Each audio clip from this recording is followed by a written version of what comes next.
The story begins by introducing two primordial beings, the child of day and the child of night. From the dawn of time, these entities were locked in an eternal conflict.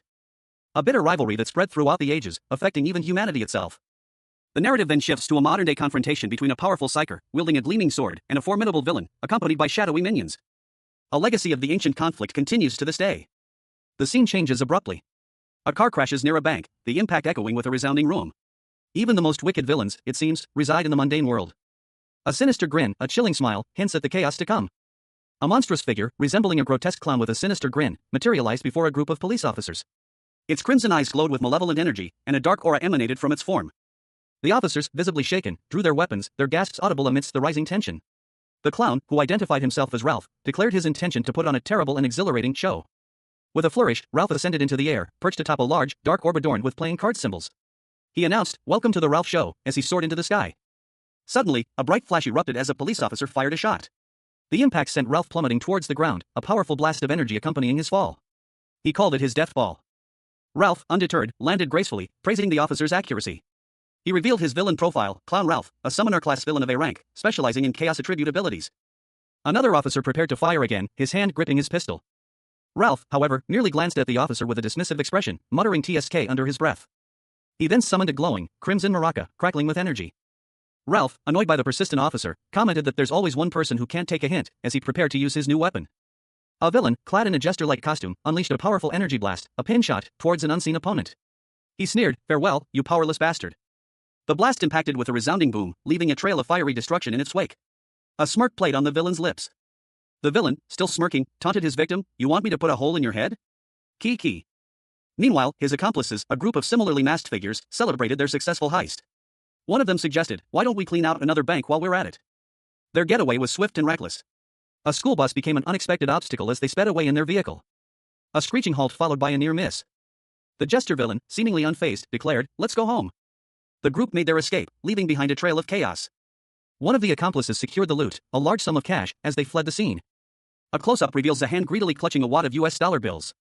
The fingers are slender, almost delicate, yet the grip is firm and possessive. A faint sound of sniffing accompanies the image. The hand belongs to a grotesquely cheerful clown, his painted smile stretched wide across his face. He cackles, a manic glee in his eyes as he clutches the money. He declares his intention to use the money to instill awe and terror in his Ralphland.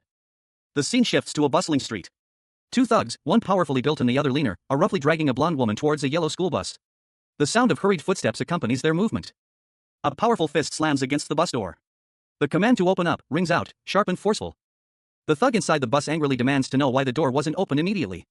He explains, with a sneer, that school bus doors always open slowly. The blonde woman, visibly distressed, looks on in fear. One of the thugs questions her presence. The thug smirks, a cruel glint in his eyes. He wonders about the identity of a child. The child, a young girl with blonde hair, is revealed to be the governor's daughter. The thug, holding her captive, is clearly aware of her identity. On a public transport vehicle, a masked villain roughly grabs a woman and her young daughter. He sneered, believing they would fetch a high price. The woman struggles, attempting to escape his grasp. But the villain's grip is too strong. She begs him to release them, her voice filled with desperation. Suddenly, another figure bursts into the scene, shouting Jessica's name. The villain, annoyed by the interruption, scolds the woman for her disobedience, threatening punishment. He looks over his shoulder, momentarily distracted. Only to hear a voice command him to release the child. The new arrival grabs the villain, a struggle ensues. And the villain is quickly overpowered, his face contorted in pain as he is thrown to the ground. A muscular man with a shaved head and sunglasses, his face contorted in rage, hurled a masked figure across the room. "What the hell are you doing, you son of a bitch?" he roared, his voice echoing with fury. The masked figure, impacting the far wall with a thud, turned their head slowly, revealing a single, intense golden eye. In this world, there exist those who possess special powers. Those with superpowers who lead a criminal lifestyle, ruled by their desires. They are called villains. A jester-like villain, Ralph, gestured wildly as he spoke. "We'll go back and raise a toast. Let's throw a barbecue party," he exclaimed, his laughter echoing. A hand reached for the door handle of a school bus, a metallic click punctuating the moment. Suddenly, a powerful force erupted, sending the villain flying through the air and smashing through a window. The force of the impact shattered the glass into 1,000 pieces. The villain, dazed and disoriented, landed heavily on the ground, his expression a mixture of shock and disbelief. What the hell?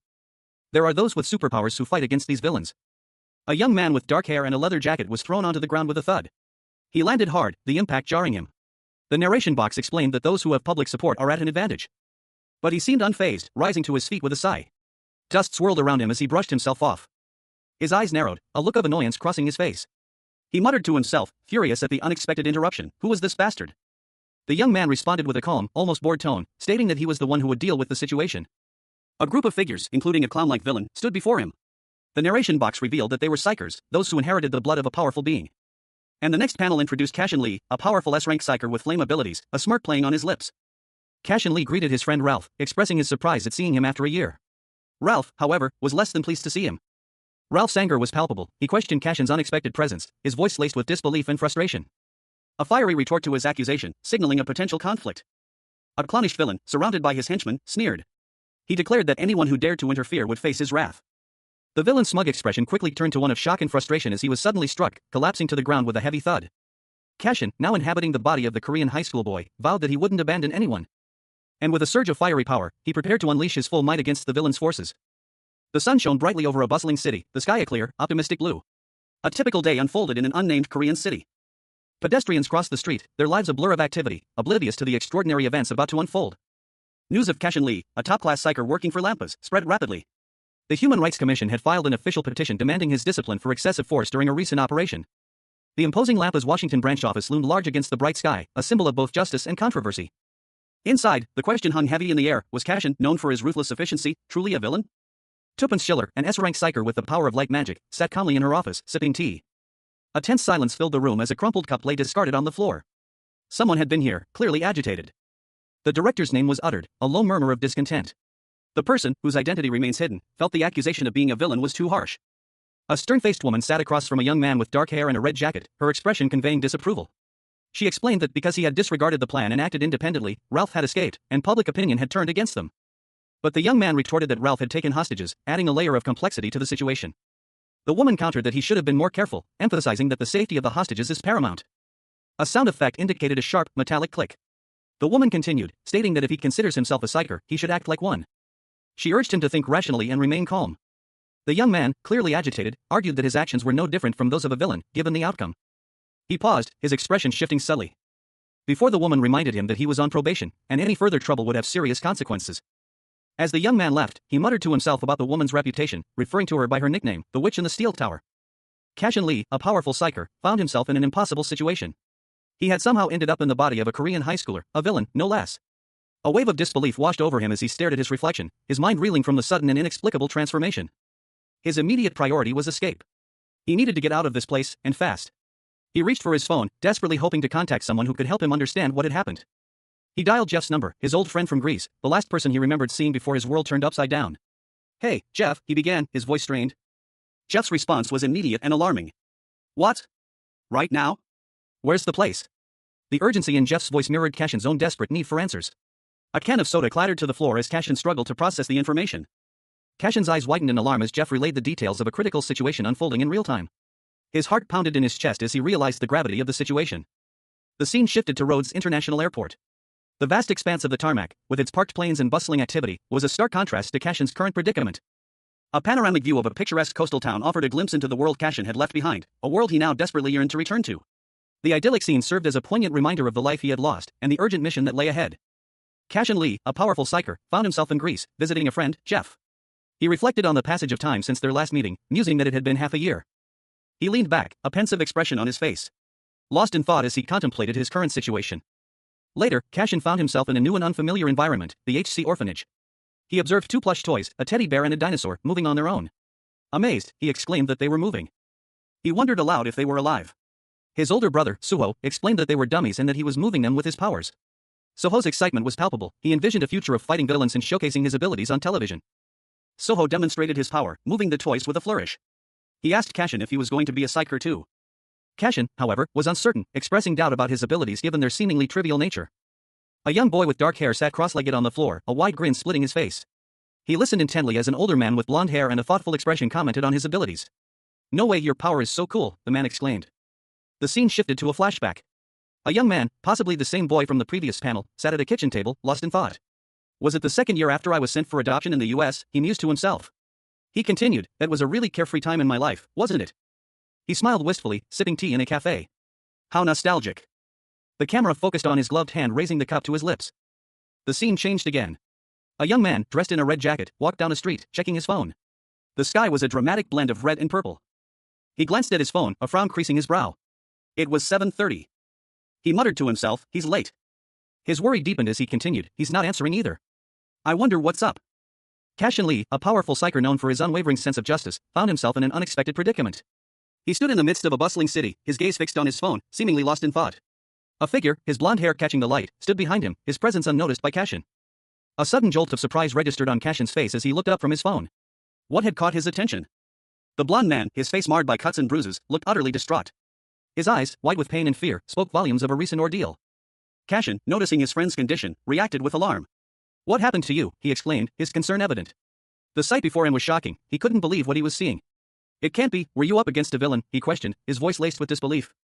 The injured man, struggling to catch his breath, retorted, what are you talking about? Cashin, seemingly ignoring his friend's question, offered him a necklace. Take this for now, he urged, his tone serious. But the injured man insisted, that's not what's important here. The blonde man, still gasping for air, managed to say, I'm fine. But the necklace, his voice trailing off weakly. Suddenly, a violent coughing fit racked his body, his face contorting in agony. Leaving Cashin utterly bewildered and questioning what was happening. A look of pure shock and confusion spread across his face as he stared at his friend. Cashin's friend, a young man with blonde hair and a distressed expression, urged him to leave immediately, warning that staying would put him in danger too. Cashin, confused, questioned his friend's statement before the latter decided to call for an ambulance. As the friend reached for his phone, Cashin's gaze fell upon something unexpected, prompting a look of confusion. A mysterious figure, cloaked and wielding a katana, appeared in the distance, causing Cashin's friend to question their presence. Fear etched itself onto the friend's face as he registered the threat. Suddenly, the mysterious figure attacked, sending Cashin's friend flying. The assailant pushed Cashin's friend away with considerable force, revealing a pair of glowing red eyes beneath the cloak. Cashin, a powerful psyker, found himself in a desperate struggle. His opponent, a shadowy figure wielding a wicked blade, pressed their attack. A blinding flash of energy erupted as Cashin deflected the blow, the force of the impact sending his enemy reeling, leaving a trail of crimson in its wake. The aftermath of the clash left Cashin in the body of a Korean high school boy, his mind reeling from the sudden, violent shift. Fear warred with confusion in his eyes. A desperate cry escaped his lips as he struggled to comprehend his new reality. He looked down at his hands, a chilling realization dawning on him, he was now a villain. His vision blurred, the world around him fading as he struggled to regain control. Pain racked his body as he gasped for air, his new identity a heavy burden. With a sudden burst of energy, he leaped from the rooftop, leaving his pursuers behind. A grim determination set in his eyes. A voice, sharp and commanding, cut through the night. Stop right there. A young man, his face contorted in a grimace, charged forward, a furious energy radiating from him. His words a venomous hiss, you son of a bitch. The scene shifted to a dramatic seascape under a crescent moon. A lone figure stood silhouetted against the ancient stone walls of a coastal fortress. The young man from before plunged into the dark water with a resounding splash. His rage barely contained, you bastard. The shadowy figure remained silent, a question hanging in the air. Was this a personal vendetta, or a job? A surge of dark energy enveloped the young man, his fists clenched tight. His eyes burned with a furious intensity as he vowed, I'll burn you to death with my own hands. The flames ignited in his palms, growing brighter and hotter with each passing moment. He was determined, his resolve unwavering, without fail. A figure emerged from the shadows, their face partially obscured by a dark cloth. Their voice was calm, almost bored, as they observed, your crass style of talk is still the same. The young man's eyes widened in surprise. He was clearly taken aback by the unexpected interruption. A new character appeared, his identity revealed, Jack Khalid, a psyker of S rank, night class, with a physical attribute. His expression was serious, his gaze intense. A wave of anger washed over the young man as he hissed, you son of a bitch. Why did you do this to Jeff? His body trembled with barely controlled rage. He was clearly furious. Jack Khalid remained calm, his voice devoid of emotion as he explained, I was simply dealing with a traitor in our organization. Another figure appeared, their voice filled with disbelief and anger. They shouted, what bullshit are you talking about? The scene opens with a dark-haired young man, his eyes wide with shock and disbelief.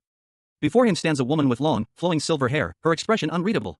The words, Jeff killed a comrade, hang heavy in the air, a stark accusation echoing the young man's internal turmoil. Further compounded by the chilling revelation that not only is there a witness, but irrefutable evidence as well. The Lamp's top executives have already confirmed the grim truth.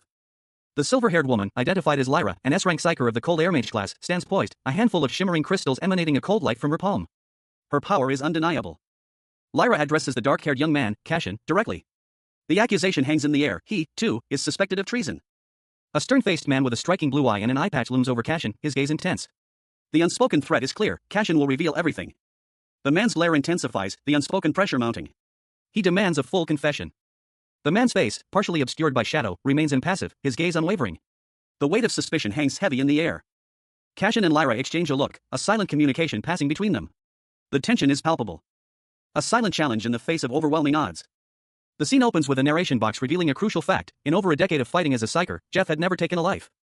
This statement is immediately challenged. Someone questions the accusation that Jeff murdered his own comrade. A woman with long, white hair, dressed in dark clothing, warns against rash decisions. Another individual, a man with short, blue hair and an eye patch, issues a final warning to think rationally and calmly. The man with the eye patch smirks, conceding that the warning is correct. He silently resolves to act like a psyker, rationally and calmly. However, his calm facade shatters. He declares his intention to kill first, before anything else. With a sudden burst of energy, he attacks. The attack is swift and brutal, depicted with sound effects suggesting a clash of weapons and a whooshing movement. A fierce clash erupted between two figures. One, clad in dark attire and wielding a glowing blue blade, moved with swift precision, his movements a blur of motion. His opponent, engulfed in fiery energy, met his attack head-on, their powers colliding in a dazzling display of light and energy. The impact sent shockwaves through the air. The dark-clad figure, slightly winded, grunted in pain as he landed heavily on the ground. His opponent, though visibly strained, remained standing, a fierce determination etched on his face. With a renewed burst of speed, the fiery figure lunged forward, his attack relentless. The dark-clad figure barely managed to deflect the blow, his sword meeting the fiery assault with a deafening clang. He parried the attack with a swift counter, his blade flashing with a brilliant blue light, unleashing a flurry of strikes that forced his opponent back. The dark-clad figure, now fully focused, channeled his power, his sword glowing intensely as he prepared for a decisive blow. The technique was Cold Sword Spirit. His opponent, a woman with long, flowing white hair, countered with her own technique, Cold Blast, unleashing a wave of icy shards that filled the air. A fierce wind swept through the area as the two prepared for another clash. A powerful, ice-like energy erupted from the woman, shattering the ground around her as she clashed with a dark-clad figure. Their fight was a whirlwind of motion. A blur of flashing blades and crackling energy. The dark figure was sent flying backward, a fiery trail marking his trajectory. The impact echoing with a resounding shatter. He braced himself, a warning whisper in the air. As he launched himself forward in a desperate lunge, a searing energy blazed from his hand. A wave of intense heat washing over the scene. He hurtled through the air, a streak of motion against the stark white background. A sharp, piercing sound cut through the silence. As he crashed to the ground, a muffled thud echoing the impact. The woman watched him fall, a look of grim satisfaction on her face. Blood dripping from a fresh wound. A growl escaped his lips as he struggled to his feet. He glared at the woman, his mind racing. So there was a sniper among the other psychers, he thought, his voice laced with grim determination. A dark, swirling mass of energy coalesced in the center of the panel, embers glowing faintly within its depths. From this ominous cloud, a young man with dark hair and a red jacket emerged, his hand outstretched, a small inferno flickering in his palm. He spat out a contemptuous fuck off as the flames ignited. He hurled a fiery blast at an unseen opponent, roaring, "Eat this," as the searing energy streaked across the panel. The resulting explosion was a blinding flash of light and heat, the force of the blast depicted by dynamic lines radiating outwards. The scene shifted to reveal a larger conflict. A title card proclaimed Hellfire as a woman with long white hair unleashed a devastating attack, a maelstrom of fire engulfing her opponent. The young man from earlier, now visibly strained, muttered "damn it," as he was thrown back by the force of the attack. He landed hard, but quickly recovered, shouting "bitches," as he prepared for another assault. Leaping into the air, he launched himself towards his opponent, a fiery trail blazing behind him. The final panel showed the young man, his body battered and bruised, collapsing to the ground, a look of pained defiance on his face. A sudden, sharp sound pierced the air. Cashin, the powerful psyker, found himself disoriented, clutching at his chest, blood blooming across his crimson shirt. A single, bewildered question escaped his lips. "Huh?" His vision swam, the world tilting precariously as he struggled to comprehend the searing pain. The impact of the attack left him gasping for air, a guttural curse tearing from his throat. "Fuck." Cashin plummeted, the ground falling away beneath him as he tumbled through the air, fragments of rock and debris raining down around him. A fiery trail of blood marking his descent. The world exploded in a kaleidoscope of light and color as he fell into the depths. A final, desperate gasp escaping him as he plunged into the water below. The impact sent a shockwave through the water, a splash echoing the finality of his fall. He lay there, sinking slowly, the bubbles rising to the surface. His thoughts, however, were far from peaceful. A grim realization settled upon him. "I never imagined that I'd die so easily." Cashin Lee, a powerful psyker, found himself in a desperate situation. He had traveled to Greece to visit a friend, but a series of unforeseen events had led him to this point, submerged in darkness.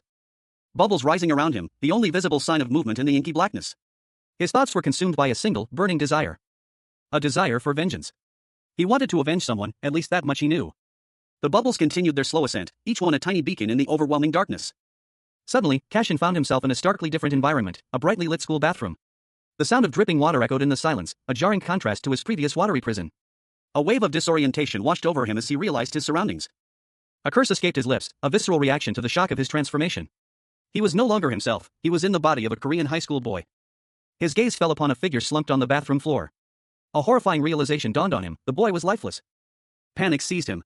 He cursed again, a raw expression of fear and disbelief. His mind raced, desperately searching for a solution, a desperate plan formed in his mind: escape. Cashin Lee, a powerful psyker known for his unwavering sense of justice, found himself in an unexpected predicament. He was submerged in a toilet, the swirling water a stark contrast to the serene Greek landscape he'd been exploring moments before. The disorienting sensation of the water washing over him only amplifying the confusion that had befallen him. A sudden, sharp pain shot through his head. A searing agony that left him gasping for air as he thrashed about, his body racked with an unfamiliar power. He coughed, sputtering water. A wave of nausea washing over him as he stumbled out of the toilet, his vision swimming. He collapsed onto the bathroom floor, his breath ragged. And as his vision cleared, he saw his reflection in the mirror. It wasn't his own. He was staring at the face of a Korean high school boy, a shock of recognition dawning on him as he noticed the strange, glowing pendant around his neck. The scene opens on a men's restroom sign in a school hallway. Cashin Lee, a powerful psyker, awakens disoriented in a bathroom stall. Water drips from the toilet. He wonders where he is. He recalls falling from a cliff and then notices something strange about his voice. Cashin approaches a mirror, his reflection revealing a Korean high school boy's face. He touches his reflection, utterly bewildered by the sight. And then he is overcome with disbelief. He can't believe this is happening. He questions why he is in this small body. He tries to rationalize the situation, concluding that it must be a dream. The dream theory is shattered as he experiences a surge of intense frustration and swears. Cashin Lee, a powerful psyker known for his unwavering sense of justice, found himself in a disorienting situation. His reflection stared back at him, but it wasn't his own. He was looking at a Korean high school boy. A boy whose face was unfamiliar, yet whose body he inexplicably inhabited. A wave of confusion washed over him as he reached out, his hand trembling slightly. A sharp pain shot through his head, a searing sting that momentarily stole his breath. He gasped, his vision blurring for a moment before he could focus again. Images flashed before his eyes, a group of students, their faces twisted in malevolent grins, surrounded by an aura of dark energy. Among them, he recognized the faces of several known villains. A chaotic energy surged around him, a torrent of power that felt both alien and strangely familiar. He stumbled, his new body weak and unsteady as the transformation continued. The world around him solidified, revealing a starkly different reality. He was no longer in Greece, he was in Korea. The name Kwon Kangwoo echoed in his mind, a name that felt both foreign and intimately his own. He was overwhelmed by a flood of unfamiliar memories, a torrent of experiences that were not his, yet felt undeniably real. A voice, cold and disembodied, echoed in his mind, shattering his confusion. It was a voice he knew, a voice that belonged to a part of himself he had long suppressed. The voice identified itself, "So you're awake, Cashin." The revelation sent a fresh wave of shock through him. He was Cashin, but he was also Kwon Kangwoo. Panic seized him. He looked around wildly, his heart pounding in his chest. He was in a public restroom, alone and utterly disoriented. A desperate question formed on his lips, "Who's there?" A dark, swirling energy emanated from a mysterious, blue amulet. A sudden surge of power engulfed a young man, causing him to recoil in surprise.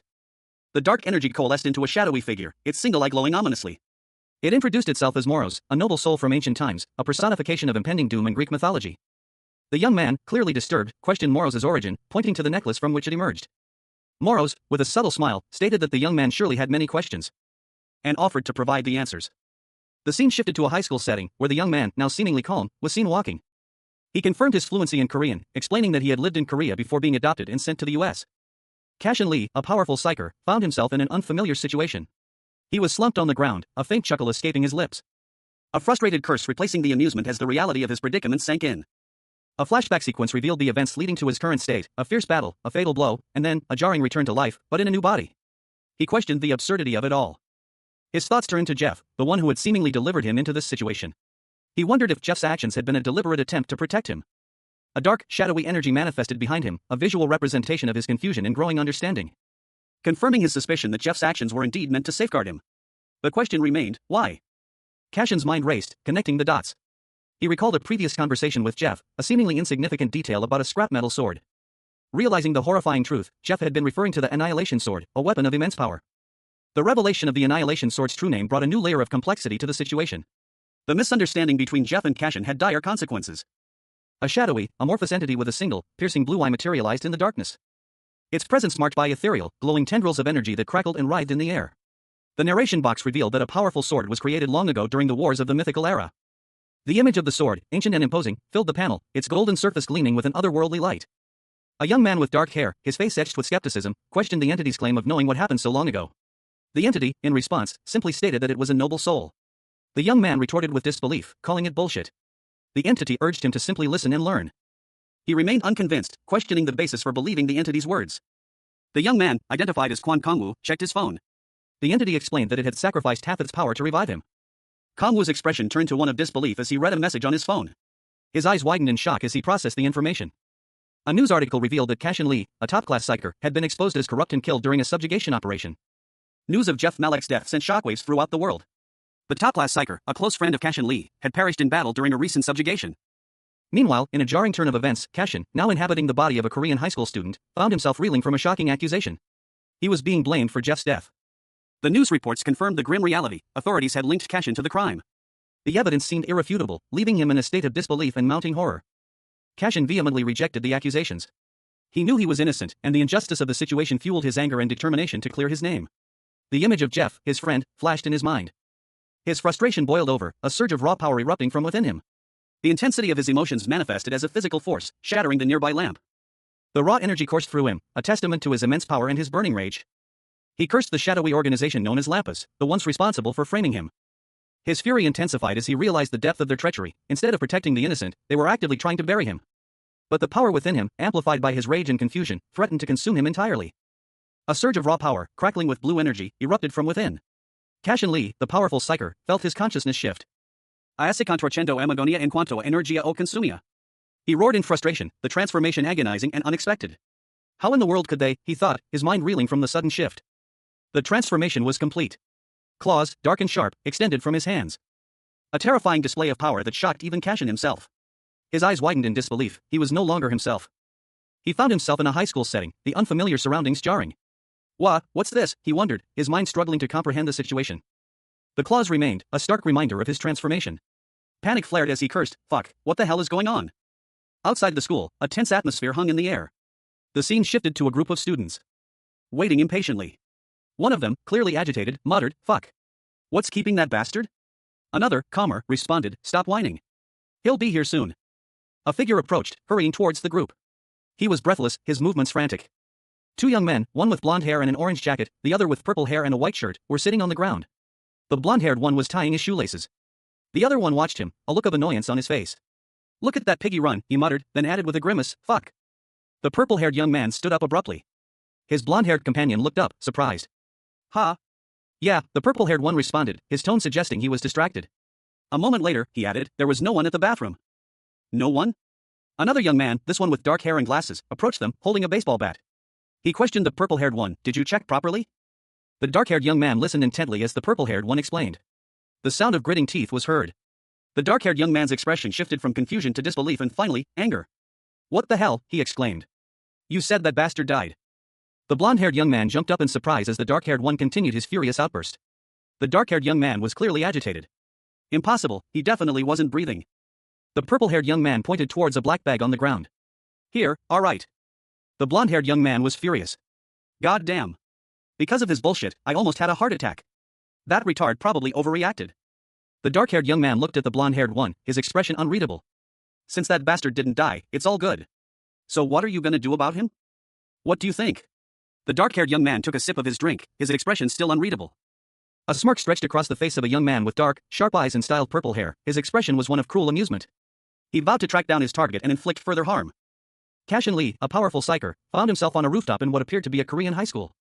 He was hiding, trying to avoid being seen. When a voice called out to him. The voice belonged to someone who seemed to know him, despite Cashin's current predicament. So you came up to the rooftop to avoid being seen, the voice remarked, a hint of amusement in its tone. Cashin, internally agitated, retorted that it was fine judgment and that he could just shove the nonsense. Cashin demanded an explanation for his current state, why he had become a villain. His frustration was palpable. The answer came swiftly and ominously. You and your temper, because you came back to life when you should have died. The narrative shifted to a vision of a dark, watery abyss, a broken chain, and a glimmer of light, suggesting a disruption of fate. The explanation continued, revealing that the body Cashin now inhabited was originally destined to become a powerful villain. Your body's owner was destined to survive and become a villain in the future, a villain with catastrophe-class potential, in fact.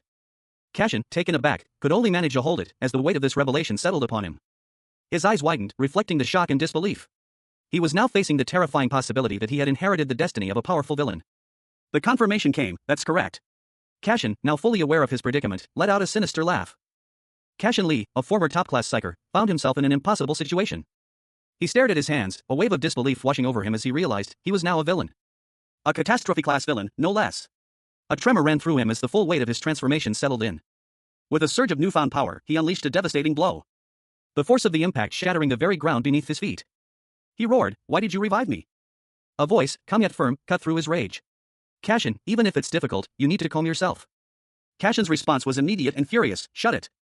The figure continued, right now, you can probably recognize it inside. A surge of dark energy pulsed within the Korean high school boy, its malevolent intent barely contained. His eyes, blazing with an unnatural blue light, reflected the turmoil within. A shadowy, eye-like entity coalesced beside him, a visual manifestation of the growing darkness. He struggled to maintain control, but the narrator warned that his anger would unleash the full power of the evil intent. A voice, filled with urgency, commanded him to stop. The boy, overwhelmed by the power within, was clearly struggling. He slumped to the ground, defeated. The weight of his newfound villainy settled upon him, a heavy realization dawned, he was, indeed, a villain. A commanding voice cut through his despair, urging him to live. The image shifted, focusing on his determined, defiant gaze.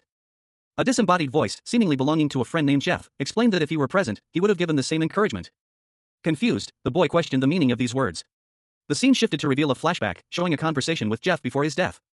Despite knowing his own death was imminent, Jeff made no plans for his own survival, instead focusing on securing the boys. The final panel shows Jeff's sacrifice. He saved the only chance of survival and left it for the boy, a testament to their friendship. A young man with dark hair and a determined expression is shown. He wears a dark, almost black outfit with hints of blue. A speech bubble above him reads, "So don't let his choice be in vain." He lets out a short, weary laugh, ha. The scene shifts to a school setting. A dark, shadowy entity, vaguely resembling an eye, floats ominously. Above it, a speech bubble reads, "Cashin." Another bubble below states, "You need to calm yourself, just like you're doing now."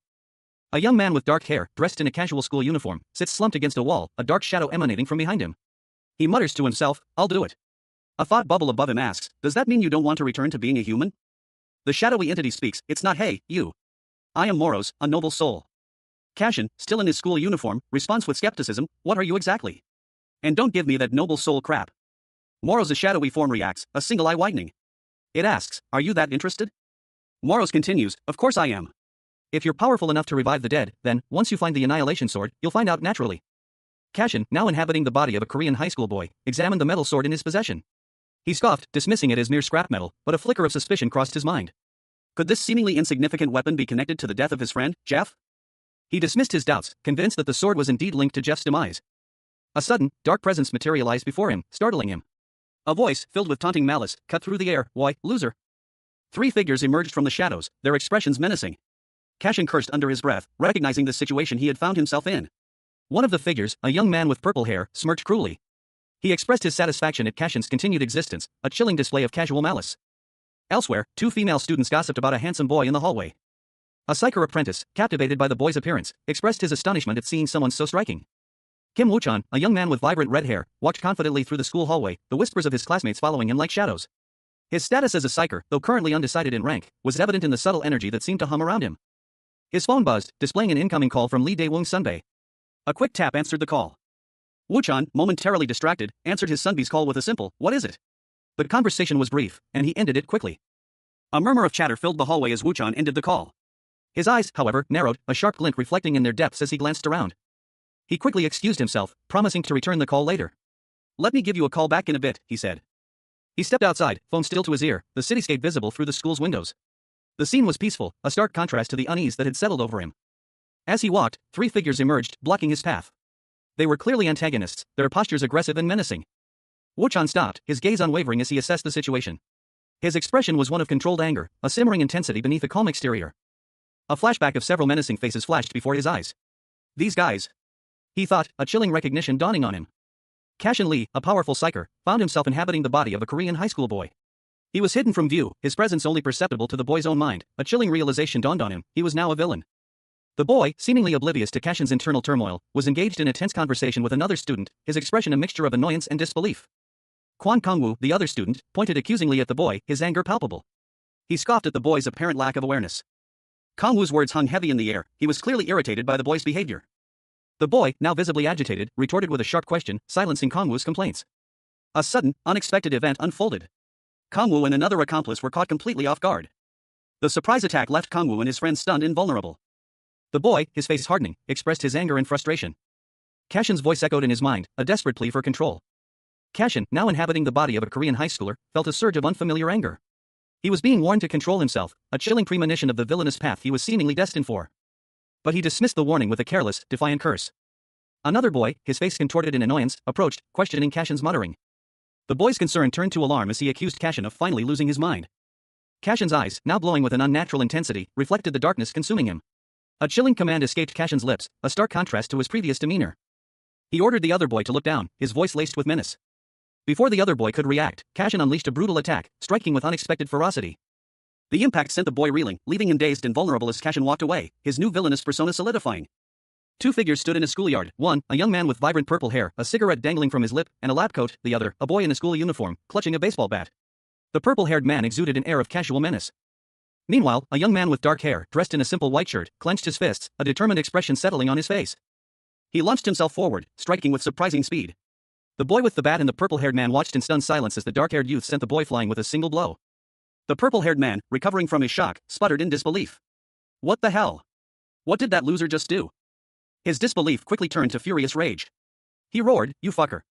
You're dead, you son of a bitch." He charged, but the dark-haired youth's eyes glowed with an unnatural light. A powerful kick sent the attacker sprawling. The force of the blow was clearly beyond normal human capabilities. A second blow followed, connecting with the purple-haired man's jaw with a resounding clang. The dark-haired youth stood over his fallen opponent, his golden eyes blazing with power. A sudden impact reverberated through the air, a powerful POW echoing the force of the blow. The baseball bat shattered into pieces upon impact, sending splinters flying as a figure crumpled to the ground. A pained groan escaped their lips, a clear indication of the blow's effectiveness. Disbelief and shock were evident in their wide eyes, as they could only manage a silent questioning. The attacker watched, a smug expression spreading across their face as they noted the impact of their attack. A single word, drop, echoed the finality of the situation, as the victim lay defeated. They then declared, both of them in one shot. The scene shifted, showing the aftermath of the brutal attack.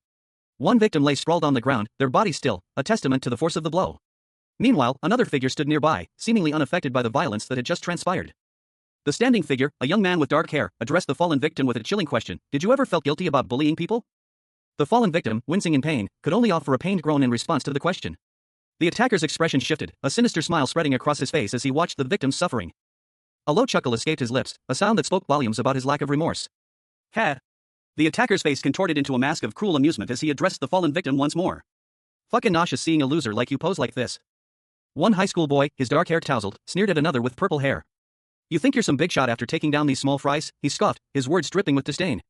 The purple-haired boy responded quietly, I guess you don't feel any guilt. He continued, his eyes burning with a cold fire, after a beating, I'm sure you'll feel some guilt. The scene opens with an aerial view of a school building. A lone figure, dark and indistinct, can be seen on the rooftop.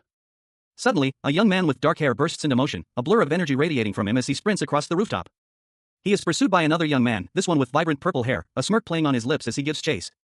The purple-haired youth moves with an almost supernatural speed, his movements a blur of motion, closing the distance rapidly as the two figures engage in a tense confrontation. The dark-haired youth is clearly outmatched, struggling to keep up with his opponent's agility. The purple-haired youth lands a powerful blow, sending the dark-haired youth sprawling. The impact is shown in a dramatic close-up, emphasizing the force of the attack as the dark-haired youth crashes to the ground. Cashin, a powerful psyker, found himself inhabiting the body of a Korean high schooler, a villain. A surge of unfamiliar power coursed through him as he unleashed a devastating blow, sending his opponent reeling with a resounding boom. The impact sent shockwaves through the air. His victim, a young man with purple hair, crashed to the ground, his face contorted in pain. A muffled BA escaped his lips as he gasped for air. A heavy thump echoing the force of the fall. The villain's body trembled with the exertion. The purple-haired villain, recovering slightly, sneered. Are you feeling any guilt yet? He spat, his voice laced with venom. Fuck you son of a bitch. Cashin, still struggling to reconcile his own sense of justice with his new reality, gritted his teeth. He had held back, but it seemed insufficient. He muttered, I'll beat you some more. Cashin's face hardened, his eyes blazing with a mixture of anger and something else, a chilling determination. The purple-haired villain's eyes widened in fear as he braced for another attack. A voice, sharp and dismissive, cuts through the air. Don't you think that's enough? The scene unfolds on a rooftop. A young man with dark hair is holding another by the shirt, his expression one of barely contained anger. The victim, with purple hair, is clearly distressed. A third figure watches from a distance, their face obscured. A young man with vibrant red hair and a serious expression appears, his gaze fixed on the scene unfolding before him. His posture suggesting a quiet intensity. He is dressed in a crisp white shirt and dark trousers, the picture of a Korean high school student. The red-haired youth approaches, his steps measured and deliberate. He asks, who are you? And why are you meddling in someone else's fight? The red-haired boy intervenes, pushing the dark-haired bully away from the purple-haired boy. The bully stumbles back, clearly surprised by the sudden interruption. The bully, taken aback by the unexpected question and the red-haired boy's calm demeanor, sputters, what? No match for him? Is he saying that this loser is stronger than me? A close-up on a face contorted in a vicious grimace, teeth bared in a snarl. Gritted determination etched every line of the expression. The image shifts to reveal a young man with spiky purple hair, his face a mask of furious energy, lunging at another youth with dark hair. The dark-haired boy's expression is one of grim defiance. He leaps back, narrowly avoiding the attack, dodging a wild swing with surprising agility, sending the purple-haired assailant sprawling to the ground with a resounding thud. Another young man with vibrant red hair appears, his voice cutting through the air. I said that's enough. The dark-haired boy's eyes blaze with intensity as he prepares to confront the newcomer. A powerful energy begins to emanate from him. He unleashes a swift, powerful blow, striking the red-haired youth with unexpected force, leaving him reeling in shock and confusion. A swift exchange of blows unfolded between two high school boys. One, with vibrant red hair, landed a series of punches with surprising speed and precision. The other, with dark hair, barely managed to dodge each strike, his eyes wide with a mixture of surprise and dawning fear. A blur of motion as the red-haired boy continued his relentless assault. His powerful kick sending the dark-haired boy sprawling across the ground. The dark-haired boy, struggling to his feet, registered the red-haired boy's speed. It was unnatural. He muttered to himself, struck by the realization that his opponent was far too fast. Suddenly, a dark, swirling mass with a single, glowing eye appeared, and a voice boomed, "Cashin." The dark-haired boy's internal monologue revealed his growing apprehension. He realized the red-haired boy was a psyker, a powerful being capable of manipulating energy, and fighting him in his current state would be incredibly dangerous. He exclaimed, "What?" The dark-haired boy barely managed to evade the blow, the force of the attack sending a shockwave through the air. A spray of crimson blood splattered across the stark white background, a violent punctuation mark against the silence. The impact sent a jolt through him, a sharp pain pierced his cheek as he stumbled back, his breath catching in his throat. A single, crimson tear traced a path down his face. He gritted his teeth, a low curse escaping his lips as he registered the extent of his injury. Damn it. The scene shifted to a bright, sunny day outside a typical Korean high school. The atmosphere was a stark contrast to the previous panel's violence. Two high school boys faced each other, tension crackling between them. One, with fiery red hair, stood defiantly, the other, with darker hair, looked wary. The dark-haired boy's eyes widened in disbelief as he realized the truth. His opponent was a psyker, a being with extraordinary abilities. The red-haired boy suggested they end the fight, sensing no further benefit from continuing their conflict. The dark-haired boy, surprised by the sudden suggestion, looked on in confusion. The dark-haired boy accepted the offered bandage, his expression unreadable. The scene opens with two young men, their faces etched with intensity. One, with vibrant red hair, possesses a calm demeanor, his gaze steady and observant. The other, with dark hair and piercing eyes, exudes a more brooding aura, his expression hinting at hidden depths. A quick, almost imperceptible movement occurs as one of the figures snatches a small, thin object from the other's hand. The red-haired young man watches the other depart, his expression unreadable. He then turns, his gaze hardening as he surveys the cityscape before him. Elsewhere, two other students lie on the ground, one of them looking up in shock at the scene before him. He comments on the unexpected presence of someone like the red-haired youth at their school. The red-haired youth's eyes narrow, a flicker of something unreadable crossing his features as he observes the scene from afar. A sharp pain shoots through him, causing him to wince. He clutches his chest, his expression a mask of discomfort. The scene shifts to a wide shot of the city, emphasizing the vastness and anonymity of the urban landscape. Inside a dimly lit computer room, a figure sits before a screen, fingers tapping rapidly on the keyboard. An error message appears on the screen, indicating a lack of access. The user realizes their member ID has expired. Cashin Lee, a powerful psyker, found himself in an unexpected predicament. His mind raced, his hands instinctively rising to massage his temples as he grappled with the disorienting reality of his situation. This was truly unsettling. He hadn't anticipated this turn of events. Now inhabiting the body of a Korean high school student, Cashin found himself in a bustling city. He muttered the name Maros under his breath. A name that held a dark significance. He was eating a snack while checking his phone, completely unaware of the shadowy figure lurking nearby. A friend's concerned question about a recent encounter on the school rooftop revealed a disturbing truth. The boy he now occupied had already displayed villainous abilities. The impact of that encounter had left an undeniable mark, a subtle yet potent energy signature that Cashin, even in his new form, could perceive. He considered the potential of his appraisal eye to gather more detailed information about the shadowy entity. The conversation shifted, taking a sinister turn. A suggestion was made, a dark path proposed, embrace the villainous nature of his new persona. Cashin, a powerful psyker, found himself in the unfamiliar body of a Korean high school boy. He was alone, his thoughts a whirlwind of confusion and disorientation. A voice, seemingly his own, urged him to understand his new abilities. He held a small, golden object in his hand, its significance unclear. He hesitated, reluctant to delve into the unknown, but the weight of necessity pressed upon him. With a sigh of resignation, he crumpled the object in his hand. A golden object, now a crumpled mess. He realized he had nothing else to rely on but this newfound, villainous power. A wave of uncertainty washed over him as he wondered about the nature of this power and how to control it. What did he need to do? A dark, shadowy entity emerged, explaining that becoming a villain was akin to losing control over one's desires and emotions. The explanation sounded complicated to the young man. The entity revealed that anger seemed to be the trigger for his villainous abilities. A memory flashed before his eyes, a violent confrontation, a desperate struggle, and the aftermath of a devastating battle. He was Cashin Lee, a psyker, but now he was trapped in the body of a villain, his past self a fading ghost. A surge of raw, blue energy crackled around the young man, his eyes wide with a mixture of pain and dawning horror. His body trembled, the electrical charge visibly coursing through his veins. A guttural roar ripped from his throat, a primal scream of barely contained rage. The sound echoed the violent energy convulsing within him. His face contorted in a mask of fury, the young man unleashed a torrent of hateful words. "Lampas, you sons of bitches. I'm going to kill all of you," he shrieked, his voice laced with venom. A dark, shadowy energy erupted from his body, a stark contrast to the blue electricity that had preceded it. Another voice, filled with alarm, cut through the air. "What are you doing?" The young man's anger intensified. "I'm getting angry," he yelled, his voice strained. A small, shadowy figure appeared, seemingly speaking directly into his mind. "You don't have to yell. I'm telling you to just imagine it in your head," it said, exasperated. The young man's expression shifted to confusion. Why didn't you tell me that sooner? The sprawling cityscape of Seoul stretched out under a bright sky. High-rise buildings pierced the clouds, their glass facades reflecting the sunlight. A blue sports car sped along a highway, a seemingly innocuous vehicle in the urban sprawl. However, unseen, a dangerous threat lurked within. The villain, known only as Blaster, was described as a lunatic who delighted in destruction and chaos. Lee Dae-won, a B-rank psyker, reviewed information on his tablet. Blaster had been sighted that afternoon in the Gadam district, and the aftermath was grim, 102 casualties. Dae-won's concern deepened as he contemplated the sheer scale of the devastation. The number of casualties was far beyond what Blaster typically caused. Dae-won, while eating a sandwich, discussed Blaster with a colleague. He noted that Blaster's hand-to-hand combat skills were unremarkable, but his ability to create explosives made him exceptionally dangerous. His colleague added that Blaster's personality was erratic and unpredictable, further complicating matters.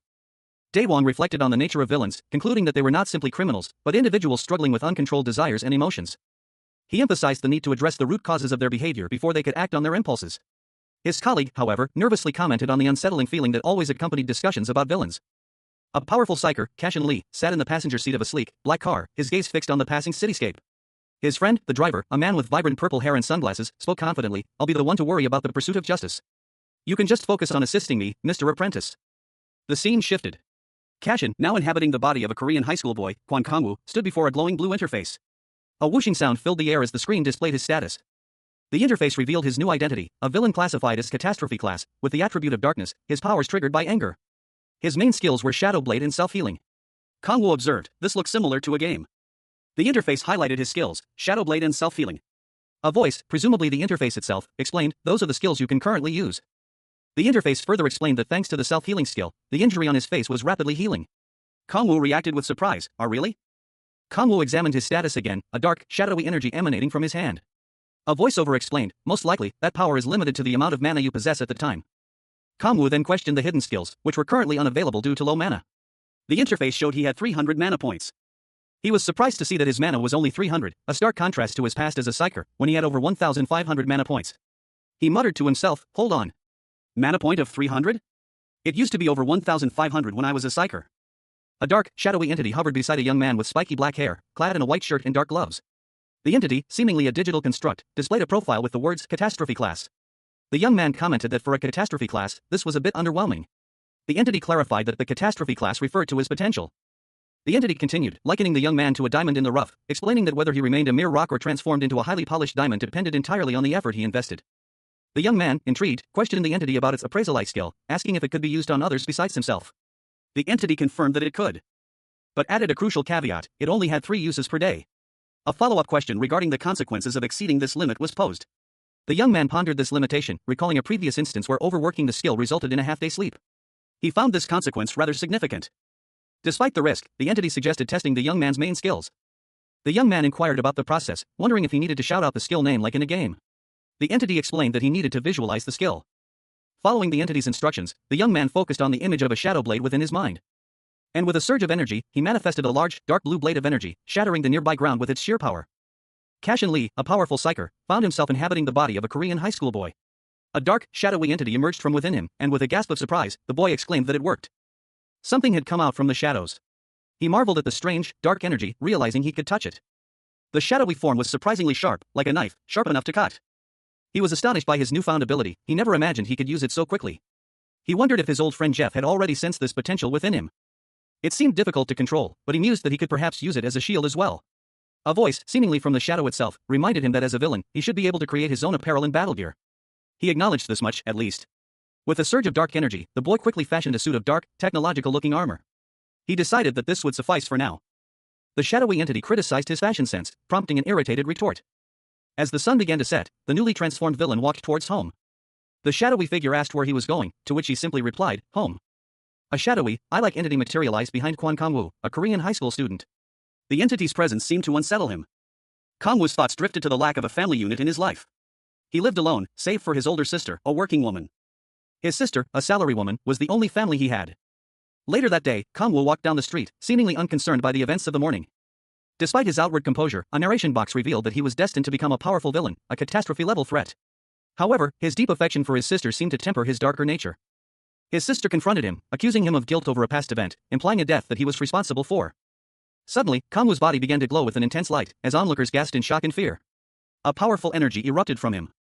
The energy surge caused a powerful shockwave, sending people flying. The city was thrown into chaos. Kangwoo, now radiating power, looked on in confusion and disbelief.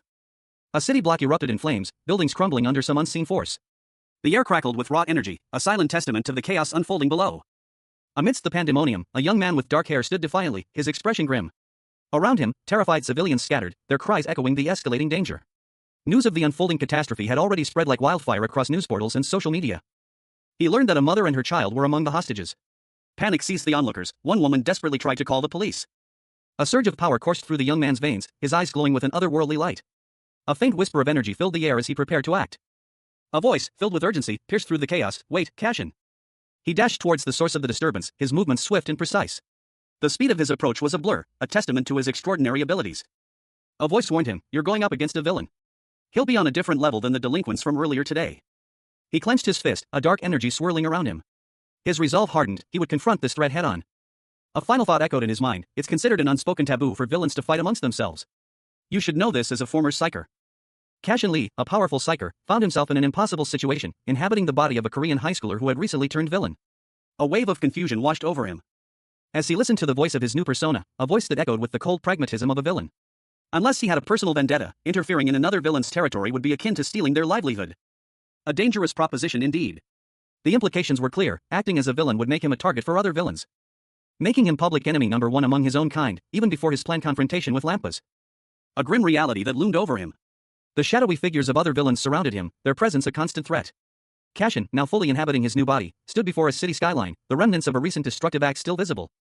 He surveyed the damage, a grim determination hardening his gaze. And a quiet acceptance settled in his heart. That's fine with me, he thought, a chilling calm in his voice. A sudden, unexpected surge of power erupted from within him, a dark energy that pulsed with raw potential. Confusion flickered across his face. As the city around him trembled, a silent testament to the power he now wielded. The building behind him cracked and crumbled under the strain. A shadowy figure loomed over a young man, his voice laced with suspicion. He questioned whether the young man's actions stemmed from a psyker's sense of duty. The young man, however, dismissed the suggestion, stating that his actions had nothing to do with it. For there were hostages, a mother and her child, he was told. The young man, now aware of the situation, began to run. Because he knew that not intervening would be wrong. A large, ominous eye, seemingly belonging to a powerful entity, filled the panel. Meanwhile, elsewhere, a blond man sat pensively by the sea, his thoughts drifting to a friend. He reflected on his friend's fiery temper, a trait that earned him the nickname Mad Dog. He believed in his friend because of that warmth. The blond man's thoughts then turned to a specific choice he had made. He had chosen Jeff. Cashin Lee, a powerful psyker known for his unwavering sense of justice, found himself in an unexpected predicament. His friend Jeff had made a choice, selecting Cashin. A decision that left Jeff feeling resigned. He muttered to himself, unable to voice any further objections. Suddenly, a mysterious, dark orb appeared, its presence filling the air with an ominous energy. A voice boomed, commanding Cashin to transform. The sun dipped below the horizon, casting long shadows across the cityscape as dusk settled. Golden embers of light drifted through the air, revealing a scene of chaos within a toy store. Shattered glass crunched underfoot amidst scattered toys and debris. The aftermath of a clear act of vandalism. A small, masked bear plush lay amidst the wreckage, a silent witness to the destruction. The camera focused on the bear, its pink mask slightly askew. A small, frightened figure huddled nearby. A young woman, her face etched with worry, pleaded with the unseen perpetrator. Ignoring her pleas, a hand reached into view, activating a small, star-shaped bomb. The scene shifted to a group of villains gathered around a table, their laughter echoing through the room. One of them sneered, "You poor thing. Don't cry, we're doing this for everyone's enjoyment." Elsewhere, a woman and a young boy were bound and gagged, their faces filled with terror. The woman was told, "You shouldn't be crying. Say cheese, please smile happily." A villain, known only as Blaster, grinned, a malevolent gleam in his eyes. His crimson hair seemed to crackle with energy, mirroring the sparks emanating from the device in his hand. "Like me," he seemed to say, a sinister heart symbol punctuating the thought. Elsewhere, a young man with reddish-brown hair stood casually near a blue sports car parked at a gas station. He seemed unaware of the events unfolding elsewhere. This was Cashin Lee, a powerful psyker, now inexplicably inhabiting the body of a Korean high school student. Suddenly, a sharp pain shot through his head. A searing blow that left him reeling. He had been attacked, his guard down. Even so, he was surprised by the force of the assault. He realized he didn't even know his attacker's name. The attacker, however, identified himself. "Yes, Kim Woo-chan speaking." Cashin's eyes widened in shock. The name triggered a flood of memories, a horrifying realization dawning on him. A young man with vibrant purple hair and a yellow shirt apologized, explaining that he was currently busy working. He promised to take his friend out for a meal next time, his treat. The young man, whose name is Suho, ended the call, professing his affection for his friend. Meanwhile, another young man with red hair, dressed in a dark red and black jacket, appeared, informing Soho that his friend was in the bathroom, but had now returned. A subordinate approached Soho, urgently informing him of an order to mobilize. Soho's expression hardened as he received the news, his gaze intense. The scene shifted to a young boy, his face filled with wonder as he gazed at a breathtaking display of multicolored fireworks. A voiceover asked if he had ever seen such a sight before. The boy, however, sadly replied that he had not. The boy was shown bound and restrained to a chair. A voice expressed disbelief that he had never witnessed such beauty. Another individual, seemingly older, lamented the situation, calling it a tragedy. But then, the same voice offered comfort, stating there was no need for sadness. A sinister figure, his face partially obscured by shadow, loomed over a young boy bound to a chair. The boy's eyes were wide with fear. "I'll show you even more beautiful things," the figure promised, a cruel smile playing on his lips. Meanwhile, a young woman, also bound and gagged, was strapped with explosives. Her eyes darted around wildly, reflecting her terror. The villain's words echoed in her mind, "Because your beloved mother's flesh and blood." The boy's eyes widened further as he saw the explosives strapped to the woman. Panic seized him as he heard the villain's next words, "Fireworks." The villain, now fully revealed, stood triumphantly, a manic grin splitting his face. A surge of dark energy pulsed within him. He felt an overwhelming excitement, a feeling he couldn't even begin to describe. He looked down at the bound pair, a chilling gleam in his eyes. "Whoa, should we start with both?" Then followed by the legs. The villain's eyes glowed menacingly as he prepared to unleash his power. The boy and the woman stared at him in terror. A close-up on the villain's eye revealed a terrifying intensity, hinting at the immense power he possessed. A chilling grin stretched across the face of the villain, a cruel smile that hinted at the malevolence within. He announced to his accomplices, "It seems we have guests." The villain, surrounded by an arsenal of explosives, cheerfully greeted their unexpected visitors, "Welcome. There's no need to be shy, so come on out."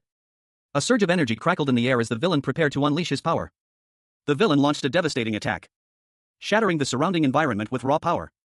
The sheer force of the blast leaving the villain momentarily stunned. A counterattack followed swiftly, a powerful energy wave erupting from the unseen opponent. The resulting collision sent shockwaves through the area, causing widespread destruction. A powerful energy surge erupted from the center of the room, shattering the windows and sending debris flying. The air crackled with raw power as a shadowy figure emerged from the chaos, revealing a young man with striking heterochromia, one eye blazed with gold, the other a piercing blue. His expression was one of cold determination. He stood amidst the wreckage, seemingly unfazed by the destruction he had wrought. His gaze fell upon a group of hostages, a woman and a child, held captive in a makeshift cage nearby. Suddenly, a voice echoed in his mind, a desperate plea, "Cash in. Your body." The young man's eyes widened in surprise. He looked down at his chest, where a skull-shaped bomb pendant pulsed with an ominous red glow. A surge of energy coursed through him as the pendant flared, intensifying the light. The hostages watched in terror as the light engulfed the young man. He kicked out with immense force, sending a shockwave that shattered the cage and freed the hostages. His eyes glowed with an unnatural intensity. A blinding flash of light erupted from the center of the city, accompanied by a deafening roar. The force of the explosion sent shockwaves through the surrounding buildings, leaving onlookers stunned and terrified. "Something just exploded," one of them shouted, their voice filled with panic. "When is the police getting here?" "What about the psychers?" another cried out, their fear palpable. The aftermath of the blast was a scene of utter devastation. Buildings crumbled, cars were overturned, and debris rained down from the sky. The destruction extended far and wide, a testament to the sheer power of the explosion. The once bustling city streets were now a chaotic wasteland. Amidst the chaos, a figure emerged from the wreckage. He stood tall and defiant, his back to the viewer, seemingly unfazed by the destruction he had wrought. Turning to face the camera, the figure revealed a smirk playing on his lips. "I don't know who that bastard was," he mused, "but surely he's a thoughtless person without any manners." His gaze fell upon a damaged teddy bear, a casualty of his destructive display. "I could have served up a more fabulous piece of fireworks," he commented, a hint of regret in his tone. But regrettably he chose this place. The figure revealed two people bound and gagged in the background. A sinister smile spread across his face as he focused his power. "You two will become the highlight for tonight," he declared, his voice dripping with malice. Cashin, now inhabiting the body of a Korean high schooler, unleashed a surge of energy from his hand, a torrent of blue light arcing outwards. The raw power impacting his opponent with brutal force, sending a spray of blood across the scene as the impact registered. The force of the blow shattered the villain's weapon, leaving only fragments in his grasp, revealing a strange, sun-like emblem etched into the broken remains. A monstrous figure emerged from the shattered remnants of the destroyed weapon, its gaping maw filled with sharp teeth, roaring in rage as it lunged towards Cashin. Cashin braced himself, preparing for the inevitable confrontation. A surge of power coursing through his veins as he prepared to counterattack. Cashin, a powerful psyker, found himself inexplicably inhabiting the body of a Korean high school student, a villain. He unleashed a torrent of raw energy, a destructive force that shattered the very ground beneath his feet, the remnants of the attack raining down like deadly hail, leaving behind a scene of devastation. His opponent, groaning in pain, struggled to his feet, a dark energy crackling in his hands, a surge of power forming into a dark, crystalline shard. Cashin, now fully aware of his new reality, smirked. "I knew it would be like this." He countered with a blast of his own power, a surge of icy blue energy that met his opponent's attack head-on. "Did you think I'd fall for the same trick twice?" With a final, furious outburst of power, Cashin unleashed a devastating attack, leaving his opponent defeated and speechless. "You Sonova bitch." The scene opens with a chaotic burst of energy, the air crackling with raw power. A figure is thrown violently across a room, debris scattering in their wake. the impact sending shockwaves through the very structure of the building. The force of the blow is immense, suggesting a battle of extraordinary proportions. A blinding flash of light momentarily obscures the vision, followed by a wave of destructive energy that tears through the surroundings. The sheer power is breathtaking, leaving behind a trail of devastation. Two figures are locked in a desperate struggle, one clearly overpowering the other. The weaker figure is thrown to the ground with brutal force. The scene shifts to a close-up of the fallen figure, their body battered and broken. They are clearly in immense pain, but a surge of energy begins to emanate from within. A desperate cry escaping their lips, more. As energy intensifies, taking on a monstrous, shadowy form. A sinister grin spreads across the darkness, revealing a terrifying visage. The voice booms, more Cashin. The panel shows a close-up of the monstrous grin, its sharp teeth glinting menacingly. The image is filled with a palpable sense of dread. Cashin Lee, a powerful psyker, found himself in the body of a Korean high school boy. He stood over a fallen foe, his new hands glowing with dark energy, a stark contrast to his usual benevolent aura. A dark, swirling energy coalesced into a malevolent flame before him. He felt a surge of power, a voice echoing in his mind, "Finally, you hear me." His eyes blazed with an unnatural light, reflecting the malevolent energy consuming him. The transformation was complete, he was now a villain. The victim, his face contorted in agony, gasped his last breath, muttering, "What the hell is this?" Cashin, trapped within this new body, felt a surge of raw power coursing through his veins. His hand, now clawed and glowing, dripped with the victim's blood. A dark entity, a manifestation of his newfound power, pulsed ominously beside him. He had lost control.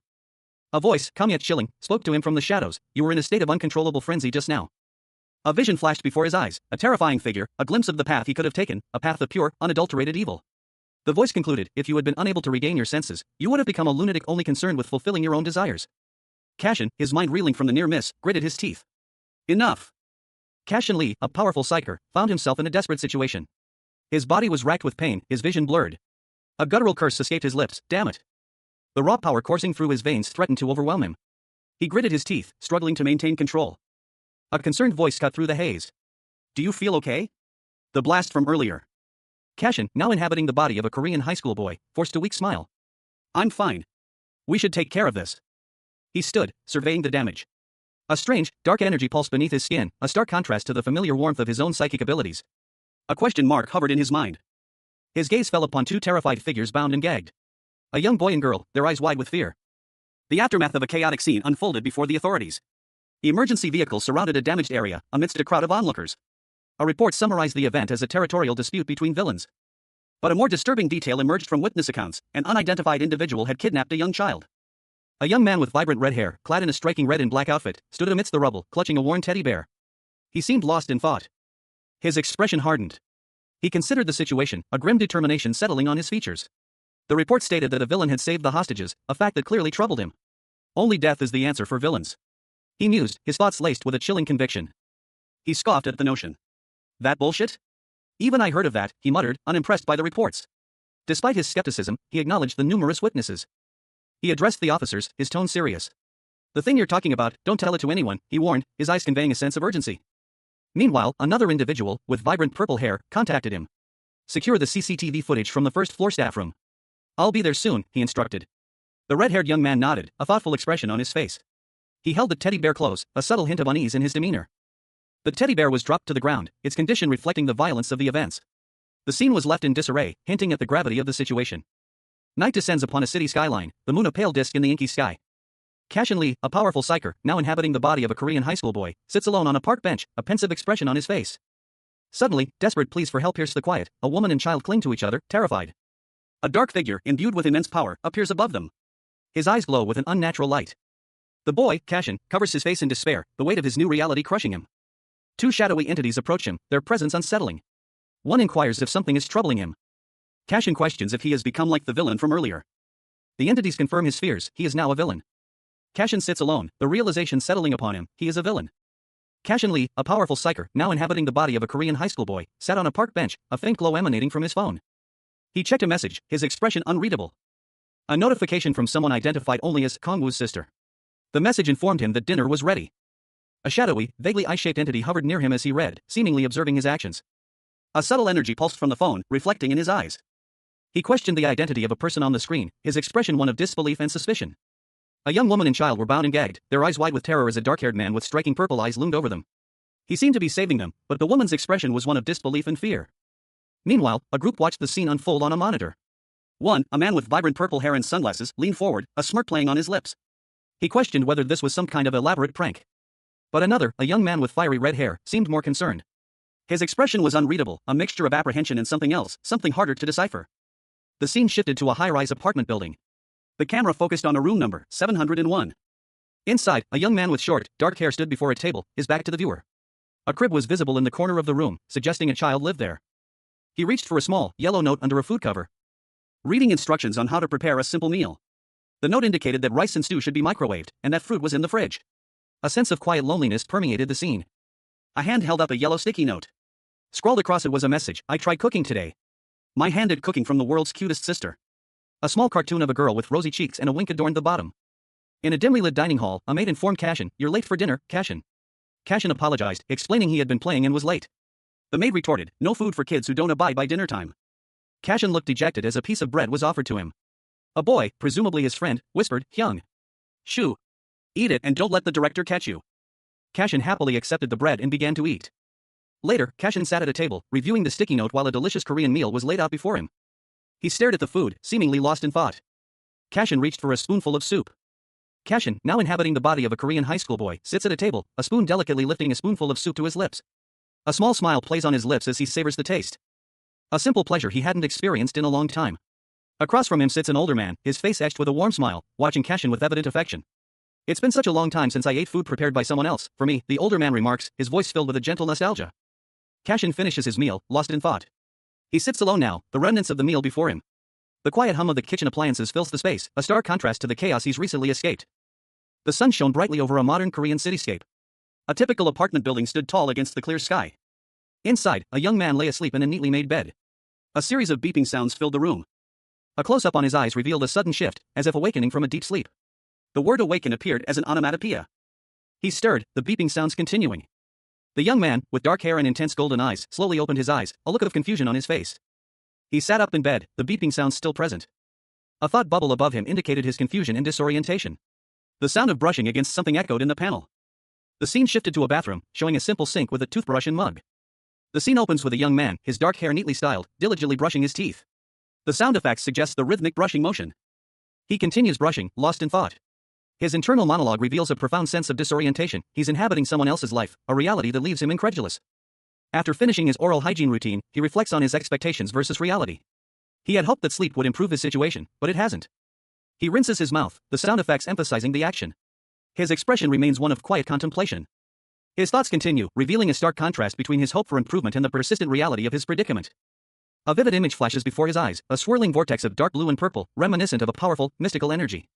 He wishes he could return to his past life. The image fades, replaced by the mundane reality of his current situation. Someone greets him, but his response reflects his continued distress. He gets ready to leave, the sound of his shoes tapping against the floor echoing the quiet tension of the moment. He is going to school. He leaves his home, a messenger bag slung over his shoulder, heading towards an uncertain future. Kwon Yuri, Kwon Kangwoo's older sister, questioned her younger brother's sudden departure, expressing her concern about his leaving without a word.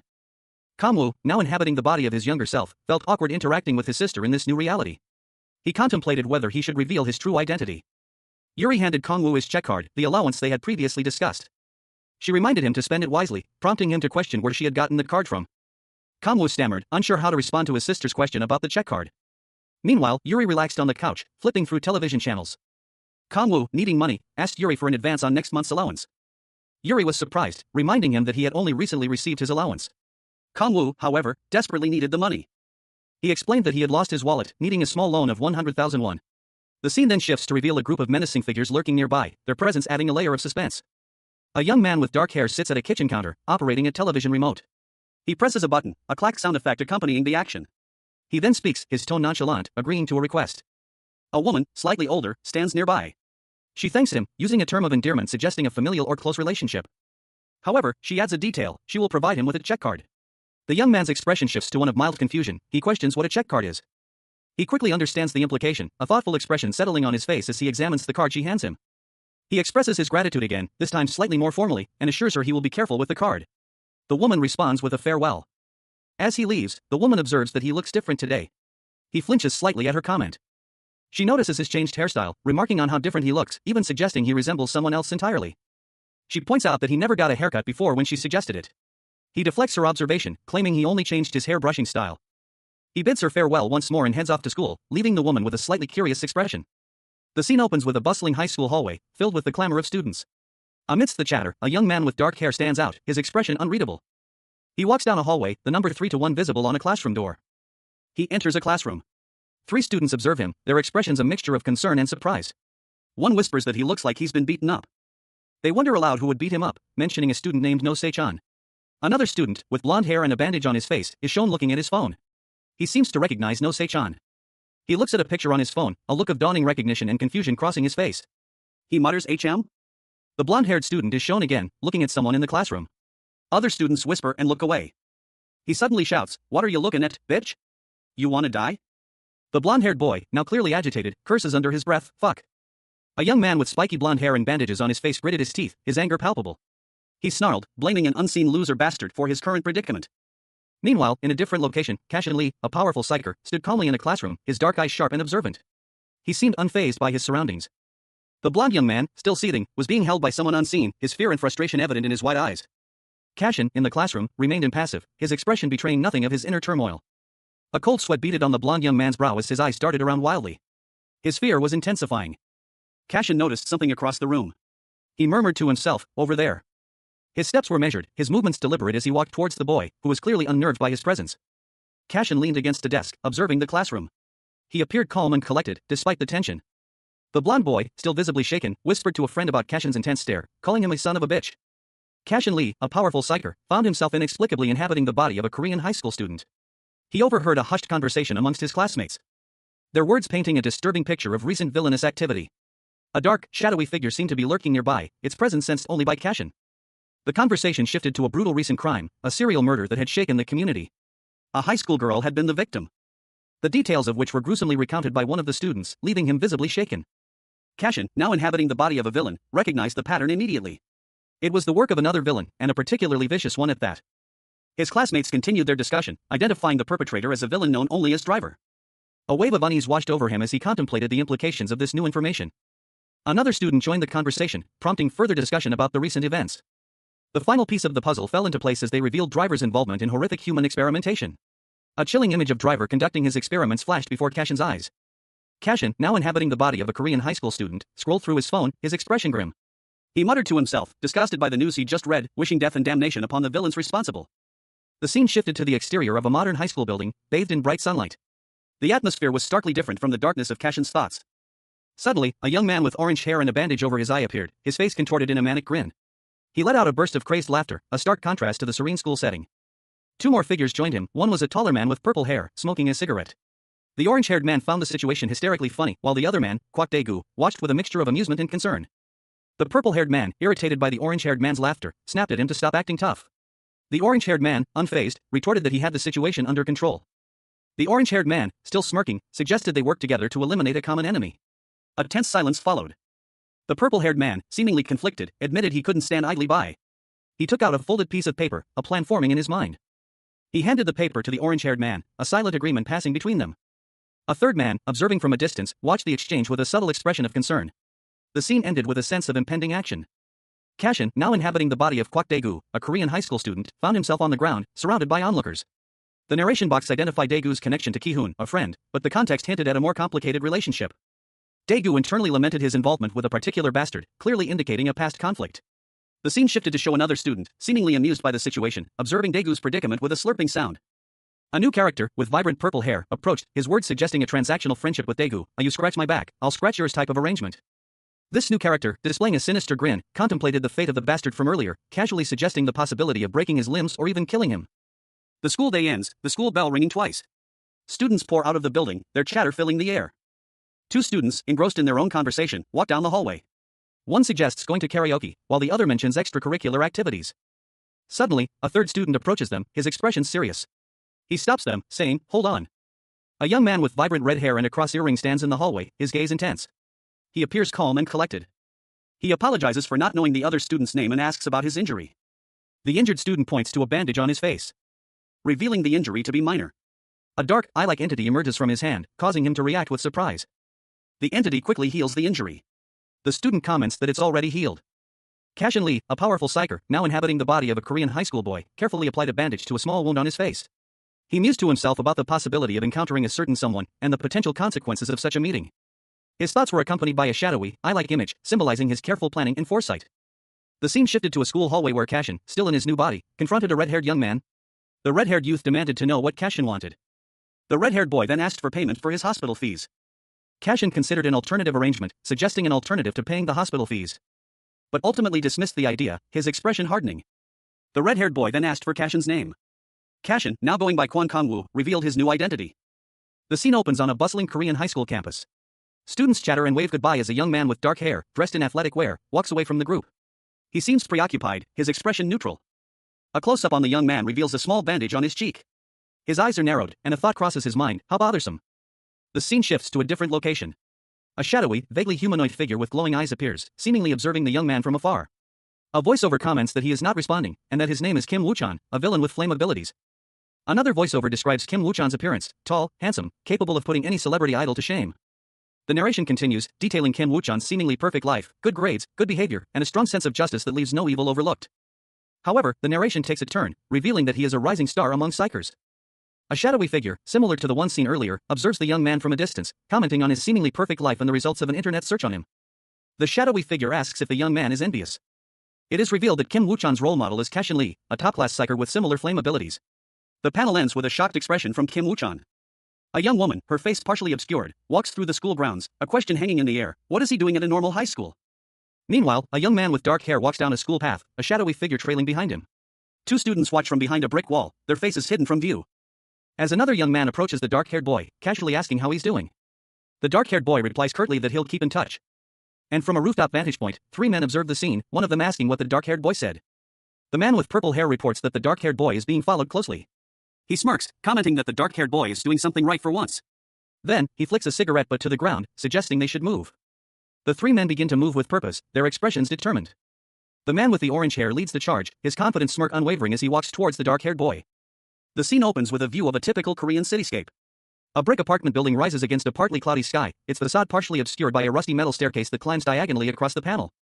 Heavy footsteps echo as a young man with blonde highlights under a black cap trudges down a grimy alleyway. He stops abruptly, muttering a curse under his breath as he spots someone in the distance. The word "fuck" explodes from the speech bubble. He is joined by another young man, wearing glasses, who expresses his frustration. Why did that bastard come all the way here? He realizes, with a growing sense of dread, that this path leads to the villains. Suddenly, a figure appears behind them, shouting "HUI." The blonde-haired youth is visibly startled. The blonde-haired youth clutches his chest, gasping for air. He explains that the sudden appearance surprised him, almost giving him a heart attack. The bespectacled youth asks, "What?" The blonde-haired youth stammers, correcting himself, and then demands to know where the loser is. The blonde-haired youth looks around, confused, as he searches for the loser. He peers down an alleyway, only to find it empty. A narration box states, "There's no one there." A group of pursuers searched the area frantically. One of them exclaimed that their target had just been there, only moments before. Another spotted him fleeing down a nearby alleyway. They urged each other to hurry, lest they lose their quarry. A young man with a baseball cap and a worried expression called out from behind, pleading for them to wait. The young man's eyes widened in horror as he recognized the fleeing figure. He cursed under his breath, his face contorted in a mixture of fear and disbelief. That was the Villzone. The Villzone, seemingly unaware of being followed, continued his escape down the narrow alley. The pursuers followed closely behind, their footsteps echoing in the confined space. The sound of their pursuit was punctuated by the heavy thud of their boots. The pursuers reached a dead end, their frustration mounting. They questioned whether they had been following the right path, but confirmed that the Villzone had indeed gone that way. Suddenly, a furious shout echoed through the alley. The Villzone appeared, confronting his pursuers. A swift, brutal attack followed, leaving one of the pursuers groaning in pain. The Villzone's eyes, visible behind his glasses, flashed with a cold intensity. He taunted his remaining pursuers. Cashin Lee, a powerful psyker, found himself in an unfamiliar alleyway, the remnants of a chaotic scene still lingering in the air. He was disoriented, his surroundings a stark contrast to the sun-drenched streets of Greece he'd been in moments before. A chilling voice echoed from the shadows, a statement that sent a shiver down his spine. "If you are, then you came to the right place," the voice hissed, confirming his worst fears. He was no longer himself. Cashin stared at his reflection, a Korean high school boy's face staring back, a bandage covering a small cut on his cheek. This was Soho, a villain. Soho, now Cashin, stood defiantly before a group of menacing figures, their expressions a mixture of anticipation and malice. He was surrounded, outnumbered, but his resolve remained unshaken. A sudden, sharp sound pierced the tense silence. A flash of movement, a blur of action, and Suho was already in motion, his body a whirlwind of controlled aggression. He moved with a speed and precision that belied his youthful appearance, his movements precise and deadly. The gang members barely had time to react before he was upon them. Meanwhile, in a dimly lit control room, a figure watched the unfolding events on a bank of monitors, a faint smile playing on their lips. The scene was being recorded, every detail captured. With deft fingers, the figure meticulously worked on a small device, the rhythmic tap-tap-tap of a screwdriver echoing in the quiet room. They were preparing something. The figure, a young man with vibrant purple hair and futuristic goggles, leaned back, a mischievous glint in his eyes. He held a small, glowing device, a tool of his trade, ready to be deployed. A young man with vibrant purple and yellow attire, sporting futuristic goggles and headphones, flashed a sly grin. A lollipop rested casually in his mouth as he surveyed his surroundings. He remarked, seemingly to himself, that they had guests. The camera sweeps across a towering, gray apartment building, its many windows like vacant eyes staring out at a cloudy sky. This is the urban landscape of South Korea. Cashin Lee, a powerful psyker, now inhabits the body of a Korean high school student. He stands, his expression unreadable, a small bandage covering a cut near his eye. He walks alone, a group of students watching him from a distance. Their whispers carry a clear message, they believe he is reckless and unafraid. Their disdain is palpable, one of them comments on his apparent lack of self-preservation. Cashin's eyes narrow, a flicker of his old self, the powerful psyker, peeking through. He remains silent, his gaze unwavering. The bullies are amused by his defiance, giving Cashin 3 seconds to comply before facing dire consequences. Cashin's response is a cold, unwavering stare. The countdown begins. Cashin Lee, a powerful psyker, found himself unexpectedly in the body of a Korean high school boy, navigating the unfamiliar streets of his new reality. He walked down a city street, the weight of his new life settling upon him. Unaware of the danger lurking nearby. 3 figures emerged from the shadows, their expressions menacing. One of them, a burly man with a bandage on his face, let out a furious curse, his words laced with venom, "This son of a bitch." The confrontation escalated quickly. The burly man approached Cashin, sneering, "You can't fight, can you?" Cashin's eyes narrowed, a flicker of his old power sparking within him. But before he could react, the burly man lunged, his attack swift and brutal. The impact sent a shockwave through Cashin's body. Pain tore through him as he fell to the ground, his vision blurring. He heard the man's triumphant cry, "My eyes." The burly man grabbed Cashin by the throat, his grip tightening. Cashin's new life had begun with a brutal attack. Cashin, a powerful psyker, found himself inexplicably inhabiting the body of a Korean high school student. A surge of raw, unfamiliar power pulsed within him, radiating outwards in a violent eruption of energy. The force shattering the very ground beneath him. His vision blurred, his mind reeling from the intensity of this newfound ability. 2 onlookers, their faces etched with a mixture of fear and disbelief, watched in stunned silence as the raw power subsided. The boy, now fully in control of his body, glared at them. He sneered, "Why do you keep offering up your face? Like some fucking idiot." One of the observers, his eyes wide with terror, recoiled in response to the boy's chilling words and menacing demeanor. With a sudden burst of speed, the boy launched himself at the terrified observer, his movements a blur of motion, sending him sprawling across the ground with a resounding thud. The boy continued his assault, unleashing a flurry of blows. Each strike precise and brutal, leaving the observer dazed and helpless. Cashin, a powerful psyker, found himself in a desperate struggle. His body moved instinctively, a blur of motion as he unleashed a fierce counterattack. A whirlwind of blows aimed at his opponent. His eyes, however, held a flicker of confusion, a stark contrast to the brutal efficiency of his movements. The impact of the strike sent shockwaves through the air, a testament to the raw power behind Cashin's actions, even in this unfamiliar body. He sent his opponent sprawling with a devastating blow. The force of the impact creating a blinding flash of light and energy. A moment of disorientation washed over the high school boy, now inhabiting Cashin's mind. I was thinking of going easy on you," he muttered, a hint of surprise in his voice. He continued, his internal monologue revealing his true thoughts, "But you guys really know how to get on someone's nerves." Sending his opponent sprawling to the ground, unconscious. Cashin Lee, a powerful psyker, found himself unexpectedly inhabiting the body of a Korean high school student. A surge of unfamiliar power coursed through him. A power he instinctively recognized as inherently villainous. A smirk played on his lips as he surveyed his surroundings. 3 other students stood before him, their faces etched with apprehension. He challenged them with a sharp question, "You guys are just going to stand and stare?" One of the students, a burly figure, stepped forward, only to be met with a swift, brutal attack. A guttural sound escaped his lips. A wordless cry of pain and terror as he collapsed to the ground. The word dead echoed in the air. Cashin, now fully inhabiting his new persona, paused, a flicker of doubt crossing his face. He wondered aloud, did I go too easy on him? The burly student, however, was far from defeated. His body tensed, preparing for a counterattack. A surge of unexpected strength erupting from within. He launched himself at Cashin with surprising speed and ferocity. A narration box revealed the student's impressive background, a national-level Muay Thai runner-up. The scene ended with the title card of the manga. A villain, his face contorted in a cruel grin, declared his opponent dead. 2 onlookers watched in stunned silence. As the scene shifted to reveal Cashin Lee, now inhabiting the body of a Korean high school student, standing defiantly. His expression was one of grim determination. A close-up on Cashin's face highlighted a small bandage on his cheekbone, his eyes burning with an intensity that belied his youthful appearance. The scene transitioned to a bustling gym, filled with people exercising. The atmosphere was energetic and competitive. And then, suddenly, a violent clash erupted. John Klaus, a C+ rank psyker, was engaged in a brutal fight, his opponent clearly overpowered. 2 men watched the fight, one commenting on how close John Klaus was to killing his opponent, while another, seemingly concerned, questioned what was happening. John Klaus, wiping sweat from his brow, calmly stated that they were a bit late. He had already begun his plan. A man with blue hair and an eye patch chuckled, a cruel glint in his one visible eye. His laughter echoed in the otherwise silent room. Meanwhile, in a nearby training area, a brutal blow landed, sending a shockwave through the air. A spectator watched in disbelief, questioning the lack of protective gear. Another spectator explained that the fighter, a rookie named John, had arrogantly refused to use them. A third spectator, however, clarified that they weren't talking about the rookie. Instead, their attention was drawn to the devastating power of the blow, a shockwave of energy rippling outwards. The name Cashin Lee was uttered with a mixture of awe and fear. The onlookers gasped as they realized the true identity of the fighter, Cashin Lee, the youngest graduate ever from the prestigious Psyker Combat Training Agency, and a top performer in his class. His specialization was close-quarters combat, and he had an undefeated record in one-on-one matches. The implications of this revelation hung heavy in the air. One of the onlookers noted that his class was magic, specifically pyrokinesis, adding another layer of intrigue to his already impressive skill set. The scene shifted back to the three men watching.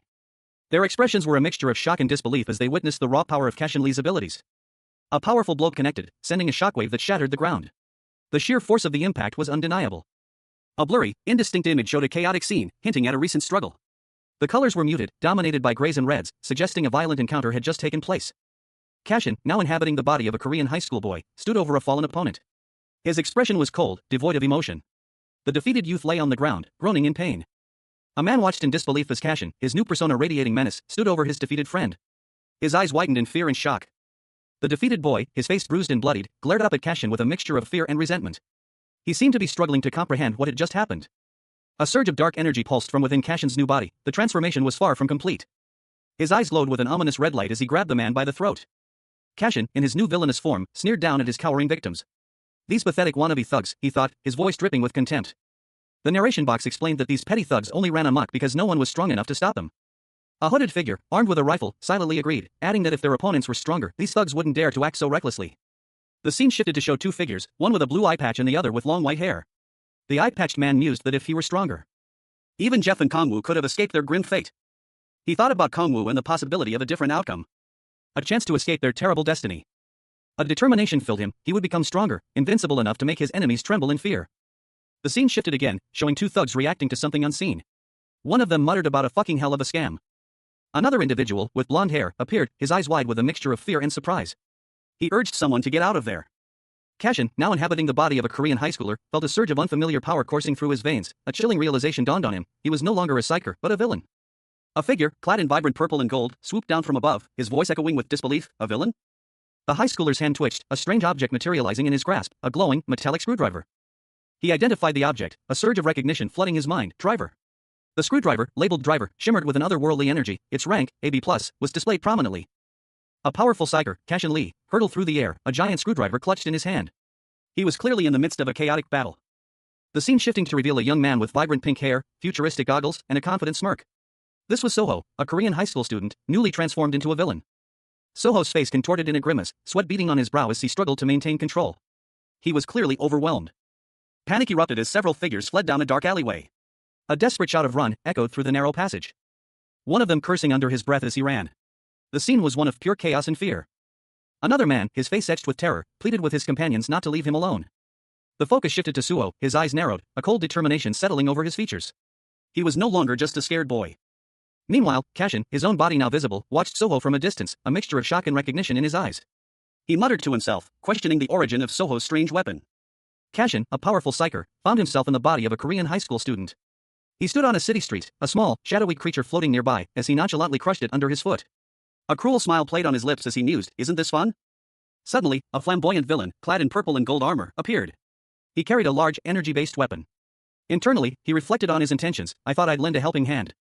But it seems I've misread the situation." He chuckled. "I remember asking you for help, ha ha." The villain, known as Screwdriver, confronted Cashin. "Do you not know who I am?" he demanded. Cashin, still in the high schooler's body, replied, "You're the Screwdriver." Screwdriver scoffed. "Seeing how it doesn't elicit any reaction out of you really hurts my pride." He then unleashed a powerful energy blast from his weapon. The energy blast struck Cashin, but he absorbed it, his body glowing with power. He smirked. "If you've come to the Villzone, you would have already known what awaits you, right?" Screwdriver, seemingly surprised by Cashin's resilience, launched a playful attack, sending a rose flying towards him. He laughed. "Well, freaky, right? Ha ha." He continued, I'm kidding, ha ha. But, the next time could be for real." A shadowy figure, his face obscured by darkness, loomed over a young man. The air crackled with barely contained power as he spat out a venomous insult. "You good-for-nothing idiot." The young man, his features sharp and determined despite his youthful appearance, ignored the threat. A dark, swirling entity trailed behind him as he calmly replied, "Home," to the other's shouted question of where he was going. He continued walking away, seemingly unfazed. A figure in a vibrant, almost flamboyant outfit stood in the background, watching him go. A question formed in the figure's mind: did I just get ignored? The young man walked down a dark alley, the shadowy entity still following close behind. The scene was quiet, save for the rhythmic tap of his shoes on the pavement. The shadowy entity spoke, its voice echoing with concern, "Cashin. That was really dangerous just now. That screwdriver." The figure in the flamboyant outfit appeared again, his expression grim. He warned, "You can't beat him as you are now. From my calculations, his spell power would be no less than." The shadowy entity, now taking on a more defined, almost fiery form, pulsed with energy. A question mark hovered above it, reflecting the uncertainty of the situation. The young man, his back to the viewer, braced himself as the entity loomed larger, a low groan escaping his lips. "Ha!" A shadowy, amorphous entity with a single, malevolent eye hung in the air. Its presence was unsettling, radiating an aura of immense power. A voice, seemingly detached from the entity itself, observed, "That encounter really shook him up, huh?" Another figure, seemingly addressing the entity, spoke, "Moros, can you look him up on the Eye of Insight?" A sudden surge of energy erupted from a cloaked figure. Their voice, filled with excitement, cut through the air. What? This is the perfect opportunity to fight someone strong." The cloaked figure, crackling with energy, continued, "I think you learn best when you..." Face contorted in a predatory grin, they finished their thought, "I can't let such a good opportunity just pass me by." The scene shifted to an expansive cityscape under a twilight sky. A young man with vibrant, stylish clothing landed lightly on the ground, his movements fluid and precise. He struck a confident pose, a question echoing in the air, "How he did it?" Another figure, observing from a distance, murmured, "Who is he? He didn't even tremble at the sight of me." The scene opens with a narration box stating that high school kids these days are scary. A young man with spiky dark hair, clad in a dark, almost futuristic outfit, hurtles across the panel, leaving a trail of blue energy in his wake. He is engaged in a fierce battle, wielding a glowing blue blade against another youth in a yellow and purple outfit, who appears to be wearing some kind of protective goggles. The dark-haired youth attacks with a swift, powerful strike. The impact of the blow sending shockwaves through the air. The youth in the goggles looks shocked and surprised by the attack. The dark-haired youth continues his assault, his movements a blur of motion. He clashes with a shadowy, monstrous figure, a fierce energy erupting from the point of contact, sending the monstrous figure reeling backward. The dark-haired youth follows up with a swift kick, sending the creature flying.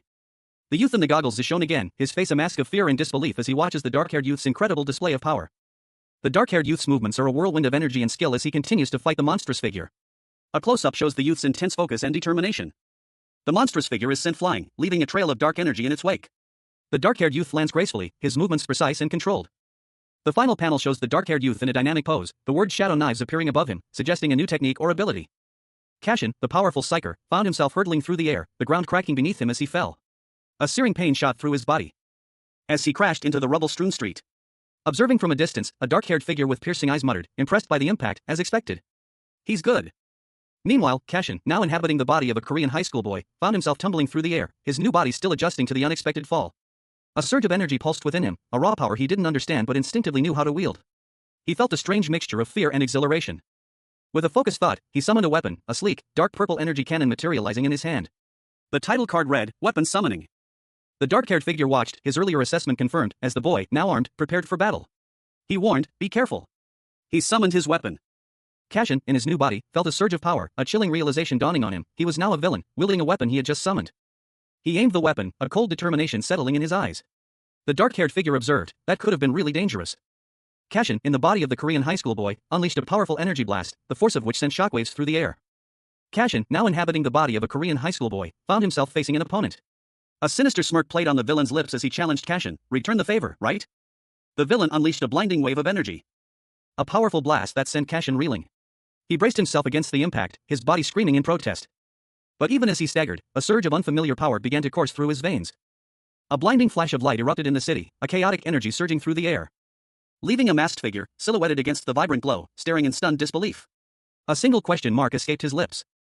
He turned, his gaze fixed on something unseen, a sense of unease settling over him. Elsewhere, a powerful psyker, Cashin Lee, found himself in a desperate struggle. His body racked with pain as he fought against an unseen force. He was losing control. Suddenly, a surge of energy propelled him forward, the impact sending shockwaves through the air. The scene ended with a dark-haired figure, wielding a sword crackling with dark energy, watching from the shadows.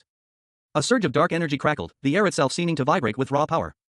The source of the energy was revealed, a shadowy, teardrop-shaped entity pulsed with an ominous light, its single eye glowing menacingly. A voice, seemingly detached from any physical form, declared that the entity's mana exceeded 1,000. This meant the entity possessed 3 times the energy output of its opponent. A profile appeared, identifying the villain as Screwdriver, a machine-type villain whose awakening trigger was Surge. His main skills included Machine Head, Driver Smash, Goggle Beam, Driver Formation, and Mana Tool Formation. His mana level was listed as 1100. A dark-haired man, his face partially obscured by shadow, observed the data with a frown. He questioned if his opponent was even paying attention. He smirked, anticipating a fun fight. The dark-haired man's confidence was challenged. Another voice questioned his certainty. A young man with spiky brown hair, wearing goggles and a futuristic outfit, appeared, commenting on the effectiveness of a recent block. He questioned if he had been too lenient. The young man unleashed a powerful attack, a burst of purple energy erupting from his hands. A surge of dark energy crackled around the figure of a young man, his eyes blazing with contrasting colors, one a piercing blue, the other a fiery gold. His expression was one of intense focus, a storm brewing within him. As he unleashed a devastating blast of power, the force of which shattered the very air around him. The raw energy tore through his surroundings, sending shockwaves rippling outwards. He stood amidst the chaos, seemingly untouched, while a female figure in advanced armor braced herself against the onslaught. A blur of motion as she launched a counterattack, her weapon crackling with energy. The clash of their powers was a spectacle of light and force. A whirlwind of blows exchanged with blinding speed. The young man moved with unnatural grace, effortlessly deflecting each strike. The woman, momentarily stunned, found herself on the defensive. No way, he's predicting my movements, she thought, her surprise evident. Who the hell is this guy? Her internal monologue continued, if he's this skilled, there's no way I wouldn't have heard of him. The fight intensified, the young man's movements becoming even more precise and deadly. A flurry of blows culminating in a powerful strike that sent the woman reeling. She barely managed to avoid a fatal blow. As she recognized her opponent. Is this the guy who, she muttered, her eyes widening in recognition? Beat Blaster? A fierce clash erupted between two figures, their powers a whirlwind of light and energy. One, clad in dark attire, moved with a fluid grace, deflecting the other's attacks with practiced ease. The other, in vibrant purple and gold, retaliated with a barrage of blows, each strike crackling with raw power. The force of their conflict threatened to shatter the very air around them. But the dark-clad figure, with a sudden surge of strength, countered, their eyes blazing with an unexpected intensity. A look of shock and disbelief crossed the face of their opponent. As the true extent of their power began to manifest, a terrifying crimson energy radiating from within. The purple-clad figure, momentarily stunned, braced for the inevitable. Sending them flying backward, the impact echoing through the very ground beneath their feet. Leaving them battered and bruised, but still defiant. Shit, you crazy dash, the purple-clad figure gasped, their voice laced with disbelief and a hint of fear. The dark-clad figure, unfazed, launched another assault, their movements blurring into a whirlwind of motion. Are you the master of fighting? A question that hung in the air as the battle raged on, the outcome uncertain. Cashin, now inhabiting the body of a Korean high school boy, focused intently, his mind wrestling with the unfamiliar power surging through his veins. He clenched his fist, a vibrant purple energy crackling around his hand. The energy coalesced into a menacing, mechanized fist, the machine hand, as the text above proclaimed. The raw power thrummed with an almost malevolent energy. With a sudden, violent motion, he launched the machine hand forward. A shockwave of purple energy ripped through the air, colliding with a dark, shadowy figure who retaliated with a blast of blue energy. The force of the impact sent tremors through the ground. The ensuing explosion was blinding, a chaotic maelstrom of light and energy. Cashin, battered but not broken, braced himself for the next attack. He moved with surprising speed, dodging another energy blast with a desperate lunge. His eyes widened in surprise and alarm. He was clearly outmatched, but his determination burned bright. He launched another attack, a desperate gamble. A powerful blow that shattered the opponent's dark energy form. The villain was defeated, but at a cost. Observers watched, surprised by the skill on display. The way he fought was unlike anything they'd seen before. His movements precise and powerful, far beyond the capabilities of an untrained individual. His eyes glowed with an unnatural intensity.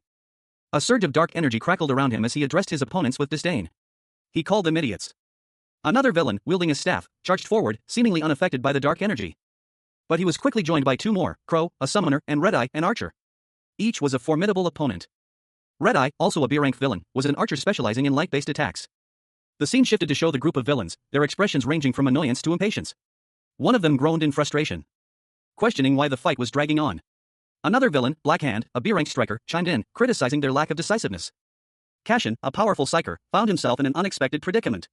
He stood in a dark alley, his back to a shadowy figure, facing a group of villains. Their leader, a striking figure in a flamboyant outfit, exuded an aura of menace. The shadowy figure, his face obscured, taunted the villainous group. He questioned their leader's competence, highlighting their recent defeat in a one-on-one fight. The villain, unfazed, retorted that he hadn't been defeated yet. He pointed out the significant damage inflicted on his opponents, implying a more decisive victory was imminent. His smug demeanor quickly crumbled as the full extent of his defeat sunk in. He was incredulous, questioning how he could have been defeated by such an amateur. The shadowy figure, now revealed to be Cashin in the body of a Korean high school boy, pressed his advantage. He questioned the villain's motives, wondering why he had initiated the fight in the first place. The villain, seemingly unperturbed, explained that he sought a challenging opponent. He craved a strong adversary to test his abilities. Cashin, however, couldn't stand idly by. He couldn't allow a murderer to continue his killing spree. A surge of power emanated from Cashin, a stark contrast to his seemingly ordinary appearance. His hidden abilities, honed as a psyker, began to surface. Meanwhile, the villain's companion, a young man with futuristic goggles and a large weapon, looked on in confusion. A group of villains, led by a figure in a flamboyant red coat, stood poised for action. One of them, a woman in a wide-brimmed hat and a lab coat, voiced her bloodthirsty intentions. There would be nothing wrong with slicing the murderer's head off. But the young man with vibrant purple and yellow attire, suspended in the air, questioned the accusation. He was incredulous. Were they saying that he was the murderer? The young man, falsely accused, scoffed. He was being falsely accused. He wondered who would believe such ridiculous rumors. Meanwhile, another figure, a man with dark hair and striking heterochromia iritum, observed the scene from a distance. He questioned the young man's audacity, wondering who he was to be so brave in front of Screwdriver, a notorious villain. Screwdriver, his face obscured by a helmet, seethed with rage. He wanted to kill the young man, right then and there. The young man, maintaining his composure, insisted he was not the murderer they sought. He stated his case simply, he was not the one they were looking for. His accusers, however, demanded evidence. Did he have any proof of his innocence? The young man's lack of evidence only fueled their suspicions. The lack of evidence meant he could be the culprit. A sudden realization dawned on the young man, his expression shifting to one of confusion and concern. A surge of dark energy erupted from within him, his eyes glowed with an eerie green light as he roared, "Now!" He launched himself forward, a furious expression contorting his face as he declared, "I'll punch you to death." His fist, crackling with dark energy, hurtled towards his opponent, who barely managed to dodge the blow, sneering, "You rude little bastard." The chapter opens with a dynamic action sequence. A powerful figure, clad in dark attire, unleashes a fierce blow. The force of the impact radiating outwards in a burst of energy. Close up on the attacker's glowing gauntlets, crackling with raw power. Revealed to be the death gauntlets. The sheer energy contained within them is palpable. The attacker, a young man with dark hair and intense green eyes, is clearly the aggressor. He raises his death gauntlets, a cruel smile playing on his lips, and unleashes a devastating attack, the raw power of the death gauntlets shattering the ground around his opponent. The impact sends shockwaves through the earth, rocks and debris flying in all directions, leaving a trail of destruction in its wake. The young man, now revealed to be a villain, considers his actions, muttering. Cashin Lee, a powerful psyker, found himself in a dire situation. His eyes, usually filled with compassion, now glowed with an unnatural purple light, reflecting the turmoil within. A surge of dark energy emanated from him, shattering the ground around him. The transformation was complete. He stood, a stark contrast to his former self, now inhabiting the body of a Korean high school boy, a newly minted villain. He unleashed a powerful blast of energy, a raw display of his newfound villainous abilities. The force of the attack sent shockwaves through the air, a testament to his immense power. A surge of blue energy crackled in his hand, a counter to the previous attack. He muttered, "This is the cure for assholes like you." With a furious, the aftermath of the battle revealed three figures observing from a distance, a woman in an extravagant hat, a man with a red headband, and a young man in a vibrant, futuristic-looking helmet. The woman whispered, "Oh." The young man in the helmet fired a blast of energy, striking one of the combatants. The man with the headband observed, "TSK, that was unexpected." He took out someone quite high-ranked in the Villzone. The man's surprise was palpable, his expression a mixture of shock and disbelief. Below him, another exclaimed, "No way." Cashin, still in the villain's body, clutched his head, clearly disoriented. A small, shadowy figure hovered nearby. Concerned, one of the observers asked, "Are you okay?" Cashin Lee, a powerful psyker, found himself in a disorienting situation. His head swam, a dizzying sensation washing over him as he struggled to regain his bearings. The world seemed to blur around him, replaced by a chaotic display of binary code and glowing symbols. A strange device, a futuristic visor, appeared before his eyes. A voice, cold and analytical, explained the reason for his disorientation. His spell power, previously insignificant, had surged dramatically. The young man, now in possession of this enhanced power, was observed by others. His low spell power was noted, a mere 300 units, placing him in the lowly D rank. This revelation caused a stir. The contrast between his current power and his recent feat was stark. How could someone with such low power have achieved such a feat? A woman, seemingly unfazed, offered a simple explanation, while rare, a B rank could defeat an A rank opponent. The scene shifted to show the aftermath of a battle. The sheer physical strength and speed of the young man were highlighted. Spell power alone, it was explained, couldn't fully determine the outcome of a battle. Other factors, such as physical prowess and strategic thinking, played a crucial role. The young man's surprising physical strength and quick reflexes were emphasized, further complicating the assessment of his abilities. A powerful, shadowy figure, cloaked in dark energy, moved with unnatural speed and precision. His combat skills were far beyond what should be possible, exceeding even his own apparent physical capabilities. An anomaly, a high-end, perfectly optimized machine in mechanical terms. He stood before another, a younger man with spiky, light brown hair, who watched him with a mixture of apprehension and fascination. The younger man held a glowing, crystalline object, a spell power crystal, its light pulsating with contained energy. He showed it to the shadowy figure, a question hanging in the air. He knew what it was. The shadowy figure, his expression unreadable, reacted with a flicker of surprise. A magical crystal, he seemed to wonder, a dark, shadowy entity swirling behind him. The younger man explained that villains could increase their spell power through intense training and by ingesting magic crystals. A revelation that seemed to galvanize the shadowy figure into action. He drew a glowing, energy-charged blade. The younger man, seemingly unfazed, calmly instructed the shadowy figure, "Eat it." The shadowy figure, despite his initial hesitation, seemed to consider the offer. Another figure, dressed in flamboyant attire, approached, suggesting a deal. But the shadowy figure, driven by his unwavering sense of justice, refused. "I can't bear injustice," he declared.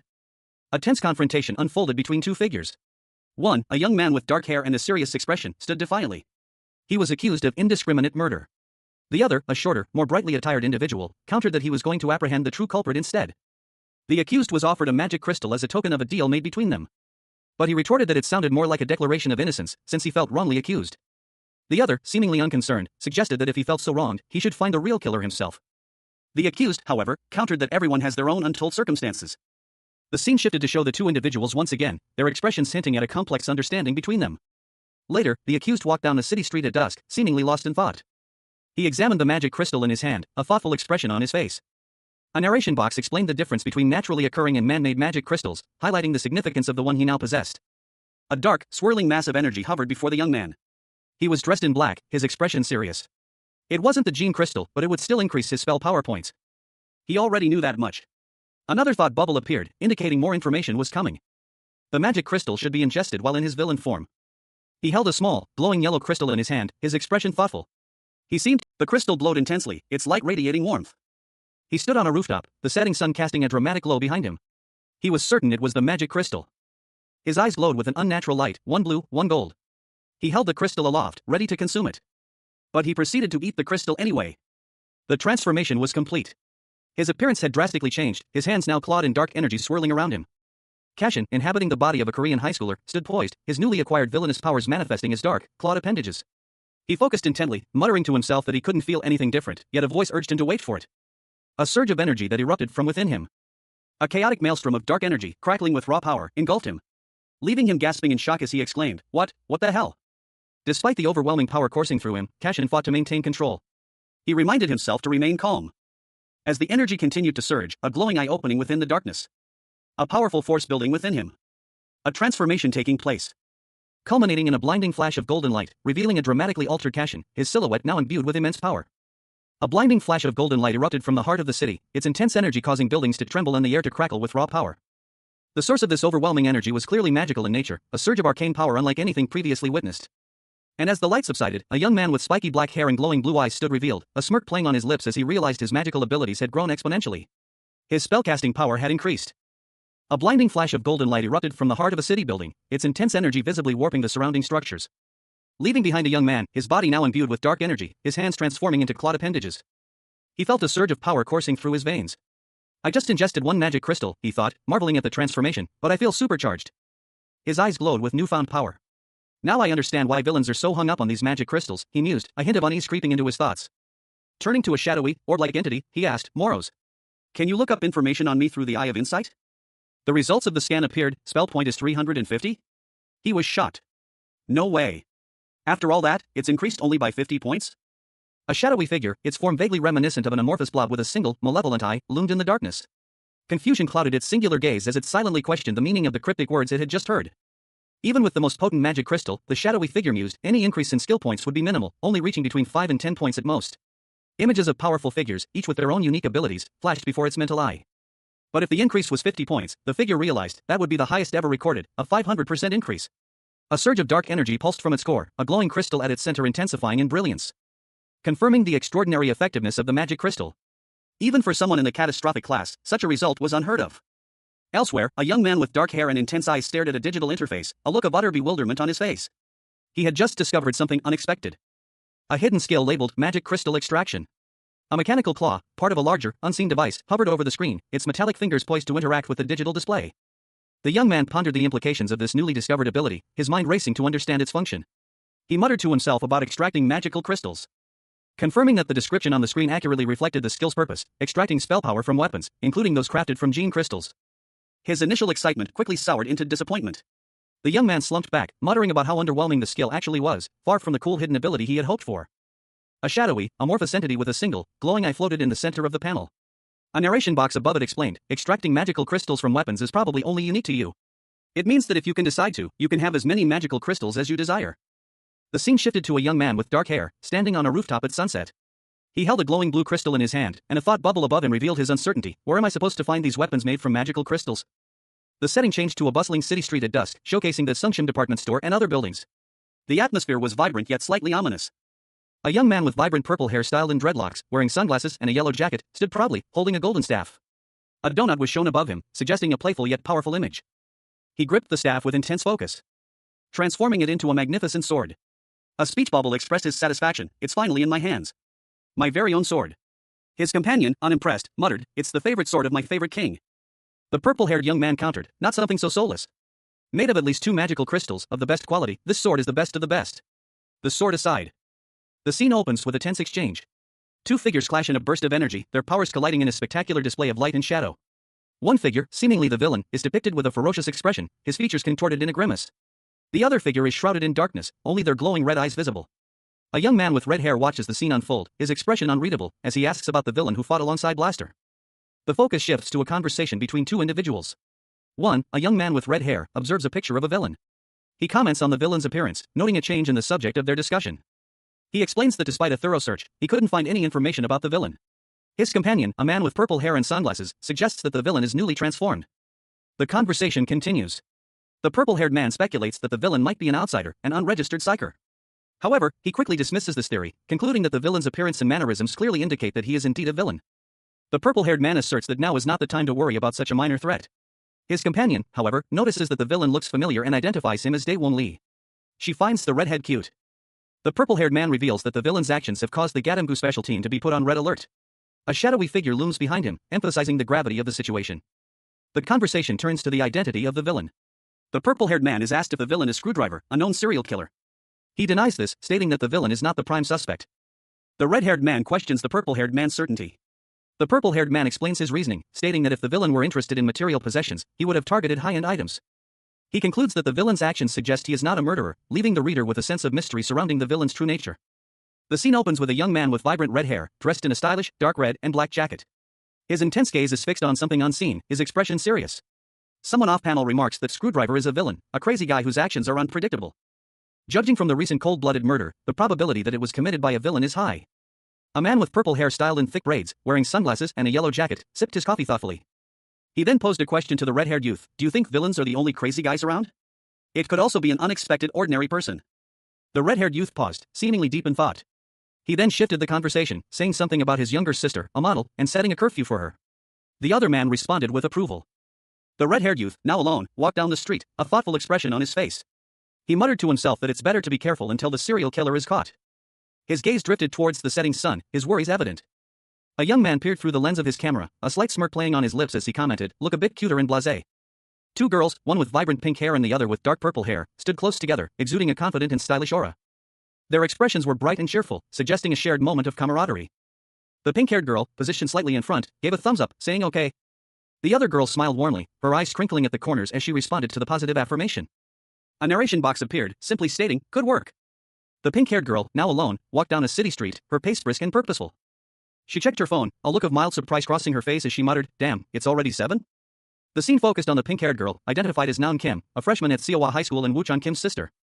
Cashin Lee, a powerful psyker, found himself unexpectedly in the body of a Korean high school boy. He observed his surroundings, a bustling street in Korea, his new reality still settling in. When a girl with vibrant pink hair, identified as Min Young-on, a freshman at Seowa High School, appeared. She seemed preoccupied, muttering about a limited edition bottle. Min Young paused, a question mark floating above her head as she seemed to notice something. A young man, seemingly surprised, called out to Min Young, using the name Naeun. A sense of familiarity flickered in his eyes, suggesting a pre-existing relationship. He then suggested they play at the toy crane machine. Naeun hesitated, mentioning it had been a while since they'd been to the arcade. The young man, insistent, proposed just 1 round. But Naeun countered that she had a curfew due to her brother. Despite her reluctance, Naeun was persuaded by the young man's pleading. Her expression softened, and she agreed to just 1 round. The 2 girls walked off towards the arcade, the setting sun casting long shadows behind them. The sun dipped below the horizon, casting long shadows across the bustling streets of a Korean city. 2 high school students, a boy and a girl, strolled along the sidewalk, their laughter echoing faintly in the twilight. Unseen, a figure watched them from the darkness of a nearby alleyway. The sun dipped below the horizon, casting a warm, orange glow over the cityscape. Apartment buildings stood tall against the twilight sky. An online news article blared the headline, "Indiscriminate killer will be definitely caught." Accompanying the text was an image of a stylish young man with purple hair and sunglasses, flanked by 2 associates. The article detailed the deployment of a strong special force to quell the fears of residents in the Gadam district. Inside a dimly lit room, a young man with dark hair sat at a desk, a thoughtful expression on his face. A dark, shadowy entity hovered beside him. He mused silently. Are you thinking about accepting Screwdriver's proposal? His thoughts continued. His proposal is of no interest to me, but this guy has killed so many in cold blood. I can't just sit and do nothing. He tapped his fingers on his desk, lost in thought. It's difficult to find a murderer who kills without a motive. There's no information apart from the fact that the murders have occurred in. The shadowy entity beside him seemed to shift, prompting a question. What about the thing you got from Screwdriver? What thing? The young man's expression turned to one of confusion, his gaze fixed on the dark entity. The scene opens with a wide shot of a partly cloudy sky over what appears to be a city. A tall antenna rises from a building in the distance. The camera focuses on a weathered building, its walls scarred with age and neglect. Below, a young man with vibrant, almost neon-colored clothing and goggles receives a sleek, dark smartphone. He questions the giver. Why are you giving me this? The other, a man in dark clothing, explains, we need a means of communication. The young man, seemingly pleased with the device, adds, I made it so that it can only send and receive texts or files. The man in dark clothing assures him, there's no GPS tracker in it, so don't worry. He continues, I'll also send you leads about the killer through this. The young man nods, don't need it. The man adds, and you're of course free to text me whenever. I'll support you fully, so make sure to catch the killer. It's a request. The man in dark clothing departs, leaving the young man alone with the phone. He looks thoughtful, a slight frown on his face. He picks up the phone and begins to use it, his fingers moving swiftly across the screen. His eyes widen slightly as he reads a message, a look of dawning realization crossing his features. A powerful hand slammed down onto a sleek, black rectangular object, causing a small shockwave to ripple across the surface of the wooden floor. He couldn't bring himself to do it. He had his pride, how could he casually exchange texts with a villain? If his brain wouldn't cooperate, his legs would have to. He wouldn't just stand around and do nothing. The sky was a dusky purple as the sun began to set, casting long shadows over the sign for the community arcade. Two girls watched intently as he played a claw machine game, excitedly shouting encouragement as he maneuvered the claw closer to a plush panda. But then, with a frustrated groan, he failed to grasp the prize. One of the girls laughed, a sound that echoed the boy's own internal disappointment. Frustration simmered between two unseen individuals. One voiced their impatience, demanding, why can't we get even one? Let's do it once more. The other sighed, replying, it's too bad, but I should probably go now. Outside, the setting sun cast long shadows as two high school girls walked home. One, with vibrant pink hair, checked her watch, exclaiming, already? But it's not even 8 yet. A drone, marked with a D, silently observed them from above. The pink-haired girl turned to her companion, a girl with dark hair pulled back in a bun, explaining, I told you, didn't I? My annoying brother put a curfew. The dark-haired girl sighed, a look of mild annoyance on her face. The pink-haired girl, sensing her friend's hesitation, asked, a bit longer? The dark-haired girl, however, seemed troubled. She asked, is something wrong? A bead of sweat trickled down the dark-haired girl's cheek as she confessed, actually. I saw. Leaving the sentence unfinished. The scene opens with a chilling discovery. A dark stain spreads across the ground, a grim reminder of a recent tragedy. A voice, filled with a mix of shock and disbelief, whispers, that. A discarded school uniform lies amidst the blood, a stark testament to the violence that occurred. The image is heavy with unspoken grief and fear. Two young women, Sujin and Yuna, are shown in a hallway. Sujin, her face etched with worry, exclaims, one of our schoolmates got murdered a few days ago, like you know. Yuna, visibly shaken, responds, WH. What? A wave of fear washes over her as she confesses, I wanted to tell someone, but I was too scared. Yuna continues, her voice barely a whisper, it feels like it'll happen to me too. Sujin, noticing Yuna's distress, asks urgently, see you? Yuna's fear intensifies. She clutches Sujin's hand, her eyes wide with terror. She declares, this is not the time to be doing this. Sujin, understanding the gravity of the situation, firmly states, let's hurry. The two girls run, their steps quickening as they flee down the hallway. Sujin explains, if you've seen the murderer, then you and I are both in danger. Inside a dimly lit room, two young women, one with dark blue hair and the other with vibrant pink hair, stared in alarm as the shutters suddenly closed, plunging them into near darkness. A wave of panic washed over them as they wondered who had switched off the lights. A question mark swirling in the pink-haired girl's mind as a sense of unease settled over her.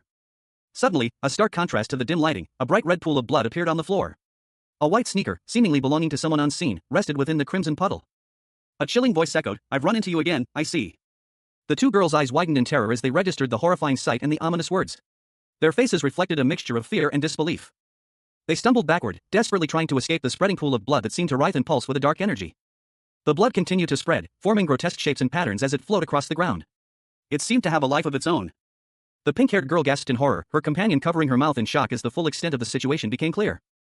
A monstrous figure emerged from the pool of blood, its form vaguely humanoid but undeniably terrifying. A data box identified it as Blood Rain, a B-rank villain with the class mage and skill mind abilities. The scene opens with an aerial view of a bustling city street, the buildings bathed in the warm glow of the setting sun. A sense of urban energy fills the air. From this vantage point, we see a young man with short, dark hair, dressed in a dark, almost black, jacket and pants. He stands on an overpass, his back to the viewer, gazing out at the city below. A thoughtful expression on his face. A small, shadowy figure floats near him, seemingly observing his every move. He mutters to himself, questioning the usefulness of his aimless wandering. The shadowy figure speaks, chiding him for his aimless wandering and suggesting he should have stayed home. The young man responds, explaining that even if he wanted to, he is bound to remain within a certain range of the shadowy entity. Suddenly, the young man's phone buzzes. He looks at it, surprised. The shadowy figure comments that it's the phone given to him by Screwdriver. He is surprised that he still has the phone, despite his earlier intention to leave it behind. The shadowy figure questions his decision, highlighting his pride. He decides to check the message, threatening to delete it if it's something weird. He opens the message. The next panel shows two girls, one with purple hair and the other with bright pink hair, looking shocked and scared. Their expressions suggest something alarming has just happened. The final panel shows a close-up of a menacing face, red and glowing, with sharp teeth and intense eyes. This face fills the entire panel, creating a sense of impending danger. A young woman with vibrant pink hair stood by a window, her gaze fixed on a drone hovering ominously in the twilight sky. A sense of unease washed over her. She gasped, her eyes widening in horror as she recognized the figure below, a shadowy villain, his form radiating a malevolent aura. Her companion, a woman with dark hair, looked equally shocked. The pink-haired woman whispered, "He's definitely the murderer Min Young saw." The two women exchanged worried glances, a silent question hanging in the air. The pink-haired woman finally voiced their shared concern, "What do we do now?" Meanwhile, in a different location, a young man with vibrant red hair sat comfortably on a couch, casually flipping through channels on his television with a remote. The pink-haired woman from earlier appeared, holding a small device. She looked at the young man with a mixture of apprehension and urgency. She warned him, "Don't go about pressing it for fun." He nodded, adding, "Press it if there's an emergency. I'll find you immediately." A young woman with vibrant pink hair, her expression a mixture of anger and urgency, addressed another woman with dark hair. She insisted that the situation was serious, not a joke. The pink-haired woman, her hand gripping a small, glowing device, pressed it, issuing a sharp warning for someone to hurry. A dark, ominous presence loomed. A voice, seemingly disembodied, observed that the two women looked tired and weary.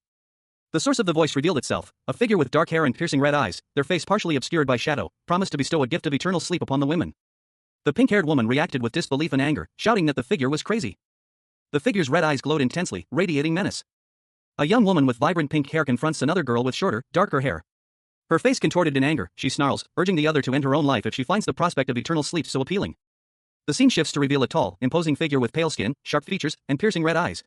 His expression is one of cold disdain as he addresses someone unseen, simply uttering the word, "child." This imposing figure, with clawed hands and a sinister aura, stands before the two girls from the previous panel.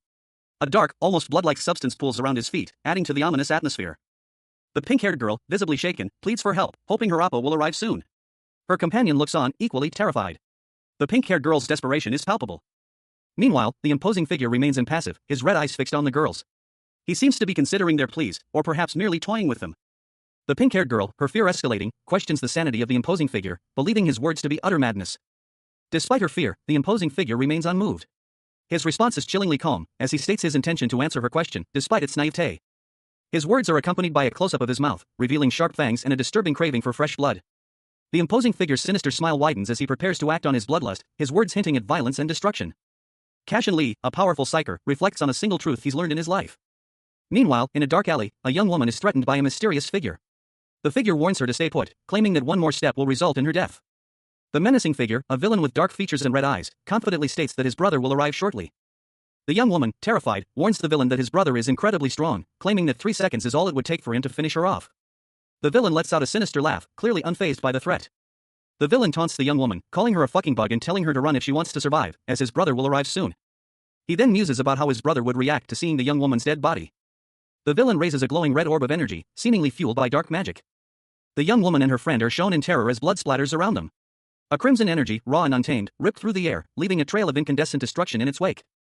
The sheer force of the attack leaving a lingering, bloody spray across the otherwise pristine white background. Min Young, a young woman with vibrant orange hair, watched the scene unfold with wide, frightened eyes. A wave of crimson energy washed over her, narrowly missing her as it continued its destructive path. Another young man, dressed in a sharp black suit, was sent flying backward by the same force. The attack leaving a bloody smear across the floor as he crashed into a wall. Min Young's eyes widened further, a look of dawning horror replacing her initial fear. As implications of what she had just witnessed sinking in. A desperate cry escaped her lips as she saw another student, Min Yoon, collapse to the ground, gravely injured. Min Young. A young woman with vibrant pink hair, her eyes brimming with tears, clutched the arm of a dark-haired boy. He looked distraught, his gaze downcast. She urged him, "It's your turn now." Suddenly, a sinister figure emerged, his red eyes gleaming with malevolent energy. A surge of crimson power erupted from him as he declared, "For your brother." The pink-haired girl's eyes widened in terror as the dark energy intensified. A wave of raw fury washing over her. She screamed, "You fucking asshole." The pink-haired girl unleashed a blinding flash of light, a powerful energy radiating from her, leaving a trail of destruction in its wake. The pink-haired girl, breathless and shaken, held the boy close, her eyes wide with shock and uncertainty. A question mark floated above her head. The villain, seemingly unfazed, raised a clawed hand, dark energy swirling around it. With a sinister grin, he announced, "Here's a gift for you." Cashin, now inhabiting the body of a Korean high school boy, found himself hurtling through the air, a surge of unfamiliar power coursing through his veins. The raw energy crackling around him as he braced for impact. He was no longer the calm, collected psyker he once was, this new body throbbed with a dark, untamed energy. He landed with a resounding crash, the ground trembling beneath him. "Eat this," he roared, unleashing a blast of dark energy. A wave of shadow and power erupting from his hands. The attack was brutal, raw, and undeniably villainous. His opponent, a figure cloaked in darkness, retaliated with a swift, precise counterattack. The clash of powers sent shockwaves through the air. A blinding light momentarily obscuring the scene. When it subsided, a sinister grin spread across the villain's face. Cashin, fueled by adrenaline and the unfamiliar power surging within him, launched another attack. A fierce blow connecting with his opponent. The impact sent a shockwave through the air, leaving the villain reeling. A blinding flash of light and energy erupted as two figures clashed. The sheer force of their confrontation sent shockwaves rippling outwards, shattering the very ground beneath their feet. The air crackled with raw power as one figure, cloaked in shadow, unleashed a devastating blow. A dark, swirling energy coalesced into a sharp, crescent-shaped projectile, which hurtled towards its target with terrifying speed. The impact was immediate and brutal, a crimson explosion blooming across the desolate landscape, leaving behind only dust and debris. From the heart of the chaos, a young man with dark hair and piercing eyes emerged, his hand adorned with a dark, clawed gauntlet. Observing from a distance, a figure with long, dark hair and pale skin let out a questioning hum.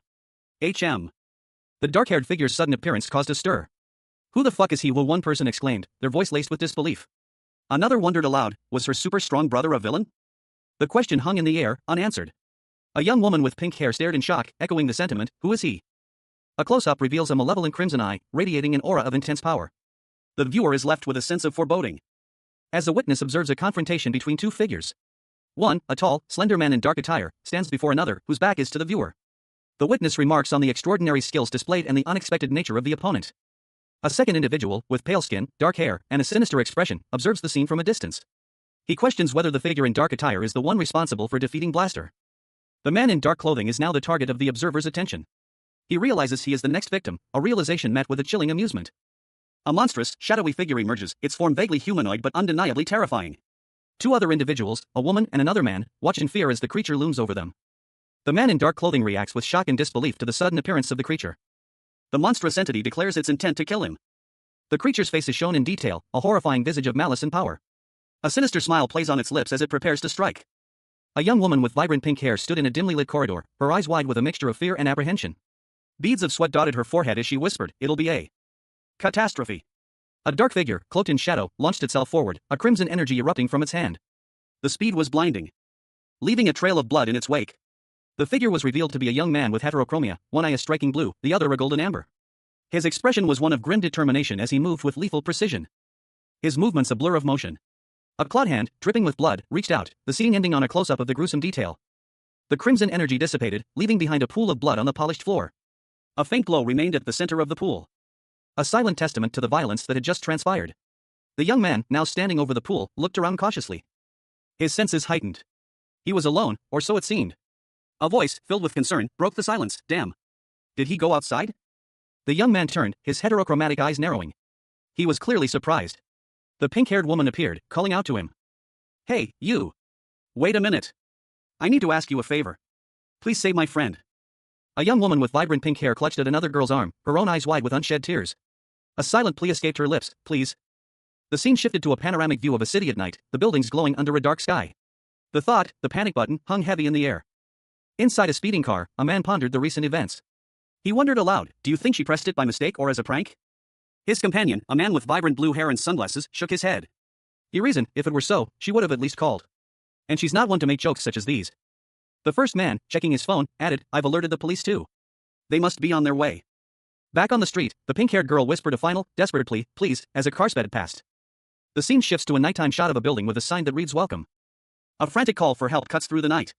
A young woman with pink hair lies injured on the ground, clutching her side, while a dark-haired young man with striking heterochromia, one blue, one brown eye, kneels beside her, assessing the damage. He calmly instructs her to find something to stem the bleeding while awaiting the ambulance. The young woman, visibly distressed, searches frantically for something with good elasticity. And the young man offers a solution, a pair of stockings from his bag. The stockings are used to staunch the bleeding. Another, blue-haired young person lies nearby, also injured. The pink-haired girl asks the dark-haired young man to assess the blue-haired girl's condition. A strange, glowing blue orb emanates from the dark-haired young man, seemingly scanning the injured girl, revealing that while injured, her condition is not immediately life-threatening. The pink-haired girl anxiously asks about the blue-haired girl's prognosis, relieved to hear that she will likely recover if medical attention arrives promptly. Amidst the chaos of a recent battle, a young woman with vibrant pink hair exclaimed in disbelief, "Really?" Her eyes wide with shock, she watched as two figures, one with dark hair and a brooding expression, moved with impossible speed across the ravaged landscape. The pink-haired woman, having administered first aid to one of the injured, calmly stated, "I've performed first aid. The others can take care of the rest." She watched, concern etched on her face, as the dark-haired figure turned to leave. "You're leaving?" she questioned, her voice laced with worry. The dark-haired man paused, his gaze unwavering. "Of course. What will you do once people flee at the sight of me?" he responded, his tone suggesting a weariness born of repeated experience. The pink-haired woman looked down at the injured person, her expression a mixture of helplessness and determination. She tended to the injured, a silent understanding passing between them. The scene was one of quiet desperation. A moment of shared silence hung heavy in the air before the dark-haired figure vanished. Suddenly, a surge of blue energy erupted from the dark-haired man as he moved at incredible speed through the city. He moved with terrifying efficiency, a blur of motion against the cityscape. His internal monologue revealed a grim calculation: if they would have reached there on time, they would have died. The chapter opens with a close-up of Cashin's new face, a Korean high school boy with striking heterochromia, one blue eye and one golden, framed by sharp, dark hair. A faint, tribal-like marking graces his cheek, hinting at the power simmering beneath the surface. He moved with unnatural speed, a blur of motion against the night cityscape. A trail of shimmering blue energy followed his every leap, a testament to his abilities. A power he hadn't fully grasped yet. "It's been bothering me for a while now," he mused, a hint of unease in his thoughts. A sudden, sharp pain pierced his mind. He gasped, a question mark forming on his lips as a wave of purple energy erupted from within him, transforming his appearance subtly. Dark, feathery tendrils spread from his body, swirling around him like a storm. The transformation intensified, the purple energy coalescing into a dark, ominous form behind him. From a rooftop across the city, a woman in a flamboyant, Gothic-inspired outfit watched him, a smirk playing on her lips. Dark, feathery particles swirled around her, mirroring the energy emanating from Cashin. She called out, her voice echoing across the cityscape, "We meet again." The woman, elegant and menacing, held a strange, ornate staff. Her confident posture and knowing smile suggested a long-awaited reunion, and a clear understanding of Cashin's transformation. A shadowy figure, clad in dark attire, stood defiantly before a woman with brown hair, her back turned to the viewer. The woman questioned him, her voice laced with suspicion, "Do you not remember me?" The shadowy figure's gaze hardened. He thought, the implication of her words chilling him to the bone, that would be quite upsetting. "Upsetting enough for me to kill you." He then turned to face another individual, a young man with vibrant orange hair, seated before a bank of computer screens. The young man was reviewing footage of the woman, his expression one of focused determination. He stated, his voice calm but firm, "I saw you a few hours ago. I can't possibly forget you already." The young man continued, his words carrying a hint of amusement, "Thanks for introducing yourself. I'm Raven." Raven, a woman with a striking appearance and a wide-brimmed hat, chuckled. "An apt name for me, don't you think?" "And you are?" The shadowy figure replied, his voice devoid of emotion, "I don't have a name." "Ha, so you don't have a villain name yet? Never mind the villain name, tell me what that is first." Raven gestured towards a series of drones hovering in the air. "To catch the murderer, the screwdriver's got these in areas he is likely to strike. He's got 100 of these. It's blood rain. He wanders all over the country, committing heinous murders." A shadowy figure, resembling a plague doctor with glowing red eyes, cackled. He mused that while he suspected the individual responsible for the current events, it was difficult to be certain due to the challenges of tracking them. Further complicating matters, there was an internal issue to address. A woman with dark hair, striking features, and a witch-like hat appeared, her expression sharp. She abruptly corrected herself, threatening to skewer the person she was addressing if they didn't comply. Meanwhile, a young man with blonde hair and vibrant clothing, seemingly unconcerned with the unfolding drama, searched for his popcorn, lamenting its absence. The plague doctor figure reacted with a startled awe. The woman in the witch's hat handed a small, blue box to the plague doctor, explaining that someone had asked her to give it to him and that further explanations would follow once he dealt with its contents. The young man with dark hair and a black outfit, seemingly the one being addressed by the woman, prepared to attack a shadowy entity. The box contained magical crystals, a part of his promised wages, as he was informed. The young man opened the box, revealing 3 glowing crystals. He was amazed by the sight of these magical crystals. He examined the crystals, declaring them to be the best ones. The sun shone brightly over a modern Korean city, casting a warm glow on the tall apartment buildings. A news report flashed across screens: the suspected mass-murdering villain had struck again the previous evening. Inside an apartment, a young woman watched the news, relieved to hear that no one had died this time. However, one female high school student was injured and hospitalized, though her life was not in danger. She asked if he was going to school, and he confirmed, adding that he would see her later. The woman warned Kang Woo-kwan to be careful, given the recent events. As he walked, Kang Woo-kwan reflected that it had been several days since he possessed this body. Cashin Lee, a powerful psyker, found himself in a predicament. He needed to grow stronger. To take revenge against Lampas. But his new reality as a Korean high school boy, now a villain, presented a challenge. He wasn't sure how much he could trust the strange, dark entity that had appeared before him. And the deal he'd made with the villains in the Vill Zone was also weighing heavily on his mind. Night fell, and a meeting took place. The villains presented their payment. 3 high-quality magical crystals. The boy, still struggling with his new reality, questioned the amount. Was this only a portion of the promised prize?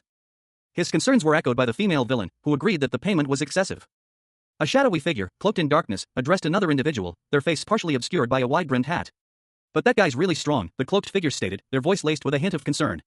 The other, seemingly more powerful individual, responded dismissively, with your current spell power, you won't be able to defeat blood. It'll be fine. The cloaked figure, seemingly unconvinced, examined a small, glowing red device. Their companion continued, explaining, there's also a micro GPS tracking device screwdriver made. You can use it when you want to. The hatted figure turned, their back now to the viewer, a dark bird perched on their shoulder. Ah.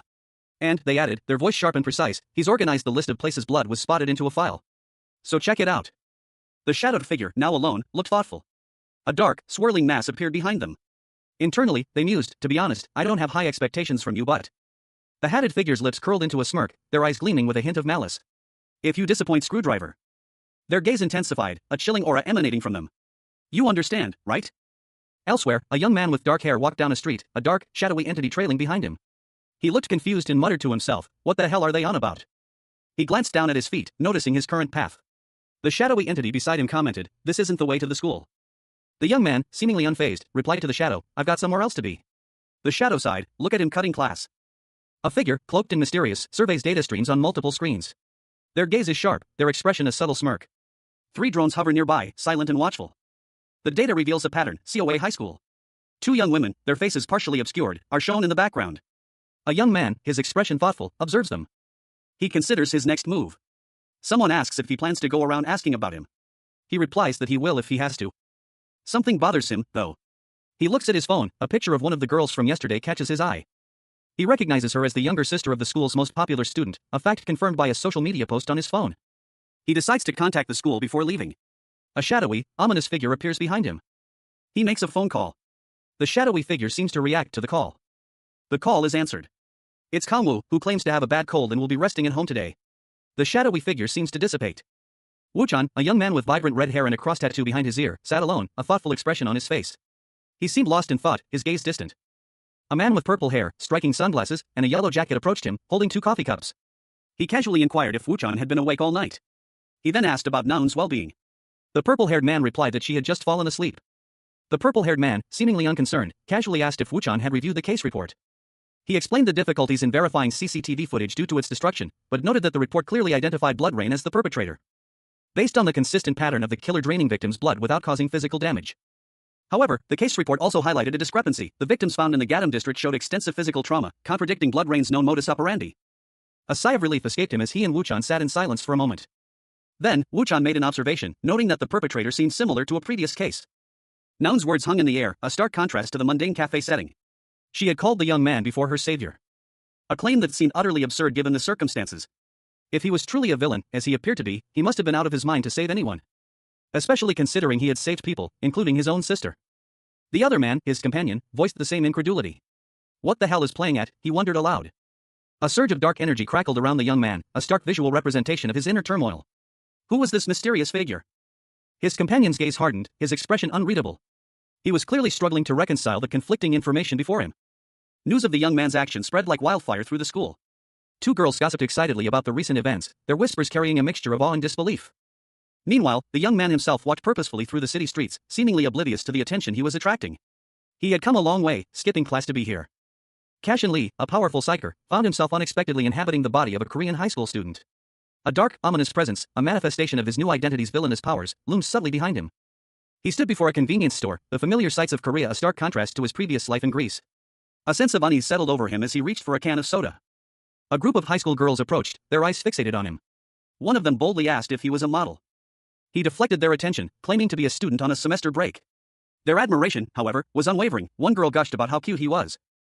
Another girl inquired about his college, prompting a suspicious response from him. He questioned their motives, his suspicion growing. The first girl, captivated by his appearance, expressed her desire to have a similar look. The cashier, seemingly oblivious to the tension, offered to ring up her purchase. A scene shift revealed a couple receiving a new phone as a gift. The woman, dressed in an extravagant gown, seemed to be involved in some sort of scheme. The man received a phone as a gift, but he already owned one. Suddenly, a dark, shadowy figure appeared, attacking him with a deadly intent. Die, it shrieked.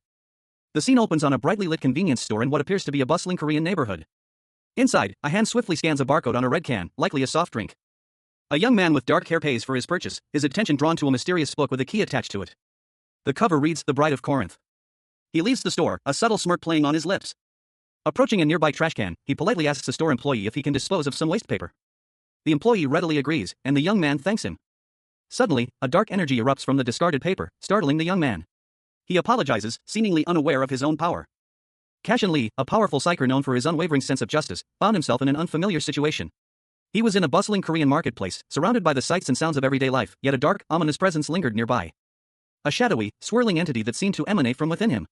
He was trapped in the body of a Korean high school student, a newly minted villain. He walked the streets, the weight of his new reality settling upon him. The familiar world felt alien, yet the dark power within him felt strangely natural. A sudden, chilling thought pierced through his mind, Cashin. A dark entity within him spoke, its voice a cold whisper. I have something I need to tell you, it hissed. The high schooler's eyes widened in alarm. He's. When he looked into the entity's eyes, a chilling realization washed over him. He knew what it was. But he wasn't entirely sure of its nature. But I'm not sure if he's blood, he mused, a hint of uncertainty in his voice. The entity's words echoed in his mind, The Bride of Corinth. A mysterious title, hinting at a larger, more sinister plot. The scene opens with a painting depicting a classic vampire scene. A regal figure, draped in white, stands before two onlookers, a chilling aura surrounding them. The vampire, eyes glowing menacingly, addresses his victims with a cruel laugh, You're going to die. A sweet death. He. You shall die in me. The scene shifts abruptly to a Korean high school boy, his expression one of mild annoyance as he mutters, You shall die in me. Nearby, another student observes, surprised by his friend's familiarity with the line, commenting, I knew I'd heard of this somewhere. It's a dialogue in this novel. I'm surprised you remember such things. I used to read a little in the orphanage. The boy takes a long drink from a can of cola. A sinister smile spreads across his face as he declares, Let's go see if the card we picked is the Joker. A man is seen checking his phone outside a convenience store. In the lower panel, a dark, shadowy figure appears. The camera angle shifts to show a building in the distance. A shadowy eye, seemingly observing from the darkness, looms over the scene. Below, a young man with dark hair and glasses ponders aloud, Isn't this the way to Seowa Girls High School? The young man, his identity still unknown, walks purposefully down a city street. The question hangs in the air, where is he going? His eyes flash with a sudden, intense light, hinting at a hidden power. A surge of energy erupts from him as he reacts to something unseen. A man in a green jacket, seemingly startled, is thrown back by a powerful force. Simultaneously, the young man's eyes widen in surprise, a clear indication of his involvement in the event. The young man's power continues to surge, causing a small explosion that sends the man in the green jacket flying. The impact leaves a trail of energy in its wake. A bystander, witnessing the scene, nervously asks, Hey, are you okay? The man in green groans in pain, clutching his side. The young man, breathing heavily, seems shaken but unharmed. He mutters, Ah. A sudden wave of dizziness washes over him as he gasps, The young man stands before a building, his back to the viewer. A dark, shadowy eye symbol floats near his head, a visual representation of his inner turmoil. The scene opens with a high-angle, long shot of a modern, multi-story building in what appears to be a bustling city. The architecture is clean and contemporary, with large windows and a sleek design. The building is situated on a busy street, with pedestrians and vehicles visible in the distance. Inside the building, a young man with dark hair and intense eyes is seen. He is dressed in dark clothing. He mutters to himself, noting the lack of accessible rooftops nearby and deciding to consume something beforehand. He consumes a glowing object, and a surge of golden energy envelopes him. His eyes glow with an otherworldly light. The young man, now radiating power, calls out to a shadowy, eye-like entity, Moros, requesting it to perform an assessment using the Eye of Insight. A detailed data screen appears, revealing the young man's villain identity, Kwon Kong-woo. His special attribute is Catastrophic Class, Darkness, triggered by Rage. His main skills are Shadow Knives and Shadow Movement, with a hidden skill of Magical Crystal Extraction. He currently has 470 spell points. Kwon Kong-woo examines the data screen, questioning the enhancement of his Shadow and Shadow Movement skills. Moros explains that the increase in spell points has evolved his pre-existing abilities. He is surprised to learn that skill acquisition is possible simply through an increase in spell points. A stark contrast to his past experiences as a psyker, where strength was only gained through rigorous training. Kwon Kong-woo is astonished by his current spell point count of 470, contrasting it with his previous experience where consuming 3 magic crystals only yielded 120 points. A disembodied voice explained that Cashin's body was developing a tolerance to the magic crystals. With each subsequent ingestion, the effect would lessen, eventually resulting in only a slight change. Cashin, now inhabiting the body of a Korean high school boy, stood in a bathroom, a thoughtful expression on his face. He mused that if one could become stronger by ingesting magical crystals, it might be a viable path to power. But he knew that others wouldn't simply give him such powerful artifacts. He realized that to become stronger, he couldn't rely solely on magical crystals. He needed to explore alternative methods, such as training or other means of enhancement. Cashin then instructed Moros, his apparent companion, to display blood stats. Moros warned that using blood's abilities again would have consequences. He had already used them twice that day. A data screen revealed Blood Rain's profile, a villain whose transformation was triggered by desire, possessing mind-based abilities like Blood Cutter, Blood Spear, Hypnosis, and Terror, with 1,000 spell points. Cashin pondered over the data, wondering if this was the same entity they had encountered previously. Cashin's eyes, one blue and one gold, reflected his internal conflict and determination. A powerful psyker named Cashin Lee found himself in a dire situation. He muttered to himself, acknowledging the difficulty of his current predicament. This was not going to be easy. The image showed a sinister figure, his red eyes gleaming with malevolent intent. His cruel smile hinted at the dark power he wielded. The scene shifted to a modern cityscape, the sun setting behind a tall building. The atmosphere suggested a transition to a new environment. Cashin, now inhabiting the body of a Korean high school boy, found himself in a sterile, clinical waiting room. The scene was calm, a stark contrast to the events that had just transpired. A sudden, violent movement interrupted the quiet. The panel showed a glimpse of a struggle, hinting at an imminent threat. The camera angle shifted to reveal a disturbing sight, a pool of blood on the floor, a grim indication of recent violence. A chilling whisper echoed in the room, revealing the presence of a malevolent force, my loyal servants. 3 figures emerged from the shadows, their backs turned, their presence ominous and foreboding. A pair of crimson eyes, blazing with malevolent energy, snapped open in the darkness. The being to which they belonged, a monstrous figure wreathed in shadow and fire, issued a chilling command, bring those children to me. Its voice, a low growl that vibrated with power, echoed through the night. The sun dipped below the horizon, casting long shadows across the cityscape. A modern high-rise building stood tall against the vibrant twilight sky. Inside, the sterile atmosphere of a hospital hallway felt a stark contrast. A security guard stood watch, his eyes scanning the quiet corridor. In a nearby room, a young woman with vibrant pink hair sat beside a hospital bed, anxiously checking her phone. Her expression was one of worry as she waited. A phone displayed images of several individuals, one of whom was a young man in a villainous outfit. She frowned, a sense of unease settling over her as she muttered to herself that he wasn't there. The image of the villain triggered a wave of apprehension. She wondered who this person could possibly be. A sudden realization struck her, the name Naeun Kim flashed in her mind. A doctor, his face partially obscured, appeared in the doorway, his voice calm yet urgent as he informed her that some tests needed to be done. He suggested that she accompany the patient, emphasizing the importance of her presence as the patient's guardian. The woman, surprised, questioned if he meant her. The sprawling cityscape of Seoul stretched out beneath a bruised twilight sky. A city of vibrant energy, yet also one that held shadows. As a surge of dark energy erupted from a narrow alleyway. From the heart of the darkness, a young man emerged, his eyes blazing with an unnatural light. His form was wreathed in shadows, a stark contrast to the mundane setting. A palpable aura of menace radiating from him. He stood amidst the mundane backdrop of a schoolyard, the stark contrast between his dark power and the ordinary surroundings only amplifying his menacing presence. A silent testament to the transformation that had taken place within him. I can link the hidden shadow and the shadow movement. He thought, a chilling realization dawning on him. Like this and use it together. But even as he reveled in his newfound power, a shadow of doubt crossed his mind. It's not all good news. His eyes, once filled with a cold fire, now flickered with a hint of something else, a flicker of uncertainty, perhaps even fear. A surge of dark energy, laced with golden sparks, erupted from him, a chaotic display of power that hinted at the turmoil within. Cashin Lee, a powerful psyker, found himself in the midst of a chaotic energy surge. Dark, swirling tendrils of power erupted from his hands, a stark contrast to his usually calm demeanor. His eyes, usually filled with compassion, now held a fierce intensity. He was in the body of a Korean high school boy, a newly minted villain. A dark, ominous mass pulsed with energy behind him, a manifestation of his newfound, volatile powers. His companion warned him about the high magic crystal consumption rate, urging caution. The boy, however, impatiently dismissed the warning. The boy, now fully inhabiting Cashin's consciousness, checked his phone. A dark, shadowy eye symbol pulsed ominously on the screen, mirroring the dark energy emanating from him. He realized the person he was tracking was heading towards the hospital where a girl had been admitted the previous day. A grim determination settled on his face. He was relieved to have placed a GPS tracker on his target. A flashback revealed a worried young woman with pink hair, her eyes filled with concern for the boy, now a villain. The boy's expression was one of conflicted emotions. Cashin, trapped within the villain's body, focused his will. A surge of power, blue this time, crackled around him, a sign of his resistance against his new reality. He resolved to act quickly, his determination hardening into a focused resolve. He was going to save the girl, even if it meant confronting his own dark side. Cashin Lee, a powerful psyker known for his unwavering sense of justice, found himself in a precarious situation. He plummeted from a great height, a dark, swirling energy trailing behind him. The city sprawling beneath him a dizzying blur. The fall seemed endless. Until he landed hard, the impact jarring him to his core.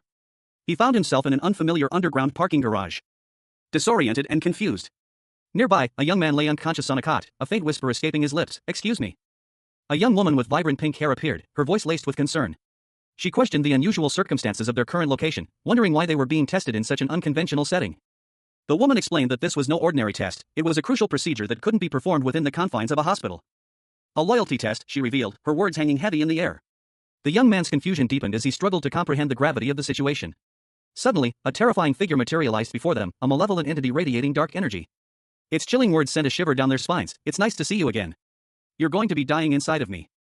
The young woman's eyes widened in terror as she stared at the monstrous being, a silent scream trapped within her widening pupils. A young woman with vibrant red hair, wide, frightened eyes, and a pale complexion screamed in terror.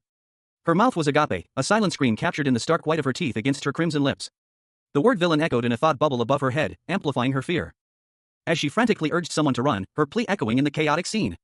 Below, a group of shadowy figures emerged from the darkness, their faces obscured by masks, their eyes glowing menacingly red.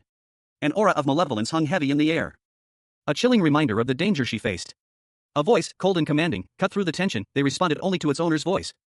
The source of the voice materialized, a sinister figure with dark, demonic features and glowing red eyes. He loomed over the terrified woman, his words dripping with menace. He could easily turn her into an obedient puppet, just like the masked figures. But she refused to yield to his power. A defiant glint shone in her eyes, a spark of resistance against the overwhelming darkness. The villain paused, surprised by her unexpected resilience. He acknowledged her indomitable strength, a quality he found both intriguing and threatening. He observed her, a predatory gleam in his eyes. She had overcome primal fears, proving herself worthy of a twisted destiny. She was, in his warped view, fit to be his bride. The villain's words hung heavy in the air, his sinister smile a chilling promise. He leaned closer, his intent clear. But the woman's response was immediate and defiant. She rejected his twisted proposal with a furious outburst. A young woman with vibrant red hair and striking blue eyes stared in disbelief, her mouth slightly agape. A sense of shock and confusion washed over her as she witnessed something unexpected. A shadowy figure emerged from the darkness. Fear flickered in her eyes as she instinctively reacted, her voice sharp with alarm. Who's there? The shadowy figure, its face obscured by darkness, responded with a chilling command, get down on the floor when I shout 3. The shadowy figure, revealing glowing red eyes, hissed a venomous word, bastard. The word hung heavy in the air, laced with intense anger. And then, with a guttural roar, it bellowed, 3. A powerful force erupted from the figure, sending the young woman flying backward through the air. She was thrown violently, her body a blur against the dark background. A sudden impact echoed as she crashed to the ground. The shadowy figure lunged forward, its movements a blur of dark energy, unleashing a devastating attack. The young woman, eyes wide with shock and fear, could only watch as the dark energy bore down on her. The chapter opens with a dramatic close-up of a shoe, its soul glowing with an otherworldly light, suggesting the imminent unleashing of extraordinary power. A powerful punch explodes from the darkness, connecting with a monstrous figure. The force of the blow is immense, radiating energy outwards in a dazzling display. The impact sends shockwaves through the ground, cracking the earth around the epicenter of the confrontation. The villain is clearly overwhelmed by the sheer force of the attack. The villain, his face contorted in a grimace of pain and frustration, curses as he struggles to maintain his composure. Damn it, he growls, his words filled with barely contained rage. But his opponent remains unyielding, a surge of energy building within him. It's just the beginning, he declares, his voice echoing with confidence and a hint of menace. The scene shifts to a close-up of the protagonist, his eyes glowing with an intense, electric blue light, as he prepares for another attack. His expression is one of grim determination. A powerful energy erupts from him, a blinding flash of light that momentarily obscures the scene. The villain is clearly on the defensive. The force of the attack sends debris flying as the ground cracks and crumbles under the strain. The villain is clearly struggling to withstand the onslaught. In a final, decisive blow, the protagonist unleashes a devastating attack, leaving the villain reeling and defeated. The battle, for now, is over. Cashin, now inhabiting the body of a Korean high schooler, found himself thrust into a desperate battle. His opponent, a shadowy figure with glowing red eyes, unleashed a brutal attack. A wave of dark energy erupting from his hands, the force of the blow shaking the very ground beneath their feet. The villain's speed blurring into a terrifying spectacle of motion. As he prepared to unleash his signature move, Blood Cutter. The impact of the attack was devastating. A crimson wave of energy tore through the air. Cashin, despite his new body, instinctively reacted, his own powers surging to meet the onslaught. A clash of immense power sending shockwaves rippling outwards. Cashin, drawing upon his years of experience as a psyker, countered with a focused blast of energy. His eyes glowed with determination as he channeled his power. A raw, untamed force that slammed into his opponent, sending him reeling back. A surge of raw power erupted from Cashin, now inhabiting the body of a Korean high school boy, as he unleashed a devastating energy blast. The force of the attack shattered the surrounding ground, sending fragments of rock flying through the air. The sheer intensity of the energy wave leaving a trail of destruction in its wake.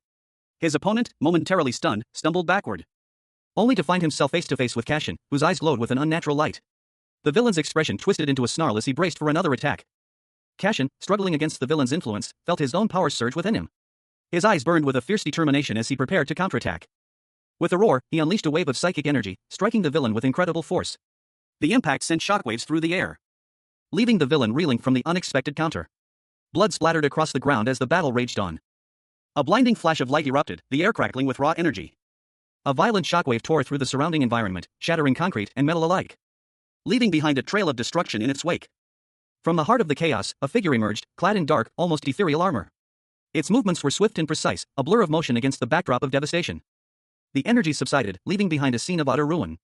A young man lay on the ground, his body sparking with residual power. A voice, cold and devoid of emotion, echoed above him. Up until now, you've lived as you pleased, right? The voice continued, its tone laced with cruel amusement. Now get beat as much as I please. A sinister grin spread across the attacker's face. You find this funny? A young woman with vibrant pink hair, her face etched with worry, stared at the scene unfolding before her. Of course, she muttered, it can't not be funny. Meanwhile, a shadowy figure, only his glowing red eyes visible, declared, you will never defeat me. I am that kind. The scene shifted abruptly. A young man with dark hair, his eyes blazing with power, stood over a fallen figure. What the hell? Fucking lunatic, he exclaimed, his voice filled with a mixture of disbelief and fury. He unleashed a surge of energy, a crimson wave erupting from his body. A sinister chuckle escaped his lips, hee hee hee. The energy coalesced into a terrifying form, its power palpable. A blinding flash of light erupted, followed by a destructive wave of crimson energy. The aftermath was a scene of devastation. Dust settled, revealing the young man, seemingly unscathed, his expression grim. He muttered, I see you're one annoying guy. His thoughts clarified, as predicted, physical attacks don't penetrate when he transforms into liquid blood. Cashin, a powerful psyker, found himself in a desperate situation. He lamented his inability to use ignition, a skill from his previous life, as a shadowy figure loomed nearby. He wondered where his adversary had vanished to. Suddenly, Cashin's consciousness shifted. He awoke in a parking lot, disoriented and confused, questioning his surroundings. A group of medical personnel approached him, concerned for his well-being. The medical team noted that the hypnotic effect on him seemed to have worn off, revealing a young woman's surprise at his sudden change in demeanor. Cashin, now in the body of a Korean high school boy, stood silently, his eyes sharp and observant. He felt a surge of unease as he noticed the dark, shadowy entity lurking nearby. The medical personnel, unaware of the supernatural threat, continued to express their relief at his apparent recovery. A gasp escaped the lips of one of the medical personnel as they realized the true nature of the situation. But before he could react, a surge of energy erupted from the shadowy figure, propelling it towards him. Cashin, realizing the urgency of the situation, prepared himself for action. He knew he couldn't afford to waste any time. Confident that he could catch up to the fleeing entity before it escaped too far, Cashin pursued the shadowy figure relentlessly, determined to stop it. The young woman urged him to hurry, emphasizing the need for swift action. Cashin Lee, a powerful psyker known for his unwavering sense of justice, found himself in an unexpected predicament. A recent trip to visit a friend in Greece had taken a dark turn, leading to a bizarre and unsettling chain of events. He now stood in the body of a Korean high school student, a stark contrast to his previous life. The hallway blurred around him as he struggled to grasp his new reality. Two figures, clad in villainous attire, confronted him. One, with vibrant purple hair, wore a yellow jacket, the other, in a red and black suit, stood ready to attack. Cashin, trapped in this new body, instinctively reacted. A swift, powerful movement, a display of unexpected skill. The purple-haired villain, taken aback, could only utter a single word, villain. The red-suited villain, equally surprised, stared in disbelief. Ha! That's the guy. Cashin, still adapting to his new body and abilities, found himself in a desperate situation. He reacted instinctively, his movements fluid and precise. A blur of motion as he launched a powerful attack. His movements were honed by years of training as a psyker, even if his body was unfamiliar. A golden sword, imbued with energy, sliced through the air.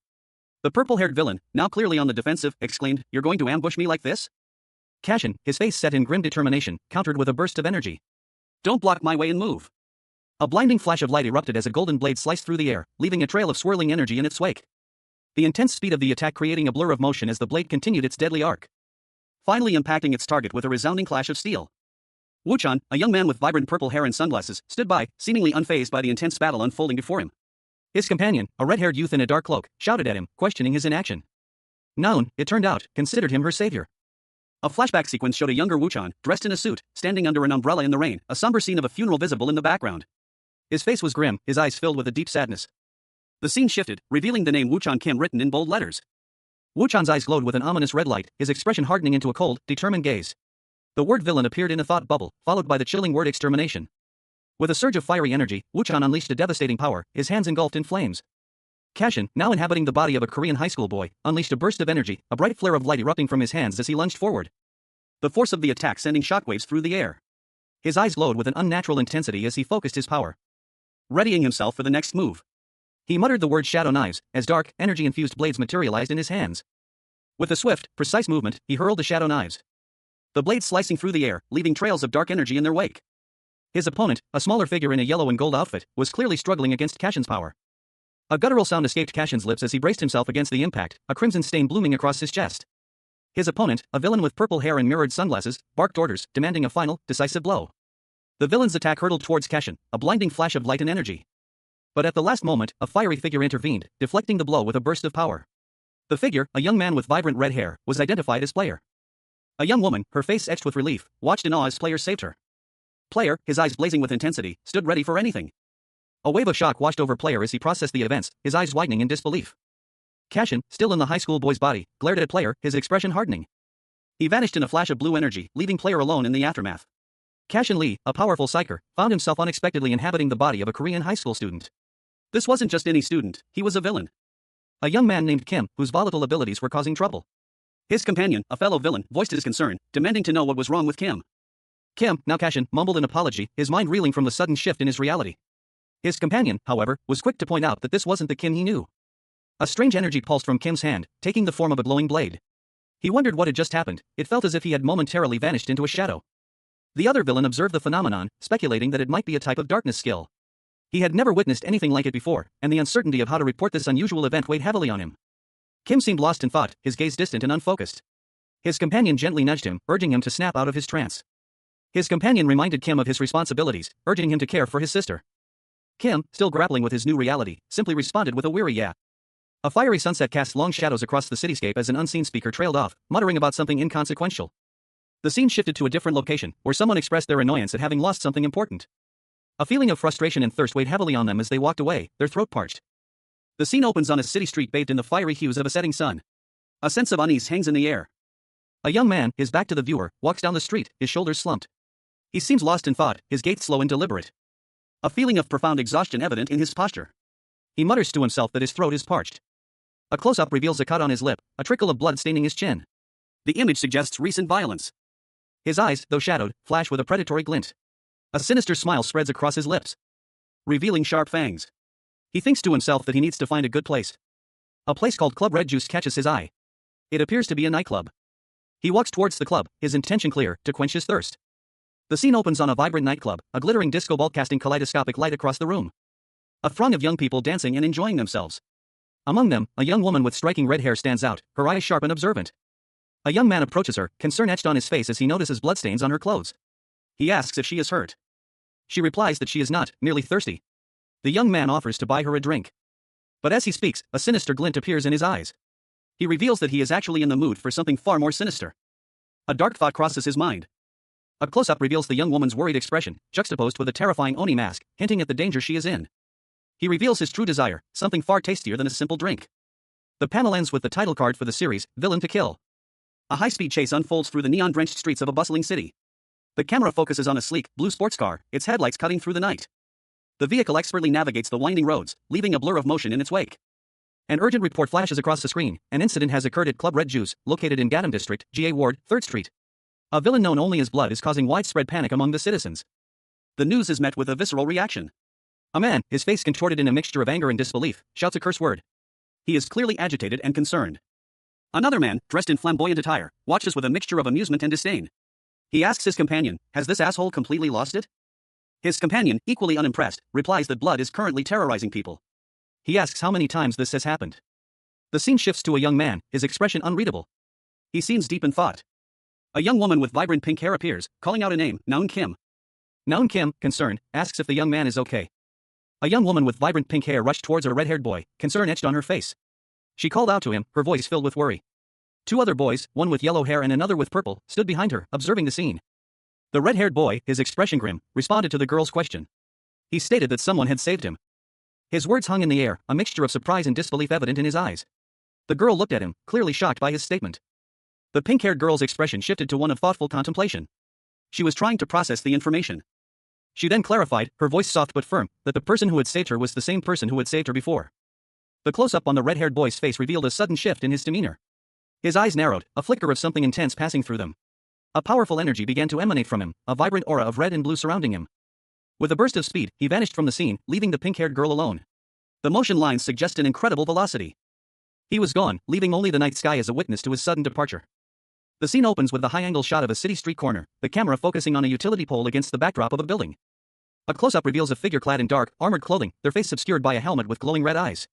The image is sharp and dramatic, emphasizing the character's menacing presence. The figure is revealed to be a young man with dark hair and striking facial markings, a dark aura swirling around him. He speaks, his tone suggesting a degree of self-awareness and perhaps even regret. Thankfully, it's not a fatal injury.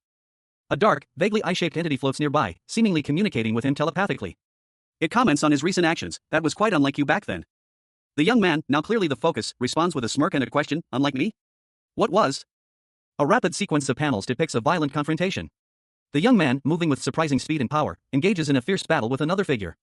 The style is dynamic, emphasizing the intensity of the fight. The dark entity observes, commenting on the young man's fighting style, "You fought differently from how you fight villains. Did you go easy on him because he was a psyker?" The young man's profile is shown, his expression unreadable. He is clearly considering the entity's words. And responds with a firm declaration, "It won't happen again." Cashin, the powerful psyker, found himself in a predicament. He was no longer in his own body, but inhabiting that of a Korean high school student, a villain, nonetheless. The weight of his new reality settled upon him as he reflected on the enemies he now faced. Realizing that these adversaries were not merely common villains. His new body, imbued with dark energy, manifested a sinister power in his hand. A shadowy, orb-like entity hovered nearby, seemingly connected to him. The shadowy orb pulsed faintly, its single eye seeming to observe him with an unnerving intensity. A question formed in his mind, what now? He focused his attention on the dark energy flowing within him, a small, glowing orb materializing in his palm. A surge of power coursing through his veins as he examined the orb closely. He then consulted a digital interface, seemingly analyzing data related to his newfound abilities. The scene shifted to an urban landscape, hinting at the challenges that lay ahead. Cashin, once a powerful psyker, now inhabiting the body of a Korean high schooler, found himself amidst a bloody scene. A body lay sprawled on the ground, a crimson pool spreading across the cold, hard floor. The air thick with the metallic tang of blood. He stumbled back, his new body trembling with a mixture of revulsion and a strange, unfamiliar power. He was not alone. Two figures emerged from the shadows, their faces etched with concern and a hint of apprehension. One, a man with vibrant purple hair and sunglasses, seemed to be the leader. The scene shifted, revealing a dimly lit club, the air thick with the bass of throbbing music. The previous violence seemed a distant memory in this chaotic atmosphere. A figure slumped over a table, surrounded by a spreading pool of blood. The scene was a stark contrast to the vibrant energy of the club. The figure, Cashin in his new villainous form, sat up slowly, a smirk playing on his lips. He spoke, his voice laced with a chilling calmness. Finally, I feel a bit recharged now. I feel a bit stable now." His companion, the purple-haired man, reacted with alarm. "You've gone absolutely bonkers," he exclaimed, his voice filled with disbelief and a touch of fear. Cashin, unfazed, simply silenced him with a curt command, "Be quiet." He continued, his tone cold and devoid of emotion, "I don't want my precious healing time to be interrupted." A figure, clad in a form-fitting, dark purple bodysuit adorned with intricate, crimson vein-like patterns, reclined languidly on a plush, crimson seat. The individual, with long, dark hair and sharp features, held a crystal wineglass aloft, swirling the deep red liquid within. A subtle smirk playing on their lips. The close-up revealed only a portion of their face, partially obscured by stylish, futuristic sunglasses, hinting at a mysterious and possibly dangerous persona. The scene shifted abruptly. Two young men stood over a prone figure, their expressions grim. One, in a vibrant yellow and black outfit, wore the same futuristic sunglasses as the previous figure, the other, in a red and black ensemble, looked concerned. A groan escaped the fallen individual. As the red-clad youth spoke, his voice firm and resolute, they would rescue the survivors and then retrieve the fallen man. The crimson liquid from the wineglass spilled, the motion depicted with dynamic lines suggesting a sudden, violent movement. As the words "healing time over" appeared in a speech bubble, indicating the conclusion of a significant event. A swirling vortex of crimson and gold energy erupted, radiating intense power and suggesting a transformation or a release of potent abilities. A terrifying visage filled the panel, a grotesque parody of a human face contorted in a silent scream. Crimson eyes blazed with malevolent intent, framed by a mask of decaying flesh.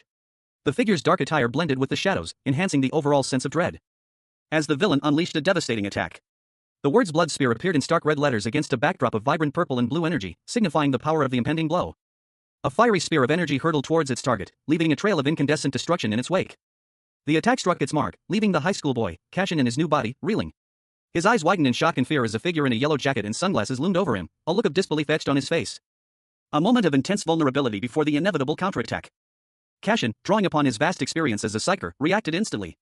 He gripped a weapon, a surge of blue energy crackling around it. And retaliated with a swift, precise strike, the energy blade flashing through the air. The force of the blow sending a shockwave rippling outwards. Giving Cashin a brief window of opportunity. A surge of fiery energy erupted from the young man's body, the raw power radiating outwards in a dazzling display. His crimson hair seemed to flare as he channeled this potent force, his eyes burning with an intense, almost frightening light. The energy coalesced into a swirling vortex of flames, growing larger and more menacing with each passing moment. A terrifying spectacle of raw power. He was warned of the danger, the potential for innocent bystanders to be caught in the crossfire. The young man, Wu-chan, paused, a flicker of hesitation crossing his features. But then a cold smirk spread across his lips. He seemed to dismiss the concern, his internal monologue revealing a chilling disregard for the lives of others. The antagonist, a figure with piercing eyes and a sinister grin, observed Wu-chan's internal conflict with amusement. With a sudden burst of energy, the antagonist unleashed a powerful attack, a fiery blast aimed directly at Wu-chan. A powerful surge of energy erupted from the villain, his eyes blazing with malevolent intent. He sneered, his voice a venomous hiss, "Worry about yourself." The impact of the villain's attack sent shockwaves through the air. A blinding flash of light engulfed the area. As the psyker, Cashin, now inhabiting the body of a high school boy, reacted instinctively.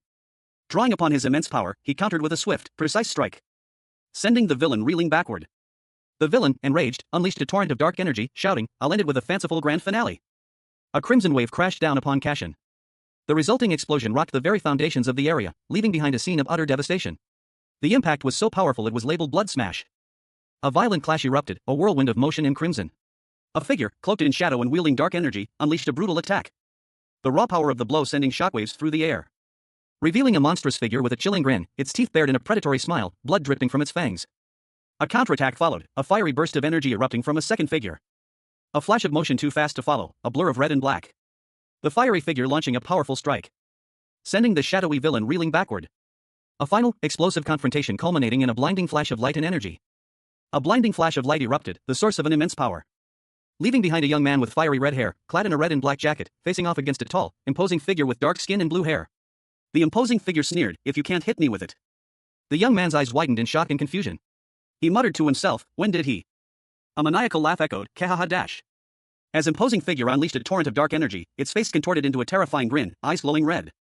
The young man reacted instantly, a surge of crimson energy enveloping his arm as he braced for impact. The dark energy slammed into him, sending him flying back. But he managed to regain his footing, his eyes burning with determination. He cursed under his breath, "Shit." The imposing figure, its grin widening, prepared for another attack. Cashin Lee, a powerful psyker, found himself in a desperate struggle. His opponent, a shadowy figure cloaked in darkness, unleashed a torrent of dark energy. A wave of corrupted power that threatened to overwhelm him.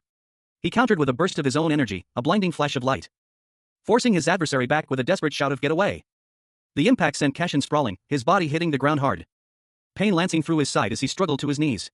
His vision swam, the world blurring around him. A searing agony focusing on a deep wound in his arm. Blood welled up, staining his clothes crimson.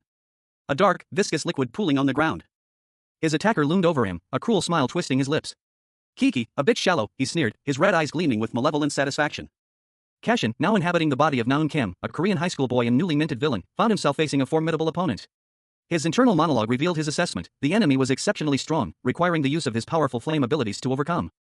A grim realization settled upon him: this battle would be difficult and unpleasant. The villain, a sinister figure with dark wings and a cruel expression, taunted Cashin, highlighting his predicament. He couldn't unleash his full power due to the presence of hostages. The villain's words hung in the air, a chilling confirmation of Cashin's desperate situation. A sudden flash of recognition crossed Cashin's mind as he saw his own reflection in the villain's eyes. He realized the villain was right. The name Naeun Kim echoed in his thoughts, a stark reminder of his current predicament. The villain revealed a crucial piece of information: Naeun had a younger sister who worked as a model. The villain's threat to harm Naeun's sister, if Cashin dared to interfere, served as a powerful leverage point. In a flashback, the villain recounted how Naeun's younger sister had mistaken him for her older brother's stalker, a misjudgment that had played perfectly into his hands. Cashin Lee, a powerful psyker, found himself unexpectedly inhabiting the body of a Korean high school student. This wasn't just any student, he was a villain, a being fueled by dark desires and wielding formidable abilities. A surge of fiery energy crackled around his hand, a testament to his newfound power. A power he now controlled. Observing from the shadows, a sinister figure watched Cashin's fiery display with a malevolent grin. He chuckled, a low, guttural sound, savoring his success. "He's walked into my trap," he thought, his eyes gleaming with wicked satisfaction. A trap meticulously laid to capture a psyker. His anticipation grew. "I'll taste the blood of a psyker who's fully enraged," he hissed, relishing the prospect of the ensuing conflict. Unaware of the villain's sinister plan, Cashin felt a surge of confidence. He was in control, powerful, and ready for whatever challenge lay ahead. The villain, observing his demeanor, noted this with a raised eyebrow. "You're brimming with confidence," he remarked, his voice laced with a hint of amusement. A confidence that only fueled the villain's amusement. The two stood facing each other, a palpable tension filling the air. Cashin, still in the body of the high school villain, held his fiery power at the ready. Ready to unleash it upon his opponent. The villain, however, remained calm, a chilling smile playing on his lips. His eyes, dark and intense, held a glint of something sinister. A chilling smile that hinted at the cruel game he was about to play. His gaze was fixed on Cashin, assessing his opponent's strength and resolve. That confidence, he mused, a predatory gleam in his eyes. A confidence he intended to shatter. He had a plan, a cruel and calculated strategy to break Cashin's spirit. "I'll give you a chance to prove it," he declared, his voice dripping with false generosity. The scene opens on a nighttime cityscape, dominated by the skeletal frame of a massive construction crane silhouetted against a dark, starless sky. A sliver of a crescent moon hangs in the distance. The only illumination comes from the faint glow of city lights far below and the pale light of the moon. The overall atmosphere is one of quiet isolation. A figure, silhouetted against the night, speaks, expressing relief at having reached their destination. Another figure, clad in red, approaches, confirming that this location allows for the full use of their abilities. The red-clad figure, whose features are now visible, expresses happiness at being able to use their full powers. Meanwhile, a second individual, with dark hair and pale skin, observes them from a distance, noting the absence of other people nearby. The dark-haired figure approaches the red-clad one, revealing a sinister intent. The red-clad figure's eyes glow with an intense blue light, signaling the activation of their powers. The red-clad figure unleashes a fiery blast of energy. Cashin, the powerful psyker, found himself in a desperate situation. Trapped within the body of a Korean high school student, he grappled with the unsettling reality of his new circumstances. A surge of fiery energy erupted from within him, a raw power that felt both alien and terrifyingly familiar. The transformation was complete. Before him stood a figure cloaked in shadow, radiating an aura of malevolent energy. This was the villainous persona he now inhabited. A chilling grin stretched across the villain's face, a cruel smile that spoke volumes about the dark path he was now forced to tread. He launched himself into action, a whirlwind of fiery destruction. The raw power coursing through his veins was undeniable, a force to be reckoned with. The villain's movements were swift and brutal, each strike precise and deadly. His opponent, caught off guard, struggled to defend against the onslaught. A fierce battle raged, a clash of wills and power. The air crackled with energy as the two combatants traded blows. Cashin, trapped within the villain's body, felt a surge of defiance. Despite the darkness consuming him, his sense of justice remained a flickering ember. He retaliated with a burst of energy, a crimson wave that pushed back against his opponent's attack. The fight was far from over. A question hung in the air, a silent challenge amidst the swirling chaos of energy: is this the full potential of your power? The confrontation continued, a clash of wills and abilities. One figure, dark and menacing, lunged forward. Their crimson tendrils reaching out to grasp their opponent. The other, a young man with fiery red hair, met the attack head-on. A fierce energy clashing between them. The young man countered, his own power erupting in a dazzling display of blue energy. He declared, "I also did not use my full strength." With a burst of speed, the young man launched a devastating counterattack. A wave of pure energy coursing from his body, leaving a trail of destruction in its wake. The aftermath of the battle was stark. A figure lay defeated on the ground, blood staining the cold stone floor. The young man, his back to the viewer, stood amidst the wreckage, a dark aura emanating from him. Cashin Lee, a powerful psyker, found himself inexplicably inhabiting the body of a Korean high school student, a villain, no less. The remnants of a recent magical confrontation littered the scene. A deep scratch marred the villain's dark, magically enhanced armor, a testament to the intensity of the battle. The air crackled with residual magical energy. He sensed the lingering power. A potent force, far beyond anything a typical high schooler could wield. A chilling thought struck him: could this be the work of that infamous villain? A figure lay injured on the ground, his yellow jacket torn and stained with blood. He was clearly a victim of the recent conflict. A man with vibrant purple dreadlocks and sunglasses, barely conscious but still alive. Cashin, still adjusting to his new reality, assessed the situation. Is he dead? He wondered, his gaze fixed on the injured man. A dark presence, almost imperceptible, emanated from the victim. He's still alive, Cashin realized. His thoughts turned to his friend, Woo-chan Kim. Surely Woo-chan Kim also came here, but where is he? Cashin's mind raced, searching for answers. Suddenly, a voice broke through his thoughts. Cashin, come look at this, a familiar voice urged him, drawing his attention to something new. A magical sword lay on the floor, its ethereal glow illuminating the dark room. A young man with dark hair and striking heterochromia, one eye a vibrant blue and the other a fiery orange, peered down at it, a question mark hovering above his head. Intrigued by the weapon's otherworldly aura. The intricate details of the hilt were visible, hinting at its immense power. He picked up the sword, its weight surprisingly light yet imbued with a potent energy. A surge of power coursed through him as he held it, he could feel its magical essence. The energy pulsed, a vibrant light emanating from the blade. He felt a strange connection to the weapon, a sense of power he had never experienced before. A voice, cold and calculating, echoed in his mind: this was a good opportunity. The young man, now seemingly under the influence of the sword's power, resolved to extract the magic crystal from within. He knew it was a good opportunity, but it belonged to someone else. Suddenly, a shadowy figure appeared, their face obscured by darkness, but their menacing presence was undeniable. The tension in the room thickened. A confrontation was imminent. The young man stood firm, his grip tightening on the magical sword. Despite the looming threat, a sense of calm washed over him. He muttered to himself, I guess it's fine. A broken sword lay discarded on the floor, its once sharp blade now shattered and useless. Meanwhile, a clawed hand emerged, glowing with an ominous, fiery energy, clutching two brilliant crystals. Cashin, now inhabiting the body of a Korean high schooler, felt a surge of dark power within him, a shadowy, eye-like symbol manifested on his arm. A wave of crimson energy erupted from him, surging outwards in a violent display of power. The intense energy engulfing him completely. As he struggled to contain the overwhelming force, his eyes glowed with an unnatural light. A large, ominous eye opened before him, filling him with shock and uncertainty. A surge of dark energy crackled around the figure, tendrils of purple lightning snaking across his form. His eyes glowed with an ominous purple light. He dismissed the need for his eye of insight this time, a spectral blue eye with a piercing gaze hovering nearby. A strange feeling washing over him as he sensed something familiar. The young man, now fully enveloped in the dark energy, stood tall and imposing, his form subtly shifting, his features sharpening. He was undeniably powerful, a stark contrast to the high school boy he once was. The feeling intensified, a chilling familiarity that sent a shiver down his spine. He whispered, I'm familiar with this power. The scene opens on a nighttime cityscape, a lone construction crane silhouetted against a crescent moon. A figure, small against the immense structure, perches precariously high atop the crane. Meanwhile, inside a dimly lit room, three individuals await impatiently.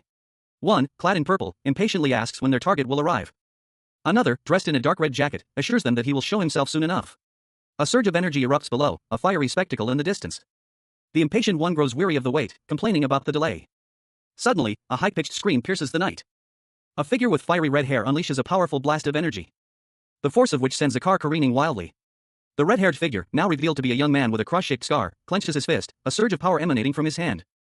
Two figures, their hands clasped together, unleashed a surge of crimson energy that radiated outwards in a dazzling display of power. The intensity of the light obscured their features, leaving only the raw energy visible. The energy pulsed and throbbed, a chaotic dance of light and shadow.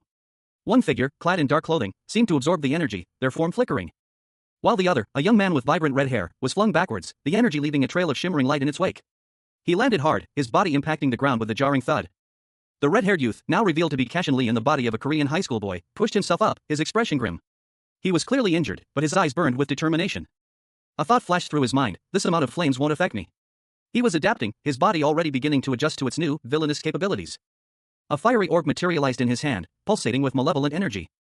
The power was immense, a stark contrast to his previous, controlled abilities. He hurled the orb forward, unleashing a wave of searing heat that engulfed his opponent.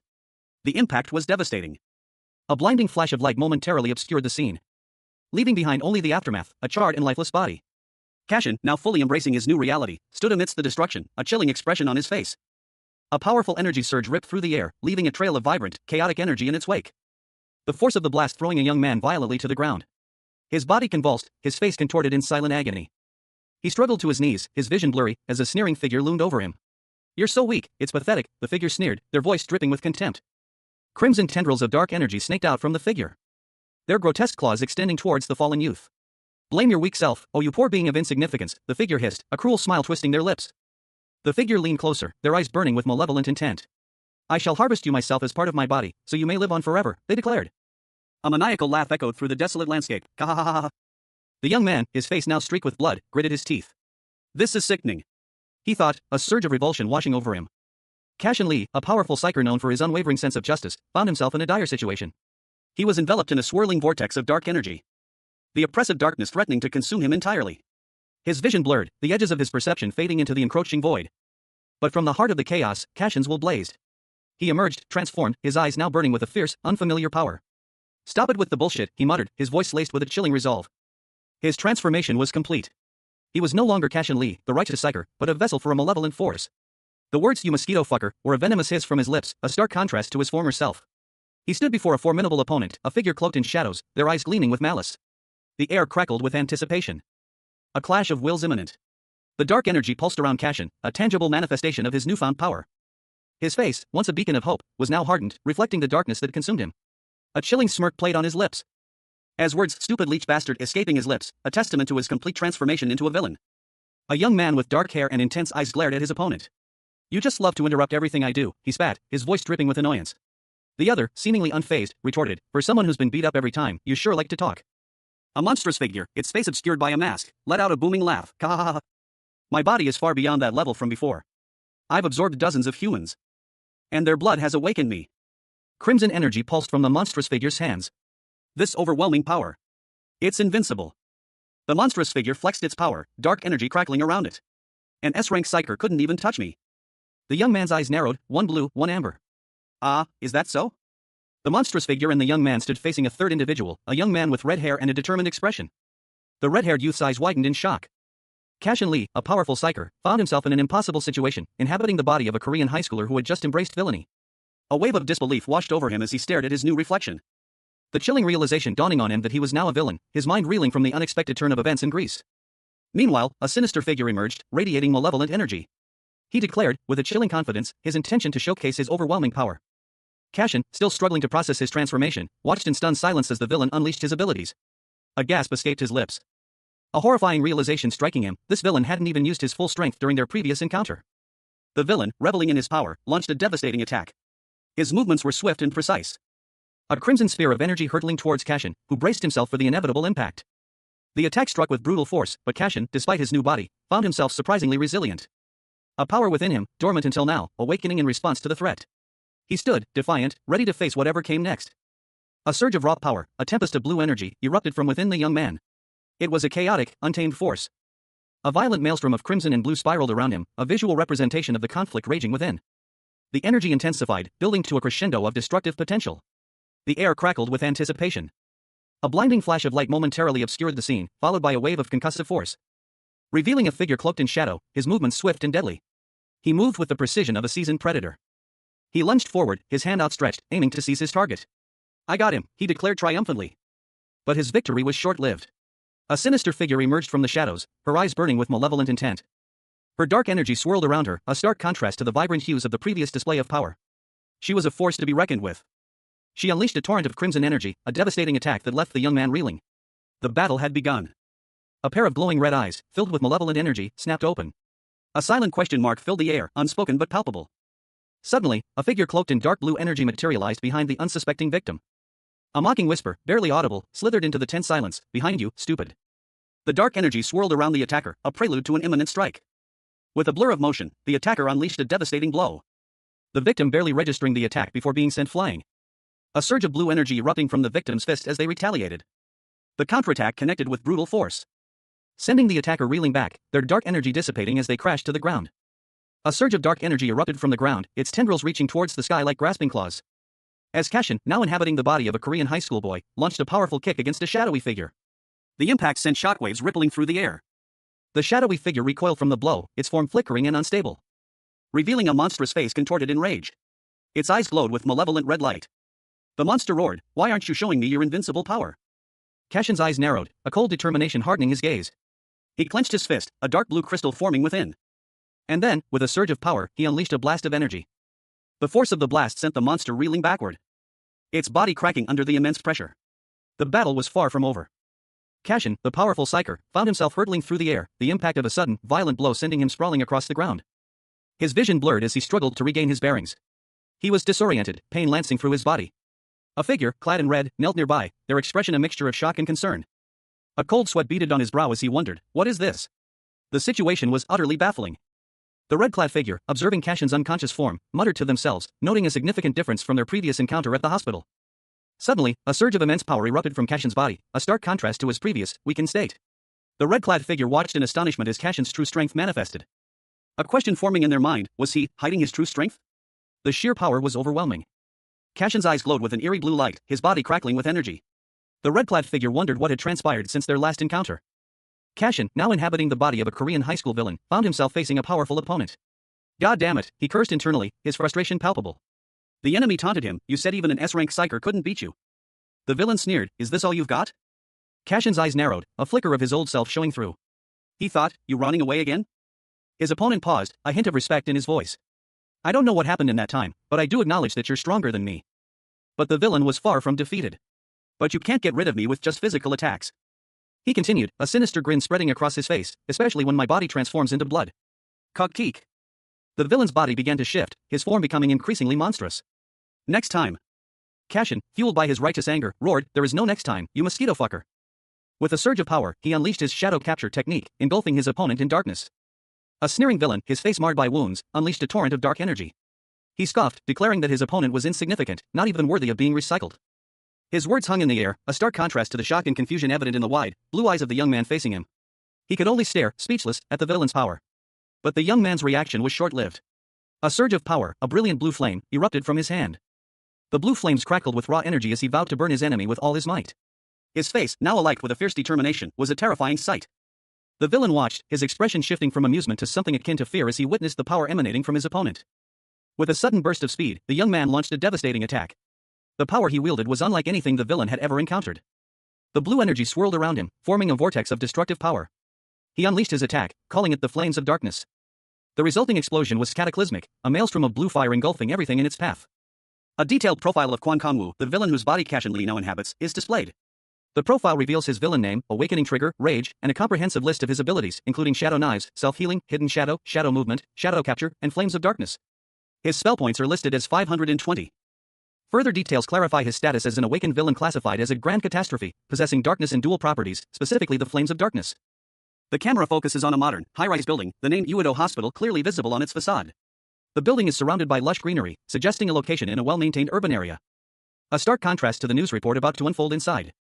A news anchor, her expression grave, delivers a report. The screen behind her shows a picture of BloodRayne, a villain with striking crimson eyes and sharp features. He looks menacing.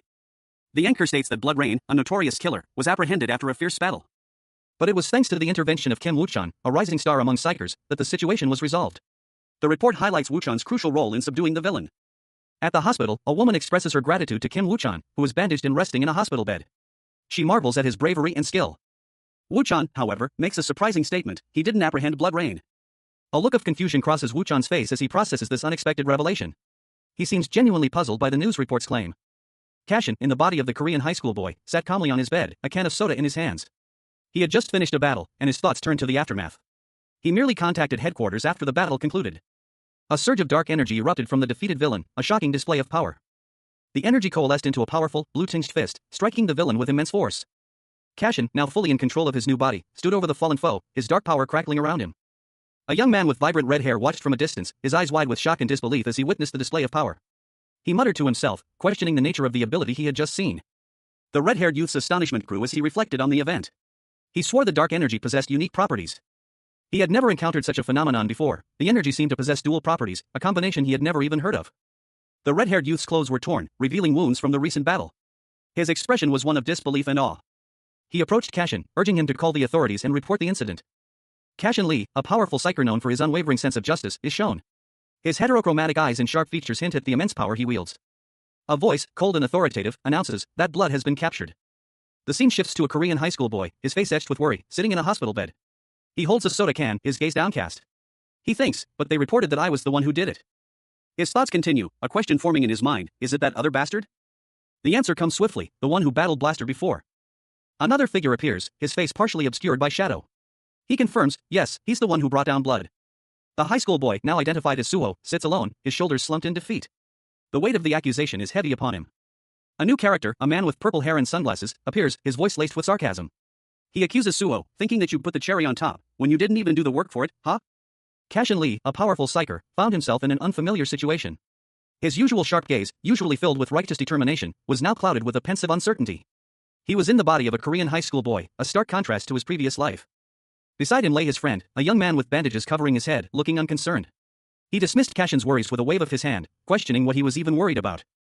Cashin, now inhabiting the body of this high schooler, reflected on the situation. He surmised that the boy, in his previous life, likely had ulterior motives, perhaps seeking to climb the ranks of the villainous underworld. The injured friend then abruptly asked about the whereabouts of his North Star Dawnblade. He was relieved to hear that the police had recovered it in good condition from the station. A weight lifting from his shoulders as he let out a sigh of relief. Cashin's gaze hardened. The events leading to this body swap were still unclear, but a sense of grim determination settled upon him. He would find a way to return to his own body and continue his fight for justice. The camera pans across the exterior of a modern high school building, its clean lines and large windows suggesting a well-funded institution. The architecture is starkly contemporary, a contrast to the more traditional buildings visible in the background. A subtle hint that this is not just any school, but perhaps one with a hidden significance within the larger narrative.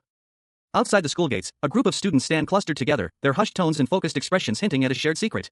One of them, a young man with purple hair, stands slightly apart, his gaze sharp and observant.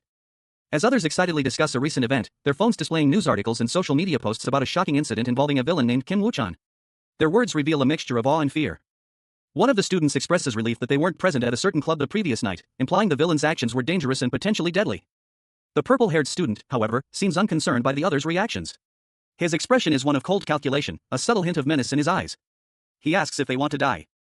The scene shifts to a different location, where the purple-haired student confronts a bruised and battered individual, identified as Dongsung. The contrast between the two is stark. The purple-haired student exudes confidence and power, while Dongsung is clearly vulnerable and defeated. The purple-haired student reveals that Dongsung was beaten up because he provoked the villain, Kim Woo-chan. His casual cruelty suggests a lack of remorse. The purple-haired student further reveals that Dongsung has been hospitalized with an orbital fracture since the incident, and he coldly suggests that Dongsung should at least make the villain pay for his hospital fees. The panel ends with a close-up on the purple-haired student's face, his expression a mixture of amusement and disdain. A group of high school boys, led by a young man with purple hair, discuss their next move. They considered whether to leave a particular loser alone or to attack him with reinforcements. One of the boys, however, voiced his dissent, wishing to be left out of their plans. The purple-haired boy reacted with disbelief, questioning his friend's lack of loyalty and continuing to view their target as a loser. A hand reached for a small, red box, seemingly containing something important. The purple-haired boy revealed his true fear, not the loser they were targeting, but another individual, Kim Woo-chan, who had previously defeated a villain. A close-up on Kim Woo-chan's eyes revealed an unsettling intensity. His gaze was unnerving, prompting a reaction from the purple-haired boy.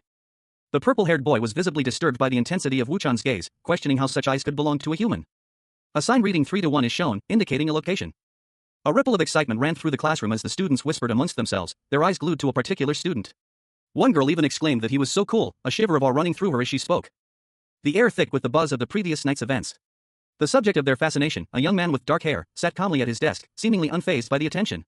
A small, shadowy creature perched on his shoulder, its presence unnoticed by most. He checked his phone, a thoughtful expression crossing his face. He decided he should make time to visit the others involved in last night's incident. But a nagging thought lingered in his mind, there were still some things to confirm regarding the reward he received. The shadowy creature beside him seemed to sense his internal conflict, prompting him with a question about his own lingering doubts. He leaned back in his chair, eyes closed, lost in thought. The weight of his new reality settled upon him. Later, he found himself walking through the city streets, the urban landscape a stark contrast to his previous life. The sounds of the city were a cacophony of noise. A sudden burst of energy erupting as he approached a building. The scene was punctuated by the sound of shattering glass, revealing a red box with a distinctive symbol emblazoned on it. The symbol was clearly that of a villainous organization. And from the shadows, a figure emerged, wielding a spray can, their face partially obscured but their eyes gleaming with malicious intent. This was clearly a villain, ready to unleash their power. A crude drawing of a bear-like creature, rendered in purple and black crayon, dominated the center of the panel. The style was childlike, yet the creature's expression held a sinister undertone. The background was a chaotic jumble of repeated symbols, suggesting a pattern or logo. A young woman with vibrant pink hair, dressed in dark clothing, stood before a wall, meticulously painting over the bear drawing with a bucket of paint and a cloth nearby. Her expression was focused and determined, as if she was trying to erase something unwanted. The pink-haired woman, now chewing bubblegum, stood beside a larger, masked man wielding a brush. The man seemed to be her accomplice, silently observing her work. The scene suggested a clandestine operation, a deliberate attempt to remove the bear image from public view. The scene shifted to a dimly lit workshop. A close-up showed someone meticulously working on some kind of electronic device, using a small screwdriver. The focus was on the intricate details of the device and the precision of the work. The individual, hunched over the device, seemed engrossed in their task, their brow furrowed in concentration. The atmosphere was one of intense focus and quiet determination. He looked up, startled by a sudden interruption. "It's good manners to greet someone when they show up," a voice commented, implying a visitor had arrived. A stylishly dressed man with dark hair and a red marking on his face appeared, accompanied by 2 young girls, one with purple hair and the other with orange. He surveyed the scene with a critical eye, commenting on the mess. One of the girls, the one with purple hair, sniffed the air and noted the musty smell, adding another layer of intrigue to the scene. Cashin Lee, a powerful psyker, arrived at a clandestine meeting, his presence immediately questioned. He calmly explained his reason for being there. His host, a young woman with vibrant pink goggles and a mischievous grin, seemed amused by his explanation. As the scene shifted to reveal a group of villains gathered in a dimly lit room. Drinks were poured, setting a tense atmosphere. One of the villains, a man in a dark purple jacket, questioned the purpose of the meeting, wondering why they were meeting in person. Suddenly, a powerful energy erupted, and a figure launched a swift attack. A masked figure countered with surprising speed and skill, effortlessly deflecting the blow. The masked figure revealed they had been watching the entire scene unfold. Royal Garnet, a Class A ranked villain, revealed themselves, having observed the events as if watching a movie. They casually inquired about the villain's thoughts on the events that had just transpired. A hand reached for a plate of cookies, a detached expression on the face of the unseen individual. There was no plot, no feelings, only the simple act of taking a cookie. 2 young women, Aroma and Hote, A-rank villains with property mind and property poison abilities respectively, shared a cookie. Hote commented on the excessive nature of the situation. Aroma, seemingly unfazed, declared her review to be all right. The scene shifted to a different location. One of the women commented on the main actor's unique appearance, comparing it to a brilliant black diamond. Another woman, impressed, offered high praise. A close-up revealed a masked figure with piercing eyes, their expression unreadable. Another masked individual, this one with long dark hair and extravagant jewelry, stroked their chin thoughtfully. The masked figure in the extravagant clothing was then addressed by a man in a futuristic outfit. He accused the other of sending him there, knowing about his dual properties. The man in the futuristic outfit confirmed his suspicions, emphasizing the other's knowledge of the dual properties. His head drooped, the weight of the revelation settling upon him. In a dimly lit, modern lounge, a young man with vibrant orange hair and futuristic goggles addressed a seated figure. He questioned, "You knew this all along, right?" The seated figure, a man with dark hair and a flamboyant patterned jacket, remained composed. His thoughts revealed a chilling certainty, knowing that the bastard has dual properties. The young man's expression shifted, a sudden shock evident in his wide eyes and the exclamation that escaped him. He paused, clearly taken aback by the revelation. As the implications of the seated man's words sunk in, the scene shifted to reveal the seated man, flanked by 2 women with striking purple and yellow hair, respectively. They were clearly a group of villains. The young man, still processing the information, murmured, He then questioned, "What? You didn't know?" The seated man chuckled, "I thought he was different from some of the other villains." "You didn't know?" A woman with long dark hair, partially obscured by a dark red mask covering her eyes and upper cheeks, adjusted the mask, a thoughtful expression on her face. She mused about a villain with dual properties, a concept entirely unfamiliar to her. Then, she was reminded that such a being had existed before. The scene shifted to show the masked woman seated alongside two other, distinctly different women. One had vibrant blue hair and a playful expression, while the other had bright yellow hair and seemed to be enjoying a snack. The narration box stated that this was a long time ago. A flashback revealed a young man with brown hair, wearing futuristic-looking goggles and a purple jacket. Behind him loomed shadowy figures, hinting at a powerful, malevolent presence. The narration box explained that during the mythical age, these beings existed. The setting changed to a city at dusk. A narration box explained that the Vill Zone didn't exist to imprison villains. Instead, its purpose was to prevent conflict between villains and psychers, allowing villains to roam freely. Ultimately serving a hidden, yet-to-be-revealed purpose. A shadowy figure, cloaked and masked, walks through a dimly lit alleyway. The figure's hand rests on a hidden weapon, their movements deliberate and cautious. A voiceover explains that this place exists to maintain harmony. Introducing this location as Vill Zone. The panel shows a young man with striking heterochromia iridium, one eye a piercing blue, the other a fiery gold, and a dark mark on his face. A shadowy, eye-like entity floats behind him. The young man stands in a city street at dusk, a dark, swirling mass floating beside him. He seems to be waiting for someone, his expression unreadable. He remains still, seemingly unbothered by the ominous presence beside him. Another figure arrives, addressing the young man. He comments on the young man's timely arrival. The newcomer, a young man with vibrant orange hair and a futuristic-looking outfit, observes that the young man's aura is different from before. Expressing his pleasure at seeing the other again.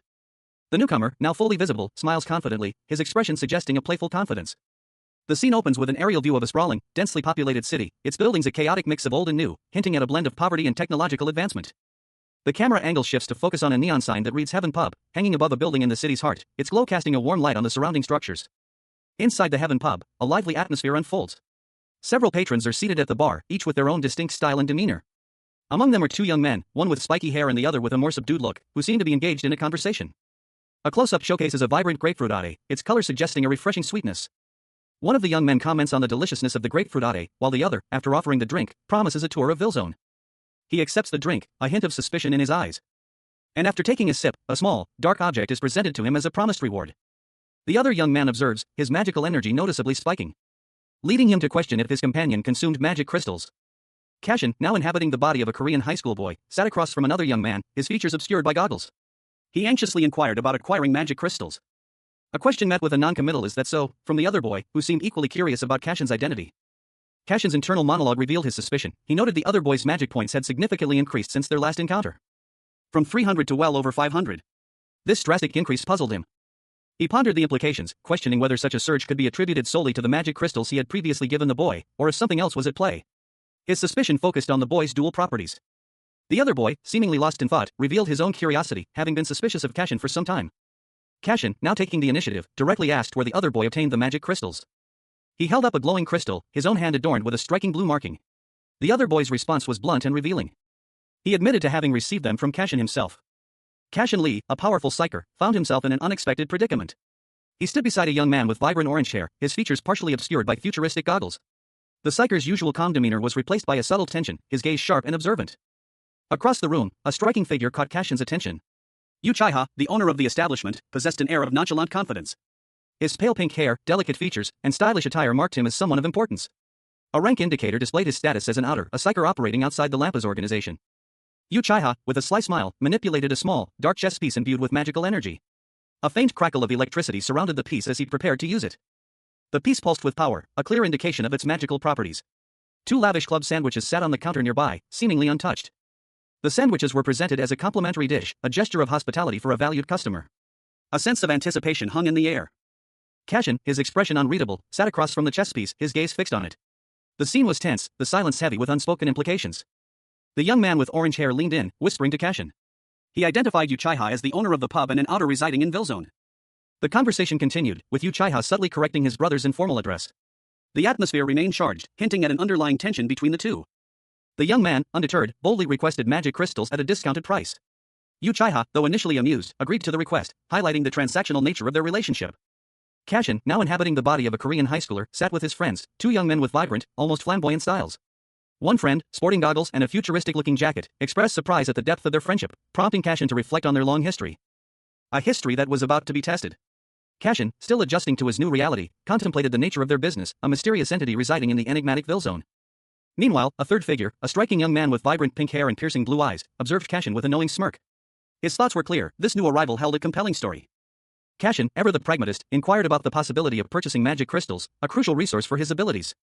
A privilege, it turned out, reserved for members of the Vill Zone family. His friend explained the requirements for membership, a detail that immediately piqued Cashin's interest. The implications were significant. To join, he would need to reside in the Villzone residential district and serve as his friend's boss. The pink-haired young man, observing the exchange, wondered aloud if Cashin truly intended to abandon his position as a Villzone boss. Cashin's friend, seemingly unfazed by the prospect, revealed his own contemplation of relinquishing his role. Cashin, now inhabiting the body of a Korean high schooler, sat in a dimly lit bar, a glass of amber liquid swirling in his hand. He flatly rejected the offer to become the boss of Villzone, a powerful organization of villains. His interlocutor, a man in a stylish suit and futuristic goggles, argued that the position was quite desirable, highlighting the complete authority it granted within Villzone, even suggesting the possibility of a personal training room. Cashin remained unmoved, his gaze fixed on his drink. He only cared about becoming stronger. The man continued, suggesting alternative ways to acquire magic crystals, such as the black market. The scene shifted, showing Cashin and the man, now identified as a black market dealer, in conversation. Cashin admitted to himself that he wasn't entirely sure about the man's true nature. The dealer's unsettling smile and the question of his true identity lingered in the air. Elsewhere in the bar, Cashin noticed two more figures, their presence suggesting a potential threat. Three figures sat in a dimly lit bar, their conversation focused on the financial aspects of their activities. One of them, casually dressed, mused about the monthly salary they received, likening it to an activity maintenance cost. Another, more formally attired, agreed that the amount was quite considerable. A more casually dressed figure, intrigued, pressed for details, inquiring about the exact amount. The scene shifted to a closer view of the two figures, the casual one leaning in expectantly as the other remained silent, a thoughtful expression on their face. A sudden close-up on the silent figures revealed a flash of intense emotion, hinting at a hidden depth to their character. The casually dressed figure, seemingly unfazed, continued to exude an air of relaxed confidence. Meanwhile, the other figure, their face partially obscured by shadow, maintained a stoic and intense gaze, a dark, almost ethereal flame flickering beside them. The third figure from the bar, their face now fully visible, watched the interaction with a knowing smirk, their expression suggesting a hidden agenda. A close-up on the third figure's ornate necklace highlighted a dark, star-shaped pendant, hinting at their possible affiliation with a clandestine organization. The scene transitioned to an exterior shot of a ruined cityscape, bathed in the warm hues of a setting sun, setting a melancholic tone. Cashin, now inhabiting the body of a Korean high school boy, found himself inexplicably eating a sandwich. He grimaced, muttering that it tasted awful, and questioned whether the substance he was chewing was actually real meat. His frustration mounted as he wondered how long he would have to endure this strange diet, longing for the taste of his friend's Papa Chicken burgers, even mentioning Burger Queen as a decent alternative. Nearby, another villain, a man with striking blue hair, casually sipped from a can, expressing his fondness for pizza, but then admitted he couldn't recall the last time he'd actually tasted it. A data box then revealed his identity, Crush, a B+ rank villain with physical-based abilities. The blue-haired villain, seemingly irritated by Cashin's musings, launched a sudden attack, condemning pineapple pizza with a vehement outburst and calling Cashin an idiot. The scene shifted, revealing that everyone was gathered in one place. A new figure, a villain in a dark hat and coat, appeared, silencing the bickering, stating that this was no time for idle chatter about pizza. His data box identified him as Double Blade, a B-rank assassin with wind-based powers. Cashin, still in his villainous form, wondered aloud what was happening, speculating that a psyker might have invaded their territory. Another villain confirmed that a powerful psyker had indeed arrived. A voice, cold and sharp, cut through the air. It was a warning, a reminder of a past encounter, the man dressed in black who had previously attacked. The image of the villain materialized, a young man with dreadlocks, fierce eyes, and tribal markings etched across his chest. His expression was one of barely contained rage. A shadowy figure loomed, its face partially obscured, but its eyes, glowing with an eerie light, were clearly visible. This was the psyker, Cashin Lee, now trapped within the body of the Korean high school boy. A sudden, violent blow sent the villain reeling, a powerful force impacting him, leaving him gasping for breath. The villain, his face contorted in a grimace, roared in frustration and anger. His words were a venomous curse. He demanded to know the whereabouts of his target, his voice laced with menace. The response was immediate and decisive, pursuit was inevitable. The villain, fueled by a surge of dark energy, declared his intention to break the rules governing interactions between villains within Villzone. A surge of raw power crackled around the two figures. One, a young man with vibrant green eyes and dark, spiky hair, bared his chest, electricity arcing across his skin. His expression was one of simmering menace, a cruel smirk played on his lips. Beside him stood a more reserved companion, his light blue skin and tribal markings a stark contrast to the other's aggressive energy. He held a can of soda, seemingly unfazed by the electrical display. The sun dipped below the horizon, casting long shadows over a sprawling cityscape. The buildings, a mix of old and new, showed signs of wear and neglect, hinting at a city struggling to maintain its vibrancy. A shovel plunged into the earth, turning over clumps of soil with each forceful thrust. The action was deliberate, almost ritualistic. Nearby, two figures observed the scene. One, a man in dark attire, stood silently, the other, clad in a whimsical fox costume, offered a commentary. "That guy's name is Dirt Dog," he explained, "because he just loves digging dirt." The fox-costumed man continued, pointing towards another individual with a mop and bucket. "The guy behind him is Cleaner," he said, mimicking a sing-song voice. Cleaner, in response, muttered about keeping the dirt from splattering while Dirt Dog grumbled about being left alone.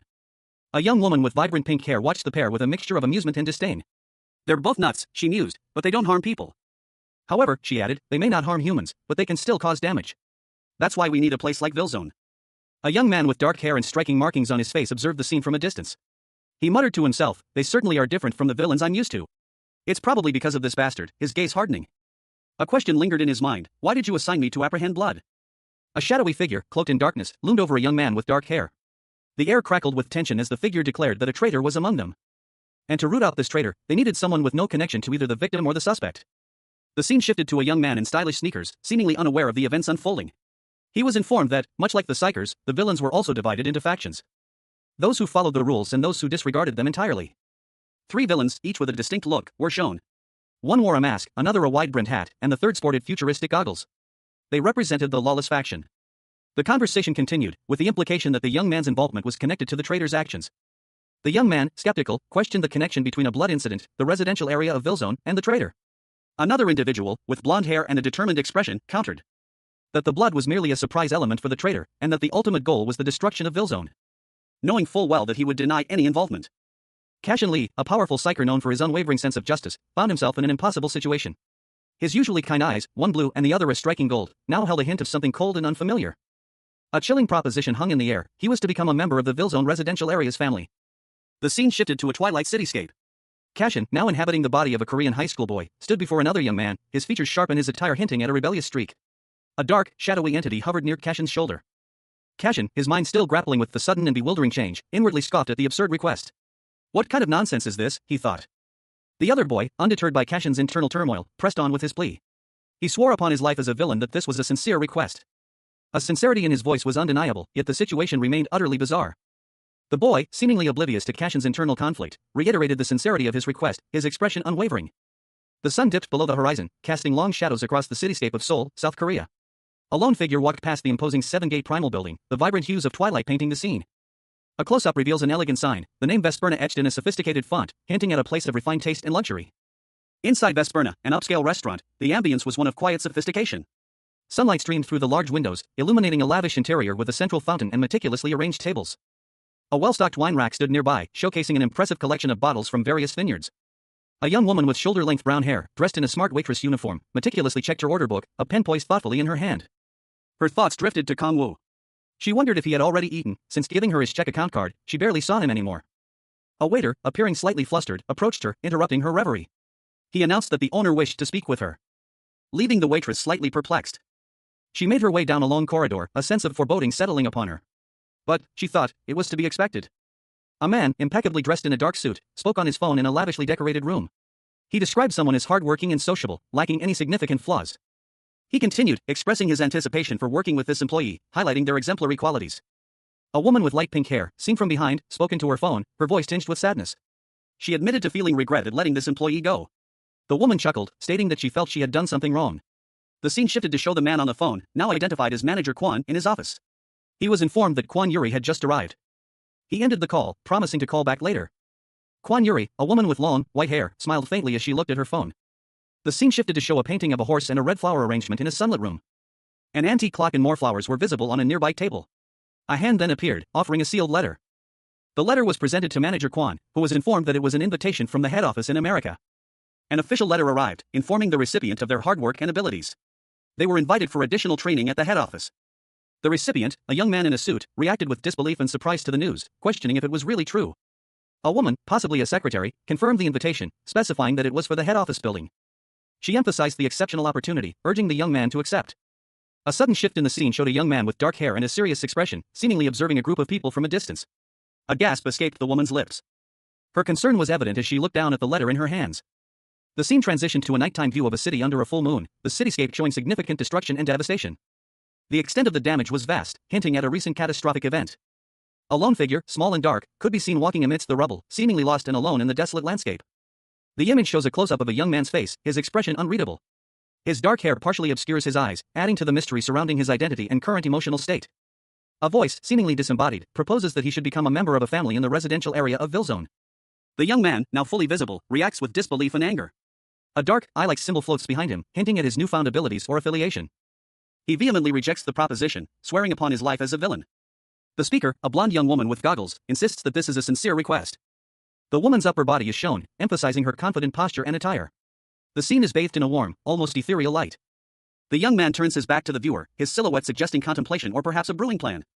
A shadowy, malevolent entity, resembling a dark flame with a single, piercing eye, hovered near a young man with dark hair and intense eyes. The youth, clad in dark clothing, seemed oblivious to the ominous presence. The young man's gaze dropped, his expression unreadable. A voice, concerned, asked, "Is there something bothering you?" The young man stood defiantly in a desolate, ruined landscape, the dark entity from the previous panel now visible in the background. Another figure, a man with dreadlocks and tattoos, watched him from behind, his expression guarded.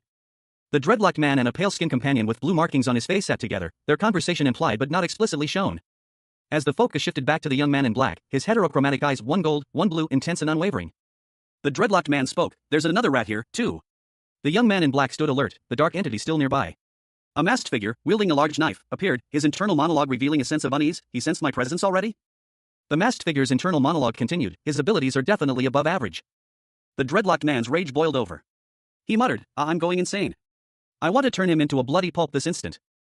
Two figures faced each other, their argument escalating. One of them insisted on observing proper etiquette, claiming to have been first.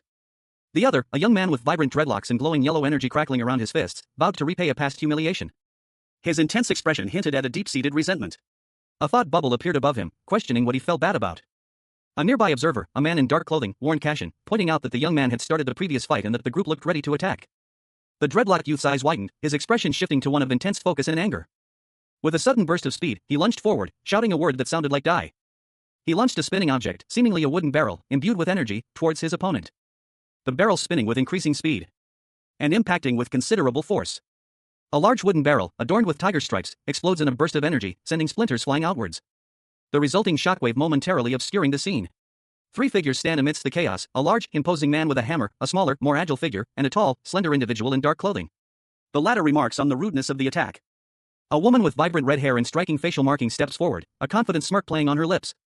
The woman's profile is highlighted, revealing a data display identifying her as Ju AK, a class striker villain with a B rank.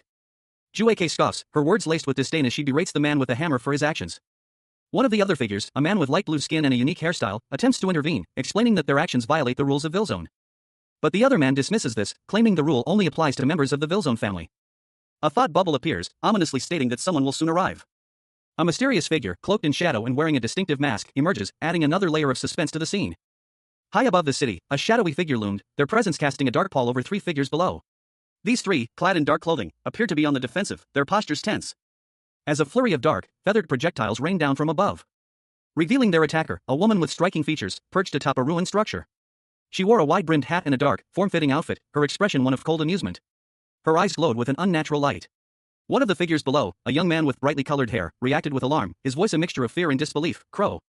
He turned to his companion, his face a mask of confusion. "How did she?" His question hanging unfinished as he stared at the woman above. His companion, a more stoic figure, remained silent, his gaze fixed on the mysterious attacker. The woman above smirked, a subtle, knowing expression playing on her lips. Her gaze fell upon the young man with the brightly colored hair, and she spoke, her voice laced with a hint of challenge. "You'll let him go, right?" The two young men exchanged a look of uncertainty, the weight of the situation heavy in the air. Night fell over the city, casting long shadows across the modern high-rises. Inside one of the buildings, a young woman in a waitress uniform let out a relieved sigh. Phew. She gathered her bag and headed out, her heels clicking softly on the polished floor. Her steps carrying her down the hallway. She approached the door cautiously. A tense moment hung in the air as she reached for the doorknob. A fist clenched in her other hand, a sign of her apprehension. Then she relaxed slightly as she received a message. The message read, "They acknowledge your hard work and abilities, so they would like to invite you for additional training at the head office." The day ended, and as the sun began to set, a young man prepared for bed. He murmured to himself, "Time to wash up and go to bed," before turning to leave the room. On a table, a letter lay unopened, sealed with a dark red wax stamp. It sat next to a small, dark object, possibly a pen. The scene shifted to a bright, sunny day. A schoolyard was visible, with students moving about. A young man, wearing athletic gear and 10 kilograms ankle weights, began to jog. He moved with surprising speed and agility, despite the added weight. His pace quickened as he continued his run, the effort barely registering on his face. Other students watched, impressed by his strength and stamina. The young man continued his intense workout, his movements precise and powerful. He was clearly used to this level of exertion. He muttered to himself, "Sandbags, ha! A classic training method. There's nothing better than this for raising both stamina and strength." Cashin, a powerful psyker, now inhabiting the body of a Korean high school boy, reflected on the nature of combat. He mused that while one-on-one battles were challenging, facing multiple opponents simultaneously presented a different kind of difficulty, one where stamina was paramount. A thought interrupted by a voice praising his astute observation. He was running, his movements swift and purposeful, when a sudden shout pierced the air. "Wait!" The scene shifted to a group of menacing figures, one of whom questioned Cashin's intentions. Doesn't he need to take the test to become a member of the VILLAINY family? Another member of the group, impatient and bloodthirsty, voiced his desire for immediate action. Will he even come to take it? Forget the test, I just want to kill him right now. Cashin, his face obscured by shadow, made a decision. I'll take the test in 10 days. His declaration caused a visible reaction from the other villains. Their surprise was palpable, as one of them confirmed the timeline for the upcoming initiation. The welcoming ceremony will be in 10 days then. Another villain stepped forward, promising to explain the rules of the upcoming competition, revealing that the battles would be one-on-one affairs, with killing strictly prohibited unless absolutely necessary. He paused, leaving the audience in suspense. A crimson-haired woman, her face contorted in a predatory grin, addressed an unseen opponent. Your first opponent will be me, she declared, her words laced with a chilling confidence. She gave a thumbs up, a disturbingly cheerful expression on her face. Let's enjoy ourselves, she added, her tone light but menacing. The panel split, showing the woman's face next to that of a young man with dark hair and intense eyes. The contrast between their expressions was stark, his was one of grim determination, hers of gleeful anticipation. The scene shifted to a young man, his face partially obscured, working out intensely. I don't care about being a part of the Villzone family, he muttered to himself, his muscles straining under the weight. Nearby, onlookers watched in awe as he completed an impressive feat of strength. Awesome, one of them exclaimed. But the young man's thoughts remained focused on a different goal.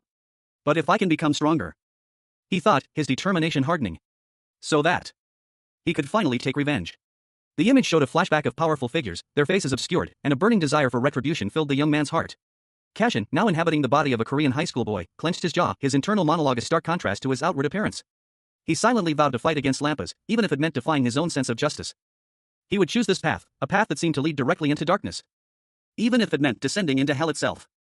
With a newfound resolve hardening his gaze, he set off, his back to the viewer, a lone figure against the backdrop of a tranquil park. His eyes, though, held a chilling intensity, betraying the turmoil within.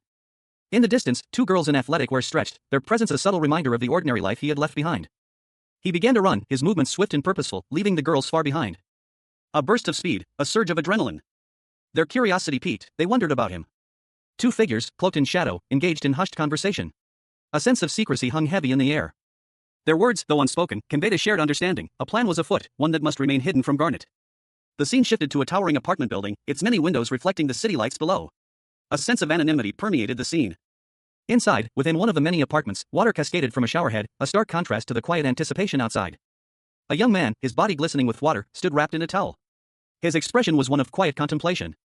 He moved with a practiced ease, his movements suggesting a familiarity with the space.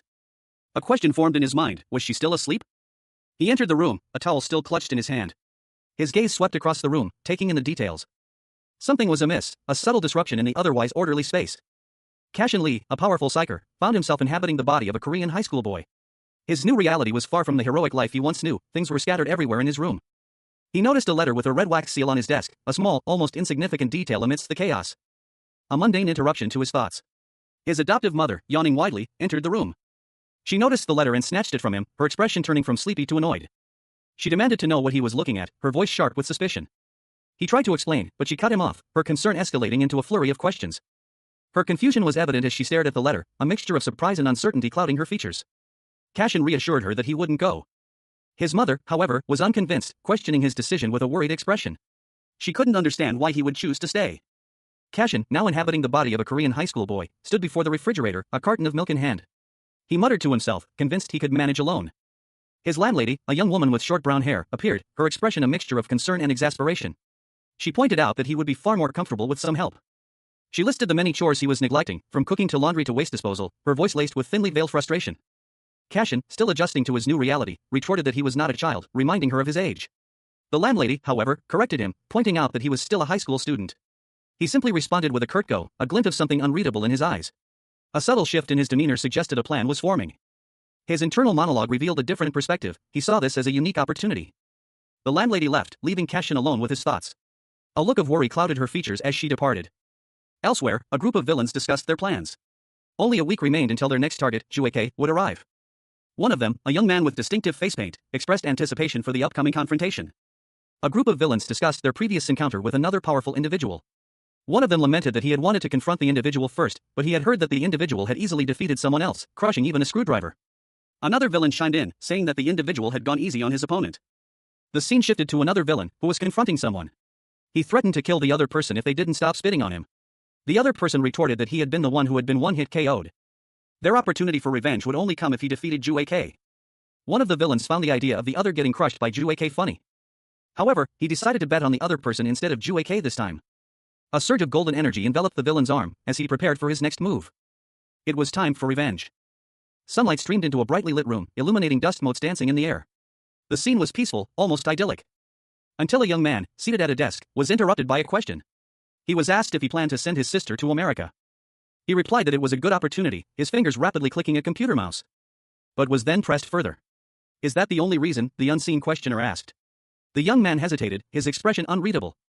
He finally responded that it was good for both of them, a dark, eye-like symbol appearing beside him as he spoke. A flashback showed a worried woman, her face etched with concern. The young man, now identified as Kwan Kangwoo, clarified that he wasn't speaking as Cashin, but as himself. He was then asked if he would be alright on his own, confidently replying that he had lived alone in America before. However, the questioner's concern stemmed from his current online search, how to cook rice. Kangwoo admitted he'd never cooked rice before. A young woman with shoulder-length brown hair sat on a couch, sunlight illuminating her from behind as she carefully examined a letter sealed with red wax. A sense of quiet contemplation hung in the air. She let out a soft sigh, her gaze lingering on the wax seal. A subtle smile playing on her lips as she considered the implications. A man in a suit, standing behind her, declared this a once-in-a-lifetime opportunity, urging her to proceed without concern for him. The woman's expression shifted to one of quiet worry as she reread the letter, a carton of milk visible in the background. Night had fallen. The woman, now joined by two friends at a restaurant, was asked why she looked so glum. She responded with a simple ah, indicating her reluctance to share. Her friends pressed her, certain that her worries concerned a man. She remained silent. One friend impatiently urged her to speak, while the other playfully hushed her. Their beers arrived, momentarily distracting them from the earlier conversation. Two young women urged a third to drink more alcohol, claiming it would make her more open. Later that night, the three friends walked home together. The city was quiet, the only sound the gentle patter of their feet on the pavement. One of the women, visibly intoxicated, stumbled slightly. Her friends, concerned, asked if she was all right and questioned her excessive drinking. She insisted she wasn't drunk, giggling nervously. One of the friends, Kangwoo, carried his intoxicated friend home. A dark, shadowy aura emanated from him as he supported her. He muttered to himself that she was completely out of it. Alone, Kangwoo reflected on how his sister used to follow him everywhere when she was a child, contrasting that with her current maturity and concern for him. He noted that she was now mature enough to worry about him, a sentiment echoed by a mysterious, shadowy figure lurking nearby. A dark, shadowy figure appeared, seemingly pleased with Kangwoo's maturity and concern for his sister. The scene opens with a young woman, fast asleep under a blanket. Her peaceful slumber suggests a moment of respite before the events that are about to unfold. In the next panel, a young man with dark hair stands silently, a shadowy, eye-like symbol floating beside him. His expression is unreadable, hinting at a hidden power or secret identity. He seems to be observing something or someone, his gaze fixed on something unseen by the reader. The scene shifts to a different location. A woman stands near a window, a look of distress on her face. She mutters to herself, expressing fear and a sense of impending doom. The words "I'm going to die. And I drank" suggest a possible poisoning or other life-threatening event. She appears confused and concerned, touching her head as if experiencing a sudden headache or disorientation. The scene suggests a sudden onset of symptoms. She picks up a small, yellow note, seemingly intrigued by its contents. The woman, now holding the note, looks thoughtful and concerned. The word "sis" written on the note suggests the message is from a sibling. Meanwhile, outside, a young man is jogging, seemingly unaware of the events unfolding indoors. The note's message, visible in the panel, instructs him to eat bean sprout soup to alleviate a hangover. This suggests a connection between the two individuals, possibly siblings. The scene opens at an airport, the bustling activity of travelers a stark contrast to the serene sky visible through the large windows. A sense of anticipation hangs in the air. Cashin, a powerful psyker, stands with his friend, a woman with shoulder-length brown hair, at the gate. She urges him to eat regularly while he's away, expressing her concern for his well-being. And insists on checking up on him regularly. He reassures her, telling her not to worry. Despite his calm demeanor, a flicker of apprehension crosses his face. His friend, however, remains unconvinced, reiterating the importance of contacting her if any problems arise. He smiles reassuringly, promising to call if needed, and adds that he will immediately fly to America if she needs him. Cashin's expression shifts subtly, a hint of determination hardening his features. He is ready for whatever may come. As they part ways, a sense of finality settles over the scene. His friend watches him go, a mixture of worry and trust in her eyes. Cashin walks away, his back to the viewer, leaving his friend behind at the airport. The scene ends with a close-up on his friend's face, her expression a blend of concern and hope. Cashin Lee, a powerful psyker, prepared for his trip to Greece, promising his friend he would call upon arrival. At the airport, Cashin's friend waved goodbye, her cheerful demeanor belying the ominous events to come. The plane ascended, carrying Cashin towards his seemingly ordinary destination. But an unforeseen chain of events was already in motion, unbeknownst to him. The scene shifted to a ravaged cityscape, the setting for a battle between villains. A group of villains, led by a striking red-haired woman, were engaged in combat. The rules of engagement were simple: surrender or fight until one side could no longer continue. A young man with dark hair and a determined expression, seemingly a new villain, was addressed by the red-haired leader. She explained that while losing had no penalty, it meant he wouldn't have the chance to challenge her, the Villzone boss. A sprawling cityscape lay in ruins, the remnants of a battle still smoldering. Amidst the devastation, a lone figure stood, his silhouette stark against the twilight sky. He muttered, annoyed by the sounds around him, "You're so noisy." The figure, a young man in a dark, futuristic suit, turned to face 3 other individuals. 2 women and a man, all clad in similarly styled outfits, stood before him, their expressions a mixture of amusement and challenge. The young man in the dark suit smirked, a glint of mischief in his eyes. He declared, "Let's just begin." One of the women, with vibrant red hair and striking features, responded with a predatory grin. She said, "Of course. Let's get started." Meanwhile, within the mind of the young man in the dark suit, a voice urged caution. A warning echoed, "Stay calm, Cashin. Don't fall for the opponent's taunts." Cashin, trapped in this new body, found himself analyzing his opponent. He internally questioned, will I rely on speed, or Jueke's strength and endurance? She's a master of close-quarters combat, trained for a brutal physical fight. Cashin's internal assessment continued, she's an intelligent fighter who knows how to fight to her advantage. The narration box provided additional context, close-quarters combat is a tactical situation that heavily favors fighters who excel at close range. Cashin concluded, outfighting her with speed won't work on Jueke. High above the cityscape, a masked villain and his opponent faced off. The villain, a towering figure in dark armor, observed his adversary with a hint of amusement. He mused that this battle would be most interesting, as she was his toughest opponent yet. And with a dramatic flourish, he signaled the start of their confrontation. The battle began with a blur of motion. The female villain launched a swift attack. A whirlwind of energy and speed, urging her opponent not to waste time. The masked villain effortlessly dodged her attack, his movements fluid and precise. She unleashed a dark, shadowy energy, attempting to bind him with her shadow bind technique. But he was already gone. Startled, she realized he was above her. Having anticipated her move and vanished from her grasp. The villain reappeared before her, his voice a low growl as he taunted her. A surge of raw power erupted from within the high school boy, Cashin Lee, now inhabiting the body of a Korean teenager. His eyes glowed with an unnatural purple light, his face contorted in a mask of barely controlled fury. The energy crackled and pulsed, threatening to overwhelm him. As he struggled to maintain control. A powerful, dark-clad figure, seemingly made of shadows and electricity, was thrown back by the force of Cashin's unexpected outburst. The villain, a woman with vibrant red hair and dark markings on her face, crashed to the ground, stunned but clearly not defeated. Cashin, still in the villain's body, felt a wave of dizziness wash over him as he struggled to comprehend what had just happened. He muttered a single word, barely audible even to himself. Damn. His fellow villains, a trio of equally menacing individuals, stared at him in stunned silence, their expressions a mixture of shock and apprehension.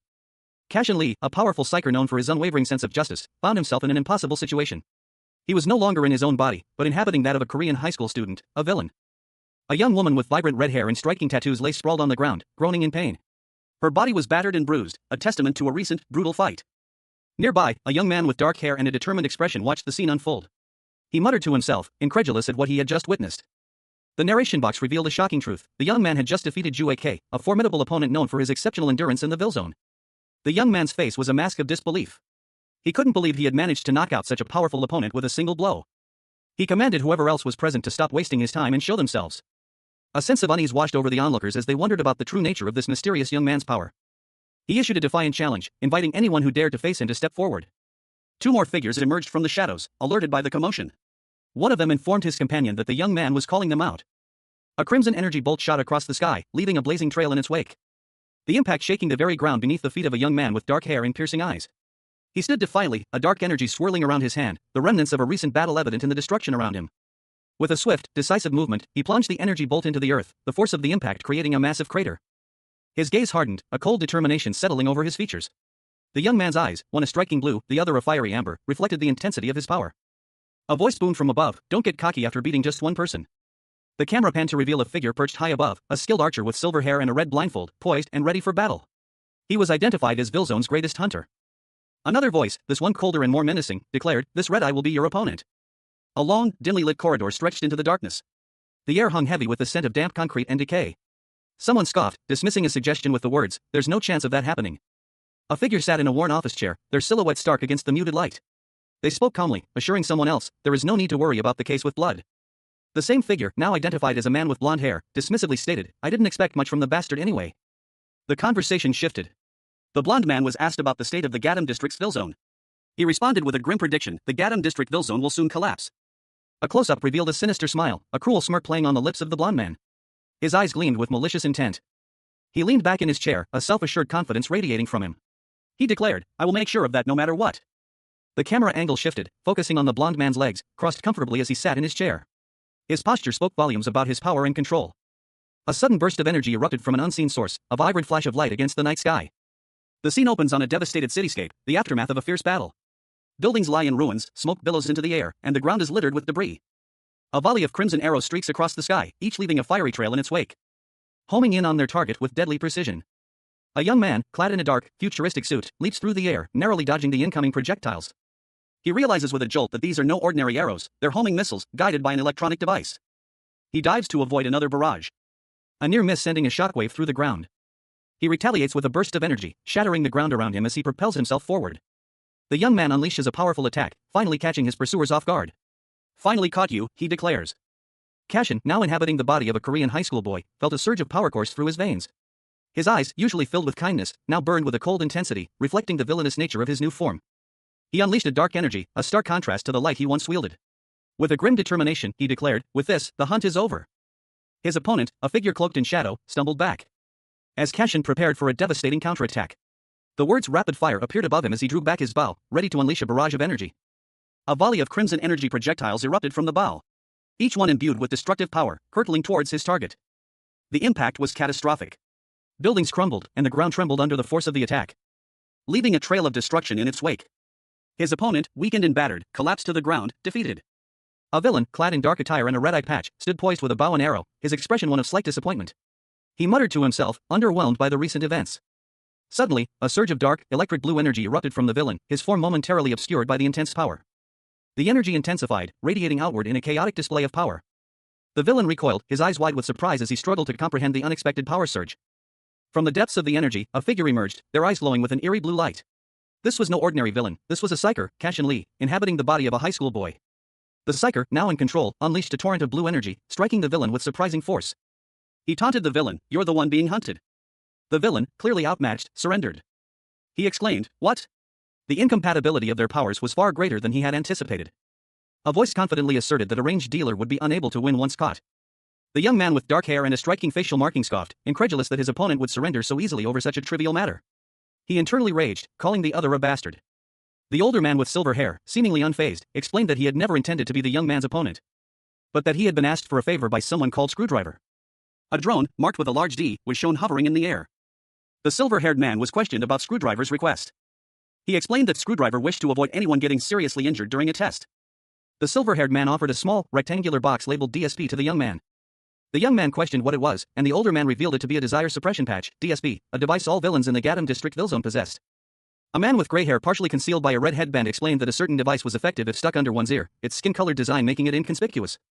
He seemed to be contemplating something. He held a small, black rectangular device. He'd seen it injected into villain convicts before, but this was his first time seeing it in patch form. He wondered who in the world would create something like this. A voice informed him that his final opponent was likely Blackhand. He continued to examine the device, while another man, seemingly observing him from a distance, commented that he was sensitive and had quite the temper, but also had a cute side.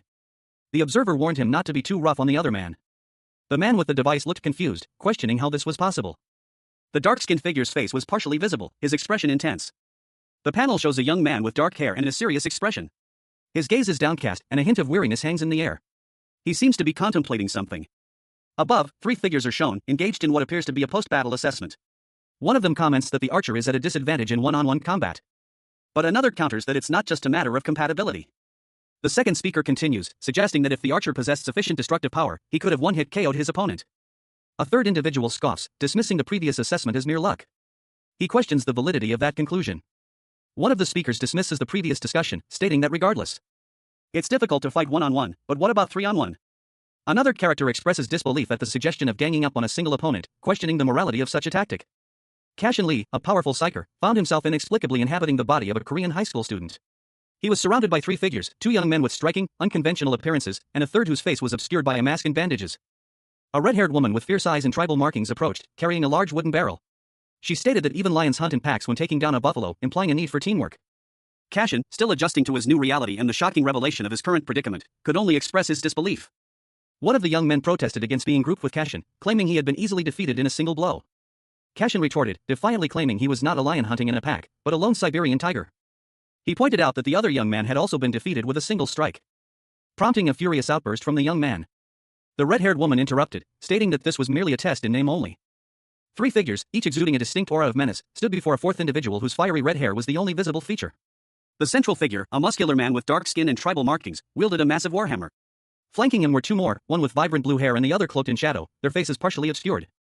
The shadowed figure spoke, his voice laced with a chilling calm. Me, the currently fighting Red Eye. And you, as the finale, are just sacrifices to make him shine. The words hung in the air, a stark contrast to the fiery rage that erupted in the central figure's eyes. A sharp intake of breath escaped him, followed by a stunned, incredulous question mark. The red-haired individual's face, now fully visible, contorted in fury. What kind of bullshit? The shadowed figure, unfazed, calmly continued, just listen to this bullshit to the end. I overheard Screwdriver talking in the Heaven pub. Do you know what he said? He said he would hand over his boss position to him. The revelation sent shockwaves through the group. The central figure's jaw dropped, a mixture of disbelief and outrage etched across his face. What?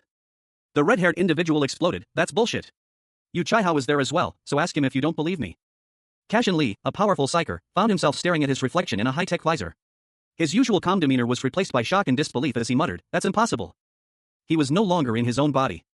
Instead, he inhabited the form of a Korean high school boy, a villain known only as Screwdriver. A young man with vibrant, multicolored dreadlocks watched him with a mixture of apprehension and something akin to amusement, whispering, that undefeated Screwdriver. I can't believe it. A powerful woman with fiery red hair and intricate tribal markings, seemingly a fellow villain, loomed over him, her dark energy crackling around her. Her gaze intense as she spoke of the boy's new status. He's just a rootless, nameless villain. The woman's anger flared, her hand crackling with power. You want to just hand over the Villzone's supreme title to him this easily? Another figure, a young man with blonde hair partially obscured by futuristic goggles, appeared, his voice laced with disbelief and annoyance. Aren't you vexed that this rootless bastard is winning Screwdriver's favor? The focus shifted to Screwdriver, his face now visible, revealing a striking contrast between his youthful appearance and the intensity in his eyes. The caption read, The Screwdriver. A voice, seemingly belonging to the blonde-haired youth, cut through the tension. The Screwdriver we know isn't such a person. The blonde-haired youth continued, his words a challenge. Now decide. If you want to join us to flip the board on their heads. A masked figure, its face obscured by a helmet-like contraption, stood before a young man with striking blue hair. The masked figure's hand rested on the young man's shoulder, a gesture that spoke volumes of unspoken threat. The young man, his brow furrowed in confusion, questioned the masked figure's cryptic words. "US?" he asked, his voice laced with suspicion. A sinister smile spread across the masked figure's face. "I've brought some like-minded comrades," the masked figure replied, its voice a low, menacing hum. The masked figure's words were followed by the appearance of several other figures, each equally menacing and shrouded in darkness. Their faces were hidden, but their malevolent aura was palpable. Among them stood a woman with vibrant red hair, her eyes burning with an intense, unsettling light. The red-haired woman smirked, her expression radiating confidence and malice. The more, the merrier, she declared, her voice dripping with sinister amusement. Cashin Lee, a powerful psyker known for his unwavering sense of justice, boarded in a Sina Airlines flight. He was traveling to Greece to visit a friend, his mind filled with anticipation. But little did he know that this seemingly ordinary journey would soon take an extraordinary turn. He settled into his seat amongst other passengers, the hum of the plane a low thrum against the quiet anticipation. An in-flight meal was served, Cashin politely accepted the steak dinner. And quietly thanked the flight attendant. The journey continued, the hours ticking by. A woman seated nearby, seemingly a doctor judging by her attire, checked her watch, a slight frown furrowing her brow. A quiet sigh escaping her lips as she observed Cashin eating. She seemed concerned. Cashin, now inhabiting the body of a Korean high schooler, munched on a sandwich. His expression was one of quiet contemplation, a stark contrast to the villainous persona he was forced to assume.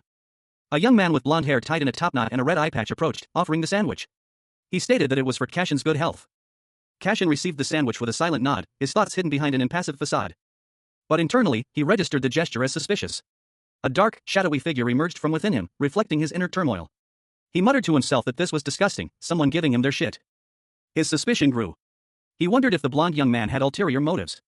He recalled a warning from someone named Jeff to be wary of altruistic people. He looked down at his feet, a subtle shift in his posture indicating his growing unease.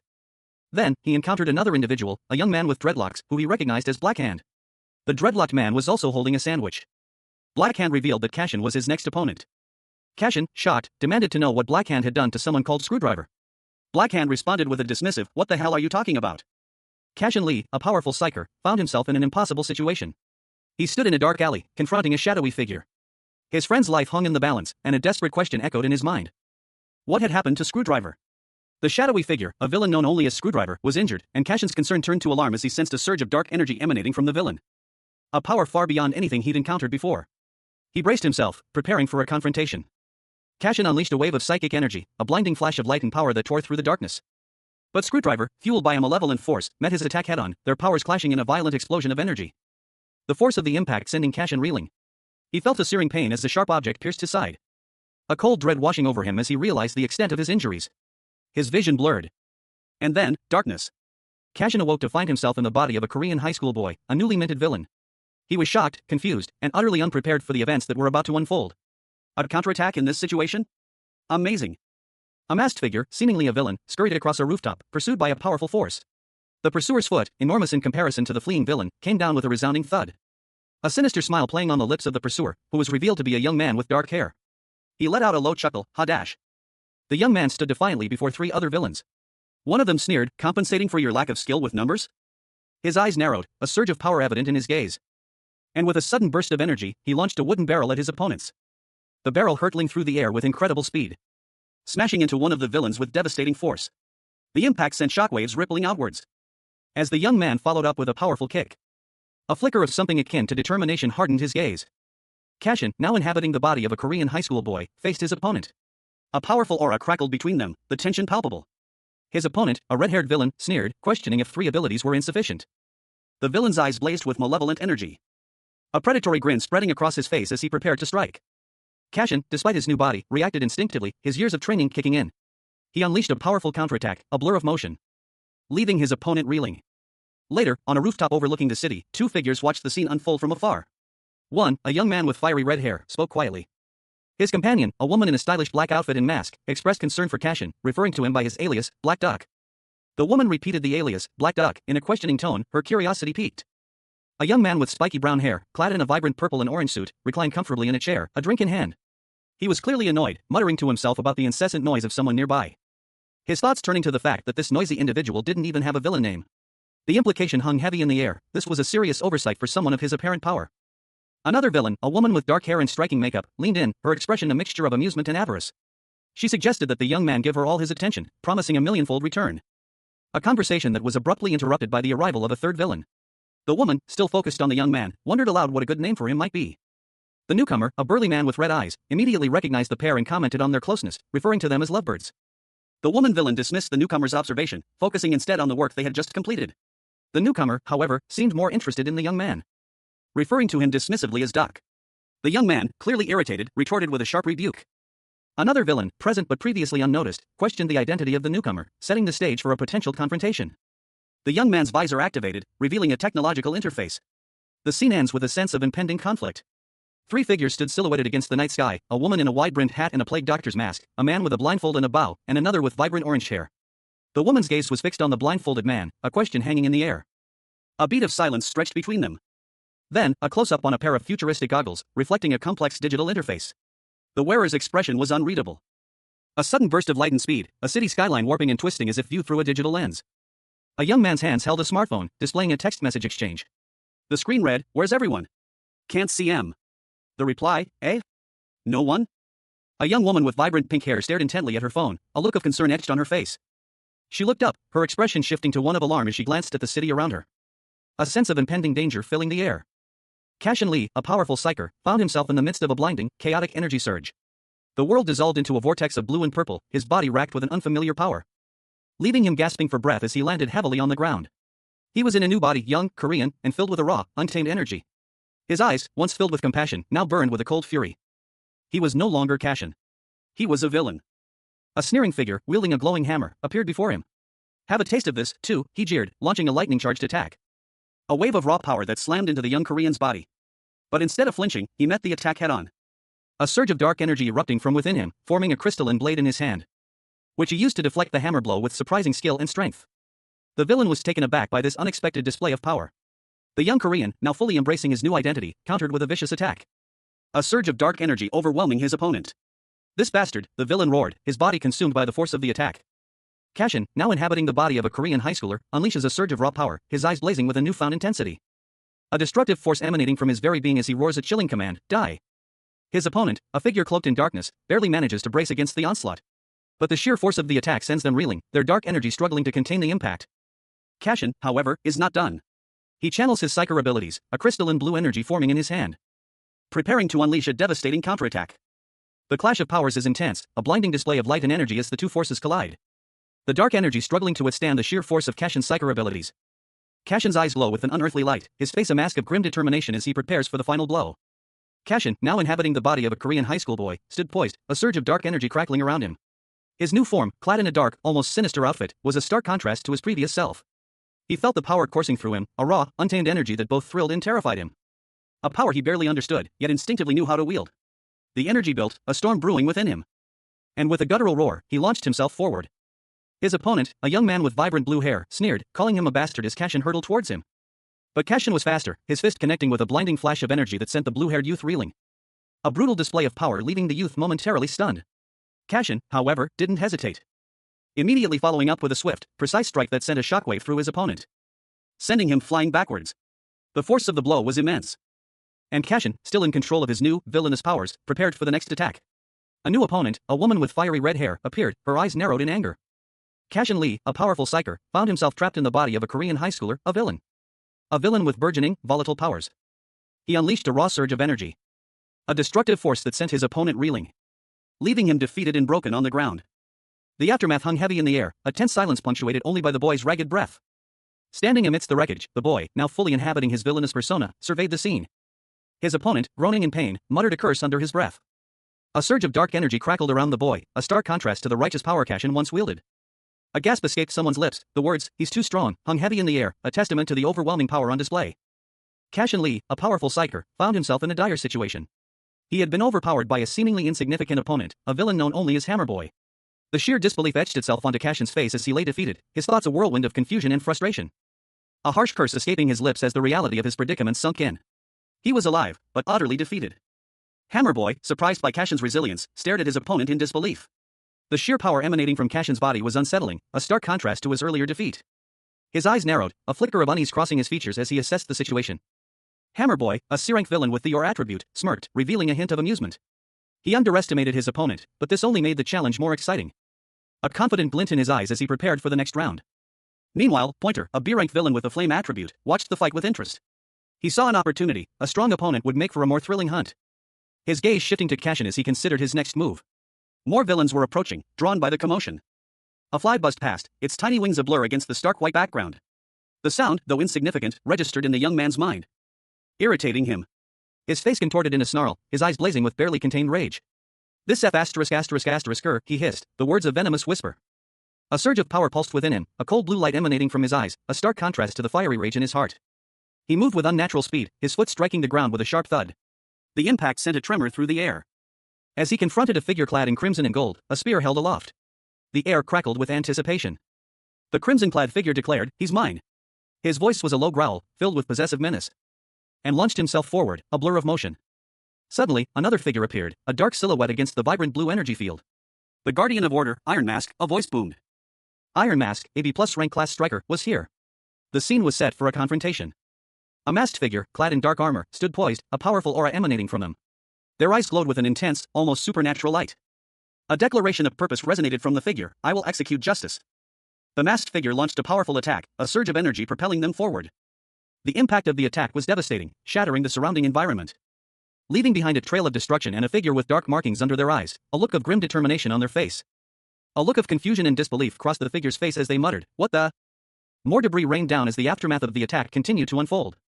The scene settling into a tense silence. A figure cloaked in shadow, his face obscured by a dark mask, stood poised, a strange device crackling with arcane energy in his hand. With a fierce glint in his eyes, he declared, "Let the hunt begin," and launched himself forward, a heavy hammer glowing with power in his grasp. Unleashing a devastating hammer shot that tore through the air. The projectile hurtled towards its target with terrifying speed. But a dark silhouette, eyes blazing with defiance, met the attack head-on. A surge of energy erupted from the silhouette, a blinding flash of blue light. A powerful counterattack that shattered the incoming blow. Two more figures appeared, weapons drawn, ready to join the fray. But the dark-clad figure, his eyes burning with cold fury, roared, "Out of my way, you idiot." Cashin, now inhabiting the body of a Korean high school boy, glared defiantly at the shadowy figure looming over him. He retorted with a sneer, refusing to be ordered around. The boy, brimming with newfound power, declared that he would unleash his flesh-burning flame upon his opponent. With a flourish, he summoned a flame spear, a fiery projectile that hurtled towards the dark figure. The dark figure countered with a blast of energy, a powerful blue force, leaving the boy stunned and overwhelmed. In a desperate attempt to turn the tide, the boy unleashed his ultimate attack, darkness combustion. The resulting explosion sent him flying backwards, leaving him gasping for breath, his body racked with pain. A wave of intense blue energy crackled around a figure, partially obscured by shadow, as a voice, filled with alarm, echoed through the scene. "What is that flame?" Two figures, one with striking blue hair and tribal markings, the other with darker skin and similar markings, stood amidst a chaotic scene. The blue-haired figure exclaimed, "That bastard was a mage?" The other figure urged, "Stop standing around." A red-haired figure, wielding a large hammer, launched a swift attack. The words "time differential attacks" appeared in a thought bubble above them. The blue-haired figure was caught off guard, his face contorted in shock as the hammer descended. A moment later, a voice filled with disbelief and horror cried out, "You crazy!" The red-haired figure, with a fierce expression, swung their hammer with devastating force, unleashing a powerful blow that sent shockwaves rippling through the air. The hammer, imbued with intense energy, struck with incredible speed and power. The impact was devastating, as a final, chilling word echoed through the scene, "Die." A surge of dark energy crackled around the figure, its form obscured by a chaotic storm of blue and black energy. The energy coalesced, revealing a pair of glowing eyes, filled with a malevolent intensity. And from the depths of this shadowy form, a dark, energy-infused blade materialized. With a violent, earth-shattering swing, the blade cleaved the ground, sending shards of rock flying in all directions. The force of the blow created a shockwave that rippled outwards, leaving a trail of destruction in its wake. Another figure, this one clad in tattered clothing, lunged forward, wielding a metallic staff crackling with green energy. He swung the staff, aiming for the dark-clad figure, but with a swift movement, the dark figure sidestepped the attack and countered with a devastating blow, sending the attacker flying backwards. A powerful blast of dark energy erupted from the dark figure's hand, leaving a trail of blue lightning in its wake. A surge of blue energy crackled and arced across the panel, leaving a trail of shattered fragments in its wake. The raw power emanating from a figure wielding a blade imbued with the same electrifying energy. His movements were swift and precise, a blur of motion against the backdrop of the electrical storm. The title card dramatically proclaimed, "Shadow Blade." A violent clash of energy erupted as two figures collided, their powers clashing in a maelstrom of purple and blue light. The impact sent shockwaves rippling outwards, leaving one figure, a young man with vibrant multicolored hair, gasping for breath, his eyes wide with a mixture of shock and defiance. Cashin, now inhabiting the body of a Korean high schooler, found himself in a dire situation. A surge of raw power coursed through him, a power he didn't understand, leaving him breathless and cursing under his breath. A violent energy erupting from his very being. He watched, horrified, as his new form unleashed a blast of power, striking another figure. The other boy reacted with shock and anger, cursing at the unexpected attack. The sheer force of the blow leaving him stunned. He noted the complete lack of hesitation in the attack, a chilling realization dawning on him, this body was a weapon, and it was already being used.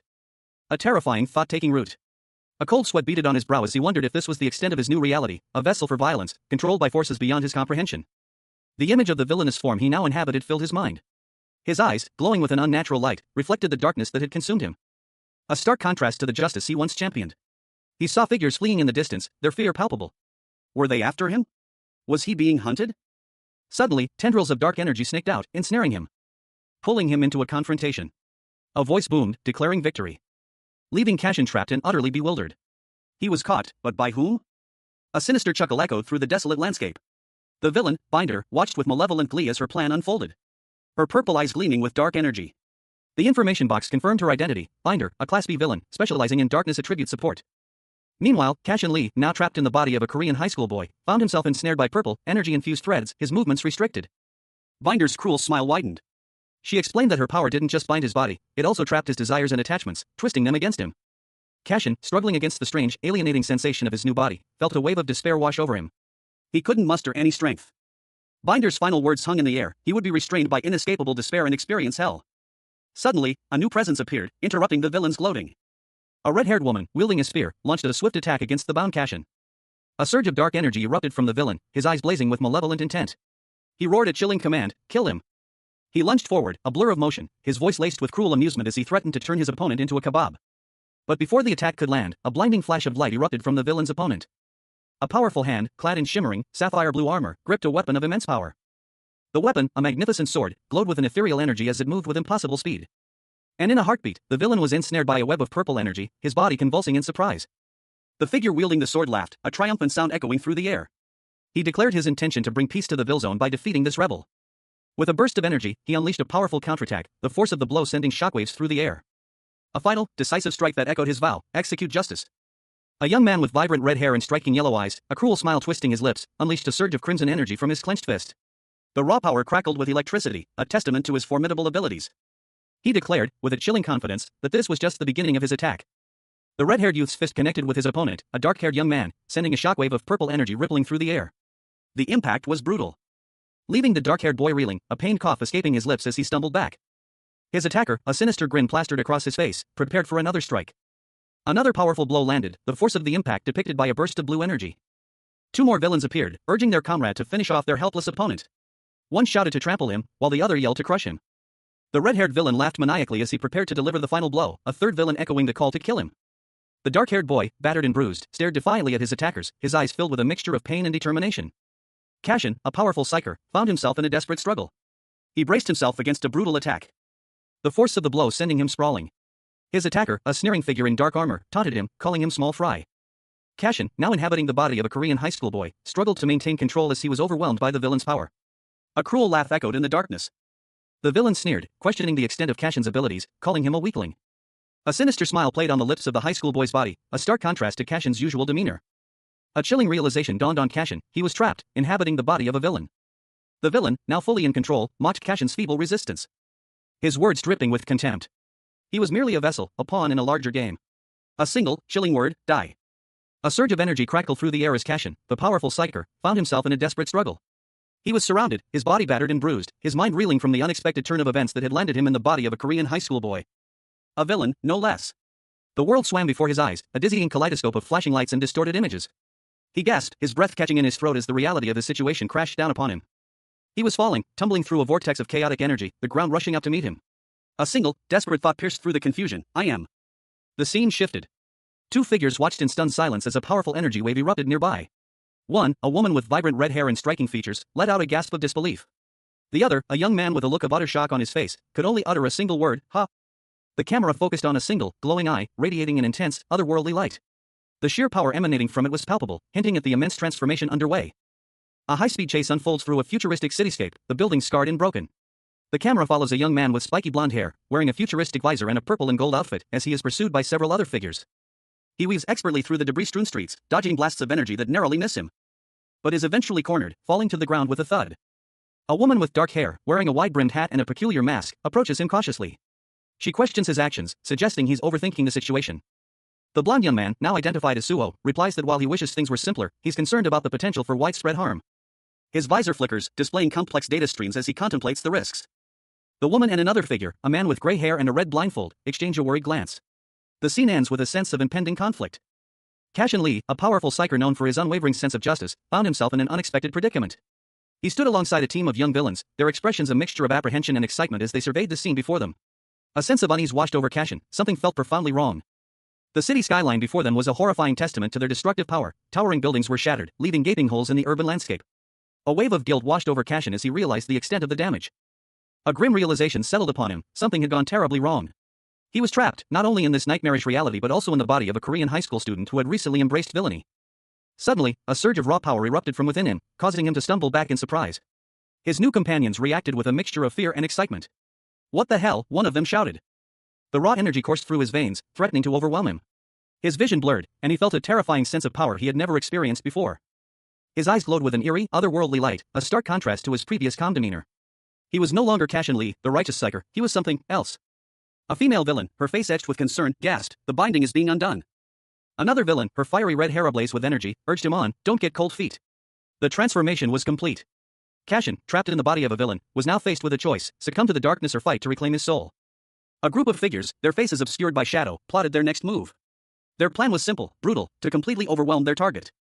The scene shifted to reveal a close-up of a menacing, armored figure, its glowing blue eyes radiating power. A being of immense power, poised to unleash its might. With a sudden burst of energy, the armored figure launched a devastating attack. A torrent of dark energy streaking across the panel. The raw power leaving a trail of destruction in its wake. The force of the attack was overwhelming. The target, a smaller figure, attempted to defend against the onslaught. But the sheer force of the attack sent them flying, rocks and debris raining down around them. A young woman with vibrant red hair, clad in dark athletic wear, launched herself forward with surprising speed and agility. Her powerful kick sent a shockwave rippling through the air. The force of the blow impacting her opponent, a man with dark skin and a similar fighting style, sending him reeling backward. As the scene shifted to reveal a chaotic urban battle, a powerful energy surged through the city streets, emanating from a central figure. A young man with dark hair stood at the epicenter of the explosive energy, his back to the viewer, seemingly controlling the chaotic power. The red-haired woman crashed to the ground, a pained grunt escaping her lips as she struggled to regain her footing. Her eyes wide with disbelief as she muttered, "This is crazy." The dark-haired young man, seemingly unfazed by the chaos he was unleashing, remained stoic, a single word escaping his lips. A series of black and white vertical lines filled the panel, indicating a rapid shift in time or perspective. The dark-haired young man, eyes blazing with determination, roared, "Cannot die here." A surge of raw, blue energy erupted from the body of a young man, his form crackling with power as dark, jagged shards of energy burst outwards. The force of the blast throwing him back, his yellow boots impacting the ground with a resounding thud. From a distance, another figure watched, their eyes wide with disbelief as they muttered, "Is that the Black Duck?" The scene shifted to a third individual, their gaze fixed on a glowing orb in their hand. They spoke, their voice laced with awe, "His mana points exceed 2,000. Two figures stood together, their faces etched with shock and disbelief as one exclaimed, "That can't be." Close up on the face of one of the observers, a single bead of sweat trickling down their temple as they stared in disbelief. The words, exceed 2,000, echoed in their mind. A chilling realization dawning on them, our catastrophe grade. A question forming in their mind, what should we do? It would be bad if we left him like that. The two observers prepared themselves for action, their expressions grim as they braced for whatever might come next. The image shows a young man, his face partially obscured by futuristic goggles, exuding an aura of immense power. Dark energy crackles around him, hinting at the volatile abilities he possesses. His attire is a blend of high-tech and street style, a stark contrast to the grim, urban backdrop. A voice, filled with urgency, cuts through the scene, Cashin. Another voice, this one laced with concern and a hint of exasperation, calls out, get a hold of yourself, Cashin. Did your grandeur only amount to this much? The unseen speaker continues, their words sharp and accusatory. Where is the warrior spirit that you pride yourself on? The young man lets out a low, guttural chuckle, ha. Ha, as a surge of dark energy erupts from within him, his eyes glowing with an ominous yellow light. A desperate plea echoes, wake up, Cashin. The voice calls out again, Cashin. The young man, now seemingly more composed, stands amidst a dark, shadowy landscape. His eyes, still glowing, hold a hint of something else besides the dark energy, a flicker of recognition, perhaps? A surge of dark energy crackled around the figure, its eyes glowing with malevolent power. He sneered, a cruel smile twisting his lips as he spoke, you thought I wouldn't be able to come back? The villain's voice dripped with arrogance. From just losing control of myself? Don't take my mental fortitude lightly.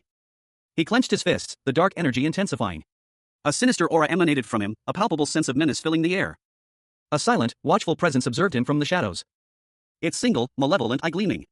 A voice, cold and calculating, cut through the silence. It must be thanks to the DSP that Red I gave you. Two figures stood in the background, observing the scene. One, a woman with a striking mask, spoke with a hint of disappointment. What a shame that was a chance to see his full power. The other, a young man with vibrant purple accents on his attire, focused intently on a digital display on his goggles. The data stream swirling within. He then commented, compared to before, his mana points have been reduced to less than half. Cashin Lee, a powerful psyker, found himself inhabiting the body of a Korean high school student. His new reality was far from the justice he championed, he was now a villain. He wondered if the recent surge of power was simply a loss of control, a terrifying possibility given his new circumstances.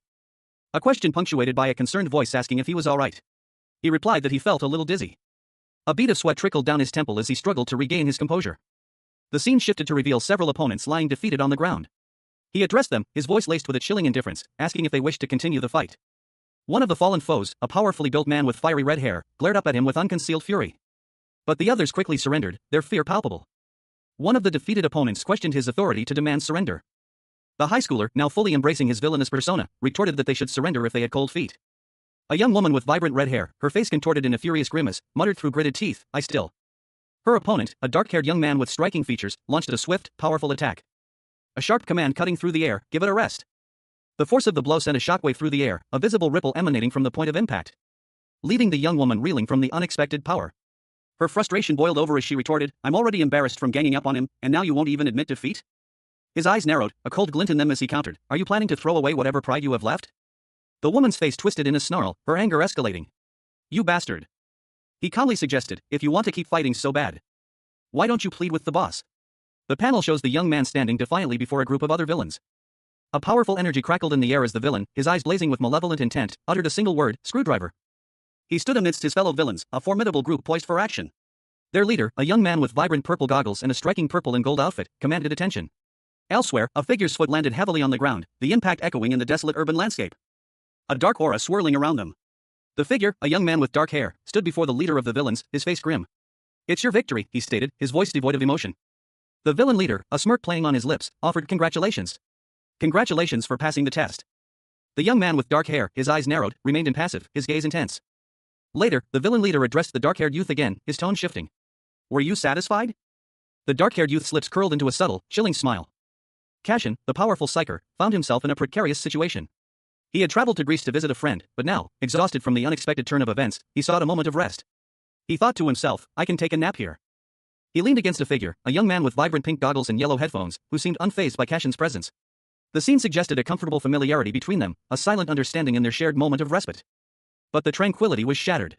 A sudden, intense energy surge enveloped Cashin, a blinding flash of light and power, leaving him unconscious and adrift in a sea of disorienting sensations.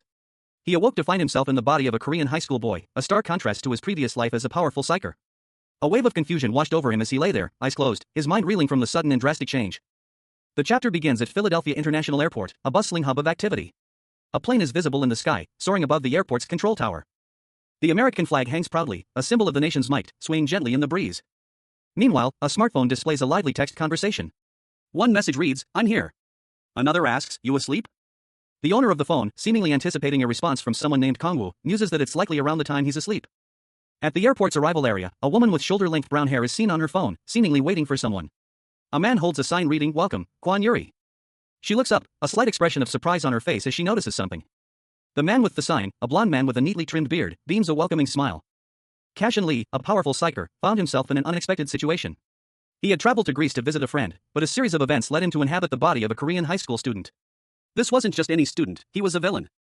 The new Cashin, now going by the name Sean, was being picked up by his senior manager. The manager offered to take him to his lodgings first. A gesture Sean politely acknowledged. The manager, driving a sleek BMW, assured Sean that getting him settled was no problem, prompting Sean to inquire about the hotel manager. The manager described him as charming and dedicated to his work. He was currently on a business trip, so Sean wouldn't meet him for another 10 days. The manager's open invitation to ask any questions was met with gratitude from Sean. Sean expressed his thanks for the manager's consideration. A young woman with shoulder-length brown hair and warm brown eyes smiled serenely. Her expression held a hint of mischief, a playful glint in her gaze. The sky blazed with the fiery hues of a breathtaking sunset, clouds painted in shades of orange, pink, and gold. Silhouetted against this vibrant backdrop stood the HC Orphanage, a grand, imposing structure with a classic European design.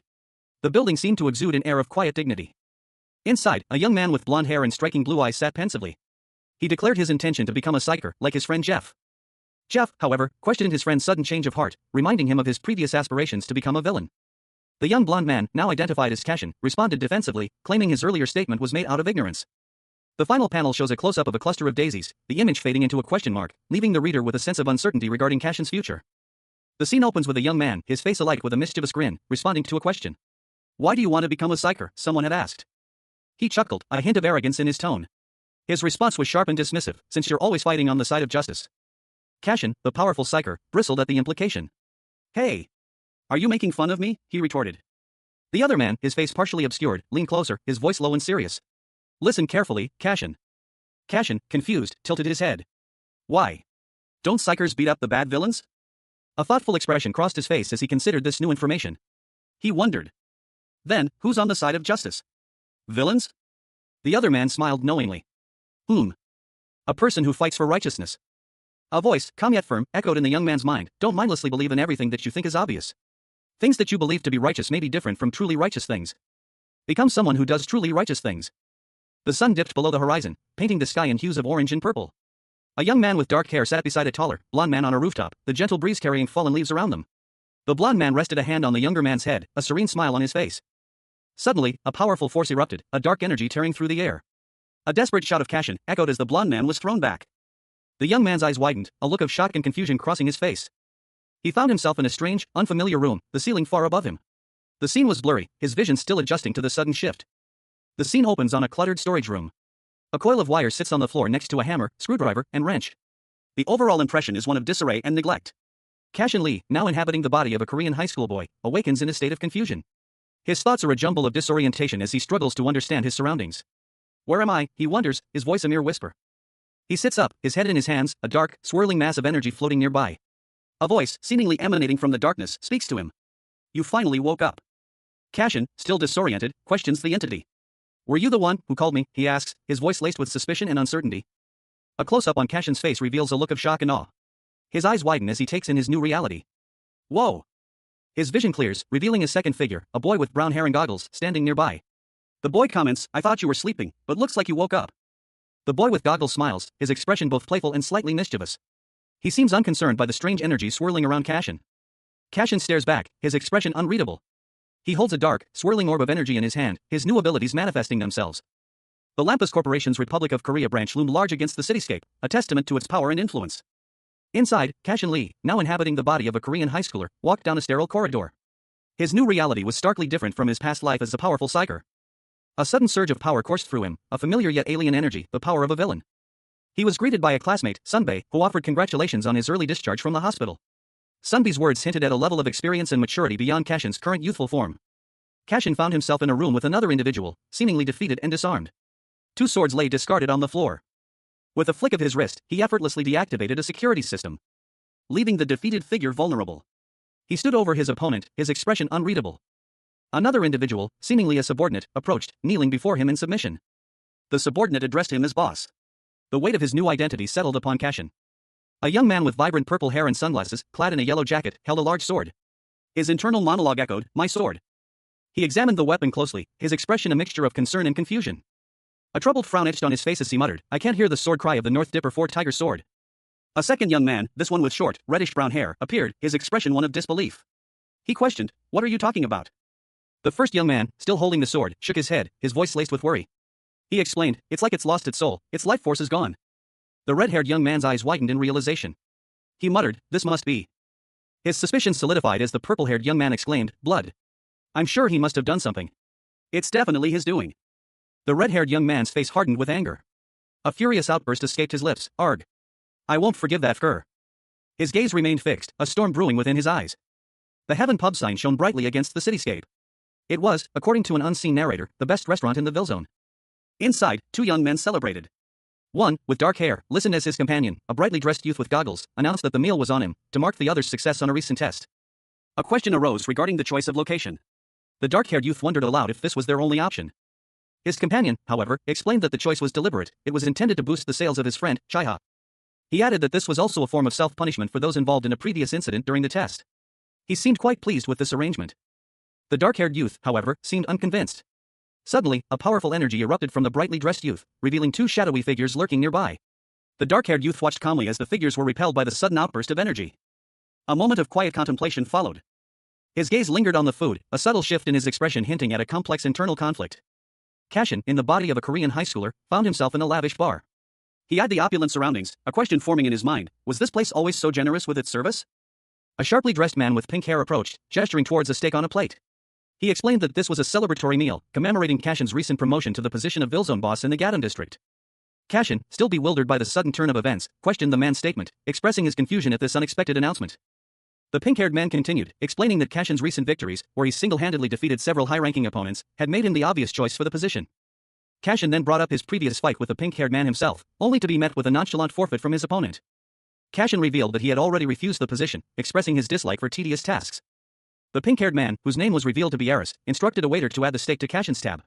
He then offered to handle all the administrative burdens of the position, even offering a monthly salary. Cashin contemplated this offer, questioning whether he would essentially become a puppet boss.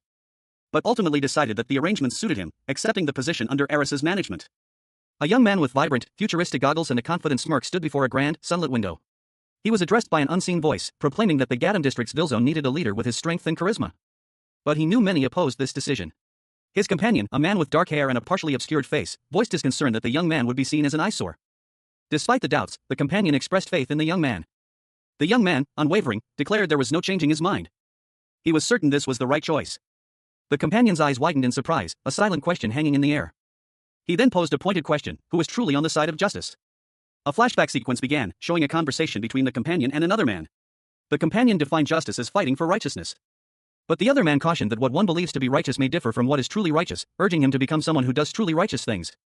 A glass of shimmering, crimson liquid sat on a dark surface, its contents glowing with an inner light.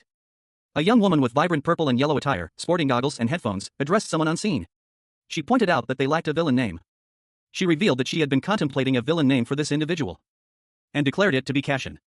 The young man, now sporting a new identity, looked pensive, his expression unreadable.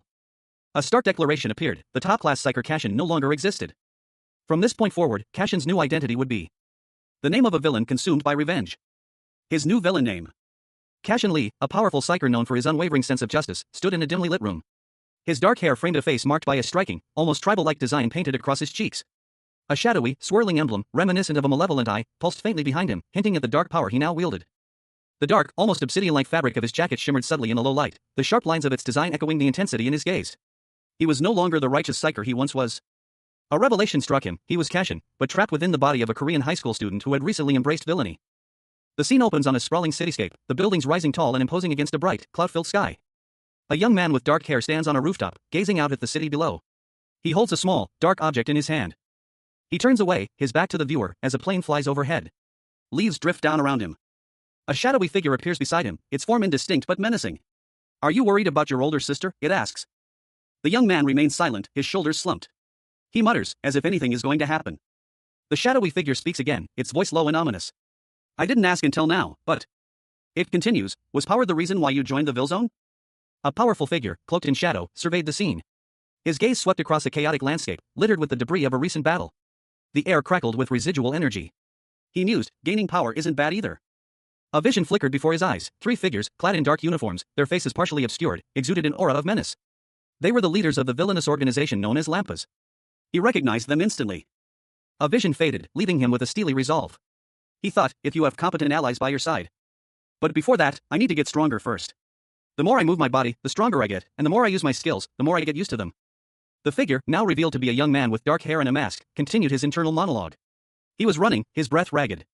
He thought, as long as those Lampas guys are making a fuss out there, the only way to train to my heart's content is to join the Villzone.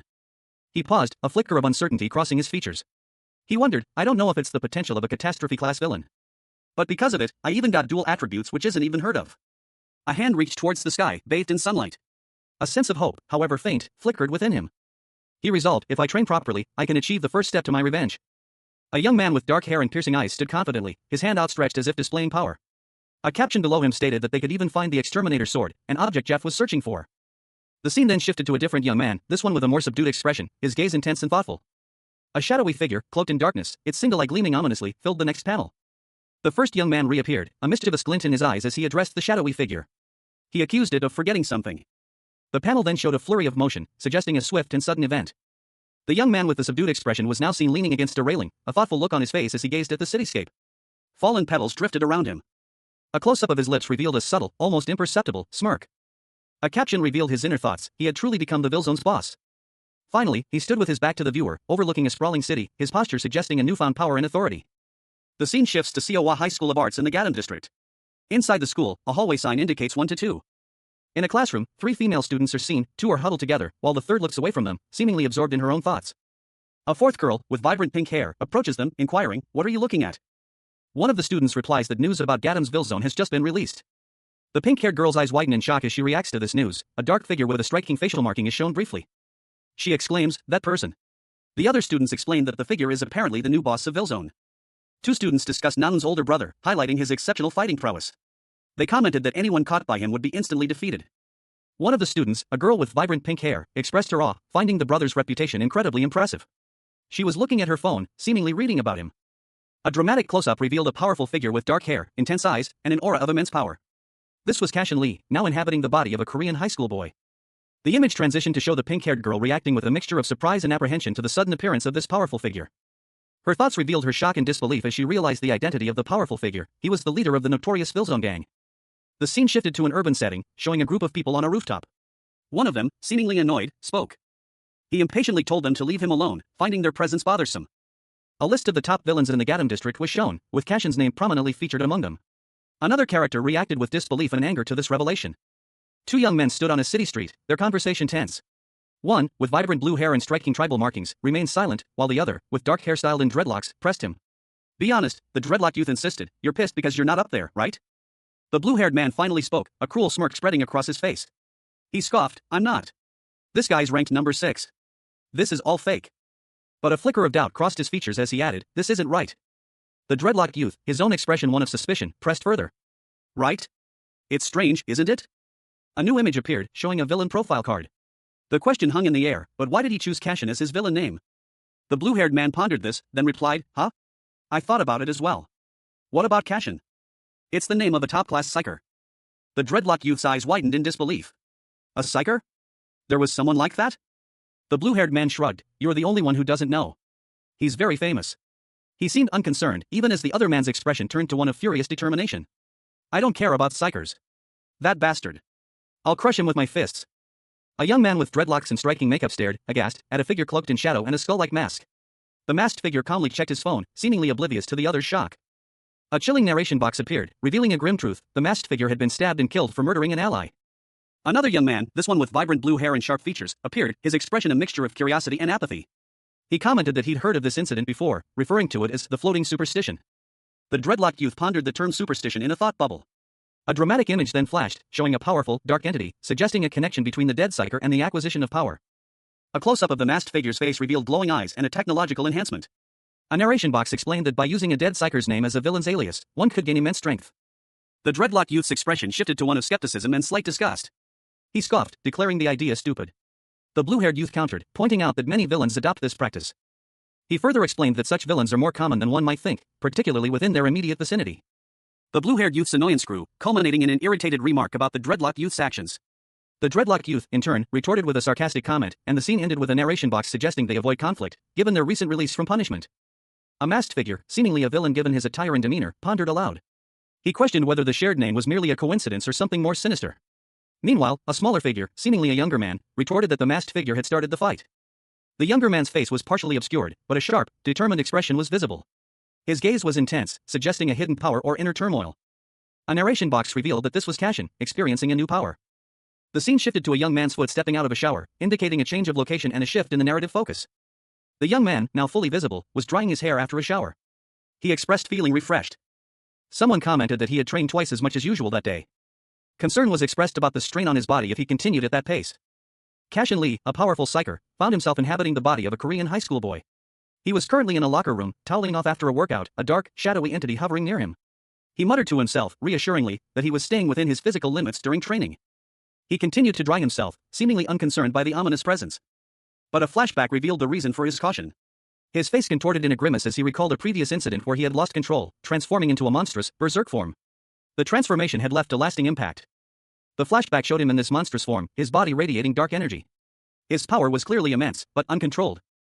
The image shifted to the shadowy entity, its single, malevolent eye gleaming ominously. It seemed to be observing Cashin. A gloved hand reached for the locker room door handle. And a voice called out from the other side, asking if they could come in. Cashin, still shirtless and toweling off, stood near the door, the shadowy entity visible behind him. He was clearly apprehensive. The voice on the other side of the door spoke again, noting that Cashin was not in his villainous, berserk form. Two figures, one with brown hair and goggles, the other with dark hair and a more serious demeanor, walked down a metallic corridor. The goggle-wearing figure asked if his companion did nothing but train all day long. To which the dark-haired figure curtly replied to get to the point. The dark-haired individual informed his companion that there was an emergency meeting. The goggle-wearing figure then inquired if his presence was required. The dark-haired figure, his expression intense, asked what the emergency was about. His companion, still wearing goggles, explained that the inmates confined to the punishment room had escaped. The dark-haired one acknowledged their escape as a problem, but the panel showed a broken door and debris on the floor, hinting at the true gravity of the situation. The location they were headed to was far more concerning. A wide shot of a cloudy sky over a city building is shown. The scene shifts to a city district known as Villazone, in Boksan District. The scene opens on a dimly lit, industrial interior. Metal beams crisscross overhead, casting long shadows across the grimy floor. A sense of foreboding hangs in the air.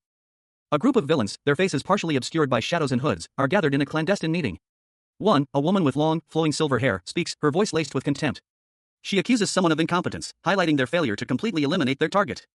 Another villain, seated regally on a throne-like chair, scoffs at the newcomer's audacity in showing their face after barely surviving a previous encounter. A fiery-haired woman, her face contorted in anger, adds her own scathing assessment of the newcomer's appearance, using harsh and vulgar language. The fiery-haired woman, whose features are now clearly visible, is revealed to be a powerful and intimidating figure. She stands defiantly, her gaze sharp and unwavering. The silver-haired woman continues, explaining that with the arrival of a new leader in their district, the previous leader is now obsolete. The blonde villain, seemingly unfazed by the insults, calmly requests a week to prove his worth and take control of the district. He confidently puffs on a cigar, his expression unwavering. His ambition is clear, to seize control of the Gadam district. The panel shows a close-up of a villain's profile, their identity revealed as Barracuda, an S-rank class striker with attribute or abilities. The sprawling cityscape of the Gadam district's Villazone was home to approximately 400 residents. A young man with vibrant yellow and purple sneakers walked briskly through the city streets. Of those residents, 100 were classified as villains, while the rest were mostly impoverished and homeless individuals. One such villain, clad in a distinctive fox-like mask and attire, worked diligently with a shovel amidst the rubble. Their proximity to the villains had significantly altered their lives, pushing them far from what was considered normal. The scene shifted to the Gadam District Villazone's meeting room. Intelligence reports revealed that Ju AK and Pointer, two escapees from the punishment room, had been seen moving together. Following their escape, their destination was confirmed to be the Boksan District's Villazone. A data screen displays information about Seoul's 4 Villazones. The narration box explains that within Seoul, there are 4 Villazones. And cuts to a young man with dark hair and striking facial markings, dressed in a dark, futuristic uniform. He questions why other villains headed to Boksan's Villazone. He ponders this, a thoughtful expression on his face. His companion, a lighter-haired youth in goggles and a purple and yellow outfit, speaks, explaining that several villains are eagerly watching for an opportunity to strike the Gadam district, even after repeated warnings. The dark-haired youth's gaze sharpens. As the panel shifts to show information about the Boksan district's Villazone boss, Barracuda. The dark-haired youth recognizes the name. His companion confirms it's Barracuda, describing him as an S-rank villain known for violence and aggression. The dark-haired youth reacts to the S-rank designation with surprise. His companion reassures him, stating that Barracuda relies heavily on items in combat, lessening the threat. The narration box describes Barracuda's most prized weapon, his canines. A rumor circulates about Barracuda using a real magic crystal. A character's eyes widen in shock upon hearing about the magic crystal. The character reflects on the enemy's overwhelming numbers. The character notes that the enemy also has higher-ranking villains. Two villains discuss the enemy's plans, noting that they need a plausible reason to attack. One of the villains explains that they often create a plausible reason to justify their attacks. A villain, possibly the leader, is shown, and they explain that they will take over the Gadam district's Ville zone. The villain reveals their plan to take over the Gadam district's Ville zone, framing it as the current villains being incompetent. A young man with brown hair, wearing a futuristic headset, casually acknowledged the possibility of past incidents. He continued, explaining that if confronted directly, they would not lose, because they possessed a trustworthy secret weapon. Suddenly, another figure, dressed in black and blue, appeared, asking him where he was going. The young man, now identified as Soho, replied that he was going home. The black-clad figure, seemingly concerned, noted that their boss was absent. Soho, however, stated that he needed to study for upcoming midterm exams. Meanwhile, two other figures, one wearing a plague doctor mask and the other with a red blindfold, watched this exchange on a monitor, laughing. The scene opens with a bright, sunny sky, fluffy white clouds drifting lazily against the azure expanse. The camera pans down to reveal a bustling cityscape, modern high-rises piercing the sky. And finally settles on a familiar-looking coffee shop, the Starbucks sign clearly visible. Inside, two steaming cups of coffee sit on a table between Seo Jiho, a psyker apprentice with bright blue hair, and a young woman with fiery red hair. Jiho remarks on their long absence from each other, noting that it's been half a year since they last met. The woman, however, counters that she never ignored his messages. She points out that he never contacted her first, leading to their prolonged separation. The conversation shifts to Jiho's upcoming graduation, and the uncertainty of his future plans weighs heavily on his mind. He is shown to be a psyker of undefined rank. Someone asked a young man if he planned to become an active psyker or attend university. Meanwhile, in a cafe, a waitress observes two young men, commenting on their attractiveness. One of the young men, with red hair, sipped his coffee, stating his desire to travel and gain personal experience. The other young man, with blue hair, suggested that he should have attended a psyker training school instead of a normal high school. To which the red-haired young man replied that it was his father's wish. The blue-haired young man then expressed his concern, stating that simply becoming an S-rank psyker like his deceased father wasn't enough. He elaborated, explaining that the title of S-rank psyker was given only to the top 30 strongest individuals worldwide. The red-haired young man listened intently. A flashback showed a figure praying to the sun. The chapter opens with an image depicting a powerful, almost godlike figure, silhouetted against a radiant, starburst-like symbol. A speech bubble reveals the figure's ambition: "My goal is to become a top-class psyker." The scene shifts to a different character, a figure cloaked in shadow with fiery red hair and glowing eyes. Their internal monologue is filled with rage: "Get my revenge on those bastards." The next panel introduces a young man with vibrant blue hair and a serious expression. He holds a mug, seemingly lost in thought. He reflects on the challenges ahead. In the top class, regardless of your magic power's rank, you'll be evaluated based on your combative abilities. He continues his internal monologue, expressing doubt: "That goal is almost impossible for a supporter like me." But then a glimmer of hope appears. Another person speaks, offering a different perspective. "There's one supporter among them, though." The blue-haired young man responds, a hint of uncertainty in his voice: "Yeah, one person." Finally, the other person reveals a crucial piece of information: "You caught the serial killer, Blood Rain." A shadowy figure, cloaked in darkness, emerges. His eyes glow with an ominous red light, radiating an aura of immense power. A stark contrast to the young man with fiery red hair whose face is partially visible. The shadowy figure's malevolent presence seems to loom over him, a ghostly image of what he might become. Inside a bustling cafe, two young men sit at a table. One, with vibrant red hair, sips from a mug. The other, with light blue hair, speaks. He mentions the recent incident with Blood Rain and the many students who now look up to the red-haired youth as a role model. The red-haired boy hesitates, about to respond. His expression thoughtful as he checks his phone. He scrolls through a message on his phone, his gloved hand carefully holding the device. The blue-haired boy suggests meeting up with his little sister, and the red-haired boy, slightly surprised, responds with a hesitant "known?" The red-haired boy explains that he hasn't seen his sister in a while, but asks what's up. His friend replies that it's nothing serious, prompting the blue-haired boy to ask where he's going. The red-haired boy replies that he needs to buy a book. The scene shifts to a panoramic view of Boxen District's Ville zone, a location marked by ominous, dark architecture. The camera sweeps across a stark, imposing concrete wall, a seemingly endless expanse punctuated only by small, barred windows. A faint, ethereal mist clings to the structure, hinting at a clandestine, possibly sinister, activity within. A figure, tall and slender with long blonde hair, walks down a dimly lit corridor. The text below the panel identifies this as Boxen District Ville zone's punishment room. The atmosphere is heavy with an air of confinement and foreboding. A young man with short, curly brown hair and a sinister grin appears in the next panel. His eyes gleam with a disturbing delight as he mutters to himself, "Toys, my cute toys." He continues his monologue, a chilling question forming on his lips: "Where did they take my treasures?" The scene shifts to a dimly lit room. A young man in a prison uniform is bound to a chair. A figure in dark boots and long coat looms over him, a chilling question hanging in the air: "Who's there? Have you seen my toys by any chance?" The bound young man's face is partially obscured, but a look of terror is evident in his eyes. He manages a desperate whisper: "Took them away." A cruel smile spreads across the face of the figure in the dark coat. He issues a chilling threat: "If you're teasing me, I'm going to rip your tongue out, huh?" A powerful figure, cloaked in shadow, addressed someone unseen. Instead of fulfilling their expectations, he offered a cryptic promise, a new toy. His face, partially obscured, was a mask of cruel amusement. A predatory smile stretched across his lips as he stroked his chin, anticipation shimmering in his eyes. The recipient of this offer, a person with vibrant green eyes and long, flowing green hair, tilted their head, curiosity and a hint of suspicion etched onto their features. A new toy. What is it? The shadowed figure, their hand resting on the other's, gave a cryptic response. When you go to the Gadam district, you'll find it. The recipient's internal monologue revealed a chilling realization. That's my hometown. The shadowed figure leaned closer, a glint of malice in their eyes. You haven't forgotten Driver, right? The shadowed figure revealed a shocking truth. He's the Gadam district's Villzone boss.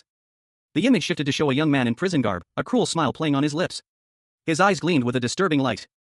He spoke, his voice laced with chilling amusement. My friend who's so cute that I want to dig his eyes out. A pair of discarded leather straps lay on the cold, damp ground, heavy chains attached, hinting at a recent struggle.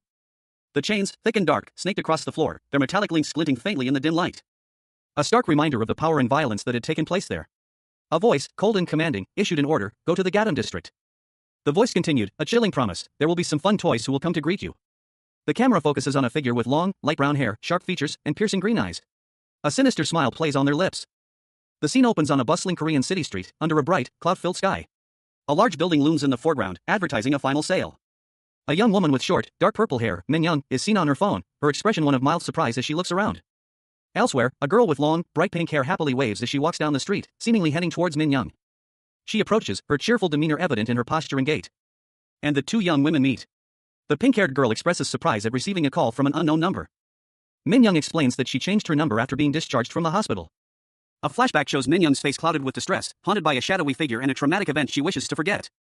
The scene shifts back to the city street, focusing on a modern building. Two young women walk side by side, their shoes tapping lightly against the pavement. One asked about her older brother, suggesting they meet at the bookstore. A hand, presumably belonging to one of the women, held a simple paper shopping bag. One of the women, the one with pink hair, received the bag. She was told it was a gift. And explained that she was a kind person who always reciprocated kindness. The scene shifted to the interior of a bustling bookstore. Customers browsed the shelves, and staff members assisted patrons. The two women from earlier were now inside the bookstore. One of them, the pink-haired girl, inhaled deeply. A long, drawn-out sniff. She replied that she was smelling the book. In a bustling bookstore, a young woman with vibrant purple hair expressed her love for the scent of books. Her companion, a girl with bright pink hair, responded with a questioning, really? The pink-haired girl explained that she needed to quickly find a specific book and would return shortly. The purple-haired woman inquired about the book her friend was searching for. The pink-haired girl revealed that her appa was looking for a Korean cuisine cookbook, currently only available for in-store purchase. The purple-haired woman, surprised by this unexpected request, watched as the pink-haired girl began searching the shelves for the cookbook. Quickly locating the book in the Korean cuisine section. With an excited exclamation, she triumphantly held up the cookbook, I found it. Simultaneously, another hand reached for the same book. The pink-haired girl, startled, exclaimed, excuse me. I grabbed that first. Cashin Lee, a powerful psyker, found himself in an unfamiliar setting, a bustling bookstore in South Korea. He stood beside a young woman with vibrant pink hair, her expression a mixture of curiosity and apprehension. His gaze darted around, a flicker of unease crossing his features as he subtly scanned his surroundings. A sudden recognition sparked in his eyes. The pink-haired girl's face held a familiar quality. She was that girl from his past. A wave of memories washed over him, a bittersweet mix of nostalgia and regret. Observing from a distance, another woman, this one with short, dark purple hair, commented on the pink-haired girl's well-being. It looks like she's doing fine now, she remarked. The pink-haired girl's attention shifted back to Cashin, her eyes widening slightly as she seemed to recognize him. A tense silence hung in the air between them. Cashin, still grappling with the unexpected reunion, held up a cookbook titled Even a Dog Can Follow Along, Korean Cuisine Made Super Simple. He seemed lost in thought, a question mark floating above his head as he stared at the book. The pink-haired girl, noticing his distraction, spoke up, expressing her hope to have a home-cooked meal tomorrow. The purple-haired woman responded, suggesting there might be more in stock if she asked an employee. She then asked Cashin if he knew the man who had just left. A young woman with vibrant pink hair and striking blue eyes stood pensively, a textbook titled Even a Dog Can Follow Along. Korean Cuisine Made Super Simple resting in her arms. A thoughtful expression clouded her features. The scene transitioned to a clear blue sky, dotted with fluffy white clouds, suggesting a shift in location or time.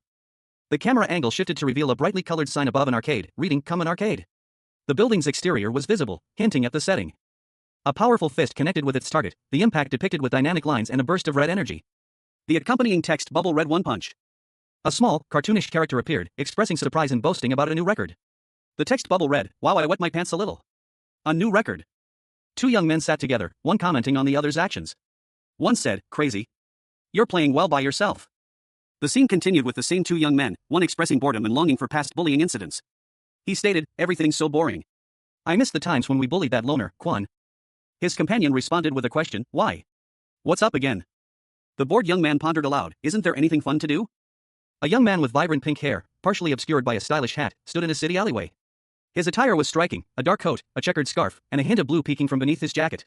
A subtle yet unsettling smile played on his lips. He approached another young man from behind, his presence unseen until the last moment, causing the second young man to react with alarm. Fuck! Who are you? He shouted, his face contorted in fear and anger, as he confronted the newcomer and two other figures standing nearby. The pink-haired man turned, a mischievous glint in his eyes. Now I'll give you a special present. He produced a gift-wrapped box, a playful smile on his face. I'm giving this to you because it's cute seeing you look for something fun to do. The other young man, still visibly shaken, stammered, Who are you? The pink-haired man responded calmly, Why are you so scared? Why? You don't like it? You can reject it if you don't like it. The other young man, gathering his courage, declared, Then I'll reject it. The pink-haired young man's smile widened.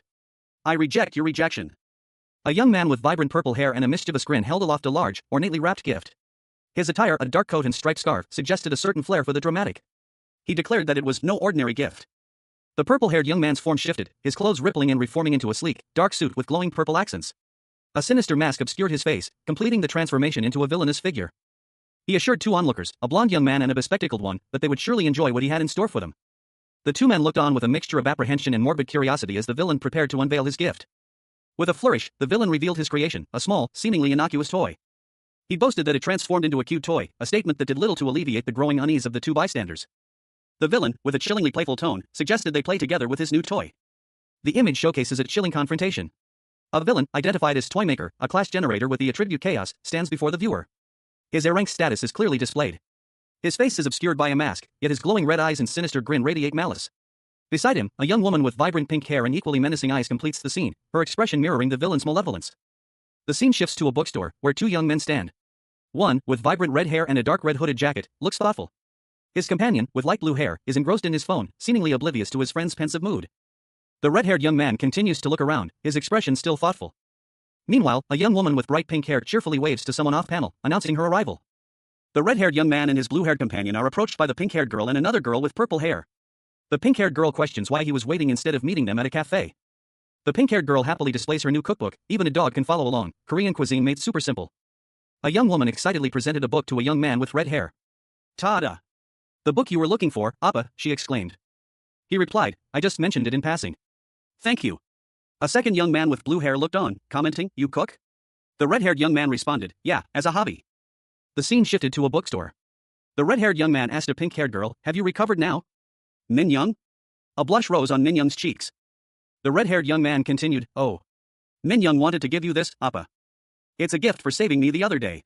The blue-haired young man accepted the gift, stating, Well, it's my job as a psyker. I'll gratefully receive it then. Min Young suddenly exclaimed, Oh my gosh. Sorry. A bookstore employee approached the group. The book that you just mentioned is sold out. We're out of stock already. Cashin Lee, a powerful psyker, found himself in an unfamiliar setting. He stood in a convenience store, his brow furrowed in confusion as a shadowy, ominous entity manifested behind him. A sense of unease washed over him. The unsettling presence intensified, causing a ripple of alarm among the other customers. A young woman with vibrant pink hair and a young man with striking blue hair exchanged worried glances. What's happening? One of them whispered, their voices laced with apprehension. Suddenly, a chaotic energy erupted, sending the group scattering. The air crackled with unseen power. A young man with fiery red hair, eyes wide with shock and fear, found himself at the center of the disturbance. Cashin, trapped within the body of the red-haired youth, felt a surge of unfamiliar power coursing through his veins. His own golden eyes reflected the intensity of the moment. He instinctively knew what he had to do. With a roar, he shouted, Get down! A wave of destructive energy erupted from him, shattering the windows of the building and sending debris flying. The blue-haired youth and pink-haired girl were caught in the blast. The force of the explosion sent them tumbling through the air, narrowly avoiding serious injury. Amidst the chaos, the pink-haired girl stared in disbelief at the scene unfolding before her. What is that? She stammered, her voice trembling with a mixture of fear and awe. Cashin Lee, a powerful psyker, found himself amidst the wreckage of a bookstore in what appeared to be South Korea. Debris littered the floor, a testament to the raw power that had been unleashed. A power he instinctively sensed was his own, yet felt alien and terrifying. Before him loomed a grotesque figure, its face a warped, grinning mask resembling a bizarrely decorated present. Its eyes glowed with malevolent red light. The camera pans over a cityscape, focusing on a nondescript apartment building under a partly cloudy sky. Inside, a young man uses a screwdriver to tighten a screw on a piece of electronic equipment. Seated before multiple computer screens, the young man, Suo, watches a news report about upcoming midterm exams. He muses about how busy his peers must be studying. Suddenly, a breaking news alert interrupts the broadcast. The news report details a terrifying incident. Monster-like humans in gift boxes are rampaging through the Gadam shopping district. The police suspect a villain is behind this. The broadcast cuts to a reporter on the scene. Suho is watching the news with a girl, who comments that he's watching the news at the perfect time. The girl speculates that the attack is the work of a certain bastard, while the news shows footage of the rampaging monster-like humans in gift boxes. A computer screen displayed a message, "Successful installation." Someone muttered, "Looks familiar, the crazy bastard that ran away from you after you destroyed him 3 years ago." The image showed a young man with futuristic goggles, his expression unreadable. Behind him, a shadowy figure lurked, its eyes glowing ominously. 2 figures in distinctive outfits stood poised, observing a shadowy, monstrous figure emerging from the wreckage of a building. Its hand, clawed and dark, reached out menacingly.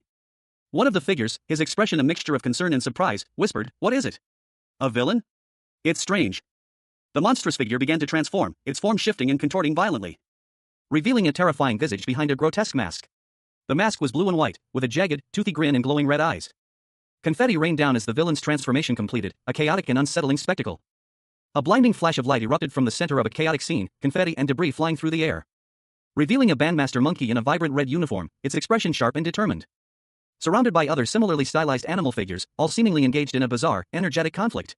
A brown teddy bear loomed large, its eyes narrowed in a glare. As the scene shifted to a hallway, where a young man with vibrant red hair and a determined expression charged forward. He moved with speed and precision, his movements a blur as he confronted the bandmaster monkey. A powerful energy surged between them, a clash of wills and abilities. The red-haired youth unleashed a swift blow, sending the monkey reeling backward. Meanwhile, another young man with bright blue hair and a concerned expression intervened, attempting to restrain a girl with pink hair. The pink-haired girl looked on in alarm as a small, green fish toy suddenly appeared, seemingly out of nowhere. The fish toy pulsed with an unnatural energy, its movements erratic and unpredictable. A green, cartoonish pufferfish with blue spots floated in the air, surrounded by radiating lines suggesting speed and movement. 2 young women, one with vibrant red hair and the other with dark blue hair, stared in shock as the pufferfish zoomed past them, their mouths agape in a silent scream. The red-haired girl's eyes widened in terror. The pufferfish's expression shifted to one of wide-eyed fear as it continued its frantic flight. A young man with dark hair forcefully shoved past the 2 girls, his expression grim and determined. He carried a book. The young man stood defiantly, the red-haired girl looking up at him with a mixture of fear and anger.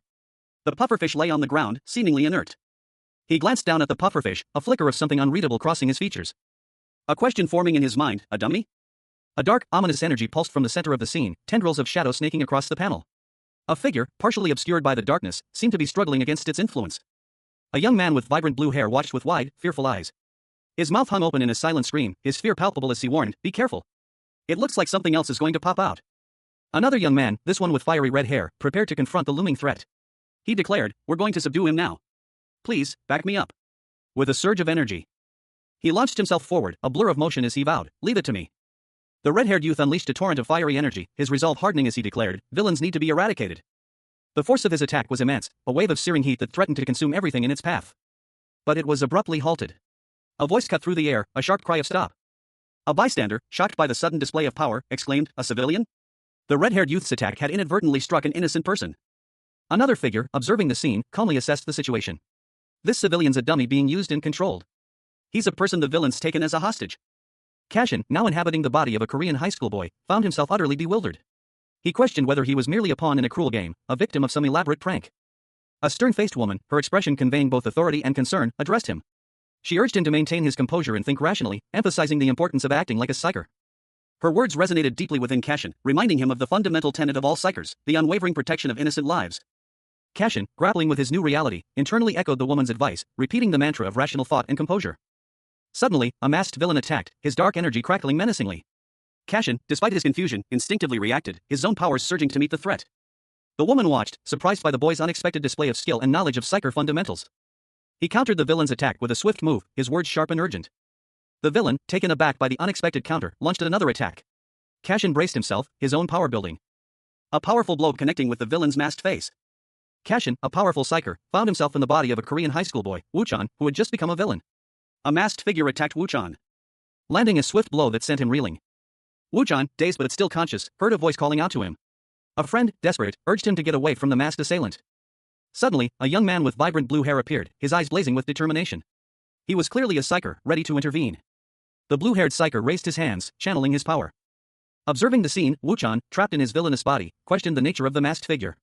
He wondered if the man was merely a pawn, a controlled dummy disguised as a civilian. The blue-haired psyker continued his assault, his attack focused and precise. With a final burst of energy, the blue-haired psyker prepared to restore the situation. He channeled his power, aiming to undo the villainous transformation. A blinding flash of light erupted, engulfing the scene in an ethereal blue glow. The energy coalesced into a crystalline form, resembling a strangely elegant gift box. Then, with a violent shudder, the box shattered, revealing a figure within. A young man, his face etched with confusion and a hint of fear, emerged from the wreckage of the crystalline structure. He collapsed, his body limp and unresponsive, as the light faded away. A figure with vibrant blue hair loomed over him, a smirk playing on their lips. Did it work? They mused, their voice laced with anticipation. Nearby, another individual, a girl with bright pink hair, watched with wide eyes. That op is so cool, she exclaimed, awestruck. However, a third person, a young man with dark hair, observed the scene with a thoughtful expression. Look, he's not a villain, he stated, a sense of quiet satisfaction in his tone. The camera focuses on the unconscious young man, his face serene in sleep. He was finally free from the villain's body. Cashin, the powerful psyker, found himself in a precarious situation. He had reverted to his normal human state, a stark contrast to his usual abilities, leaving him vulnerable and disoriented. Lying on the ground, his body weakened. Two figures loomed over him, one, a young man with teal hair, smirked, commenting on his own coolness. The other, a woman with vibrant pink hair, simply agreed. Suddenly, a shift in the scene. Cashin, now seemingly in control of his new body, stood defiantly, his expression hardened. He had shattered the glass behind him, startling the two individuals who had been observing him. A look of cold determination settling on his face. This was a new Cashin, inhabiting the body of a Korean high school boy who was, inexplicably, a villain. The scene shifts to a chaotic street, where several individuals in box-like masks are causing mayhem. One of them cries out for help. As chaos unfolds. High above, a figure in a jester's outfit watches the scene with amusement, a sinister smile playing on their lips. Looks like everyone's having fun, they chuckle, their words dripping with dark irony.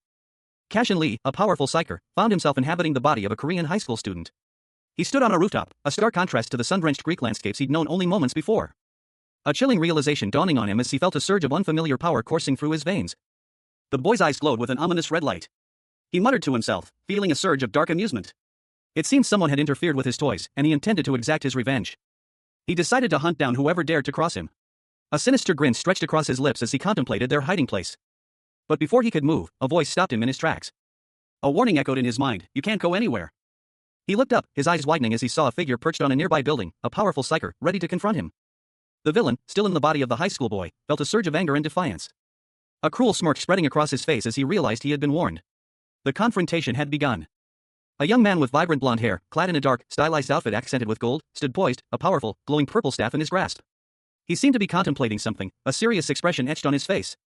The words above him warned of the consequences of causing trouble in the Gadam district. But he resolved that if a disturbance occurred, he could no longer remain passive. Suddenly, a different scene unfolded. A young person with striking pink hair and a checkered scarf, their eyes glowing menacingly, let out an unsettling, maniacal laugh. Their expression was one of pure, unadulterated glee. They watched the blonde-haired young man from afar, their laughter echoing as they confessed their uncertainty about the situation. The pink-haired individual's internal monologue revealed their frustration. Why should they have to heed such words? A close-up of their mouth showed a wide, almost predatory grin, their tongue flicking out. Their eyes gleamed with manic excitement as they repeated the word happy with unsettling intensity. The pink-haired individual's smile widened, revealing a sinister glee. They expressed their overwhelming happiness at seeing the blonde-haired young man again. Their gaze lingered on the blonde-haired young man's eyes, a chilling intensity in their expression. The final words, your eyes, hung heavy in the air.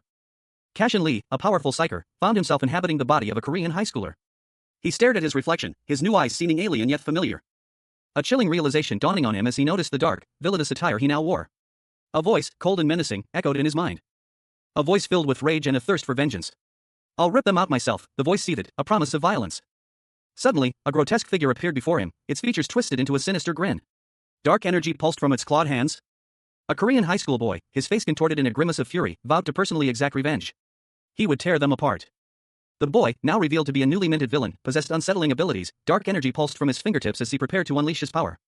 A maniacal laugh escaping his lips as he launched a dark energy blast. The blast hurtled towards his opponent, a psyker named Cashin Lee, who braced himself for the impact. Cashin, wielding a powerful staff, prepared to counter the attack.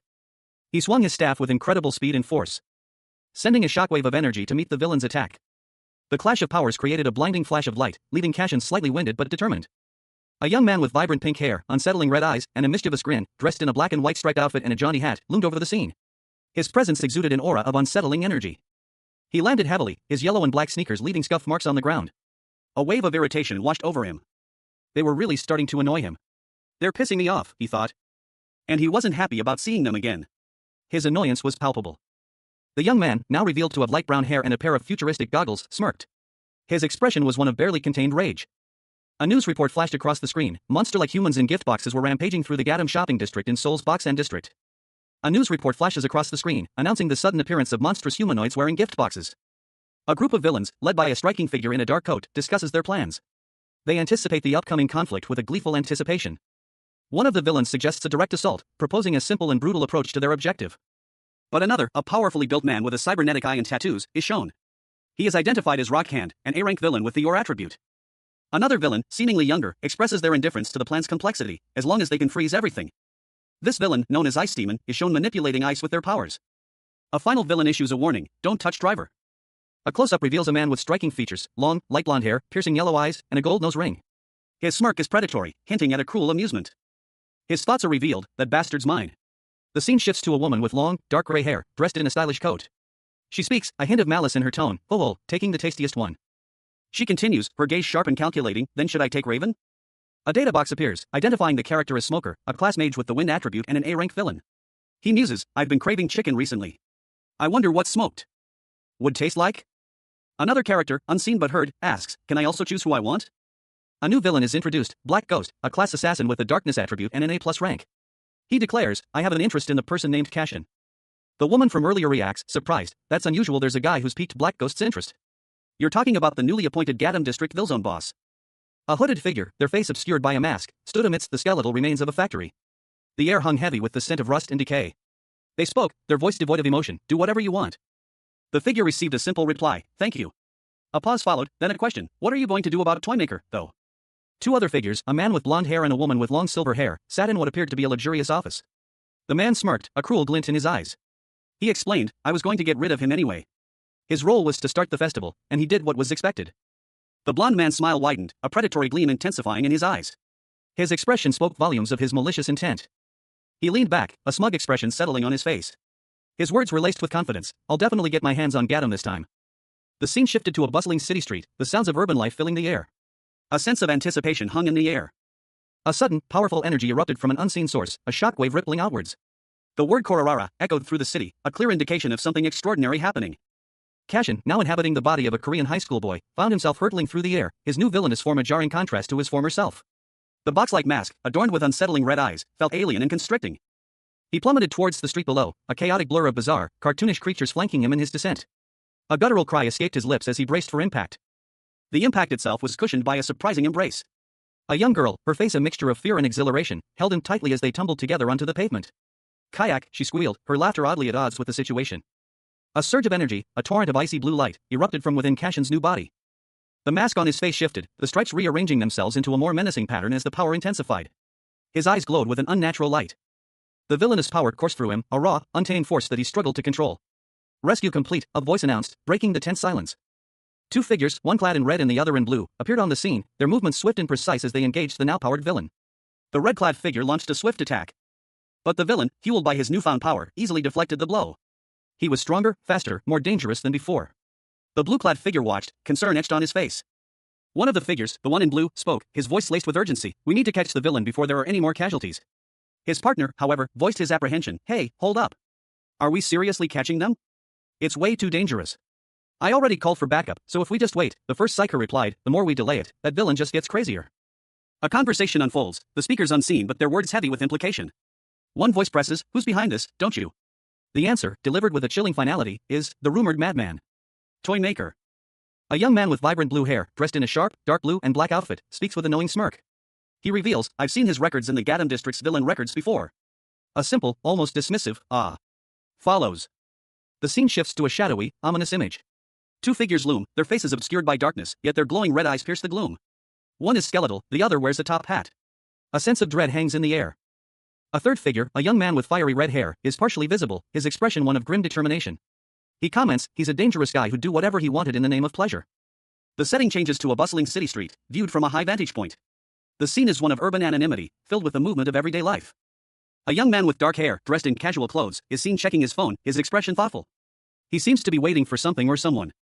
A text message arrives, prompting a question, "Did something happen?" The reply is stark, "Driver contacted me." The main culprit behind the current situation is a guy called Toymaker.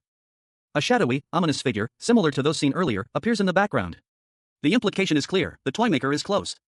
The young man with dark hair makes a decision, his expression hardening. He mutters, "I'll need to get away from here first. There are a lot of eyes around here." Cashin, in the body of a Korean high school boy, attempted a discreet exit, muttering to himself that he just needed to slip away for a bit. A young woman with vibrant pink hair, however, noticed his departure. She called out to him, demanding to know where he was going. Cashin realized he'd been caught, a wave of frustration washing over him. The girl insisted it was dangerous for him to go alone and urged him to stay with them. Another girl, standing beside the pink-haired one, added that it was safer to stay with them since Nan's older brother was a powerful psyker. Cashin's attempt at a quick escape was proving far more difficult than anticipated. He inwardly admitted that the situation was difficult. His eyes widened in alarm as a sudden, unexpected event unfolded. A masked figure, laughing maniacally, appeared, soaring through the air with a mysterious, cube-shaped object. Two young women, one with vibrant pink hair and the other with purple, stood on a city street, their gazes fixed on something above them, expressions of alarm etched on their faces. A jagged speech bubble exploded from the bottom of the panel, a stark warning, "It's dangerous." A blinding flash of light erupted from a central point, engulfing the two women and a young man with dark hair. The light was accompanied by a shower of crimson shards. The bright light subsided, leaving the three figures on the ground, panting heavily. The young man, now revealed to have dark eyes and hair, struggled to catch his breath. Suddenly, another young man with vibrant blue hair appeared, his expression one of shocked concern as he stared at the scene before him. The blue-haired youth rushed towards the fallen trio, shouting a name, "Known." The final panel focuses on a single, well-polished shoe, suggesting the arrival of a new, possibly antagonistic, character. Two young men, one with vibrant red hair and the other with bright blue, fled down a city street, pursued by a figure with pink hair and a checkered hat. The pink-haired figure, a villain, called out, accusing them of interfering with his plans. The villain, a sinister smile playing on his lips, muttered to himself that he would soon give them a lesson. As the two fleeing youths exchanged worried glances, wondering if their pursuer had caught up to them, the villain's expression shifted to one of pure, unadulterated glee. His eyes glowed with malevolent light as he declared his happiness at their arrival. He decided that, in celebration, he would bestow a reward upon them. A special gift, he cackled, preparing to unleash it upon his unsuspecting victims. With a flourish, the villain presented a large, elaborately wrapped gift, crackling with dark energy. It was, he announced, a rare and powerful item. He threw the gift towards the fleeing youths, a sinister grin plastered across his face. The gift exploded in a blinding flash of light and energy, engulfing the two young men.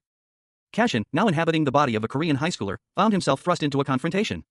A surge of fiery energy erupted from his palm. A wave of searing heat engulfing his opponent, a young woman with vibrant pink hair, whose eyes widened in shock. The force of the blast throwing him back. The word flare appeared above him, indicating the name of his newly discovered ability. The ensuing explosion momentarily blinded the scene, leaving only a blinding flash of light. When the light subsided, the pink-haired girl was seen laughing maniacally, seemingly unharmed. She had seemingly teleported herself onto a large, colorful cube, her laughter echoing, "Kawaii." Suddenly, a small, cute, blue fish-like creature appeared, seemingly summoned by the girl. The creature's attack left a trail of sparkling particles in its wake. Cashin, now inhabiting the body of a Korean high school boy, found himself facing an unexpected attack. A small, aquatic creature, swirling with blue energy, launched itself towards him. The impact sending him sprawling. A pained gasp escaped his lips as he braced for the next blow. A girl with vibrant pink hair watched the scene unfold, her eyes wide with alarm. Cashin, despite his new body's limitations, reacted instinctively, his body moving with surprising speed, dodging the creature's next attack. He found himself facing a new opponent, a villain with a dark, almost sinister energy. The villain, a figure cloaked in shadows, unleashed a blast of purple energy, taunting him with a playful peekaboo. The villain's laughter echoed as they revealed themselves, a sinister grin spreading across their face. Cashin, realizing the extent of the danger, cursed under his breath. He knew he had to adapt quickly if he wanted to survive this encounter. A cell phone hurtled through the air, striking the villain with surprising force. The impact momentarily disrupting their malevolent amusement. Their crimson eyes narrowed, a furious expression twisting their features as they demanded to know who dared interrupt their fun. A surge of dark energy crackled around the villain, their eyes blazing with an ominous intensity as they prepared to unleash their power. Meanwhile, a figure with vibrant red hair and piercing blue eyes materialized, a fiery aura surrounding their clenched fist. They launched a fiery attack. A wave of intense heat engulfing the villain. The force of the blow sending shockwaves through the air. The red-haired figure, with a triumphant smirk, declared their intention to deliver a decisive blow. A surge of fiery energy erupted from within the young man, his face contorted in a mask of furious concentration. A silent roar building within him as he channeled his power, a desperate cry for annihilation echoing in his mind, annihilate the villains. He unleashed a devastating blast of energy, a crimson wave that tore through the air. The force of the attack sending a smaller, cloaked figure sprawling across the ground. A second villain, similarly attired, fared no better, sent flying by the sheer force of the impact. He stood amidst the chaos, a slight frown creasing his brow as he surveyed the scene. "Huh," he muttered, a hint of uncertainty in his voice. His gaze fell upon a shattered smartphone lying on the ground. A familiar device. That phone looks very familiar, he thought, a sudden wave of recognition washing over him. Another figure appeared, observing the scene with a concerned expression. "See that?" he asked, pointing to a shadowy, amorphous entity. Cashin, a powerful psyker, found himself in an unexpected predicament. He had traveled to Greece to visit a friend, but a series of unforeseen events led to his inhabiting the body of a Korean high school student. A student who had recently become a villain. He overheard a conversation confirming his suspicions. A young woman with vibrant pink hair approached him, her movements suggesting a latent power. Cashin, now trapped in this new body, felt a surge of energy within him, a power he didn't understand but instinctively recognized as dangerous. A wave of blue energy emanated from his hand. A visible manifestation of his newfound, villainous abilities. The pink-haired woman observed him from a distance, her expression a mixture of curiosity and concern. She mused that the boy seemed close to fully awakening his powers. Cashin, in his new body, remained stoic, his thoughts hidden behind a mask of indifference. Elsewhere, two other individuals watched, their expressions reflecting apprehension and surprise. One had bright blue hair, the other fiery red. Cashin Lee, a powerful psyker, found himself in a precarious situation. He had been visiting a friend in Greece when a series of unexpected events led to his inhabiting the body of a Korean high school student, a villain. A villain who, judging by his maniacal laughter, was thoroughly enjoying his newfound power. He observed a group of individuals, their expressions a mixture of apprehension and defiance, standing before him. A chilling smirk spreading across his face as he addressed them, his voice dripping with a condescending amusement. The villain, now fully embracing his role, revealed his displeasure at their actions. His words were laced with an unnerving calmness, a stark contrast to the chaotic energy crackling around him. A casual cruelty in his tone suggesting a deep-seated arrogance. His form began to shift, the energy intensifying, his appearance becoming more monstrous. A transformation complete, revealing a terrifying visage. With a sinister grin, he declared his readiness for more mayhem, his words echoing the title of the series itself. The imposing headquarters of Lampa's Republic's South Korean branch loomed large against the cityscape.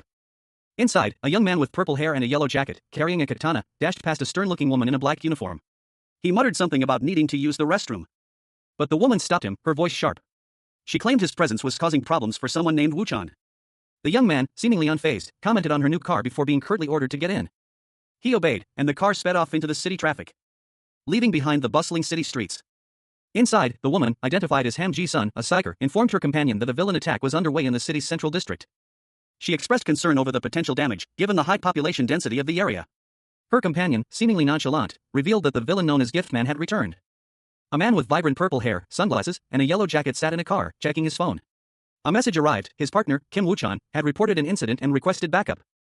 He read the update with a mix of surprise and concern. Woo-chan was already at the scene, alone.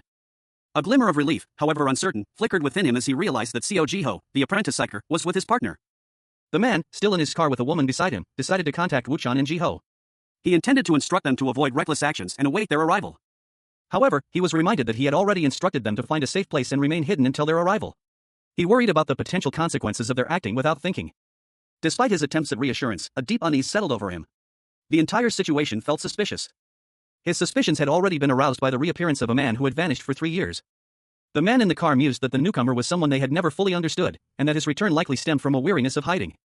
While appreciating the woman's optimism, he couldn't shake the feeling that the situation was far more complex than she believed, with unrest spreading beyond Seoul. The scene opens with a panoramic view of a modern city, showcasing a cityscape filled with tall buildings under a bright, sunny sky. A shadowy figure observes a group of individuals, their faces obscured, and muses that someone is deliberately trying to incite conflict among the Villzones. The figure continues their internal monologue, questioning who would benefit from such internal strife among the Villzones. If there's a powerful individual seeking to control all the Villzones, then that person would be the ultimate beneficiary. Elsewhere, a character named Woo-chan's phone is unreachable, causing concern for his friends. Two individuals are shown in a car, one is frantically trying to contact Woo-chan, while the other remains calm despite the tense situation. The frantic individual insists on trying to contact Woo-chan again immediately. The repeated attempts to contact Woo-chan fail, leading to the conclusion that something must have happened to him. A young man with spiky black hair, dressed in dark clothing, scowled from the backseat of a car. His voice, sharp with irritation, cut through the air as he snapped at someone unseen. "I told you to calm down, you idiot." From a high-angle perspective, a city street unfolded below. 3 figures, clad in dark attire, moved swiftly on foot, pursued by a sleek, multi-rotor drone. The drone, marked with a prominent D, hovered menacingly above, its camera lens focused on the fleeing figures. Suddenly, a surge of energy erupted from a mysterious, cube-shaped object, crackling with purple and blue electricity. A maniacal laugh echoed from the object, hee dash. The cube, seemingly defying gravity, ascended into the sky. More cubes, similar in design, materialized, swirling around the initial cube. A voice, calm yet chilling, announced, "Let's have fun together for as long as possible." A figure emerged, a man in a flamboyant checkered suit and top hat, his smile unsettlingly wide. He added, with a sinister chuckle, let's play till we drop dead." The man launched himself upwards, surrounded by a blinding flash of purple energy. The cubes, now animated with menacing grins, descended towards the ground. The cubes, each a grotesque parody of a gift box, descended in a terrifying swarm. Cashin, now inhabiting the body of a Korean high school boy, found himself in the midst of a fierce battle. His opponent, another villain, launched a flurry of blows, each strike imbued with raw power. But Cashin, despite his new body, reacted instinctively, his years of experience as a psyker kicking in. He parried and countered with surprising agility. His movements a blur of controlled violence as he deflected the villain's attacks. The fight continued, a whirlwind of blows and counters. Cashin's new body, though unfamiliar, responded to his commands with surprising efficiency. But he was still adjusting to his villainous powers. A wave of colorful, amorphous creatures materialized around him, their cheerful expressions belying their unpredictable nature. Cashin, surprised by the sudden appearance of these creatures, instinctively reached out, grasping one of the smaller, green ones. A surge of energy pulsed through him as he felt a strange connection to these beings. Suddenly, a flamboyant villain with purple hair and a checkered jacket appeared, interrupting the fight. A smirk played on their lips as they announced, "You've won a unique item, the stickies." The villain continued, "Soon enough, you'll become the most amazing toy, how nice."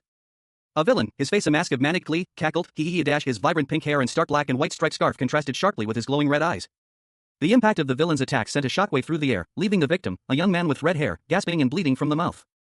Meanwhile, a bystander, his dark hair contrasting with his sharp features, called out, "Hey you, blue hair." He urged the blue-haired youth, "What are you doing just standing around? Use your abilities on Wuchan." The blue-haired boy's eyes widened in shock and confusion. His disbelief was palpable as he muttered, "No way, is he?" The blue-haired boy unleashed a surge of energy, a wave of bright blue power emanating from his hands. The red-haired boy felt the effects of the blue-haired boy's power, his body visibly healing as the wounds from the villain's attack began to disappear. A wave of denial washed over him, a single, desperate word escaped his lips, "No." He watched, horrified, as the small, green creature, his creation, crumbled into dust. A furious shout ripped through the air, "Stop ruining my toys." The villain, a young man in a striped shirt and a pink hood, launched himself into the air. A blur of motion as he prepared to strike. From above, Cashin, now trapped in the body of the high school villain, braced himself for the impact. A clash of powers erupted as the two figures collided, sending the villain hurtling backward. But he quickly recovered, his eyes blazing with determination as he prepared for another attack. Cashin Lee, a powerful psyker known for his unwavering sense of justice, found himself in an impossible situation. He was no longer in his own body, but inhabiting that of a Korean high school student. A newly minted villain.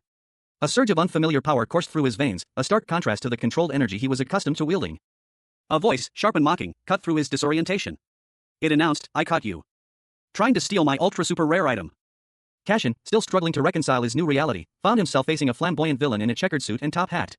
The villain, radiating dark energy, moved to attack. The villain sneered, "You should be honored to become one of my toys." A chilling laugh, kikik, echoed as the villain unleashed a powerful energy blast. Cashin braced himself, the unfamiliar power within him surging in response. A clash of energies erupted, a blinding display of light and power. A young woman with vibrant pink hair, dressed in a striking black and white harlequin outfit, unleashes a surge of electric blue energy. Her expression is one of fierce determination, her eyes narrowed in concentration. A powerful energy that crackles and sparks surround her. A voice, filled with apprehension, cuts through the air, "What is it this time?" Suddenly, a young man with fiery red hair and piercing blue eyes appears, his fist clenched, radiating an intense golden light. He is ready for a confrontation. The red-haired youth shouts a defiant challenge, "Who's your toy?" He lunges forward, a fiery trail blazing behind him as he delivers a powerful blow. The force of the impact sending the harlequin girl flying backwards. Sparks and debris erupt from the point of contact. Enraged, the harlequin girl screams a venomous curse, "You fucking bastard." The red-haired youth continues his assault, his movements precise and deadly. He sends shards of energy flying, striking his opponent with pinpoint accuracy, leaving the harlequin girl gasping for breath, her body battered and bruised. A pained cough escapes her lips, "Kohuk." A young man with vibrant pink hair and a striking blue and black checkered jacket lay sprawled on the ground, a pained expression etched on his face. The force of some unseen impact sent tremors through the ground around him. A nearby figure, a young man with red hair and a red and black jacket, watched in alarm. He gasped, a single word escaping his lips, "John." The red-haired youth's eyes widened as he took in the scene before him, a large crack snaked across the wall behind the injured man. A hand, clad in a black glove with red accents, emerged from the darkness, its grip tightening around something unseen. A sudden shift in perspective revealed a shadowy figure, its face obscured by darkness, standing behind the red-haired youth. Beside it, a second figure materialized, this one with dark hair and glowing blue eyes, a sinister smile playing on his lips. This was a vision of the youth's inner turmoil, a glimpse into the villainous power he now possessed. The red-haired youth, his expression grim, leaned against a wall, his thoughts heavy with the weight of his newfound reality. This is... From a high vantage point, a pair of feet in bright orange sneakers could be seen perched precariously on the edge of a building. A small drone hovered nearby. A close-up revealed a helmeted figure, their visor displaying a complex array of circuitry. They were clearly communicating with someone. Cashin Lee, a powerful psyker, now found himself inhabiting the body of a Korean high school student. He stood against a clear sky, the imposing silhouette of a large building behind him, a menacing weapon casually slung over his shoulder. A chilling realization dawning on him, he was a villain now. He muttered to himself, deciding to ignore whatever had just transpired. The scene opens on a brightly lit apartment, modern and minimalist in design. Sunlight streams through the window, illuminating a bookshelf filled with neatly organized books and files, a small plant, and a calendar. A young man with short, dark hair sits on a couch, his expression thoughtful as he watches a news report on television. The news anchor reports on a recent disturbance in the city's shopping district. Inside a sleek, modern office, two individuals discuss the recent events. One, a man in a suit, inquires about the confirmation of the villain toymaker's involvement. The other, a woman with short, dark hair and sharp features, confirms the toymaker's culpability, highlighting the indiscriminate terror and resulting damage. The conversation shifts to the cause of the recent surge in villainous activity in the Gadam district. The woman suggests a possible connection to the Villzone system. She explains that the Villzone is designed to control villains, and statistically, cities with the system have lower crime rates. Her expression is serious, hinting at a deeper concern. The scene shifts to a dramatic depiction of several villains, their faces contorted in expressions of malice. The narration box reveals that the recent crimes are a result of the Villzone's negligence. The man in the suit asks what the solution to this issue is, the screen behind him displaying a world map with highlighted areas. On a news report, two anchors discussed the recent events in the Gadam district's Villzone. One anchor suggested the need for reconstruction and special measures in the area, while the other noted that the intervention of apprentice psychers Kim Woo-chan and Seo Ji-ho had prevented a greater loss of life. Elsewhere, a young man with red hair watched the news report. The report highlighted Kim Woo-chan's recent actions, noting his participation was noteworthy, and that he and Seo Ji-ho were rising stars in the South Korea branch of Lapis Republic. The news also mentioned discussions to shorten their apprenticeships. The young man with red hair changed the channel on his television. In a separate scene, a voice expressed pride in their partner. The red-haired young man was approached by a man with brightly colored clothing and distinctive hair. The man declared that the young man could now say goodbye to being an apprentice, leaving the young man with a look of frustration and a muttered curse. The young man's expression shifted to one of grim determination. Cashin Lee, a powerful psyker known for his unwavering sense of justice, found himself reliving a past trauma. A surge of blue energy crackled around his hand, a stark reminder of a battle fought long ago. The memory of a villain's attack, a cruel and powerful foe, flashed before his eyes. He muttered, enraged, about that bastard and questioned why a villain would ever save people? The image of a terrified woman and child, their lives spared by the villain's unexpected act of mercy, filled his mind, leaving him utterly bewildered. Another figure, a young man with fiery red hair, watched the scene unfold, his confusion evident as he questioned the villain's motives. The red-haired youth's gaze sharpened, focusing intently on a detail. As he scrolled through a list of villains on his phone, a chilling realization dawning on him, something was terribly wrong. He discovered a familiar name among the villains' profiles, Cashin. A name that sent a shiver down his spine. The image of Cashin, now a villain, was jarring and unsettling. A stark contrast to the heroic psyker he knew. The red-haired youth's apprehension grew as he stared at the image of Cashin, his mind racing to understand this impossible situation. Cashin Lee, a powerful psyker known for his unwavering sense of justice, found himself in an unfamiliar situation. He sat on a couch, his brow furrowed in concentration as he scrolled through his phone, a stark contrast to his usual heroic demeanor. A high-angle shot of a sprawling cityscape filled the panel. The buildings were a mix of old and new, hinting at a city grappling with modernization and decay. A voiceover, seemingly Cashin's, reflected his internal turmoil. This situation had become quite troublesome. The perspective shifted to an interior view, focusing on a section of ductwork and cables, suggesting a hidden or less than ideal location. A close-up showed a hand reaching for a chocolate chip cookie, crumbs already visible on the person's face. The action was quick, almost furtive. The narration box revealed a concerning development. A specific group aimed to dismantle the Gadam district's Villzone, and someone was actively manipulating the media to fuel the conflict. A group of individuals, seemingly villains given their attire and expressions, sat around a table. One of them scoffed at the media's potential impact, displaying a callous disregard for the consequences of their actions. Another villain, distinguished by a red mask and flamboyant purple jacket, calmly announced that a statement would be released, declaring their intent to seize control of the Gadam district. The narration box emphasized the gravity of the situation. This was an official declaration of war. Two young women, one with vibrant yellow hair and devilish horns, and the other with long, flowing blue hair, sat together. The yellow-haired woman shivered slightly, whispering, "Ah. Scary." The blue-haired woman calmly ate a cookie. In a separate scene, a young man with brown hair, wearing futuristic goggles and a vibrant purple and yellow jacket, spoke to a woman with long, dark hair. He asked, "What about the other villains in Seoul? Don't tell me, there's nothing?" The woman responded that the other villains were as quiet as dead mice, merely watching the current situation unfold. She added that this would happen to them in the near future anyway. She explained that, in other words, the other villains knew this was planned, making them the first sacrifice. The young man, leaning back, questioned if the operation, referred to as Gadam, had been that easy. The woman chuckled, stating that if he needed it, she was willing to support him. He retorted that she was boasting about something that was obviously a must for her to do. However, she revealed that they possessed an invincible secret weapon, prompting the young man to ask why that so-called secret weapon wasn't present. Returning to the scene with the two women, the yellow-haired one sniffed the air and declared that they couldn't even sniff him out. Cashin, now inhabiting the body of a Korean high school boy, checked his watch. He was supposed to be taking his midterm exams, but other matters occupied his mind. A fact that his companions, a trio of villains, were quick to point out. Midterm exams were the furthest thing from their minds. The villains, a diverse group, seemed unconcerned with academics. One casually munched on a cookie. The scene shifted to the exterior of Gadam High School, a large, imposing structure. Cashin, on the rooftop, reassured himself that everything was fine. He emphasized his normalcy, claiming he was eating regularly. A claim supported by the image of him enjoying a snack. He urged his sister not to worry about him. His sister, however, found it impossible not to worry about him. A woman in a sharp business suit, her brown hair neatly styled, held her phone to her ear, a concerned frown etching itself onto her features. She spoke urgently into the device, her words laced with worry. "Didn't something happen yesterday in Gadam?"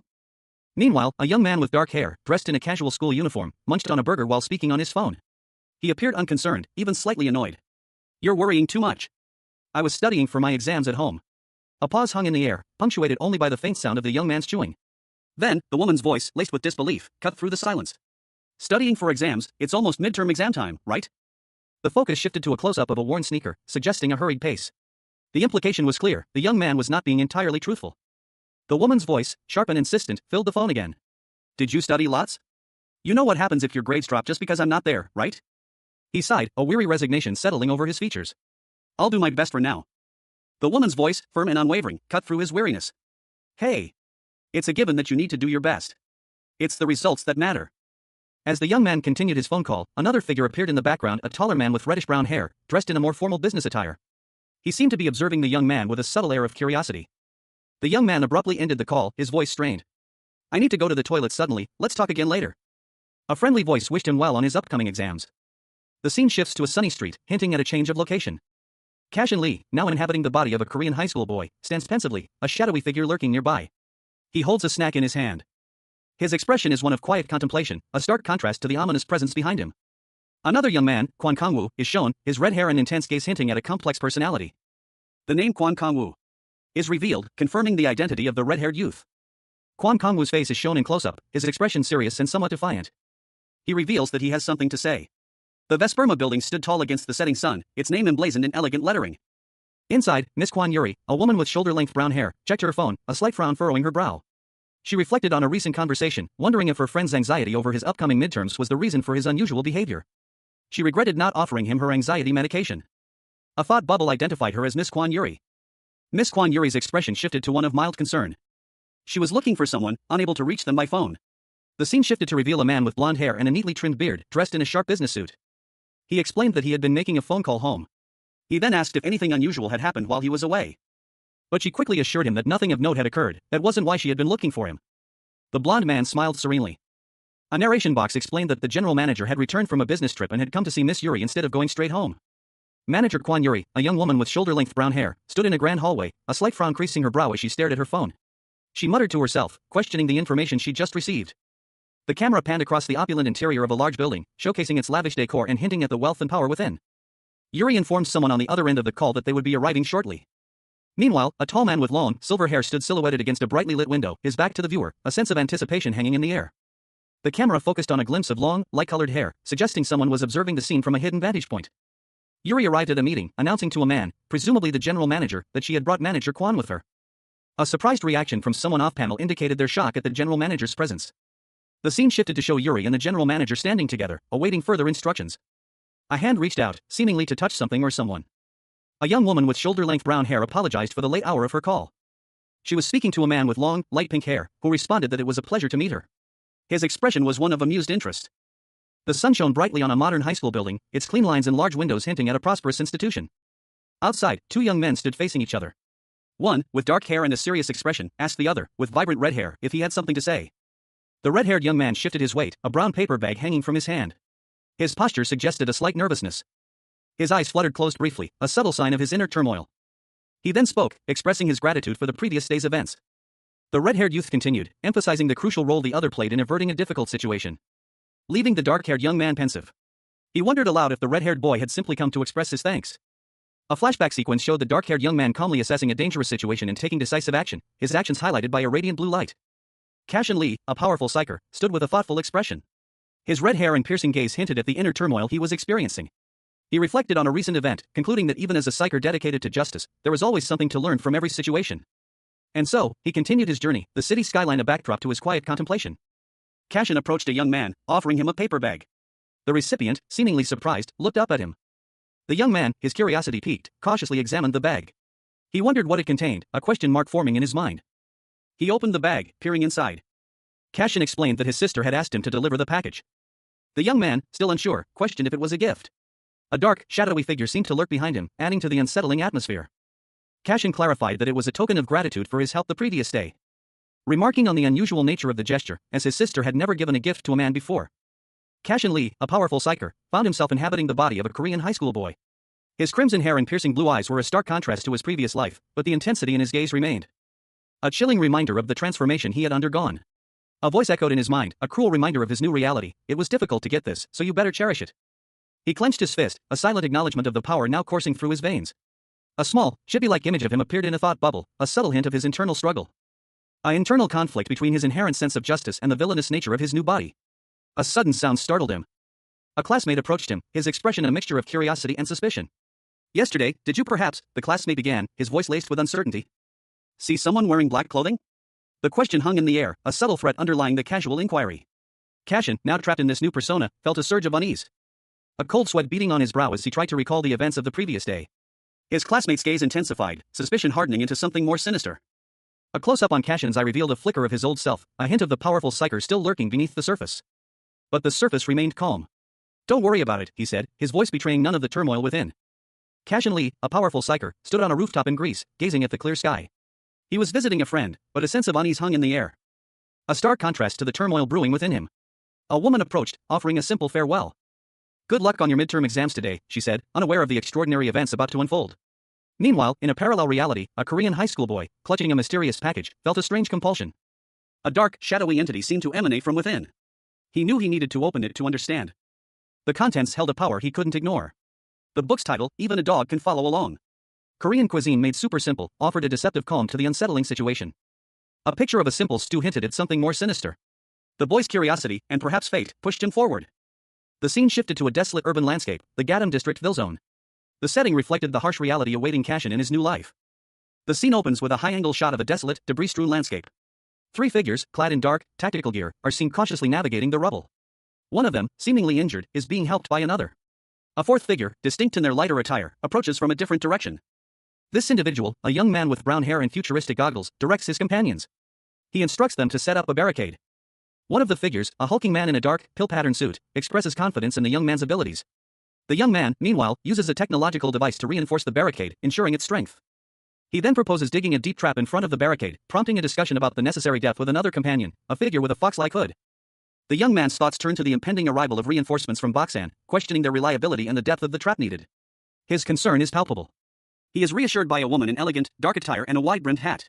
She confidently asserts that the Boksan reinforcements will arrive, explaining that this is why she is fully committed to their current preparations. The young man reflects on the true purpose of their preparations, to witness the declaration of war by the Boksan group.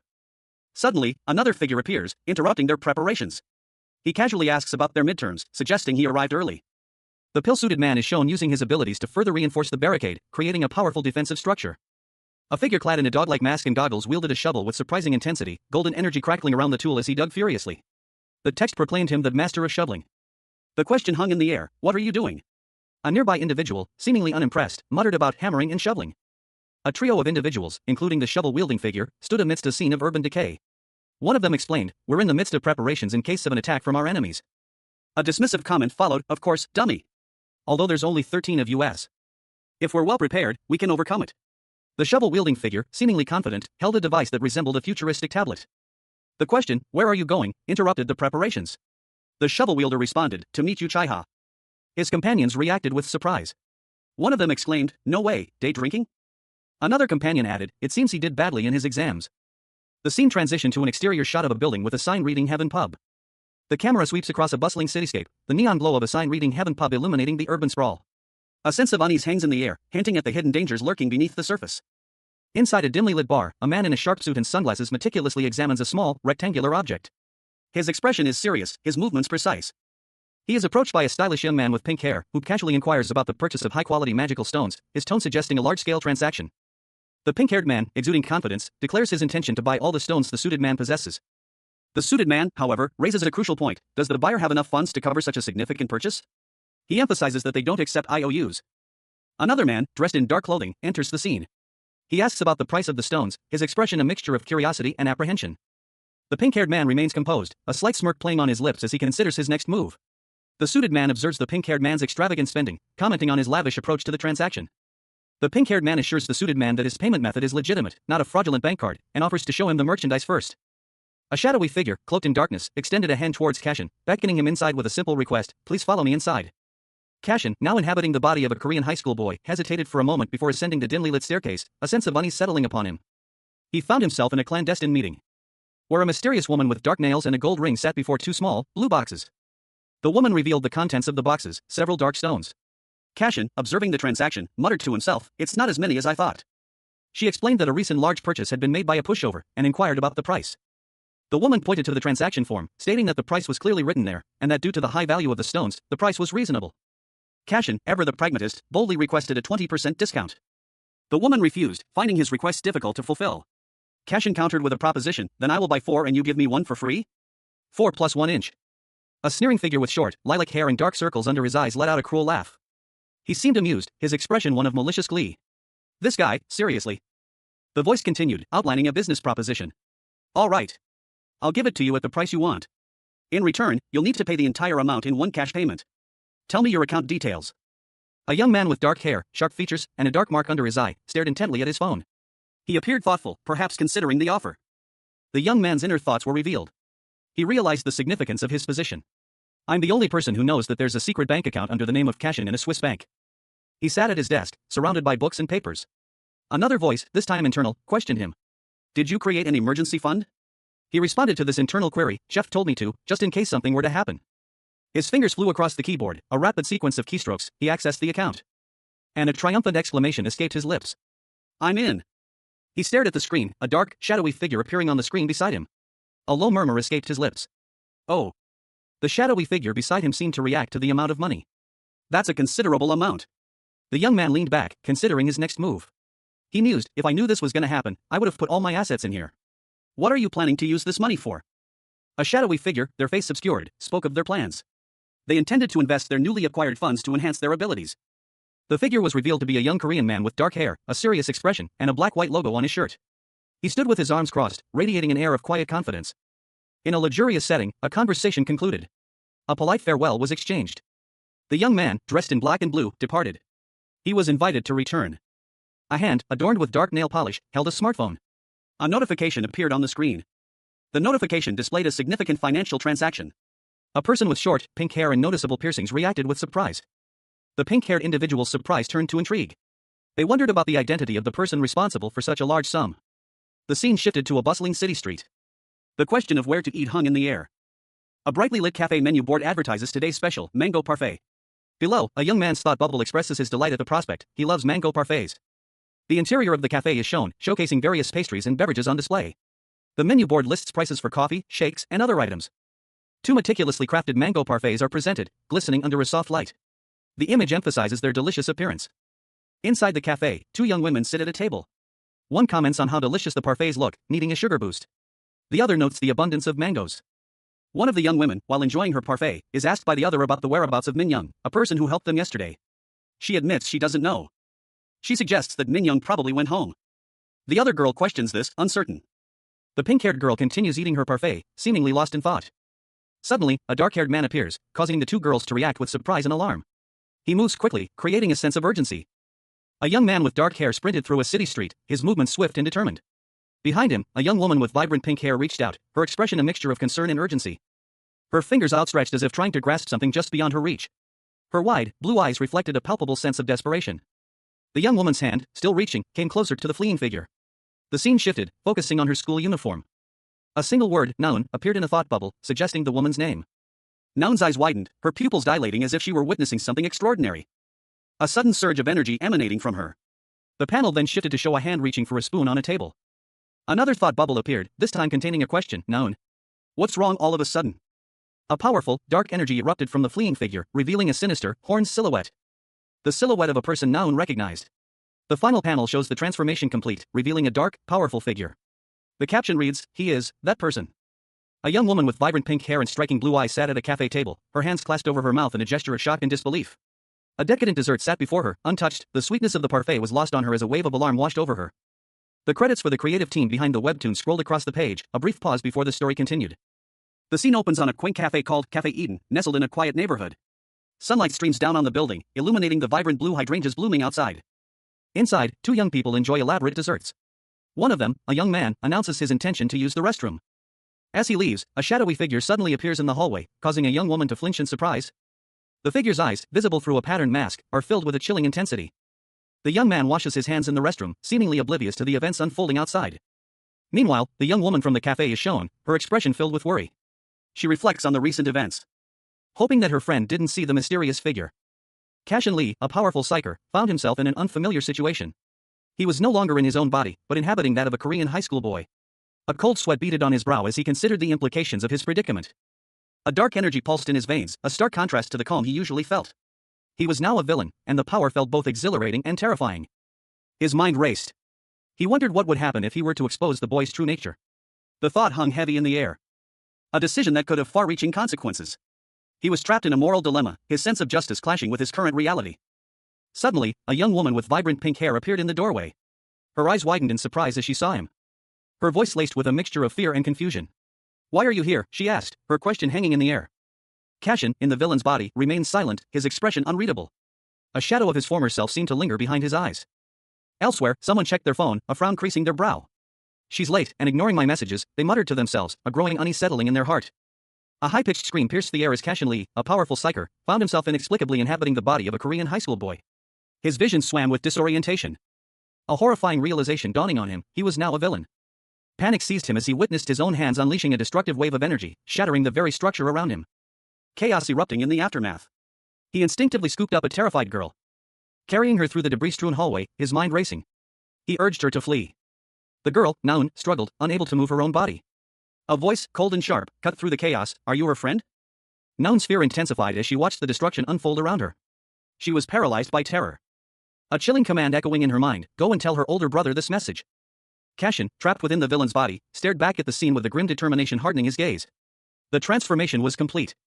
A message, delivered through a cryptic note, instructed someone to seek out a person named Gadden at a place called Villzone if they wished to find their sister. The scene shifted to a desolate, war-torn landscape. A figure, seemingly taken aback by the destruction, muttered in disbelief. What on earth happened here? Three imposing figures stood before him, their expressions grim and unyielding. Another scoffed, arguing that a preemptive strike would be more effective. His companion agreed, stating, "You've said something right for once." The discussion continued, with one suggesting they launch their own raid. Suddenly, a warning cry cut through the air. "Don't step any further. There's a trap there on the ground." The group examined the area, identifying the traps as mines. One of them boasted about their handiwork. Wuchan, a young man with striking blue face paint and a unique hairstyle, tilted his head, a look of confusion etched on his features. He uttered a single, questioning word, "Ha." His confusion deepened as he spotted something unexpected in the distance. "What's that?" he wondered aloud, his gaze fixed on the approaching figures. A sudden, powerful energy surge erupted nearby, causing Wuchan to react with alarm. "What?" he gasped, his eyes widening in disbelief. The source of the energy was a figure hurtling towards him at incredible speed. Wuchan's internal monologue registered a name, Wuchan? A young man with vibrant red hair and a determined expression hurtled through the air, leaving a trail of energy in his wake. One of Wuchan's companions whispered a question, his voice laced with uncertainty, "Who's she? A villain from Boksan District?" Another of Wuchan's associates vehemently disagreed, his voice sharp and insistent, "He's a psyker, not a villain." The red-haired youth's identity was revealed to be a subject of recent online discussion. He's been a hot topic on the internet recently. The revelation that the red-haired youth was a psyker sent shockwaves through Wuchan's group. "A psyker," they exclaimed in unison, their faces a mixture of surprise and disbelief. A powerful, glowing gauntlet crackled with energy, its intricate design hinting at immense power. The gauntlet's owner, a figure shrouded in shadow, commanded everyone to clear a path, his voice laced with menace. He identified himself as a psyker, and his tone made it clear that he would not tolerate any interference. With a sudden burst of energy, the figure unleashed a powerful attack. A small, surprised creature was caught in the blast's path. Another figure, this one clad in red and black, launched themselves into the fray, defying the psyker's power. The red-clad figure, seemingly unfazed, commanded everyone to get out of their way. He revealed his face, a look of determination etched on his features as he spoke of finding his little sister. The gauntlet-wielding psyker reacted with disbelief and fury to the mention of a little sister. The red-clad figure braced himself for the inevitable counterattack. A wave of apprehension washed over Cashin as a chilling thought crossed his mind, could this be a trap? His suspicion proved correct. The ground beneath him crumbled, revealing a hidden chasm, sending him plummeting into the darkness below. He braced himself for impact, a surge of adrenaline coursing through his veins as he prepared for the fall. But instead of hitting the bottom, he felt a strange energy enveloping him. A confused whisper escaped his lips, "What's that?" The energy pulsed, and Cashin felt himself being pulled downwards, his body twisting and turning. Until he landed hard on the ground, the impact sending a jolt of pain through his body. A guttural cry escaped him, "Argha." He looked up to see a figure above him, their face contorted in fear. A desperate plea echoed from above, "Save me." A powerful-looking man with vibrant blue hair and striking facial markings stood defiantly, a sneer playing on his lips. Beside him, a more shadowy figure, cloaked and masked, remained silent. The blue-haired man mused, questioning which of them was the greater fool. Cashin, now inhabiting the body of a Korean high school boy, found himself within a circular energy field in what appeared to be a private training room. The air crackled with barely contained power. A surge of dark energy erupted from his hand, coalescing into menacing claws of pure shadow and flame. The raw power emanating from him was undeniable. His heterochromatic eyes, one blue and one gold, burned with an intensity that belied his youthful appearance. His body pulsed with the energy, a tangible manifestation of his newfound, terrifying power. A shadowy figure emerged from the darkness, its form indistinct but menacing. It addressed Cashin, its voice laced with a chilling curiosity. The shadowy figure inquired about the effects of consuming 5 high-quality magical stones. A detailed status screen displays Cashin's current abilities: Shadow Knives, +1, Self-Recovery, +1, Shadow Bind, Shadow Hide, Shadow Transfer, and Combustion of Darkness. His hidden skill is Magical Stone Extraction, and he possesses 860 magic skill points. He observes that his 860 magic skill points barely reach the level of a B rank. The screen shows his magic skill points again, still at 860. A voiceover explains that magic points from high-quality magic stones are no longer worth their monetary value. But the situation changes if they obtain a real magic stone. A shadowy eye peers from the darkness, hinting at a sinister presence. The narration continues, explaining that to maintain his power, he needs to keep consuming high-quality magic stones in bulk. Cashin, now inhabiting the body of the Korean high school boy, declares his preference for harsher training over consuming the stones. He unleashes a surge of dark energy, his eyes glowing intensely. He states that it's his choice, but someone will be pleased to know his magic skill points drastically increased due to his recent rampage. A shadowy, malevolent eye opened, its gaze piercing and intense. Its owner, a young man with dark hair and striking blue eyes, stared in disbelief. He noticed something unusual in his skill list, a number after each skill name. He wondered what it meant. The text confirmed his suspicion: his skills had been strengthened. His internal monologue echoed the surprise: strengthened? A flashback showed a past battle. A voice asked if he had used 2 shadow knives simultaneously during a fight against someone called Blood. He realized he must have used the technique unconsciously during that intense fight. He reflected on his lack of formal training to enhance his abilities. He muttered to himself, villains are all scammers. A thought bubble popped up: that means you can strengthen your skills by increasing your magic skill points? A narration box explained that psychers, unlike villains, develop their skills through intense training. In rare cases, they can combine existing skills to create new ones. Cashin Lee, a powerful psycher, found himself inhabiting the body of a Korean high schooler. A surge of raw, untamed power, a fiery inferno, erupted from his fingertips. A stark reminder of his new reality: he was now a villain. He reflected on his reliance on magic stones, a thought that now felt both foolish and dangerous. He resolved to strengthen his own abilities instead. He found himself in a fierce confrontation, his movements a blur of motion as he clashed with another figure. The fight was intense and fast-paced. The battle raged, a chaotic display of energy and skill. Despite his power, he realized he couldn't use multiple abilities simultaneously as he had before. But a determined glint appeared in his eyes. A new resolve hardened his features. He channeled his anger, focusing on his desire for revenge against someone named Lampas. The power within him pulsed with a renewed intensity. He vowed, but someday, I'll get my revenge on Lampas. His eyes widened in surprise as a new possibility dawned on him. A skill combination. He considered summoning a shadow knife, a small but potent weapon.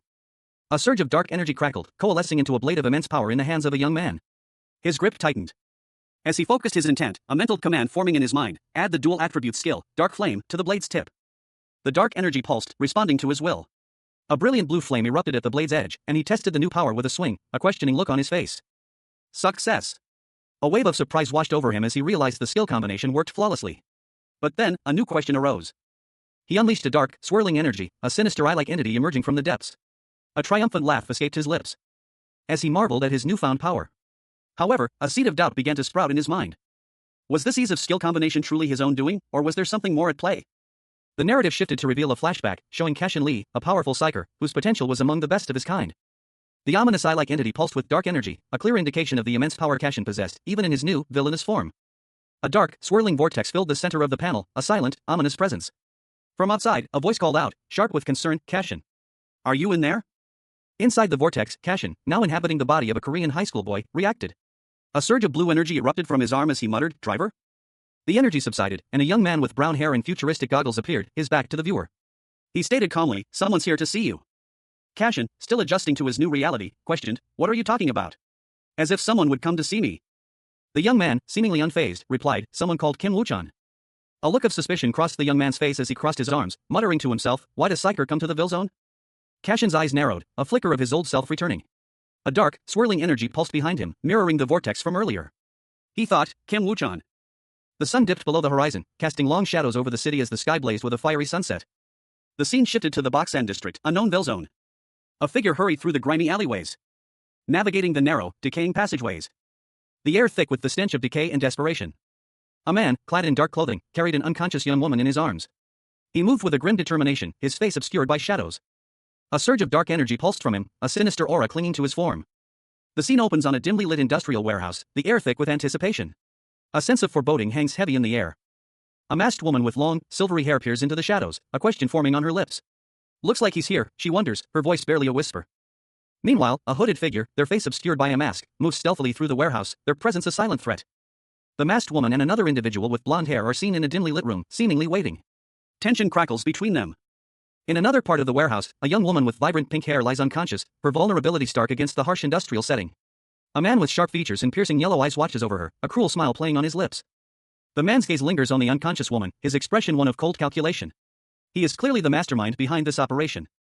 He speaks, his words laced with chilling indifference. I'll lock her up in the prison. The masked woman and another figure nod in agreement.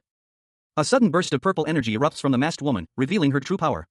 She questions the man's plan, her voice sharp with concern. Are you planning on pressuring those villains from Gatham into a corner? The man, unfazed, simply replies, that's. Two figures, a sharply dressed man and a younger man with dark hair, stood in discussion. The older man stated that the news would soon break about a kidnapping, involving a psycher's family member, committed by a villain. The younger man, with a smirk, suggested that this would serve as excellent bait for reporters. A woman with long, gray hair and a mask covering her eyes, chuckled, stating that the news would draw attention like moths to a flame. This would cause everyone to turn away from those they considered villains. A hand, engulfed in vibrant blue flames, held a crystalline object. The flames pulsed with raw power. The intensity of the flames increased, revealing a figure cloaked in shadow. At that moment, the figure's face became visible, revealing a sinister smile. The figure's eyes glowed with malevolent energy. The figure's hand, now adorned with sharp, clawed appendages, extended, crackling with blue energy. A single word, Gatham, echoed through the air, filled with power and menace. A thick fog blanketed the landscape, obscuring the details of the surroundings. The camera pulled back, revealing a sprawling cityscape beneath the dramatic sunset. The scene shifted to a narrow street within the city, the buildings looming large and imposing. A sense of unease hung in the air. The camera focused on a young man with crimson hair, a small cut visible above his eyebrow. He was bound tightly to a chair. The close-up showed the thick rope binding his torso. As words of another individual echoed in the panel, they accused him of kidnapping a young girl. A group of villains, clad in dark, stylized clothing, stood poised and ready. One of them, a young man with spiky brown hair and goggles, smirked, confidently declaring that they had completed their mission. Another villain, a woman with dark hair and a white outfit, expressed disgust at the nature of their deed, complaining that it had ruined her mood. A flashback sequence showed a young woman with long pink hair, looking distressed and tearful. Another image showed a young man with dark hair, running determinedly, suggesting a desperate attempt to escape or intervene. The flashback concluded with a close-up on the young man with dark hair and striking features, his expression thoughtful and calculating. He seemed to be considering his next move. The scene shifted back to the present, showing a young man with red hair bound and restrained in a chair. Two of the villains from the first panel were present, one of them dismissing the situation as hopeless. Another villain, a young man with brown hair and futuristic goggles, explained that the kidnapping wasn't enough, they had also framed the red-haired young man. The focus shifted to a villain in a purple jacket, who angrily identified the perpetrators as the Boxen gang, revealing their involvement in this elaborate scheme. The red-haired young man's face contorted in a grimace of barely suppressed rage. He hissed a warning, threatening dire consequences for anyone who dared to cross him. The red-haired young man, his anger escalating, demanded to know the whereabouts of someone named Naun. Bound and helpless, a young man with fiery red hair strained against his restraints. His desperate plea echoed in the air, "Tell me where my sister is." Meanwhile, in a different location, a boy with spiky brown hair and goggles, holding a screwdriver, spoke to a red-haired companion. He announced their plan: we'll attack Boxen second, then, first. The red-haired boy, seemingly more cautious, offered a counterpoint: I think we should fix this misunderstanding. The goggle-wearing boy looked confused, questioning his companion's sudden change of heart. Huh? A third individual, cloaked in shadow with a distinctive mask, chimed in, reminding the red-haired boy of his earlier suggestion. Didn't you want to clear up the misunderstanding? The masked figure's sharp gaze was fixed on the red-haired boy, their intent clear. The red-haired boy, his expression hardening, prepared to act. The red-haired boy's face hardened, his expression turning cold and resolute as he prepared for action. A young man with vibrant blue hair and a determined expression spoke, "It's a good thing we prepared ourselves beforehand. They say prevention is better than a cure. He continued, explaining his precautions, just in case they did something stupid. I had a drone sent to Boxen. The scene shifted to a group of young people, stylishly dressed, lounging on a sofa.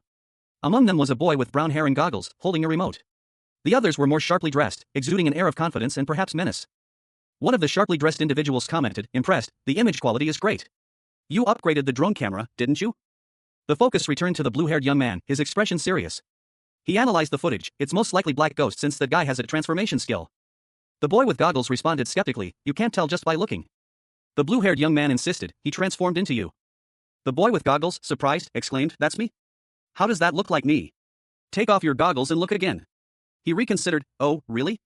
Looking at it again, I don't think it looks like you either." A powerful psyker, Cashin Lee, found himself in the body of a Korean high school boy who had recently become a villain.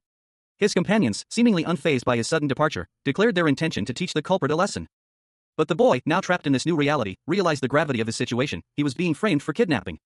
It wasn't just a crime, it was an execution. A desperate plea cut through the air. Another young man, with crimson hair, appeared, his expression a mixture of concern and determination. He approached the boy, his words a silent question. The crimson-haired youth's request was simple. If they were heading to Boxen's Villzone, he wanted to come alone. His motivation was revealed in the following panel. He needed to save his little sister. Observing the scene, a mysterious figure in a wide-brimmed hat and mask, accompanied by others, decided to join them, amused by the situation. The boy, now identified as their boss, was clearly not acting alone. A villain, his face obscured by futuristic goggles, grinned. The prepping is more exciting than the raid itself, he mused, a thrill evident in his tone. He leaned back, a smug expression on his face. We're going to attack Boxan, he announced, the words brimming with anticipation. Suddenly, two more villains burst into the room, their voices filled with excitement. We're going to, they shouted in unison. One of the newcomers, a powerfully built young man, landed a swift kick, sending another villain sprawling. The other villain, seemingly unfazed, retorted, why leave all the fun to you guys? If you're going, then take us too. The initial villain, now surrounded by his cohorts, pondered aloud. Are we going to fuck up Boxan? Kiki. How fun. One villain expressed doubt, whispering, can we win, while another seemed more confident. The leader, however, remained resolute. I won't stop you all from coming along, but, before that, there's something we need to take care of. Cashin Lee, a powerful psyker known for his unwavering sense of justice, found himself in an unexpected predicament. He stood in a dimly lit, high-tech room, his gaze fixed on a young man with vibrant red hair. Beside them, a third individual, clad in futuristic goggles and a vibrant yellow and black suit, watched with a mischievous grin. The red-haired young man's expression hardening into a cold, calculating stare. A stark contrast to the playful atmosphere moments before. A question mark floated in a thought bubble above him, reflecting his inner turmoil and confusion. The scene shifted, revealing a towering skyscraper bathed in the neon glow of the city at night. The building's imposing presence hinted at the wealth and power it held. The camera focused on a luxurious hotel, La Vie en Rose, its name elegantly displayed above the entrance. The opulent architecture spoke of extravagance and high society. Inside, the hotel's interior was equally impressive, a grand staircase winding upwards towards opulent rooms. The air hummed with an atmosphere of quiet luxury. He stood before a lavish display of jewelry, his eyes widening in awe. A sense of wonder washed over him as he took in the glittering necklaces, bracelets, and rings. A figure emerged from the shadows, a man with striking silver hair and a sly smile. He surveyed the jewels with possessive glee, muttering my precious, to himself. A darkly clad man with striking silver hair and crimson eyes addressed two young women with matching light blue hair, his voice dripping with unsettling sweetness. He spoke of his precious jewels, while simultaneously dismissing the girls as trash. His expression shifted subtly, a hint of something colder and more calculating flickering in his eyes as he listened to something on his phone. The man received a call. He curtly dismissed the caller, stating that he was busy. He explained that he was in the midst of receiving a report on the job, implying a lack of time for trivial matters. The close-up on the man's face revealed a sly, knowing smile playing on his lips as he continued his phone conversation. A low chuckle escaped him, oh ho. The two girls from earlier looked at each other, a question mark hanging above their heads. The two girls sat together, calmly eating bread. One of the girls received a message on her phone, reporting that they were close to their target. A surge of blue energy emanated from the phone. A powerful surge of energy crackled around Cashin, his eyes glowing with determination. He vowed to help, leaving the resolution of the problem to himself. The scene shifting to reveal a villain, his face partially obscured by a mask, exuding an aura of dark power. He was adorned with numerous pieces of jewelry, a stark contrast to the energy surrounding Cashin. The scene transitioned to a nighttime cityscape, a full moon hanging heavy in the inky sky. A tall building loomed into view, revealing the location to be the Boxen district's Villzone. A young man with dark hair and striking heterochromia iridum appeared, his expression unreadable. His attire suggesting a uniform of some kind. The logo on his sleeve was partially visible. The narration box confirmed the location, Boxen district's Villzone. Three figures stood before the building, observing it from a distance. Their expressions were grim. A group of figures, their backs to the viewer, stood before a large, imposing structure. One of them, seemingly the leader, declared that there was no turning back now. Before entering, the leader suggested they review their plan one last time. Among them was a young man with vibrant, futuristic goggles, who seemed eager and slightly nervous.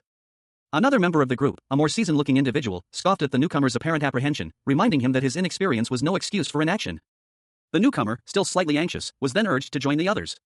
A sudden burst of light and speed followed, revealing a figure in a striking red mask, known only as Red Mask. The scene pulsed with energy and anticipation. A sleek, dark helmet, emblazoned with red and white stripes, dominated the panel. Its visor was reflective, obscuring the wearer's identity. A young woman with vibrant red hair instructed someone to wear it if they planned on following her group. A young man with red hair and a cross necklace, seemingly hesitant, questioned why he should wear the helmet. As his companion, a man with dark hair and striking facial markings, explained that the unusual combination of a psyker with villains would attract unwanted attention. The dark-haired man continued, mentioning that he had created the helmet for fun, but it was now necessary for their mission, prompting the red-haired youth to comply to avoid causing rumors. The final panel revealed their target, the leadership of the Boxen district. The scene opens over the Seoul Boxen district Villzone, a sprawling cityscape shrouded in the deep blues and purples of twilight. The imposing silhouette of a high-rise building dominates the frame, its many windows like countless dark eyes staring out into the night. Two figures, silhouetted against the darkening sky, discuss their plan. One, cloaked and mysterious, speaks of saving a hostage after defeating the leaders. The other, more sharply defined, finds the prospect of a small group checkmate exciting. A small team of figures, their backs to the viewer, stands poised on a stone courtyard. A sense of anticipation hangs in the air. One of them, a young man with vibrant purple and gold attire, is checking the shortest route to their destination. He explains that a fast ambush and fearless attack is the key to winning this mission. A figure in a red helmet addresses the team, outlining their roles and positions. His voice is firm and authoritative. He will infiltrate and annihilate the enemy, with another team member, known as Crow, providing cover from the rear. The young man in purple and gold expresses his reluctance, but accepts the mission for this one time. His companion, a woman in a striking black and white outfit, watches him with a knowing gaze. Meanwhile, the helmeted figure is questioned about close-quarters battle tactics by another member of the team. The helmeted figure confirms that Red Mask will be in charge of the rear guard, completing the tactical briefing. Cashin, now inhabiting the body of a Korean high school boy, reviewed the mission parameters on a holographic display. He wore a futuristic headset and stylish goggles, a stark contrast to his previous life as a powerful psyker. A woman in a long, dark coat and a plague doctor's mask stood beside him, her expression unreadable. He pointed at the screen, questioning a detail labeled CQB. The woman, seemingly the leader, began to assign roles within the villainous group. But before she could finish, Cashin, still struggling to reconcile his new reality, interrupted with a frustrated outburst. Two other members of the group, clearly annoyed by being excluded from the planning, voiced their discontent. Their words hung heavy with resentment and a hint of rebellion. One of the disgruntled villains questioned the strategy, pointing out the apparent lack of a direct, aggressive approach. He challenged the very nature of their villainous roles. The leader calmly explained that their roles were more nuanced than simply charging in headfirst. She revealed a more intricate plan. A small, almost cartoonish villain with a pointed blue headpiece chimed in, proudly proclaiming their role as the hidden cards in the operation. The leader elaborated on their strategy, explaining that while the main force carried out the mission, the smaller group would secure a safe retreat route. Cashin, his face partially obscured by shadow, listened intently, a mixture of apprehension and determination in his eyes. The leader concluded her instructions, emphasizing the importance of remaining hidden until the main mission was complete. One of the other villains, however, expressed his frustration at being relegated to a passive role. Cashin, now inhabiting the body of a Korean high school boy, found himself in a dire situation. He was acutely aware of the need to create an escape route for the hostages, a responsibility that weighed heavily on his conscience despite his new villainous persona. But his companions, impatient and reckless, dismissed his concerns. One of them scoffed, questioning his motives and deriding his plan as foolish. The masked figure, clearly frustrated by the interruption, muttered about a bastard, a clear indication of simmering resentment and a potential conflict brewing within the villainous group. The villain's strategy, as revealed in a narration box, was simple, a swift ambush and a decisive attack. This reflected the group's aggressive and ruthless nature. However, Cashin, still clinging to his sense of justice, internally disagreed with this reckless approach. He saw the inherent danger in such a hasty plan. Cashin, identified by his number 45, was observed by a superior, who noted his potential and talent. A subtle hint of manipulation and potential grooming for greater villainy. The superior offered cryptic advice, suggesting that remembering this interaction would prove useful later. This implied a future development or a crucial piece of information yet to be revealed. The image shows Cashin Lee, a powerful psyker, now inhabiting the body of a Korean high school boy. His face, partially obscured by a futuristic helmet, bore a look of quiet contemplation. A thought bubble above him read, says a villain. The scene shifts to a nighttime cityscape, dominated by a dilapidated, multi-story building under a crescent moon. An air of desolation hung heavy in the atmosphere. Two figures, silhouetted against the decaying building, stood on a rooftop. One, seemingly a young man with short brown hair, clutched the other, a person with vibrant purple hair and a futuristic headset. The purple-haired individual appeared to be injured, their body slumped against the other. A sense of urgency permeated the scene. Under the cloak of night, a drone silently approached a building, its propellers barely audible above the city's hum. Its camera lens focusing on a specific window. A high-tech surveillance camera, its digital eye glowing with an eerie light. The camera's advanced sensors whirring to life. A powerful energy pulsed from within the device. And a voice announced, targets 10 and 11 neutralized. From a rooftop vantage point, a figure surveyed the city, a smug smile playing on their lips. All surveillance cameras at the front are under my control, they thought. Two other figures stood beside them, one whispering, "You're so cool." The leader, a young man with dark hair, merely glanced at his companions, a hint of weariness in his eyes.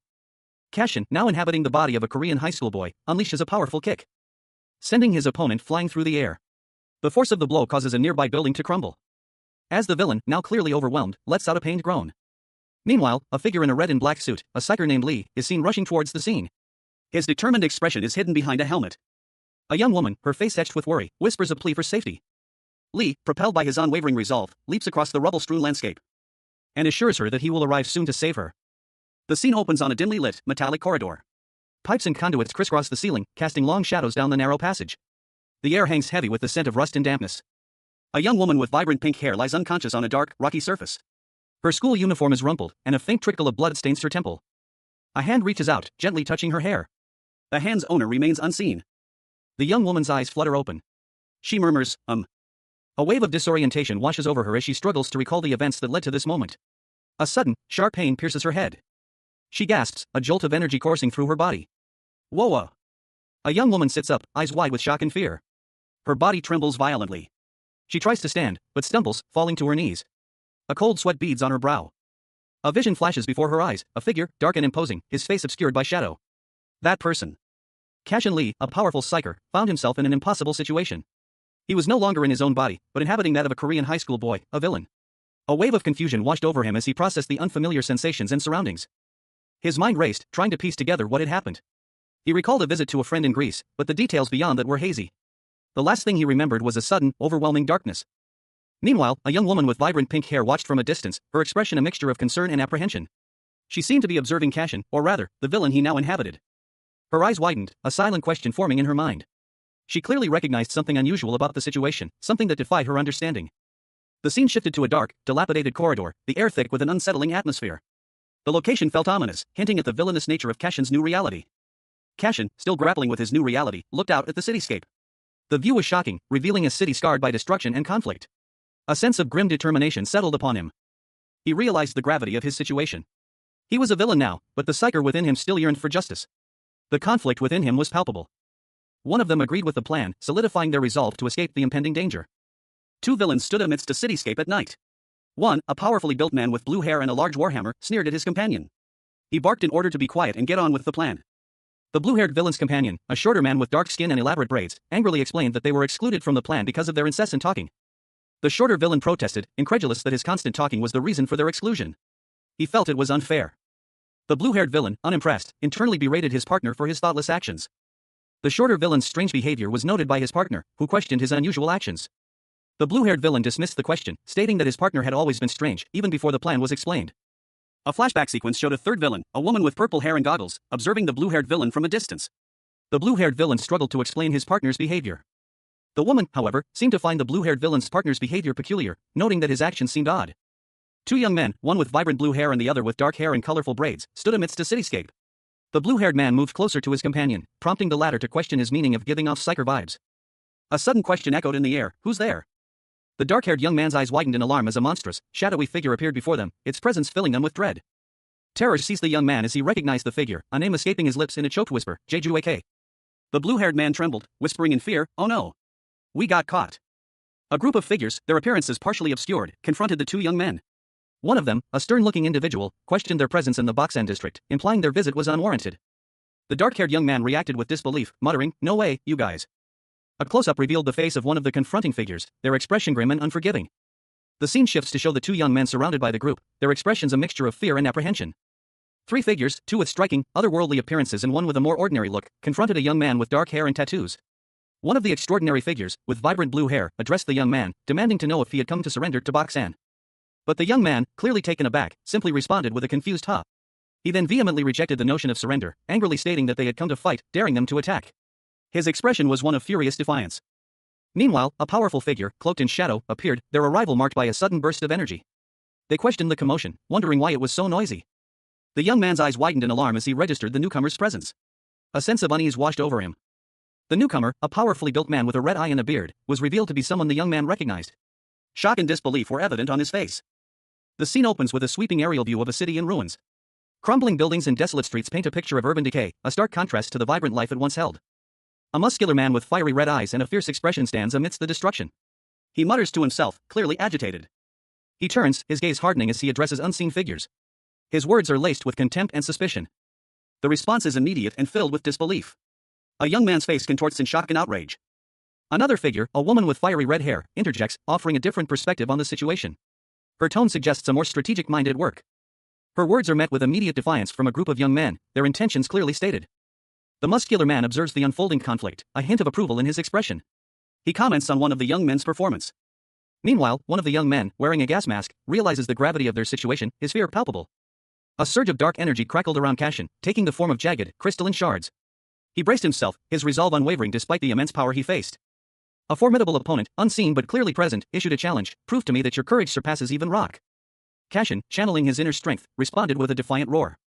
His body glowed with power as he declared, "True courage is stronger than any rock." The crystalline shards shattered as he unleashed a wave of energy from his feet, a golden light erupting from his sneakers. The unseen opponent's face, partially obscured by shadow, revealed a single, glowing red eye. A sinister grin stretched across his lips. He prepared to counter Cashin's attack, his steel fists crackling with energy. Cashin, now clad in a dark cloak and golden gauntlets, met the challenge head-on. His enhanced fists glowed with power as he declared, "My steel fists are stronger than your rocks." The scene opens with a sweeping view of a city, its towering buildings stretching towards the twilight sky. A lone figure, a young man with long blonde hair, sits in a chair amidst the ruins of what appears to be an industrial complex. His expression unreadable, a sense of weariness hanging in the air. He is dressed in dark clothing, his attire hinting at a certain power. The camera pans to a cityscape, but this one is scarred by destruction, buildings are crumbling, a testament to past conflicts. A speech bubble appears, containing a question, "You want to merge all the Villzones in Seoul? Why?"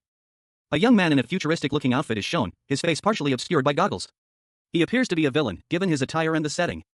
He speaks, expressing frustration at their current state and suggesting a plan to unite, becoming stronger together. Another figure, the blonde-haired man from earlier, is visible in the background, listening intently. A villain with striking blonde hair, dark eyes accentuated by sharp makeup, and a nose ring, smirked, his words echoing with ambition. He spoke of uniting all villains across the country, and then the world. A command followed, curt and dismissive, "Do it yourself." The scene shifted to a close-up of a hand wielding a glowing purple screwdriver, energy crackling around it. A voice, sharp and critical, instructed, "You're supposed to do art by yourself." A hand, still wielding the glowing tool, paused. A concerned voice muttered, "I hope one doesn't bring the rough kids in just to satisfy one's needs."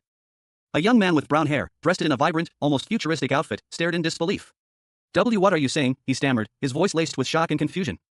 The blonde villain scoffed, his words dripping with disdain. "You're just trying your best to run away, right?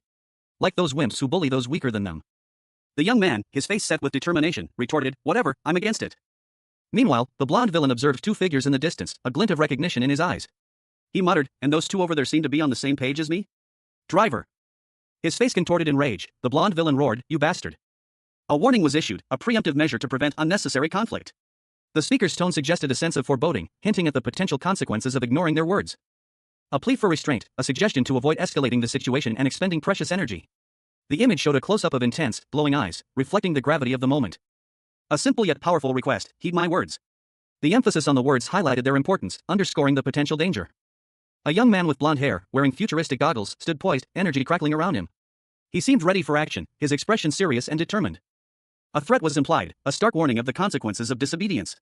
The visual intensity of the energy surrounding him emphasized the seriousness of the situation. A finality of the warning, a clear statement of the potential for severe harm. The image transitioned to a dark, ominous background, reflecting the gravity of the threat. A man's hand, clad in a dark suit, rested on a table. The scene suggested a moment of anticipation, a pause before action. A close-up of intense, piercing eyes, revealing a glimpse of the man's cold determination.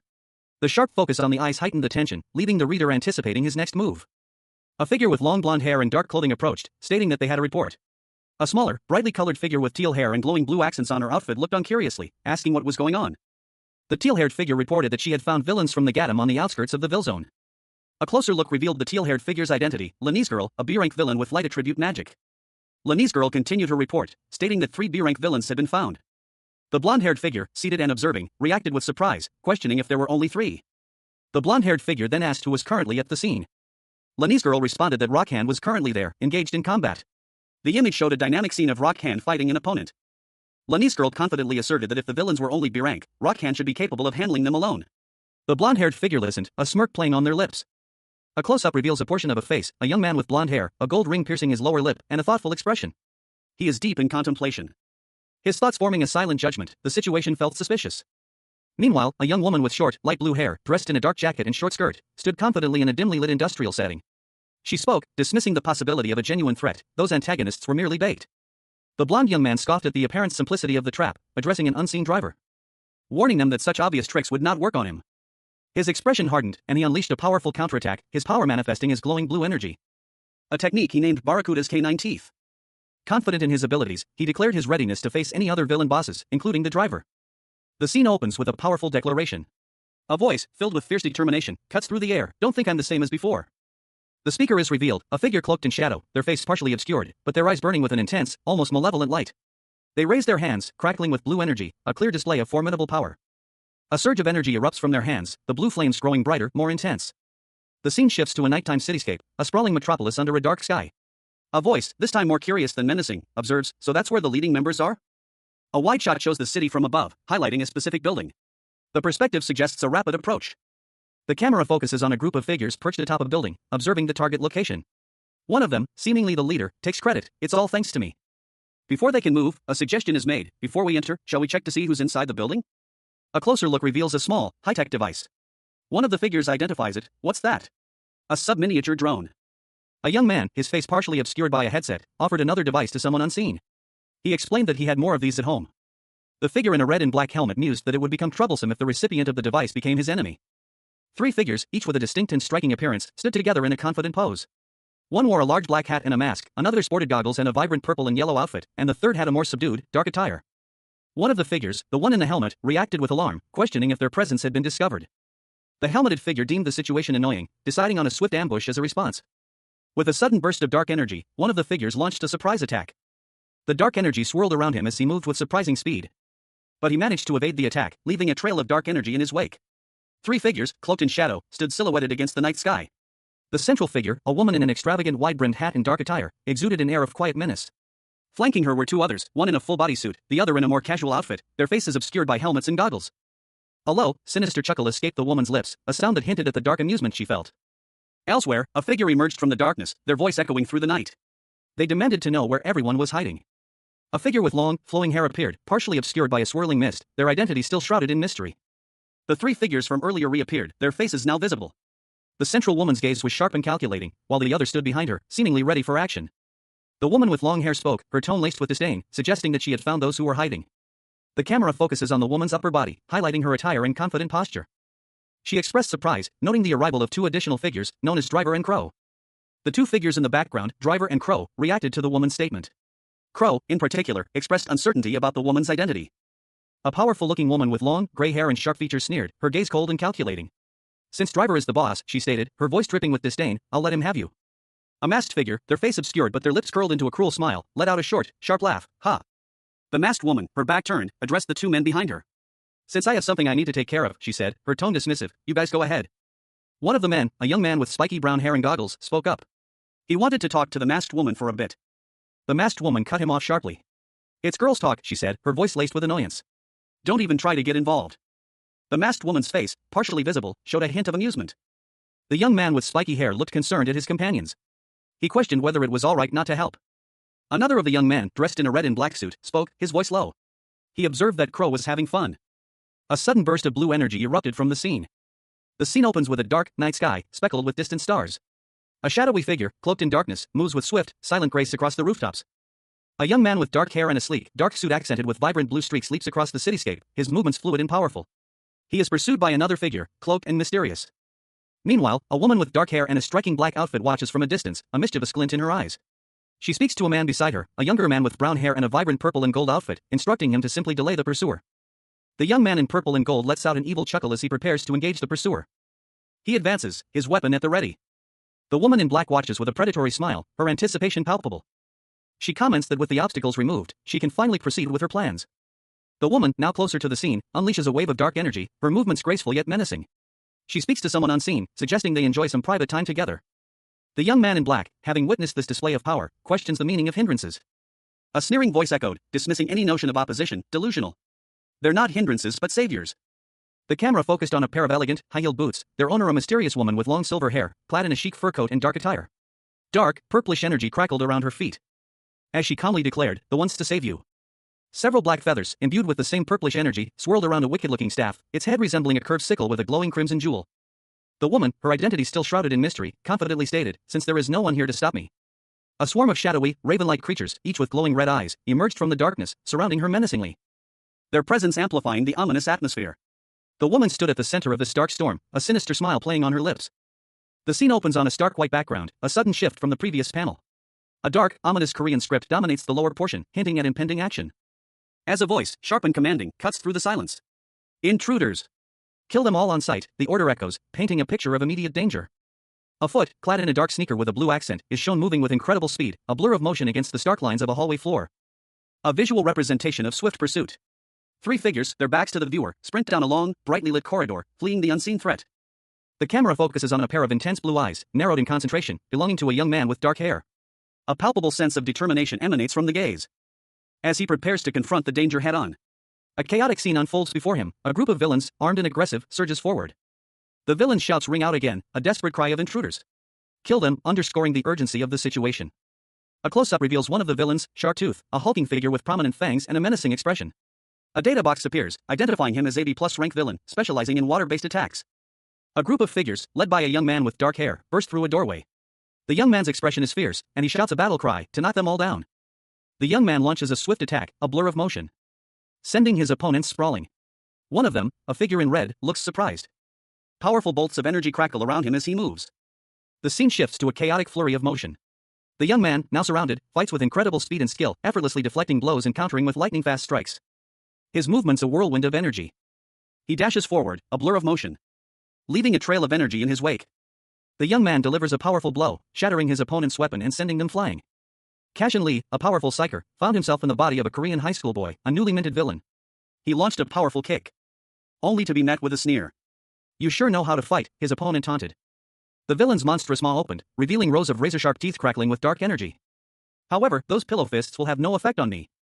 The villain, now fully transformed, revealed his terrifying power. His words dripped with menace. "This body of mine is very strong. I'll kill you with one bite." With a terrifying roar, the villain lunged forward, his monstrous jaws agape, engulfing Cashin in shadow. The word spray hunting appeared ominously. Cashin, trapped within the villain's body, braced himself for the inevitable. He channeled his psyker abilities.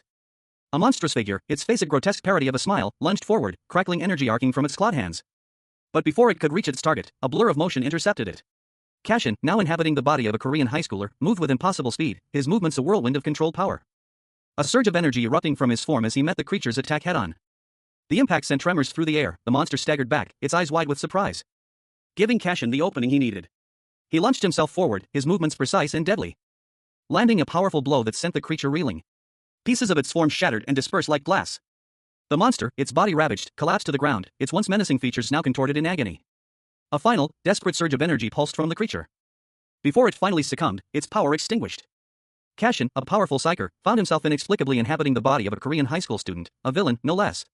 He unleashed a surge of dark energy, a raw power unfamiliar yet potent. The force rippling outwards in a destructive wave of dark energy.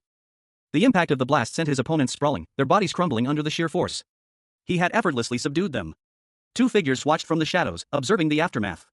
One commented on his strength, a chilling testament to the power Cashin now wielded. A close-up revealed the intense gaze of another individual, their eyes narrowed in assessment. This was no ordinary villain. He was growing stronger, a fact noted by an observer who had witnessed his power firsthand. The sheer scale of his abilities was alarming. A subtle shift in his power, a barely perceptible increase in his aura, confirmed their suspicions. The two villains decided to split up, their mission seemingly complete, yet a sense of unease lingered. Cashin, now inhabiting the body of a Korean high school boy, found himself surrounded by three figures. Two of them wore futuristic, almost cyberpunk-inspired outfits, while the third was clad in a more tactical, dark ensemble, his face obscured by a helmet. One of the brightly clad figures lunged forward, a blade materializing in his hand. He attacked Cashin, who reacted instinctively, deflecting the blow with surprising skill. The other figure, meanwhile, revealed a high-tech device, a glowing orb pulsing with energy. He informed Cashin that his little sister was in the basement of a nearby building. The device, it turned out, was a drone. The attacker assured Cashin that locating his sister wouldn't be difficult, as the drone already knew her location. The helmeted figure, his face still hidden, mumbled a quiet thank you. He then swiftly departed, leaving Cashin and the other youth alone. The youth, seemingly unfazed by the recent attack, turned to Cashin and explained that the helmeted individual was an older brother fiercely devoted to his sister. A look of determination crossed the young man's face as he revealed a startling truth: he was surrounded by a multitude of villains. The sheer number of villains was overwhelming, a testament to the scale of the threat Cashin now faced in this new reality. Cashin, now inhabiting the body of a Korean high school boy, instructed his companion to proceed without him, assuring them that he would handle the remaining adversaries. He stood firm, a determined glint in his eyes, despite his new villainous form. His dark attire and sharp features reflected his current persona, a stark contrast to his former self. His companion voiced their concern: any delay would only attract more enemies.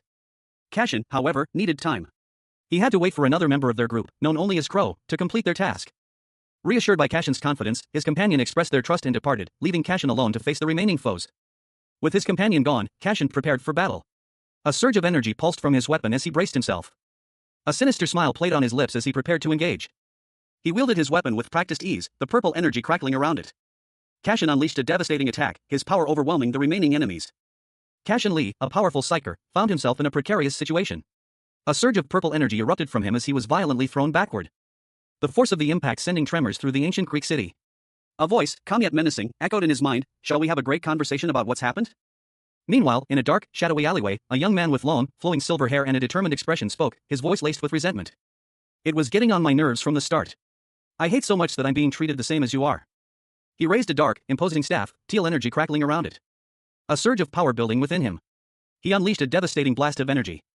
The raw power of his attack tearing through the air, leaving a trail of shimmering teal destruction in its wake. The scene opens with a dynamic action sequence.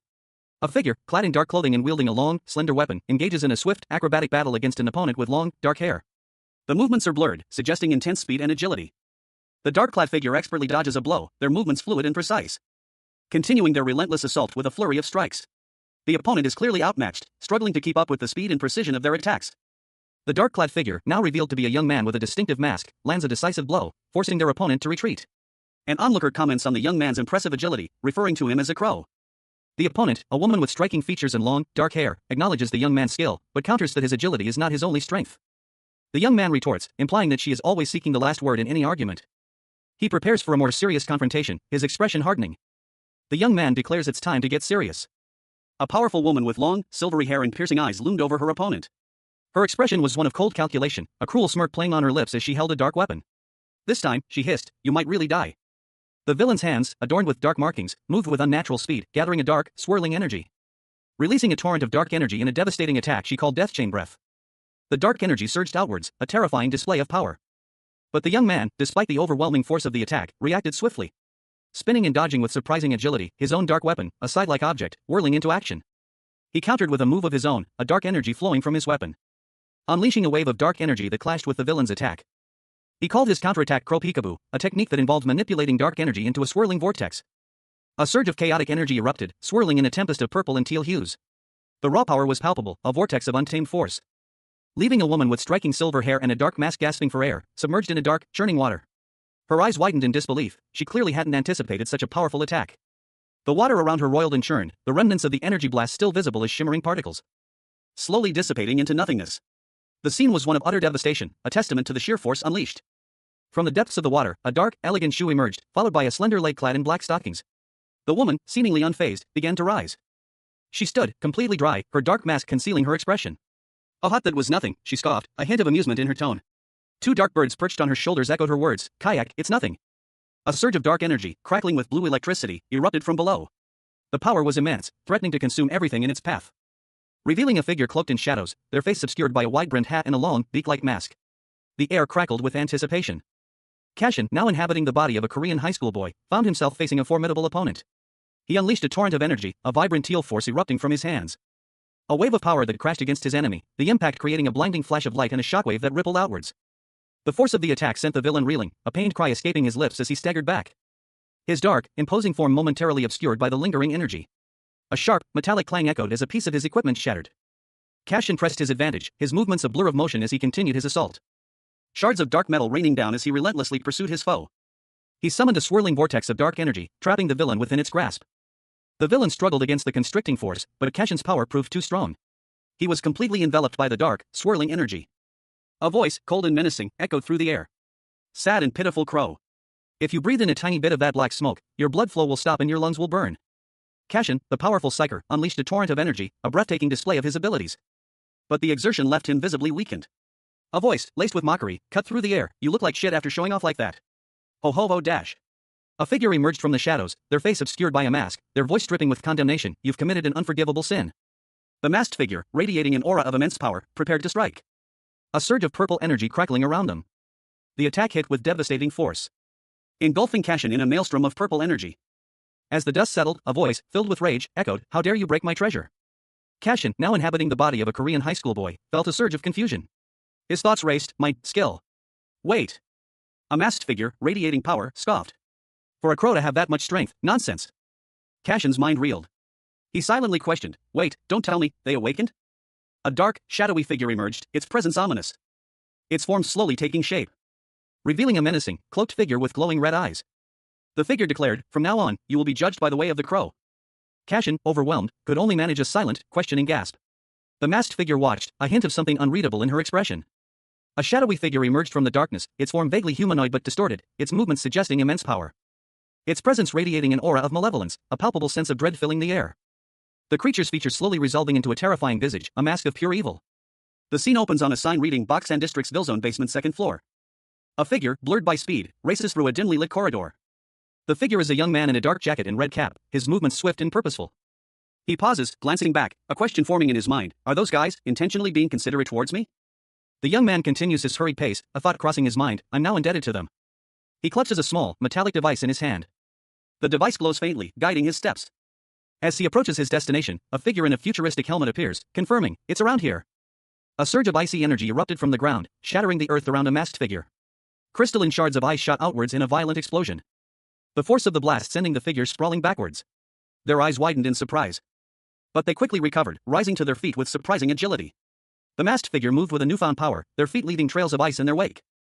Another figure, seemingly unfazed by the display of power, approached cautiously. You're not someone I've seen before. Are you one of those guys from Boxan? Meanwhile, hidden in the shadows, a third individual watched the unfolding events with a smirk. It was a good idea for me to wait here.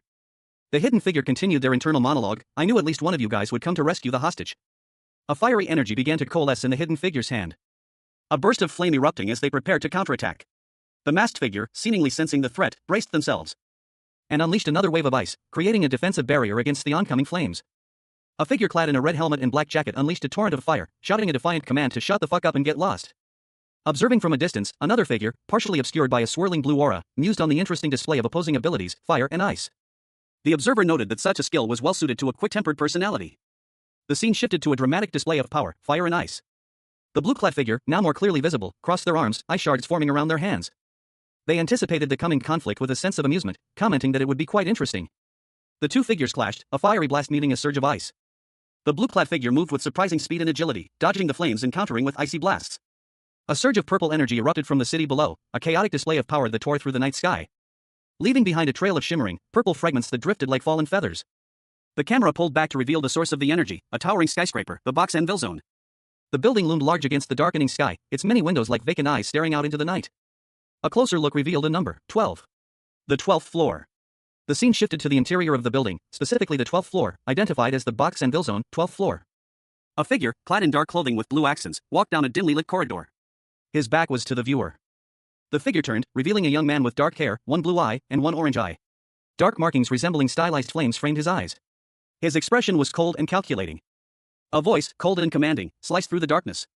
Stop hiding and come out. The figure emerged from the shadows, a young man with dark hair and a determined expression. He stood defiantly, a palpable aura of power emanating from him. A dark, swirling energy coalescing around him. Another figure materialized, shrouded in shadow, their voice echoing with a chilling calm, you have good senses. The shadowed figure stepped fully into view, revealing a masked face and a dark, imposing presence. Their movements were fluid and menacing. The first young man, his features sharp and intense, remained unyielding. A dark, eye-like symbol pulsed faintly beside him. His thoughts were a mixture of surprise and calculation. To meet a villain with the same darkness attribute as me. Are you the one that kidnapped Naun? The masked villain reacted instantly, a surge of dark energy erupting around them. Before calmly replying, I did some research on you. You made a magnificent achievement at the same time as your villain debut. The scene opens with a fierce battle between two figures. One is clearly a villain, his features contorted in a snarl, his body radiating dark energy. The other figure, though partially obscured, seems to be fighting back with equal intensity. A voiceover narration explains that it is implicitly taboo to fight another villain outside the designated Ville Zone. The villain continues his assault, his words laced with bitter accusation. He claims that his opponent ignored this rule and fought other villains outside the Ville Zone. The focus shifts to the other combatant, a young man with dark hair and a mask concealing most of his face. He stands defiantly, his eyes burning with intensity. He is revealed to be Cashin Lee, now inhabiting the body of a Korean high school boy who is also a villain. The masked youth speaks, his voice calm despite the circumstances. He points out that even if he were to kill his opponent right there, no one would be held responsible. The masked youth, Cashin, responds with a single, dismissive word, so what? His opponent, seemingly taken aback by Cashin's nonchalance, clarifies that he had misunderstood Cashin's previous statement, believing it to be sarcastic. He then unexpectedly states, I respect you. The scene shifts back to Cashin. Another voiceover narration begins, suggesting that a true villain would act without restraint. Cashin, however, is described as an outlaw, someone who lives timidly in the shadows. Cashin reflects on this, agreeing that he is not a true villain, incapable of such unrestrained actions. The scene returns to Cashin's opponent, who observes that Cashin's previous statement might have been a compliment. A young man, clad in black and blue, stood amidst a swirling vortex of purple energy. His gaze was fixed on a shadowy figure, his expression one of intense determination. He voiced his aspiration, a quiet yet fervent desire, I want to become like you. The shadowy figure, cloaked and masked, held a dark weapon. Their voice, though muffled, carried a chilling weight. Not just a shadow, but to become darkness itself, like you. The shadowed figure's words hung in the air, a declaration of ambition. The young man's expression shifted, a flicker of suspicion crossing his features. A small, dark entity hovered near him, amplifying his internal question, is he a stalker? The shadowed figure, seemingly sensing the young man's doubt, offered a self-deprecating remark, "I spoke too much, which is unlike me." The shadowed figure raised their weapon, a dark energy crackling around it.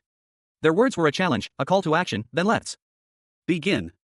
The close-up on the young man's eyes revealed a steely resolve. Two shadowy figures, identical in appearance, moved with blinding speed, their weapons raised. They were a blur of motion, a whirlwind of darkness. A coordinated assault, a display of synchronized power. The masked figure's movements were precise and deadly. Cashin, now inhabiting the body of a Korean high schooler, stood shrouded in a dark, swirling aura. His face was partially obscured by a mask, but his eyes, glowing with an unnatural light, hinted at the immense power he possessed. The aura pulsed, revealing glimpses of shadowy figures behind him, their forms indistinct but menacing. A sense of unease settled over him, he felt a growing unease. He thought, attacked by 4 people at once, my success is basically guaranteed. A confident smirk played on his lips, betraying a hint of his villainous persona. Suddenly, 4 shadowy figures materialized before him, each wielding a dark weapon. The scene was set for a confrontation. Cashin's eyes widened slightly. He muttered to himself, "Are they ghosts? It can't be that all 4 are real?" Doubt clouded his mind as he stared at the figures, their forms shifting and flickering in the dim light. He then declared, "Here I come." His voice was filled with a newfound confidence, a chilling determination. Cashin launched himself into battle, his movements swift and precise. He moved with a deadly grace, his dark energy swirling around him. He smirked, a cruel glint in his eyes. He thought, whether they're real or not, a chilling indifference to the situation. A surge of dark energy crackled around the figure, its intensity building. A malevolent aura radiating outwards as he declared his intention to eliminate all his enemies. He unleashed a wave of shadow-like projectiles, each imbued with dark energy. The projectiles, dubbed shadow knives, tore through the air with terrifying speed, leaving a trail of destruction in their wake. The scene shifted, showing the aftermath of the attack. 2 figures stood facing each other, the energy between them palpable. One, cloaked in shadow, was clearly surprised by the other's appearance. A masked figure with glowing blue eyes, a stark contrast to the darkness surrounding him. He prepared for battle. The masked figure launched a swift attack. A blur of motion as he moved with incredible speed. His opponent barely able to react before being struck. The cloaked figure questioned his opponent's choice to hide in the darkness. A surge of raw power erupted from within the young man, a chaotic maelstrom of blue energy crackling and arcing around him. The force of the blast throwing him back against an unseen opponent, sending shards of stone and debris flying as he collided with his attacker in a flurry of blows. A fierce clash of energy and skill leaving a trail of destruction in its wake. The energy dissipated, leaving behind only a faint shimmer in the air, revealing the young man standing defiantly, his opponent momentarily stunned by the sheer force of his attack. He commented on the opponent's speed. He stood, a pillar of controlled power, the blue energy now contained and focused. While his opponent, a masked figure wielding a wicked-looking blade, observed him with a mixture of surprise and grim determination. The masked figure noted the young man's unexpected strength. Cashin, now inhabiting the body of a Korean high schooler, found himself wielding dark energy, his movements a blur of motion as he unleashed a powerful blast. The force of the impact shattering a nearby metallic object into fragments that scattered across the floor. The scene shifted, revealing the aftermath of the attack. A heavy silence hung in the air, only broken by the steady gaze of the young villain, his dark eyes reflecting a chilling determination. He stood poised, a dark energy crackling around him. Then launched another attack, a purple energy blade slicing through the air. The close-up revealing a stark contrast between his dark exterior and the surprisingly bright blue of his eyes. A thought crossed his mind, as I thought, this works. He grasped a dark, energy-infused blade, his grip firm and confident. A voice echoed, its source unclear, raising a question, even if it's you, if your vision is dampened, then it'll be hard, right? The speaker's voice seemed to emanate from everywhere at once. A statement was made, although we both share the darkness attribute. A boast followed, in the assassin class, I'm the top when it comes to darkness. The masked figure declared, that attack earlier was just a little teaser. He continued, I'll give you the horror of dying in a darkness that's so dark you won't be able to see a thing. A question was posed, the horror of death? His dark eyes glowed intensely. A shadowy figure loomed, its eyes glowing with an eerie, bright light. A hooded figure, their face obscured by a mask, stood poised with a bow and arrow, their purple eyes gleaming with an unsettling intensity. The dark, shadowy background hinted at a malevolent power. A thought bubble revealed the figure's chilling declaration, I've already experienced death and have since been reborn. The figure knocked an arrow, dark energy swirling around them. A surge of power erupting from within as they prepared to unleash their deadly aim. Another voice, questioning, echoed in the air, didn't you say it yourself? The figure, now revealed to be a young man with intense eyes, unleashed a torrent of dark energy, his declaration echoing the power he wielded, that I am darkness itself. The scene opens on a dimly lit, ominous location, basement level 2 of the Barracuda's hideout in Boksan District's Ville Zone. A young woman, her pink hair partially obscuring her face, is seen peering through the bars of a cell, her expression one of apprehension. A strange sound echoing in the darkness around her. Just what is that sound, she wonders, a palpable sense of unease washing over her. A sudden, intense burst of energy erupts, illuminating the scene in a blinding flash of light and color. The energy wave shatters the cell, sending debris flying, revealing a figure clad in dark, imposing armor, emerging from the heart of the explosion. He moves with a terrifying speed and power. Cashin Lee, a powerful psyker, found himself in the body of a Korean high school boy who had inexplicably become a villain. He unleashed his abilities, a torrent of glacial energy erupting from his hands. the glacial torrent technique freezing his opponents in place. Several figures in dark, hooded cloaks charged at him, but they were instantly encased in ice, shattering into a million pieces upon impact with the force of the attack. Cashin, marveling at his newfound power, thought, there are no gaps. An unseen observer commented on Cashin's skill, noting his ability to seamlessly link his abilities together, indicating a high level of combat experience. Cashin, now facing another opponent, explained his strategy: if you had just straight up attacked me, it would have been easier to freeze you. He continued, thanks to that, freezing you will have its own thrills. His opponent responded, you're the most excited when you burn something, right? The scene opens with a close-up of a figure clad in a dark, sleek suit and a helmet obscuring their face. Only the lower half of the face is visible, hinting at a determined expression. The figure, now revealed to be wielding strange powers, holds a small, glowing orb in their gloved hand. Their voice, though muffled by the helmet, is calm and calculating as they speak. But not all at once. I'd much rather freeze an arm and a leg at a time. Their intent is clear, to inflict suffering slowly, savoring the victim's terror. The figure's power manifests as shards of ice that erupt from their hand, a chilling display of their abilities. As they watch with grim satisfaction as their victims' limbs freeze completely. The scene is punctuated by a furious shout. You disgusting villain bastard. The figure, now running, is seen from behind, their helmet still on. Their internal monologue reveals a stark contrast to their outward actions. Oh shit. I'm posing as a villain right now, disgusting villain? Their sense of unease is palpable. Suspicious. I don't feel any rage coming from you. Now that I think about it, I heard that the hostage's older brother was a psyker. The masked figure's suspicion is growing. Cashin Lee, a powerful psyker, found himself in an impossible situation. He had been transported into the body of a Korean high school student, a villain. He looked down at his own hands, a wave of self-disgust washing over him as he internally scoffed at the idea of comparing himself to a pathetic psyker. The thought was quickly dismissed as he declared himself to be Red Mask, the strongest villain under Gatum. Red Mask, clad in crimson armor, prepared to unleash his power against an opponent. A psyker who seemed to be more than a match for him. The clash of their powers was immediate and intense. The psyker countered with a burst of energy that flew towards Red Mask with incredible speed. The psyker unleashed his attack, a flurry of ice daggers aimed at Red Mask. Red Mask barely managed to evade the deadly barrage. A wave of energy erupted from the young man, his body a whirlwind of motion as he unleashed a powerful attack. The force of the blow shattering the surrounding environment into a shower of sparkling fragments. In a dimly lit, metallic corridor, a young man with dark hair and a serious expression questioned his companion. Calling me here separately, what did you want to tell me? His companion, a man with short, dark hair, responded curtly, since we don't have enough time, I'll get straight to the point. The dark-haired young man, clad in a black and blue outfit, listened intently as his companion continued. The delay between your attacks is too long. What I mean is, you're distracted while fighting. I can't stress this enough, your judgments and actions need to be quick. Rather than just saying it hundreds of times, it's best to see it in action. The scene shifts to show both men, the dark-haired young man now displaying a surge of blue energy emanating from his arm. Cashin, now inhabiting the body of a Korean high schooler, unleashed a torrent of dark blue energy, a raw display of power he called combustion of darkness. The raw energy engulfed his opponent, leaving only a stunned expression on the boy's face as he watched the power surge. A voice, seemingly emanating from within Cashin's own mind, began to instruct him. Speed is the core of a technique. You can't give your opponent time to defend themselves. The voice continued, offering further tactical advice: offense can also be the best defense. Cashin, however, was confused. He wondered why this voice was giving him these instructions. He focused, and a new technique manifested. The voice identified it as mana compression. The technique involved a rapid compression of magical energy, resulting in a concentrated burst of heat and explosive force. The voice explained the nuances of his abilities. The methods of ignition for those who have combustion skills are different from those who don't. The voice concluded its lesson with a philosophical observation: whether you're a psyker or a villain, we exist to grow stronger by overcoming our limits. Cashin, now more aware of his new abilities and the voice guiding him, stared intensely ahead, his mind racing. Two figures faced each other, their expressions starkly contrasting. One, with crimson hair and piercing blue eyes, extended a finger, a subtle gesture of challenge. The other, shrouded in darkness with glowing yellow eyes, remained defiant. Think outside the box, the red-haired figure advised, his tone laced with a hint of urgency. He continued, his words carrying a weight of unspoken meaning. What I'm saying is to not close yourself off. Ignoring the advice, the dark-haired figure unleashed a fiery attack. Eat this, he roared, his voice filled with malice. A wave of intense heat erupted from his hands, a fiery flare engulfing the space between them. The red-haired figure barely reacted, a look of grim determination etched on his face. With surprising speed, he countered the attack. A surge of icy energy enveloped him as he prepared his defense. A shimmering wall of ice, an icicle barricade, materialized before him, deflecting the fiery assault. The impact sent shockwaves through the air, but the red-haired figure stood firm, his resolve unshaken. He retaliated with a swift kick, aiming for the dark-haired figure's chest. The high school boy, now inhabiting the body of a villain, launched into action, his movements a blur of speed and power. He unleashed his blazed kick, a fiery whirlwind of energy. The force of the attack leaving a trail of shimmering light and heat in its wake. He followed through with the attack, his body a projectile hurtling through the air. His opponent, another villain, barely managed to react. It's working, the boy thought, a surge of grim satisfaction coursing through him.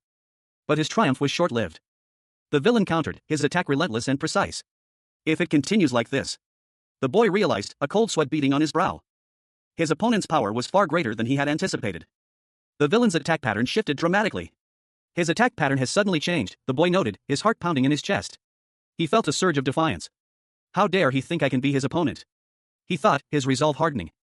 Cashin, a powerful psyker, found himself in the body of a Korean high school boy, a newly minted villain. He vowed to fight seriously, his resolve hardening despite the unfamiliar circumstances.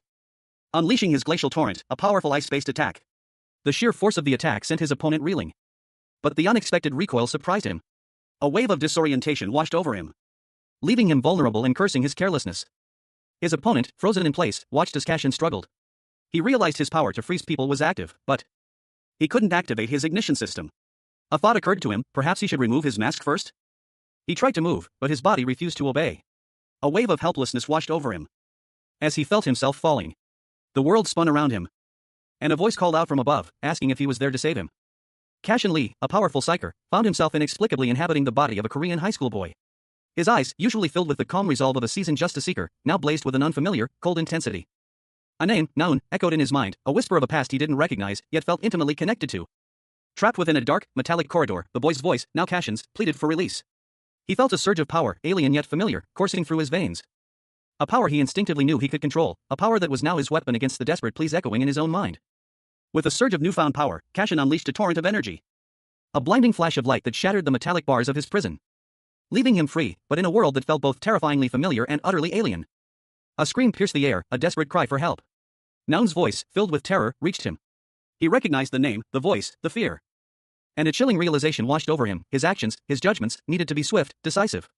He had to think outside the box. Consumed by rage, the young man, whose body now housed the powerful psyker Cashin Lee, seethed with fury. His thoughts echoed the burning injustice he felt, those who harmed his sister would pay. He clenched his fists, the raw power within him threatening to erupt. A surge of energy coursed through his veins, shattering the very ground beneath his feet. Crystalline shards erupted outwards in a dazzling display of raw power. The force of the explosion sent shockwaves through the air. A testament to the immense power now at his command. He was no longer just a high school boy, he was a force of nature. A flicker of dark energy ignited in his palm, a stark contrast to the icy shards that had previously erupted. His face contorted in a grimace of barely controlled fury. He was struggling, the conflicting forces of his past life and his present reality clashing within him. But the burning desire for vengeance pushed him forward, fueling his transformation. His eyes blazed with a terrifying intensity. With a roar, he unleashed a wave of hellfire, his resolve hardening into cold, merciless determination. He would not forgive them.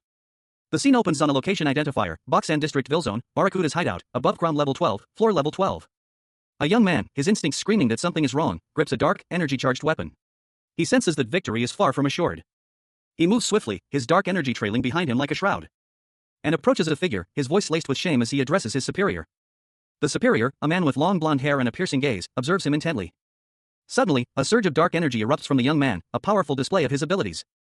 The energy intensifies, revealing a dark, almost demonic figure within the young man. The question hangs in the air, Barracuda? Under the pale glow of the crescent moon, a figure stood silhouetted against the night sky. He anticipated a chaotic confrontation, expecting a fierce onslaught from the Boksan District gang, but instead, an unnerving silence descended. The entrance to the Gadam District's Villzone was eerily quiet, a stark contrast to the anticipated mayhem. Two figures emerged from the shadows, their silhouettes stark against the dark cityscape. One, a man with gray hair partially obscured by a red bandana, spoke with a chilling calmness. His companion, a woman with long dark hair, reacted with disgust. He commented on the unexpected peacefulness of the situation, while she retorted, advising him against speaking like a psyker. The woman's words trailed off as she spotted someone approaching. A moment later, a man with short, light pink hair and a distinctive style thanked them for their hard work. He was carrying several boxes of unji pizza, a detail that seemed oddly out of place in the tense atmosphere. His companion, a taller figure in a dark suit and sunglasses, stood silently beside him. The woman with dark hair, her face partially hidden by a mask, explained that the pizza was purchased from outside the Villzone. Her tone was slightly playful, hinting at a shared secret. The pink-haired man expressed his excitement over the arrival of pineapple pizza, a preference that was met with immediate disgust by a nearby woman with vibrant blue hair and devil horns. A twilight sky, streaked with the deep hues of dusk, served as a backdrop to the scene. Wisps of clouds, tinged with a bluish-gray, drifted lazily across the canvas of the heavens. Silhouetted against this ethereal backdrop, two figures stood, their conversation hushed yet intense. One, a young woman with vibrant pink hair, posed the question, "Do you think the ones that infiltrated Boksan are okay?" Perched atop a high wall, a group of individuals with distinctly villainous appearances observed the scene below. Their leader, a striking figure in a purple and black ensemble, declared, "Driver doesn't take deals that would cost him anything. It's the newly selected boss that led this one, not Driver." The other, a young man with pink hair and a nonchalant air, countered, "Doesn't matter who's leading it, the fact that Driver went is what's important." The young man with pink hair, his expression unreadable, took a sip from a soda can. His gaze held a hint of something unplaceable, a mixture of weariness and calculation. The pink-haired young man's companion, her face partially obscured, questioned, "It seems like you have a lot of faith in him?" He responded, "It's probably because he's an old friend." But the truth, as revealed in a close-up of the other figure's intense gaze, was far more complex. Their crimson eyes, partially hidden behind a mask, burned with a fierce, almost unsettling intensity. "It's not because he's an old friend." A voice, filled with a mixture of surprise and apprehension, whispered, "That guy is." The image showed a hand, clad in a dark glove, gripping a glowing purple blade. Arcing lines of energy crackled around the weapon, hinting at immense power. A powerful strike had just been delivered. The wielder, unseen, exhaled, "Phew, that was a lot." A shout cut through the air, "Driver!" A young man with brown hair, wearing futuristic goggles, appeared, seemingly startled by the sudden call. He looked confused and slightly apprehensive. Another voice, this time softer, reached him, "You came, what are you doing here?" A striking woman, dressed in a flamboyant black and white outfit, and wearing a wide-brimmed hat, stepped into view. She held a long staff, her expression unreadable. She stated calmly, "I was waiting for you." The young man's eyes widened in surprise. "Really? You were waiting for me?" He explained that he had waited for her because he had promised to do so. Then, he delivered some unfortunate news. He pondered what to do with the damaged device, Ka. She believed it was possible to repair it. He agreed, relieved at the prospect. He was shocked to hear that Ka had been destroyed. She asked him a question, her tone suggesting suspicion. She noticed someone below them. They identified the intruder as Red Mask, a formidable opponent. A purple energy circle appeared on his visor. Debris fell to the floor. High above a sprawling city, a scene of chaos unfolds. A young man in vibrant purple and gold attire stands defiantly before a towering figure in stark white and black, their expressions grim. Behind them, a multitude of smaller figures writhe, bound and helpless. One of the figures, seemingly a subordinate, comments that their boss is only just getting started. The location is identified, Box and Villzone, Barracuda's hideout, basement level 12. The camera focuses on the young man, his face obscured by a studded black mask, his eyes wide with a mixture of fear and defiance. He is clearly distressed. A taller figure, with long blonde hair and a cold expression, stands before him, wielding a pair of daggers. He accuses the masked youth of not meeting his expectations. The masked youth, eyes wide with fear, points a trembling finger and utters a single, terrified exclamation, "That guy." A sudden burst of energy erupts from the masked youth, a powerful surge of light and motion. The energy intensifies, radiating outwards in a blinding flash. The scene is filled with the raw power of the masked youth's unexpected outburst. Cashin, now inhabiting the body of a Korean high school boy, unleashed a torrent of energy, the raw power of a psyker channel through his new, villainous form. His attack shattered the stone ground around him, sending chunks of rock flying into the air. As dust settled, revealing a blonde-haired man, his face etched with disapproval. He accused Cashin of treating his subordinates with no respect. Cashin, unfazed, retorted that it was none of the man's concern. A surge of blue energy enveloped Cashin's hand, forming wicked, crystalline claws.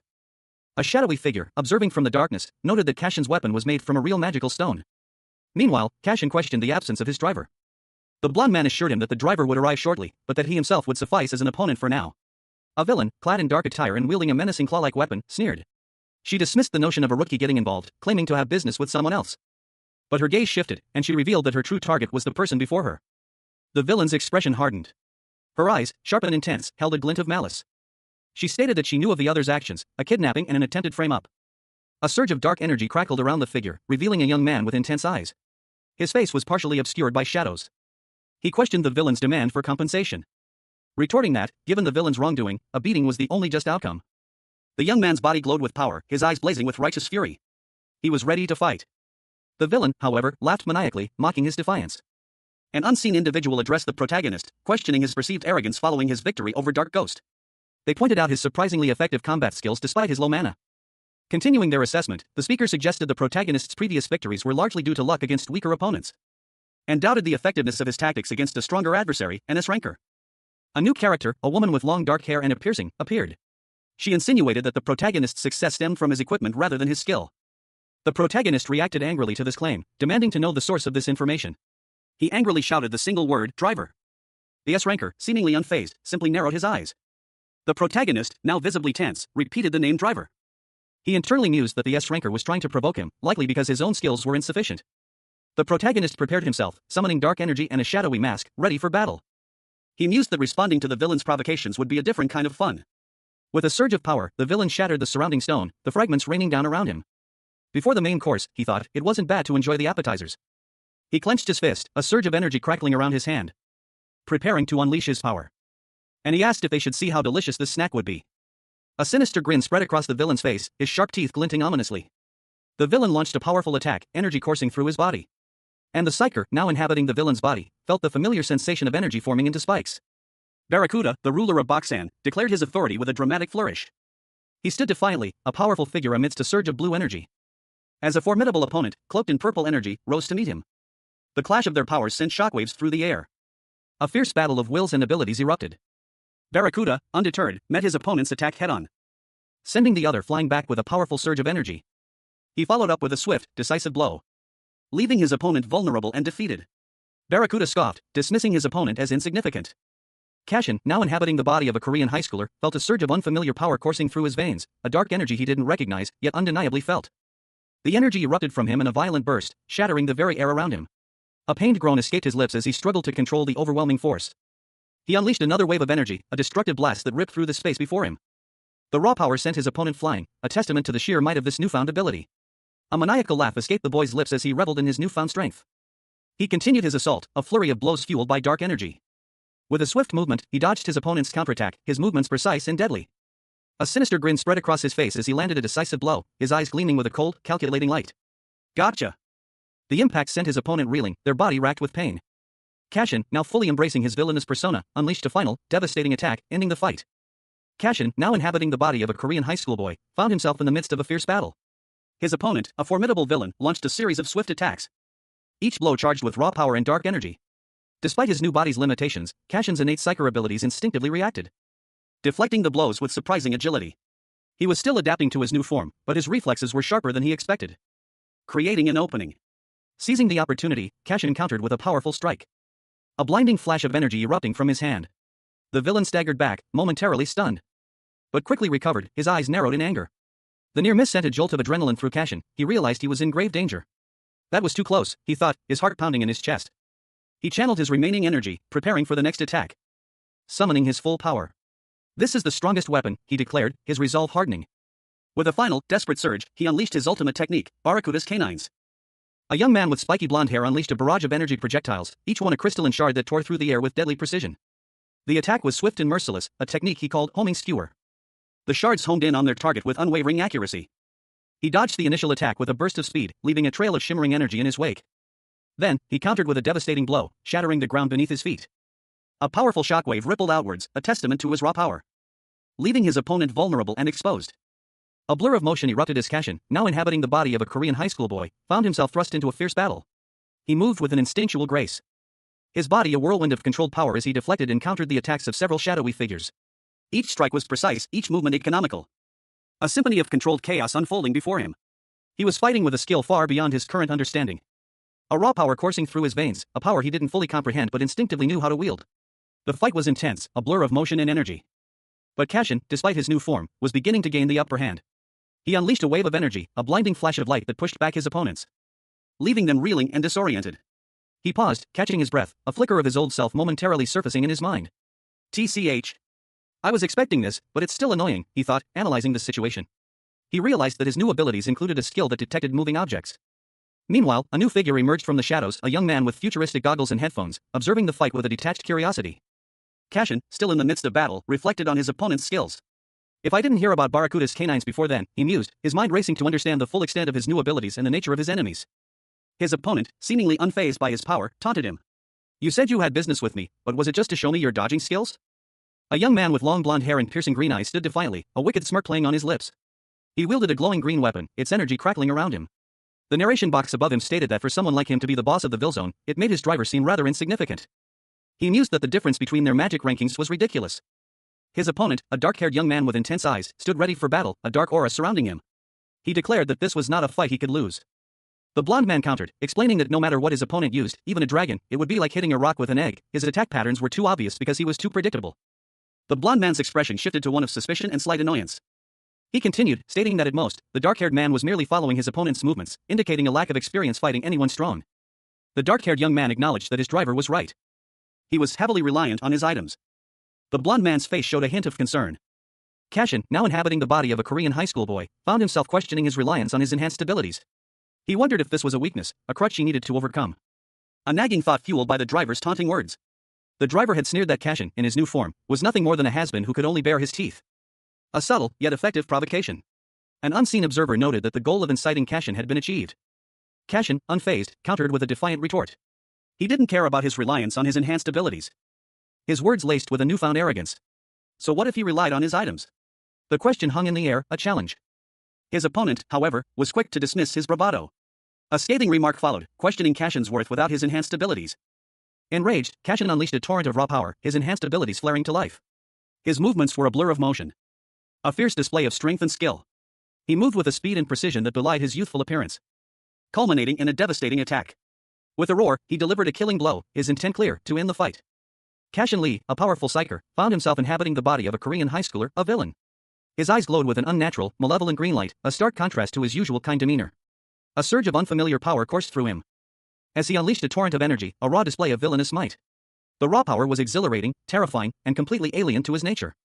He launched himself forward with surprising speed and agility, the newfound power enhancing his physical capabilities beyond anything he'd experienced before. His opponent, a blonde woman with sharp claws, was caught off guard by his sudden attack. But she reacted swiftly, attempting to counter his assault. The clash of their powers sent shockwaves through the air. Cashin, in his new villainous form, met her attack head-on, his movements precise and deadly. He was fighting with a ferocity he didn't recognize, a chilling efficiency born of pure instinct. A brutal efficiency that left his opponent reeling. She sneered, using cheap tricks. A surge of raw power erupted from within the young man, a blinding blue energy coursing through his veins. The energy coalesced into a destructive force, crackling with raw power as it manifested around him. He unleashed a devastating attack, the sheer force of it shattering the very ground beneath his feet. The technique's name appeared in bold letters, Shadow Knives. His opponent, a figure shrouded in darkness, reacted with shock and disbelief, a silent question mark filled his eyes. The dark figure, seemingly unfazed, calmly questioned his adversary, "Where are you looking?" As the words hung in the air, the villain prepared another attack, this time using shadow transfer. The ground cracked and crumbled as the villain's power surged forth. A powerful blast of energy sent the villain hurtling backward. Cashin, now inhabiting the body of a Korean high school boy, unleashed a furious attack. His eyes blazed with barely controlled power as he roared, "This bastard!" A wave of raw energy erupting from him. The force of the blow leaving a trail of shimmering blue energy in its wake. He focused his power, his eyes glowing with an eerie green light as he prepared his next move. With a guttural cry, he unleashed a devastating attack, the words "combustion of darkness" echoing in the air as dark flames erupted around him. His opponent, eyes wide with shock, muttered, "Combustion skills?" The attack struck with terrifying force, shattering the surrounding environment. Cashin countered with his own technique, a defensive maneuver he called Shield of Thorns. Despite his new abilities, a look of grim determination mixed with fear contorted his face as he braced for the impact. Cashin, now inhabiting the body of a Korean high school boy, found himself facing an opponent whose power surprised him. "You have two attributes," the opponent exclaimed, clearly astonished. Cashin, equally shocked, thought, "I've never heard of this." He then responded with a chilling calm, "It's 'cause it's me." The opponent continued their assault, their words echoing Cashin's internal turmoil. "Don't set the standards based on yourself," they declared, their attack intensifying. The high school boy's body, now fully channeling its newfound power, crackled with dark energy. His eyes burned with an intensity that belied his age. "You and I are different," he stated, his voice laced with a newfound menace. A flicker of Cashin's former self surfaced. He realized the danger he was in. "I'll really get hurt," he thought, a wave of fear washing over him. His opponent's eyes widened, a surge of power emanating from them. The raw power was almost palpable. The opponent unleashed a furious attack, their power overwhelming. "Shut up," they roared, their voice filled with rage. A torrent of energy erupted from the opponent, a blinding display of power. Cashin, trapped in the villain's body, braced himself for the impact. The sheer force of the attack threatened to overwhelm him. The attack continued relentlessly. "You still don't get it," the opponent sneered, their power seemingly limitless. Cashin, now inhabiting the body of a Korean high school villain, unleashed a furious barrage of attacks against his opponent. His movements were a blur of motion, each strike imbued with raw power. But his adversary easily countered, pointing out the predictability of his assault. "Your attack patterns are obvious," the opponent jeered. The villain's attack was deflected with surprising ease, the force of the impact sending shockwaves through the air. As Cashin's opponent retaliated with a swift counterattack, sending the villain sprawling. Cashin, struggling to adapt to his new body and abilities, found himself on the defensive. He was outmatched, his attacks easily predicted and countered. And the ensuing clash sent debris flying as the battle raged. The opponent landed a brutal blow, leaving Cashin wounded and bleeding profusely. Taunting him with a cruel question, "How does it feel to go against someone stronger than you?" Cashin's eyes burned with a mixture of rage and determination as he glared at his opponent, his bloodied claws extended. A guttural sound escaped Cashin's lips, a strangled cook. As he braced himself, he was facing a formidable opponent, a surge of dark blue energy crackling around them. His adversary, a figure cloaked in shadows, declared, "Let's finish this." The air crackled with anticipation as the two clashed, a flurry of blows exchanged in a blur of motion. A desperate cry escaping the villain's lips, "How dare someone like you do this to me?" An S-ranking villain known as Barracuda. Barracuda launched a swift, powerful attack. A wave of teal energy slicing through the air. Cashin countered with a burst of his own power, a dark blue energy mirroring Barracuda's attack. Cashin, now inhabiting the body of a Korean high school boy, unleashed a torrent of blue energy, his movements a blur of motion as he effortlessly deflected the incoming attacks. the raw power leaving his opponent reeling, his face contorted in a mask of pain and disbelief. He scoffed, magic ranking is meaningless because of our overwhelming difference in skill. Cashin stood defiantly, a dark, energy-charged blade crackling with blue electricity in his hand. The sheer power radiating from him palpable. He thought the result was set from the beginning. Meanwhile, a new threat emerged, a pair of glowing green eyes appearing from the shadows. Followed by a figure with wild, blonde hair, their body surrounded by a swirling vortex of green energy. The newcomer lunged forward, a furious expression on their face. They snarled, I will definitely kill you. The scene ended with the villain unleashing a powerful attack, Hell of Thorns, a wave of thorny energy hurtling towards Cashin. A surge of raw power erupted from the young man, his body engulfed in a blinding blue energy. The force of it shattered the surrounding environment. A violent spectacle of destruction that hinted at the immense power he now wielded. He launched himself forward, his form shifting and twisting as he moved with unnatural speed. Blades of pure energy extended from his arms. A terrifying display of power that left a trail of destruction in its wake. With a furious spin, he unleashed a whirlwind of energy, the blades slicing through the air with deadly precision. Each strike carrying the force of a battering ram. The energy coursed through him, a terrifying display of untamed power. His hair stood on end. A testament to the chaotic energy surging within. He stood amidst the wreckage, a figure of terrifying power and barely contained rage. The transformation was complete. Cashin, the powerful psyker, found himself trapped within the body of a Korean high school student, a villain, no less. A surge of dark energy pulsed through his veins, manifesting as a brilliant blue aura that crackled with raw power. A stark reminder of the transformation he had undergone. The outcome, it seemed, had already been decided. A dark, ominous sound echoed through the air. A guttural roar that spoke of immense power. And then, a flash of blue energy crackled into existence, forming a set of razor-sharp claws. The energy claws sliced through the air with terrifying speed, severing a man's arm.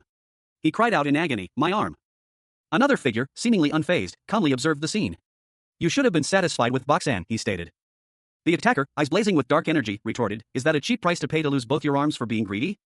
Defeated and bleeding, the man slumped to the ground, his face etched with despair. A maniacal laughter echoed through the air. The sound cutting through the tense silence. He scoffed, deeming the loss of both arms a small price to pay. Ignoring the villain's outburst, he commanded him to stop talking nonsense. The villain, Barracuda, snarled, promising to return the favor tenfold. His eyes burned with rage, his expression twisted into a grotesque sneer. He scoffed at Barracuda's boast, calling it utter nonsense. His opponent's words were dismissive, implying that such promises are meaningless unless one survives the encounter. A surge of dark energy enveloped him, his form shifting as he prepared for battle. A chilling declaration hanging in the air, he never intended to let Barracuda live. Barracuda's face fell as the weight of his opponent's words sunk in. Cashin, now inhabiting the body of a Korean high school boy, stood amidst a swirling vortex of dark energy. His eyes, one a piercing blue, the other a burning gold, reflected the malevolent power coursing through him. He declared, with chilling certainty, that his opponent, Barracuda, was dead. A wave of dark energy pulsed from him, engulfing Barracuda, who could only sputter a furious curse, calling him a bastard. Cashin's eyes narrowed, his golden eye glowing intensely. A surge of energy erupted from his body, a blinding flash of light and power. The energy formed to a searing beam, aimed directly at Barracuda. The beam struck, causing a massive explosion that shattered the surrounding environment. Debris rained down as the force of the blast subsided. More energy crackled in the air, signaling another attack. Suddenly, a young woman with vibrant blue hair and a futuristic-looking device appeared, her eyes glowing with a powerful energy. She seemed ready to intervene. A powerful psyker, Cashin Lee, lay injured on the ground, his body battered. A young woman in a futuristic suit knelt beside him, concern etched on her face. She asked if he was all right, her voice laced with worry, before adding a curt, good job. Despite his injuries, Cashin managed a weak reply. He instructed the woman to take him away quickly, emphasizing the need to escape immediately.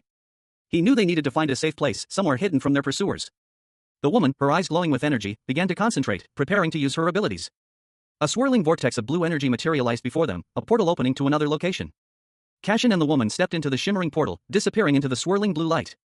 Elsewhere, a figure in dark attire stood amidst the rubble, his expression grim. He muttered to himself about an unexpected opponent, realizing that they had escaped through a portal. Cashin, a powerful psyker, found himself in a precarious situation. He had been ambushed by an enemy whose presence he couldn't sense, a chilling realization that dawned on him as he focused his energy. A fact that only served to heighten his growing unease. His eyes narrowed, a grim determination hardening his features as he muttered to himself that this villain was no ordinary foe. A concerned voice cut through his thoughts. Someone asked if he intended to pursue the attackers. Cashin, still reeling from the ambush, shook his head. He didn't know where his assailants had fled. And, more critically, he was too weakened to give chase. His current state made any immediate pursuit impossible. Despite his weakened condition, a new thought occurred to him. Before dealing with the immediate threat, there was something else he needed to secure. A powerful artifact that pulsed with energy, a key element in his plan. With a surge of determination, Cashin reached out, his hand closing around the artifact. The energy coursed through him, a revitalizing force. And he stood, renewed and ready. The events of the ambush had only strengthened his resolve. The scene opens on a dimly lit building in the Boksan District Ville Zone, basement level 2. The exterior is dark and foreboding, hinting at the clandestine activities within. A woman in high heels descends a flight of stairs, muttering to herself about the inconvenience of not taking the elevator.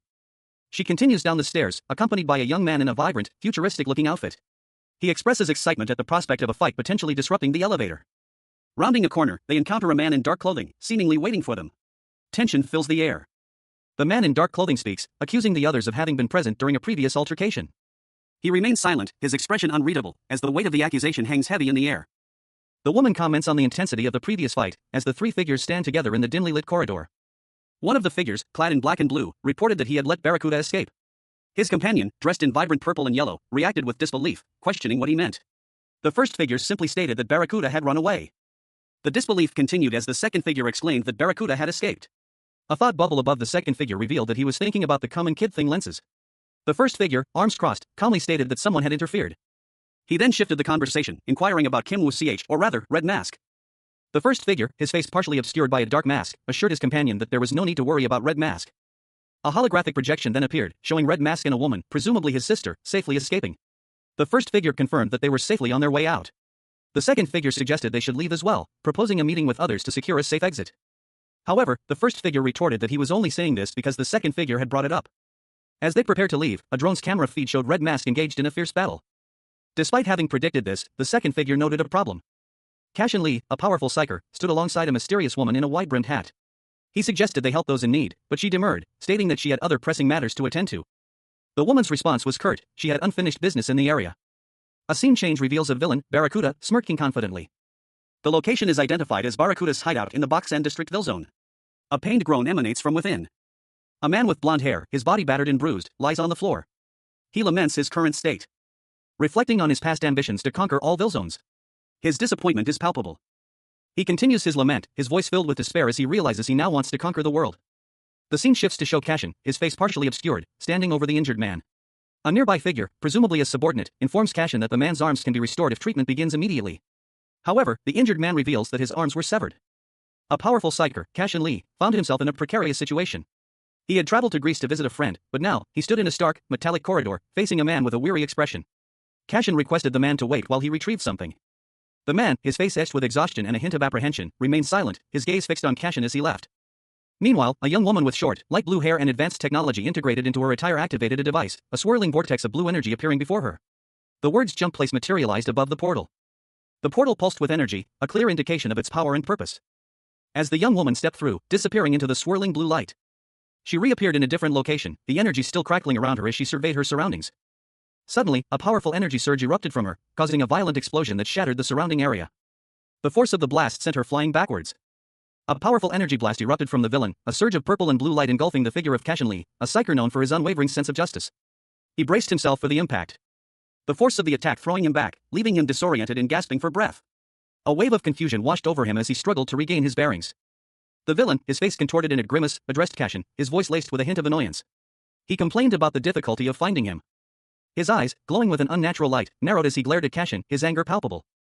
Suddenly, a sleek, futuristic vehicle materialized, its engines humming with power. It was a D-Driver, a high-tech vehicle often used by psychers. From within the vehicle, a voice called out, urging them to stop their reckless actions. The voice belonged to a fellow psycher, who expressed their frustration at having to intervene. The villain, ignoring the warning, turned his attention back to Cashin, his expression hardening. He questioned Cashin's actions. Cashin, still reeling from the attack, could only manage a weak question, his eyes widening in surprise as he recognized the vehicle as a D-Driver. Cashin, now inhabiting the body of a Korean high schooler, felt a surge of furious energy. His internal monologue was a torrent of rage, he was seriously pissed off. A feeling amplified by the realization that he was trapped within the body of a villain. The words limit break blazed across his vision, heralding a transformation. A wave of power coursed through him as he underwent a limit break, his appearance shifting dramatically. He now stood as a formidable villain, clad in a high-tech, dark suit, wielding a powerful weapon. The text below identified him as an S+ rank villain, a class engineer, and the attribute machine driver. A chilling question echoed in his mind, how will he atone for this transformation? Cashin, in his new form, smirked, a cold glint in his eyes. The question hung in the air, unanswered. A blinding flash of light illuminated the night sky. As two figures clashed amidst a storm of crackling energy. One, a powerfully built man with green hair and a fierce expression, launched a brutal attack. But his opponent, cloaked in darkness and wielding immense power, effortlessly countered. Sending the attacker sprawling with a swift, decisive blow. The impact reverberated through the air, leaving the attacker reeling from the force of the strike. As his opponent stood victorious, a dark aura surrounding him. The green-haired man, his face contorted in pain and rage, glared up at his adversary. Cashin Lee, a powerful psyker, found himself in a precarious situation. He was sprawled on the ground, his body pinned beneath a hulking figure wielding a wicked-looking blade. Confusion clouded his features, a question mark hovering above his head as he struggled. A stark contrast to the piercing gaze of his captor, whose eyes glowed with an unnatural intensity, one blue, the other a burning gold. This was no ordinary villain, but a being of immense power, as evidenced by the arrival of two more figures. One, a woman in a dark cloak and wide-brimmed hat, addressed the scene with a sharp reprimand. She berated the larger figure for his failure to capture Cashin, leaving the villain groaning in pain on the ground, defeated. The psyker's body, however, remained trapped beneath him. The woman's companion, a man with dark hair and piercing eyes, surveyed the scene. His gaze fell upon Cashin, who was still struggling beneath the defeated villain. A fierce expression contorted the woman's face as she moved closer. And then, with a grim satisfaction, she announced that all the traitors had gathered. The scene was set for a confrontation. A confrontation that would test Cashin's resolve. The man with dark hair, his eyes blazing with power, prepared to unleash his abilities. A surge of energy crackled around him. And with a cold, unwavering gaze, he declared his lack of mercy for traitors. The battle was about to begin. A fierce-looking woman with red hair and tribal markings screamed, "Traitor? As she lunged at a smaller, terrified man. He shouted, "Shit, let's go." The smaller man was thrown back by a powerful force, a dark figure in the background watching silently. A close-up showed the smaller man's face, contorted in pain and exertion.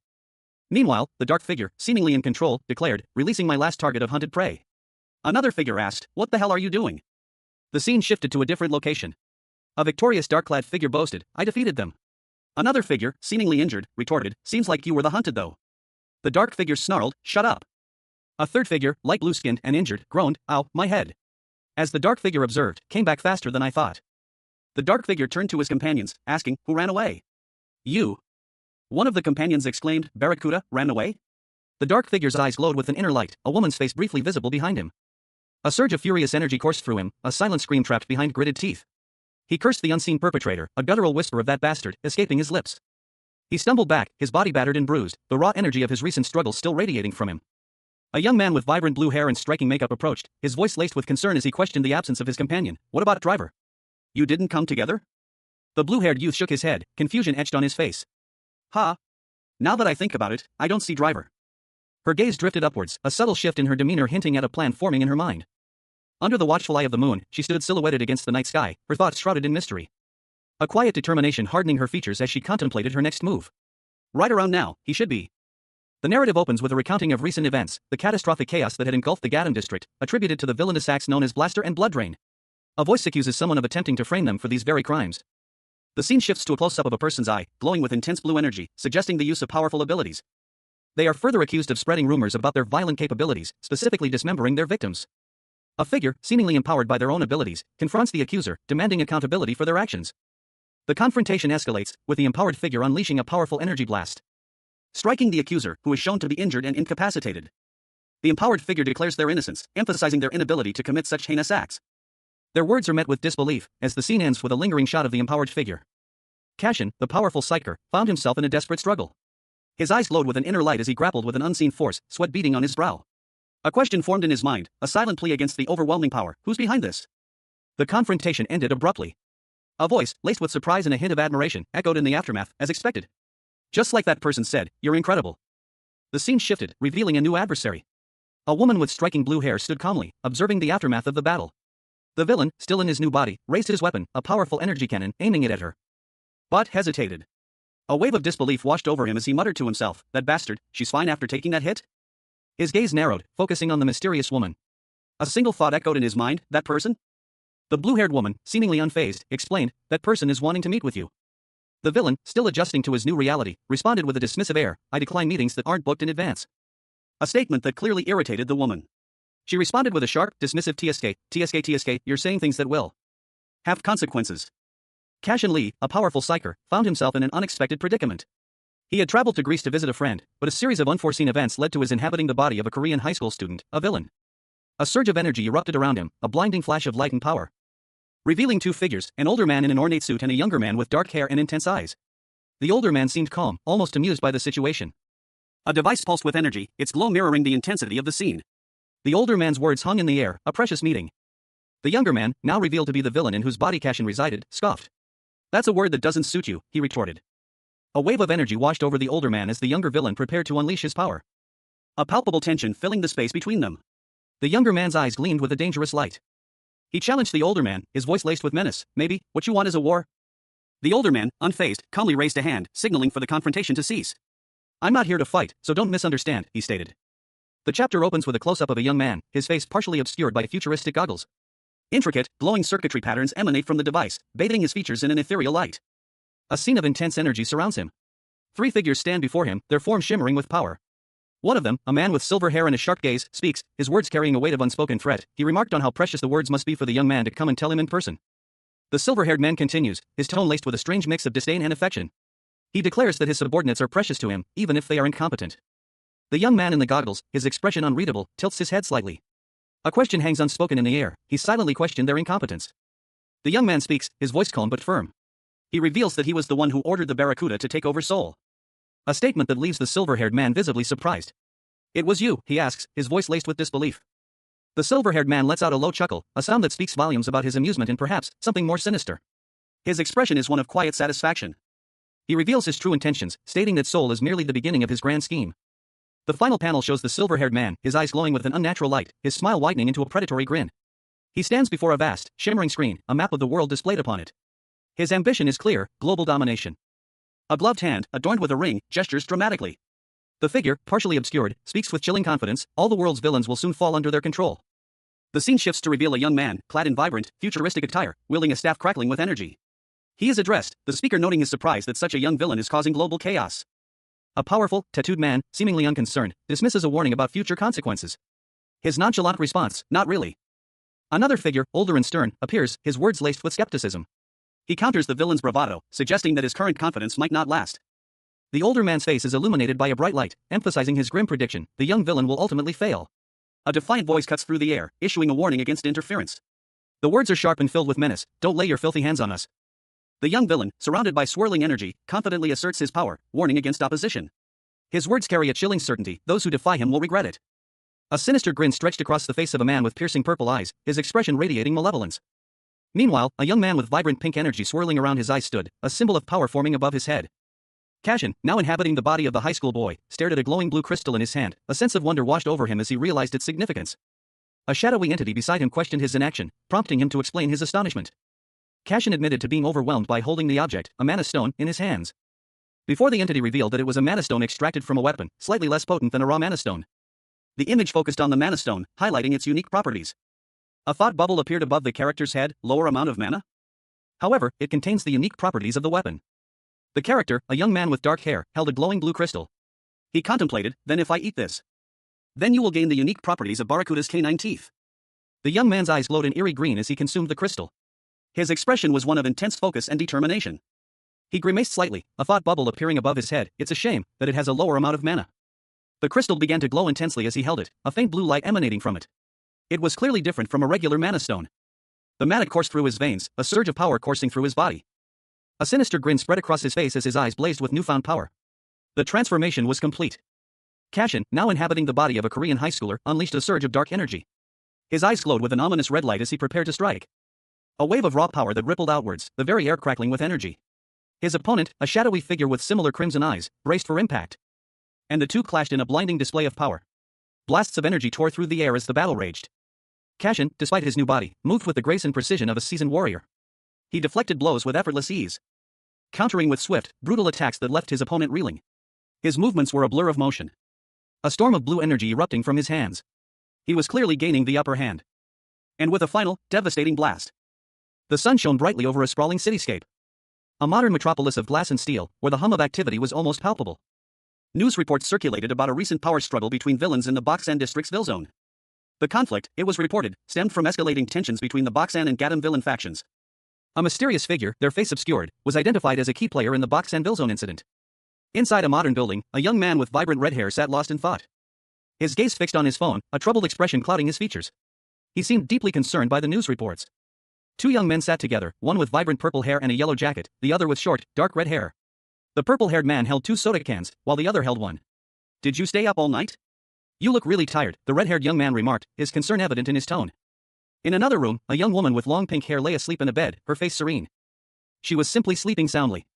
The red-haired young man and his friend continued their conversation. The red-haired young man tilted his head slightly, a thoughtful expression crossing his face. A news article flashed in his mind, showing a powerful villain. It wasn't shown on the news article properly. But the details were incomplete. He continued, but the guys at Gatham went against those at Boxan and completely destroyed them. The red-haired young man opened another soda can, his gaze distant and troubled. He muttered to himself, to think he would attack Boxan first.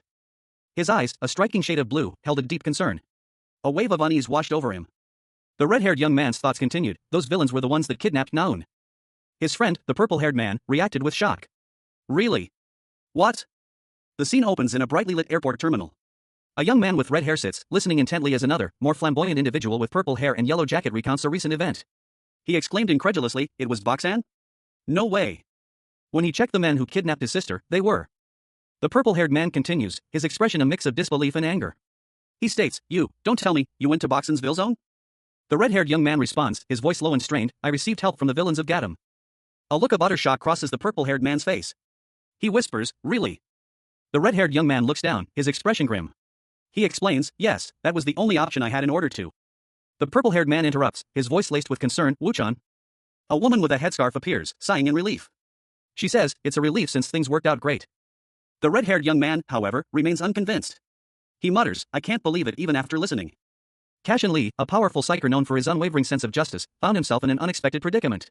He sat in a brightly lit room, casually sipping from a soda can, his expression a mixture of boredom and subtle annoyance. A faint smirk played on his lips as he let out a quiet chuckle, ha dash. The soda's sweetness doing little to improve his mood. His gaze was sharp, his eyes hidden behind dark sunglasses, betraying a hint of the turmoil brewing beneath the surface. A thought bubble appeared above his head, a stark contrast to his outwardly calm demeanor. He mused, how unexpected. The scene shifted. A clear blue sky, dotted with fluffy white clouds, was visible above the sprawling cityscape of Boxan District, Ville Zone. The sun shone brightly, casting a warm glow over the buildings below. Suddenly, a high-pitched scream pierced the air, Uea. A sound of distress that echoed through the urban landscape. The previously sunny atmosphere was now replaced by a sense of impending danger, the sky darkening ominously. A figure, cloaked and masked, appeared amidst the darkening sky. Their voice, filled with rage, cut through the air. Which bastard turned off the switch to the voltmeter? Cashin, now inhabiting the body of a Korean high school boy, found himself in the aftermath of a chaotic event. He ripped off his villainous mask, muttering in frustration about a promo match gone wrong. The accompanying text box revealed his identity, a D-rank class mage villain known as Rampage. A nearby individual observed the scene, noting a citywide power outage in Ville Zone. Cashin, still disoriented, reacted with surprise. He was informed that the power outage was not the only problem. A stylish young man with pink hair appeared, casually lamenting the theft of his television and speakers. His nonchalant demeanor contrasted sharply with the gravity of the situation. He continued, revealing that his tablet PC had also been stolen. The scene showed two masked figures in the background, adding to the sense of chaos and theft. The pink-haired young man concluded that the culprit was a villain known only as Driver. Another individual explained that Driver had unleashed his full power during a fight the previous night.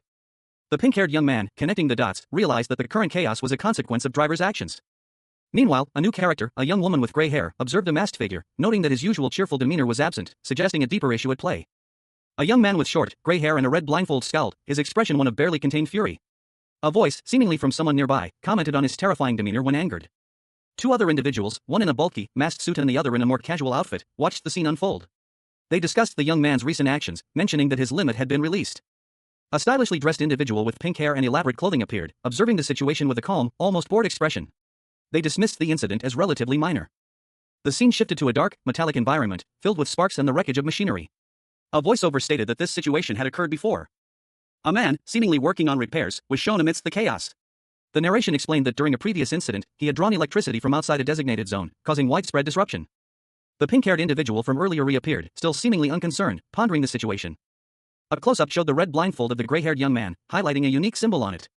The final panel showed a rocket launching into space, its body predominantly dark with a purple D emblazoned on its side. A voiceover identified it as a rocket, noting its non-red color. A group of villains, the epitome of chaos, stood defiantly. Their leader, a man with a red bandana and bow, commanded attention. Beside him, a masked figure with a brush and a man in a gas mask completed the menacing quartet. The scene shifted to a bustling cityscape, the sun glinting off the buildings and shipping containers. High above, a figure in a dark, blue-trimmed jacket observed the city below. It's quite loud today, he mused, his gaze fixed on a group of people moving through the streets below. The camera focused on the figure's attire, a sleek, dark jacket with striking blue accents. He turned to a shadowy figure beside him, a dark, almost ethereal presence. I think it's time you tell me the finer details, he said, his tone firm but measured. The shadowy figure responded with a single, enigmatic question mark. The figure clarified, about Jeff's death. The shadowy figure reacted with a silent, ominous ellipsis. It explained, I told you before, but his death is connected to the Sword of Annihilation. Cashin Lee, a powerful psyker known for his unwavering sense of justice, is shown. His dark hair frames a face etched with determination, his eyes sharp and intense. Dark markings accentuate his cheekbones, hinting at the immense power he wields. A sudden darkness falls. The word "end" hangs heavy in the void, foreshadowing a significant shift in the narrative. A shift that takes Cashin from the sun-drenched landscapes of Greece to the towering skyscrapers of a bustling Korean city. The camera focuses on the Neo factory in Seonam City, Gyeonggi Province. The location is stark and imposing, hinting at the clandestine activities within. Inside, a man sits at a large desk, his gaze fixed on a small, intricate platinum disc. He muses that this disc is the only way to achieve his goal. The platinum disc, a key to unimaginable power, is shown in close-up, its intricate design hinting at its significance. An older man, his face partially obscured by a shadow, chuckles darkly. He speaks of finding the sword of annihilation, a weapon of immense destructive power. The scene shifts to reveal a powerful, sinister figure, his eyes glowing with malevolent energy, who declares the sword's power to conquer the world. The narrative opens with a display of information regarding a powerful villain known as the Money King, a class striker with an S+ rank and physical attributes. It is revealed that this formidable power is held by one of the 4 evil monarchs. A sweeping view of a city at night sets the scene, showing a bustling cityscape, the lights twinkling like distant stars. Before focusing on a particular building, Vesperna, a location of apparent significance. The scene shifts to a text message conversation. A young man, Kangwoo, is being reassured by a friend. Kangwoo dismisses concerns about his safety, claiming he can handle any threat. His friend expresses disbelief at his bravado. The friend's worry stems from news reports of a major fight in Seoul. Kangwoo's confident response is met with incredulity. Elsewhere, a woman in a business suit is shown reacting to a message on her phone. She appears concerned. She reflects on her own shortcomings, admitting that she should be the one apologizing for her oversight. Cashin Lee, a powerful psyker, found himself in an unexpected predicament. He had traveled to Greece to visit a friend, but a series of unforeseen events led to his inhabiting the body of a Korean high school student, a villain. A lavishly decorated room, the air thick with unspoken tension. A young woman, dressed in professional attire, expressed her relief. She hadn't expected things to go so smoothly.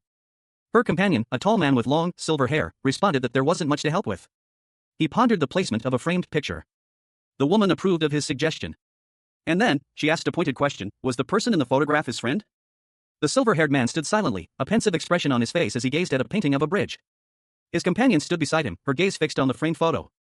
Cashin Lee, a powerful psyker known for his unwavering sense of justice, found himself in Greece, visiting a close friend. A subtle smile played on his lips, a hint of the warmth he felt for this companion. He reflected on their bond, a silent affirmation of the deep friendship they shared, the closest friend he'd ever had. The scene shifted, showing Cashin and his friend, their smiles now broader, more confident.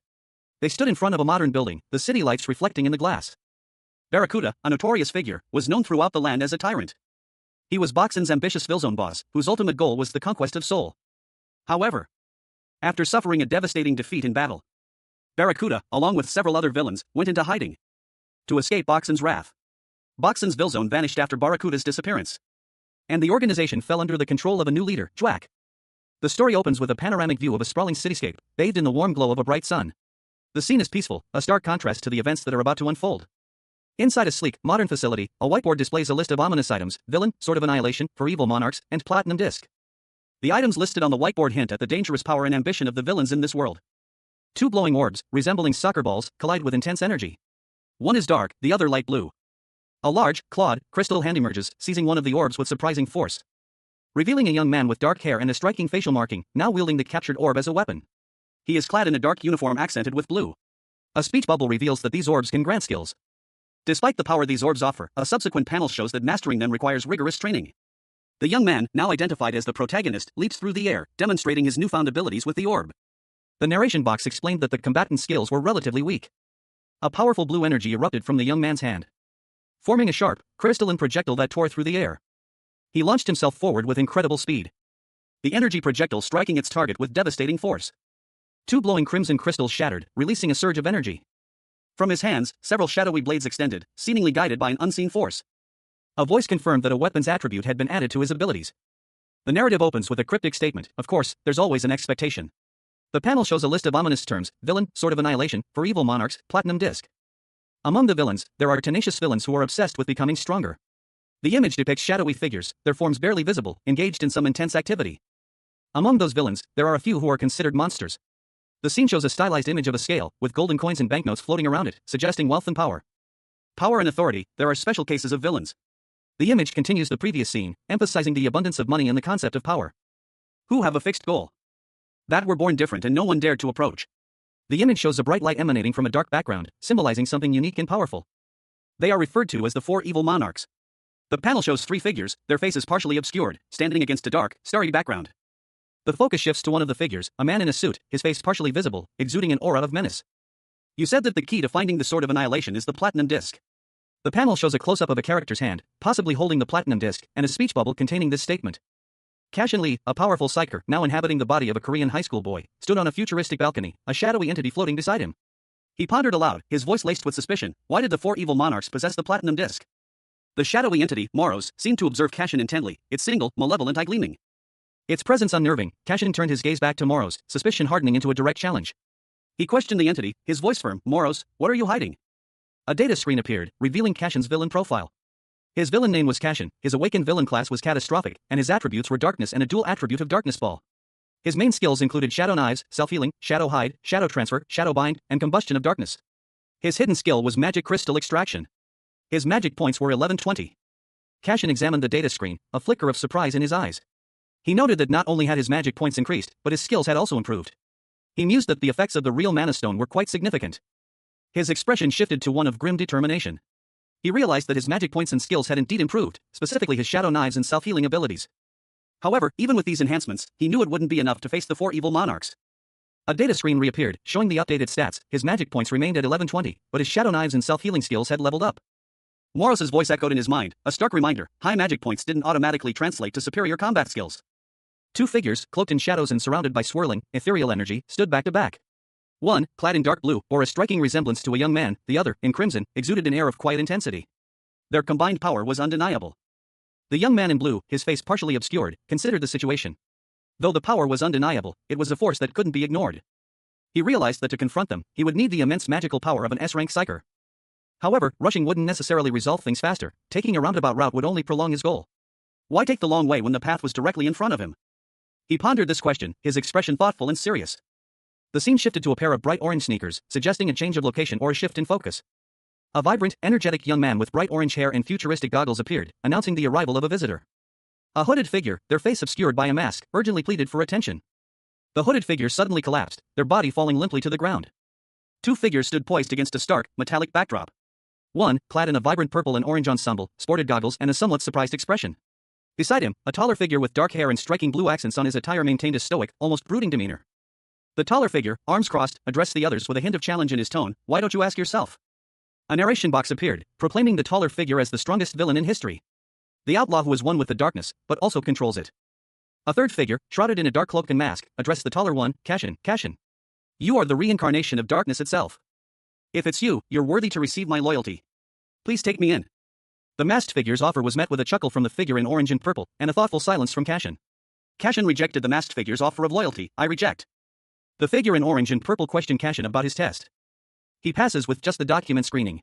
The masked figure was surprised, just a document screening.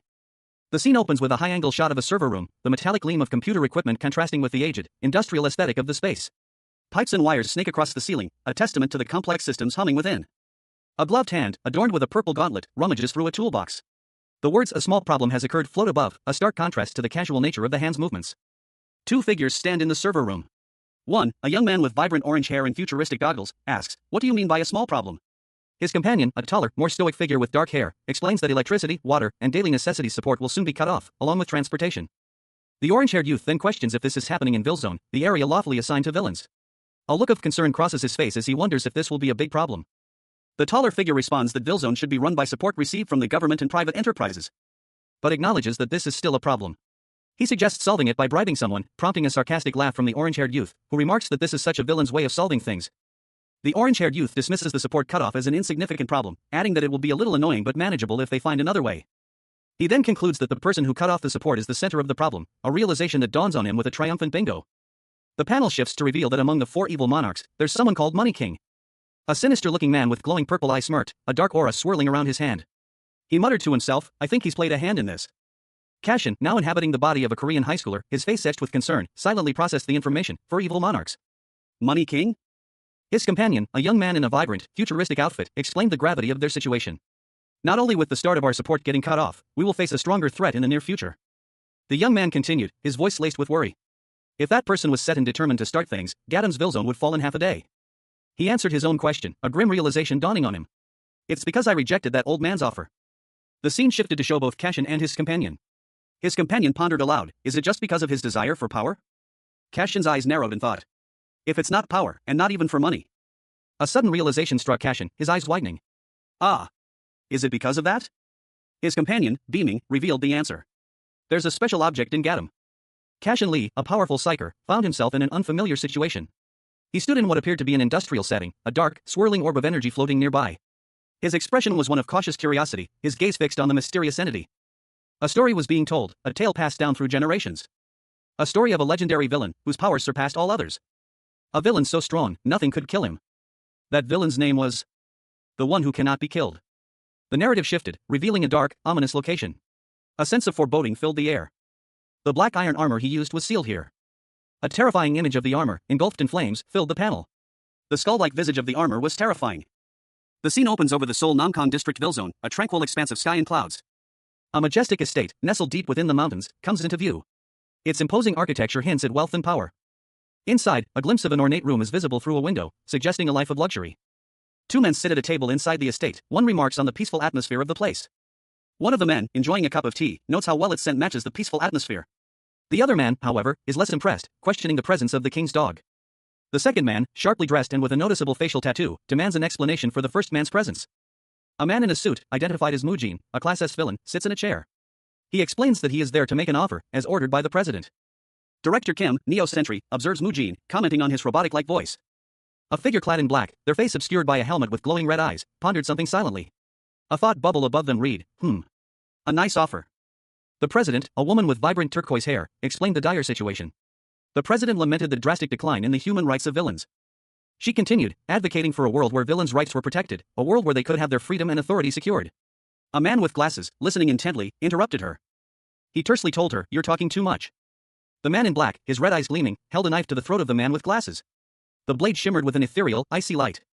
The president's words echoed in the background, with the 4 great Villzones of Seoul as a start. The president's plan was revealed, to unite all the Villzones in the country to create a unified power. The man in black stood, silhouetted against a bright light, his intentions clear. The man with glasses, his throat pierced, weakly responded, "You said it was a good offer." A shadowy figure, cloaked in darkness and seated in a lavishly decorated room, was the subject of a whispered question. The question hung in the air, a silent accusation, but he wants to gain full control of us and manipulate us as he pleases? Meanwhile, another man, clean-cut and wearing glasses, sat pensively. He seemed to be contemplating the implications of a statement. It said that every puppet has its own role. A red box, ornately decorated, was presented.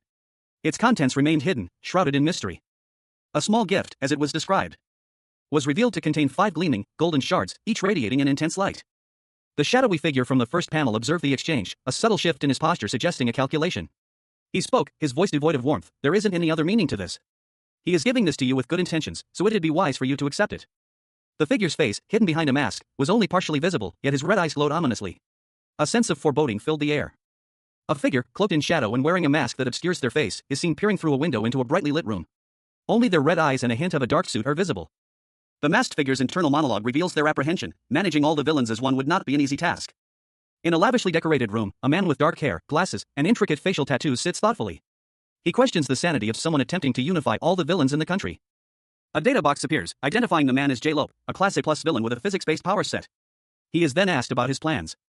J-Lope, observing the masked figure from afar, considers the figure's intention to unify the villains as not inherently bad, but he cannot simply take their word for it. He suspects there's another, hidden objective. The masked figure is questioned about a voice, implying a possible communication device or a hidden partner. J-Lope is asked what their neighbors think of the situation. He misunderstands, thinking they mean his driver. J-Lope suspects that Director Kim has been interfering in their affairs. A conversation unfolds in a dimly lit room. One of the speakers wonders aloud if a certain Gatam would be an exception to a certain rule, suggesting that Gatam might have also received the same offer. The other speaker disagrees, stating that if the subject were driver, he would have immediately rejected the offer. The scene shifts to a close-up of a masked figure with glowing red eyes, their identity obscured. The speaker speculates that this masked individual might even be aware of Money King's intentions. A full view of the masked figure is revealed, standing in a dimly lit hallway. The masked figure gives an order: contact Gatam. The setting changes to a desolate, ruined cityscape in Seoul, specifically the Gatam district, Villazone. A sign reading B5 is visible, suggesting a location within this ruined area. The scene opens on a dimly lit, metallic basement corridor. Heavy steel beams crisscross overhead, casting long shadows, revealing 2 figures. One, a young man with dark hair and striking facial markings, stands confidently. Beside him, a second youth, sporting goggles and a vibrant outfit, holds a lantern, illuminating the scene. The camera focuses on their attire. The first young man's outfit is sleek and dark, while the second's is more colorful and utilitarian. They continue down the corridor.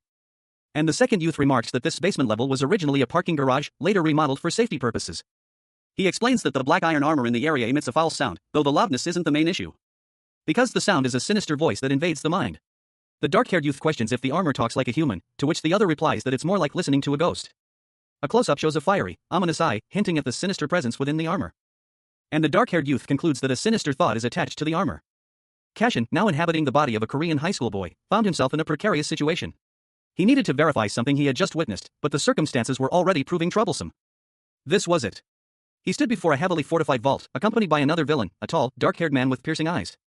The sheer scale of the vault's construction was daunting. Even to Cashin, its imposing presence spoke of immense security. His companion explained that the vault was built with multiple layers of lead and specially reinforced concrete, making it virtually impenetrable, even for the most powerful villains.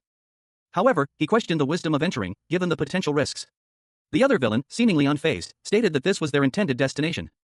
Cashin, despite his concerns about a spectral presence within, was reassured by his companion's dismissive attitude towards the ghost. The other villain declared himself too preoccupied to deal with such a minor threat. A subtle, almost imperceptible smirk played on the villain's lips as he spoke, hinting at a hidden confidence. They approached the vault, the air thick with anticipation. The scene ends with a chilling display of dark energy erupting from the vault. Cashin Lee, a powerful psyker, found himself in a precarious situation. He stood in a dimly lit corridor, the air thick with an ominous energy. A friend's warning echoed in his mind, "Be careful." A sense of unease washed over him as he proceeded cautiously. The source of the unsettling energy became clear. A surge of violent, dark power pulsed before him. A voice, seemingly from the environment itself, warned, "This is quite a violent evil energy. Be careful, Cashin." Cashin, despite the palpable danger, remained resolute. He muttered to himself, "This much is fine." Suddenly, a dark, shadowy figure materialized before him. A menacing presence that seemed to emanate from the very darkness itself. The figure solidified, revealing itself to be a samurai-like warrior clad in dark armor. Cashin observed, "It has quite the vintage design." The warrior's helmet hid its face, but an aura of immense power radiated from it. A sinister laugh echoed through the corridor as the dark energy intensified. Cashin's eyes narrowed, a grim determination settling on his face. A young man, his face unseen, expressed excitement, repeating a poetic phrase twice, "As spring has come to the rivers and lakes, I can't help but get excited." The young man, still unseen, mused that the phrase was a verse from a poem. Another voice, equally unseen, questioned if the entity knew such things.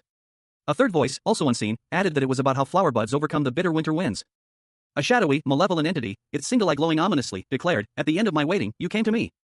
A close-up revealed a menacing figure clad in dark samurai armor, its eyes burning with malevolent red light. The young man from earlier observed the armor, noting that its owner harbored a deep grudge, a sinister thought lingering in his mind.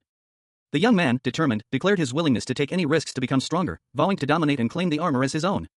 As he reached out, a shadowy warning echoed, "Be careful. Even if it's you." The shadowy entity inside the armor praised the young man's body as the perfect vessel for its possession. The entity commanded the young man to become one with it, promising to take control. The scene opens with a close-up on the back of a young man, his attire hinting at a blend of dark, sleek clothing and vibrant blue accents along the shoulders and arms. The style is sharp, almost militaristic, yet the overall impression is one of youthful energy. The camera pulls back to reveal the young man's face, his expression is one of fierce determination. Dark, intense eyes pierce the viewer as he raises a hand, crackling with blue energy. He declares, "The one being controlled won't be me, it'll be you." A swirling vortex of crimson energy erupts from the ground. The intense red light illuminating the young man's face as his eyes glow with an ominous red light. From the vortex, a shadowy, monstrous eye opens, observing the young man with cold disdain. A single word escapes its unseen mouth, "Tisk." The scene shifts dramatically. A demonic figure, clad in ornate samurai armor, rises from the depths of the crimson vortex. Its laughter echoes, "Ha ha ha ha ha." The demonic samurai addresses the young man, its voice dripping with malevolence, "Come. You're the child that will bring disaster upon this world with me." The demonic samurai continues, promising power and immortality, "You will be reborn into an immortal body and live for 10,000 years. The young man's eyes are now completely red, his expression one of unsettling calm as he accepts this dark destiny. Cashin Lee, a powerful psyker, found himself inexplicably inhabiting the body of a Korean high school student, a villain, no less. A surge of dark energy enveloped him, his eyes blazing with malevolent intent as he declared, "You're mine." The word immortal echoed in his mind, a chilling testament to the transformation he had undergone. A shadowy figure emerged, its eyes burning with crimson fury. "How dare a spirit not know its place," it hissed, its voice dripping with contempt. "And for you, who was a mere disaster-class villain when you were alive, to imitate a god and dream of eternal life." Cashin, still struggling to comprehend his new reality, stammered, "Who are you?" The shadowy figure's response was a chilling, questioning. A powerful, dark energy coalesced, forming a figure clad in dark, imposing armor. The being's eyes glowed with an eerie blue light. From the darkness, a luminous blade materialized, radiating an intense, ethereal glow. The shadowy figure recoiled in shock. Impossible. How are you here?" it cried out in disbelief. A surge of raw power, a brilliant blue energy, crackled and pulsed, threatening to overwhelm its container. The energy coalesced, forming a crystalline structure, a target locked in place. From the heart of this energy, a figure emerged, clad in dark armor, a sword held aloft, radiating an aura of immense power. With a blinding flash, the figure vanished, leaving only the faintest trace of blue energy in its wake. The scene opens with a dark, ominous landscape. Silhouetted trees claw at a bruised, twilight sky. A chilling narration box appears, revealing a desperate vow: "In order to calm the turbulent times, I gave up my whole heart and soul." A close-up shows a hand bound in chains, the metal biting into flesh. The accompanying text box adds, "This rotten world." The image shifts to reveal a figure bound to a wooden cross, their face obscured by long, dark hair. The narration continues, "I dreamt of the dawn of civilization that would come after I had finished destroying all of it." The bound figure's face is partially visible now, revealing a grim determination. Their internal monologue is revealed: "With this body that was stronger than anyone else's, I was going to rule this world." A sinister chuckle, hee, escapes their lips as the panel shifts to show a fiery scene of chaos and destruction, a multitude of shadowy figures emerging from the flames. The flames rage, embers raining down. A final narration box cuts through the inferno: "You are also." The narrative opens with a chilling caption, a bystander's account of a catastrophic event. The scene shifts to a fiery inferno, suggesting a destructive event is underway. A maelstrom of flames and destruction engulfs the area, hinting at the scale of the catastrophe. A shadowy figure, bound by chains, stands defiantly amidst the inferno, their silhouette stark against the fiery backdrop. This is a villain, consumed by a burning grudge. The chains around the villain shatter as an intense energy surges from them. A declaration echoes: "This grudge will never fade." The scene changes to a dark, imposing vault, hinting at a place of secrets and power. The camera focuses on a heavy vault door, its intricate mechanism suggesting a high level of security. A name, Cashin, is whispered, adding a layer of mystery to the unfolding events. A voice, strained and desperate, called out Cashin's name. The image shows a close-up of a young man's face, his eyes reflecting a startling duality, one a vibrant blue, the other a striking gold. This is Cashin Lee, a powerful psyker, his heterochromia a visible sign of his abilities. Cashin gasped, his breath hitching in his throat as he found himself in a new body, that of a Korean high school boy. He was disoriented, his mind reeling from the sudden shift in reality. A disquieting sense of unease settling over him. He wondered, what happened? A shadowy figure appeared beside him, its voice a low murmur, explaining, "You were almost dominated by the black iron armor." Cashin's eyes widened in realization, a cold sweat beaded on his brow. He now understood the situation. He reflected on the moment his consciousness drifted away, a chilling memory of a powerful, dark presence. A question formed in his mind, and what about its energy? Why can't I feel it? The shadowy figure answered, "The black iron armor's sinister thought has vanished." A dark, amorphous entity pulsed with an inner light, its form vaguely reminiscent of a firework. A voice, detached and almost melancholic, observed, "But, the nature of a firework is that once it's lit, it eventually fades away." The scene shifted to a young man with dark hair, his face partially obscured by shadow, a hint of a fierce expression visible beneath. He seemed to be observing the fading entity with a mixture of curiosity and something akin to disdain. He scoffed, a dismissive sound barely audible. The remnants of the dark entity dissipated completely. The young man, now more clearly visible, wore a dark, almost black, outfit accented with blue. He seemed to be in a technological environment. He muttered to himself, "Ha. Anyways. I was careless. I should have been more careful." Another figure, shrouded in darkness, appeared beside him. Their voice was sharp, laced with a hint of reprimand. "Didn't I tell you that if you faced it in your current state that it'd be difficult?" The young man looked down at his hands, his expression one of self-reproach. He responded, "I had no idea I'd be so vulnerable against mental attacks." The scene shifted again, revealing the young man standing tall and imposing. He was now clad in a suit of dark, almost black armor, with sharp, angular features. A voice, seemingly external, declared, "The legendary weapon, the black iron armor." The armor's helmet, a formidable piece of dark metal with a prominent horn-like protrusion, was shown in detail. A shadowy figure, cloaked in darkness, watched the young man with dark hair and striking blue markings under his eyes.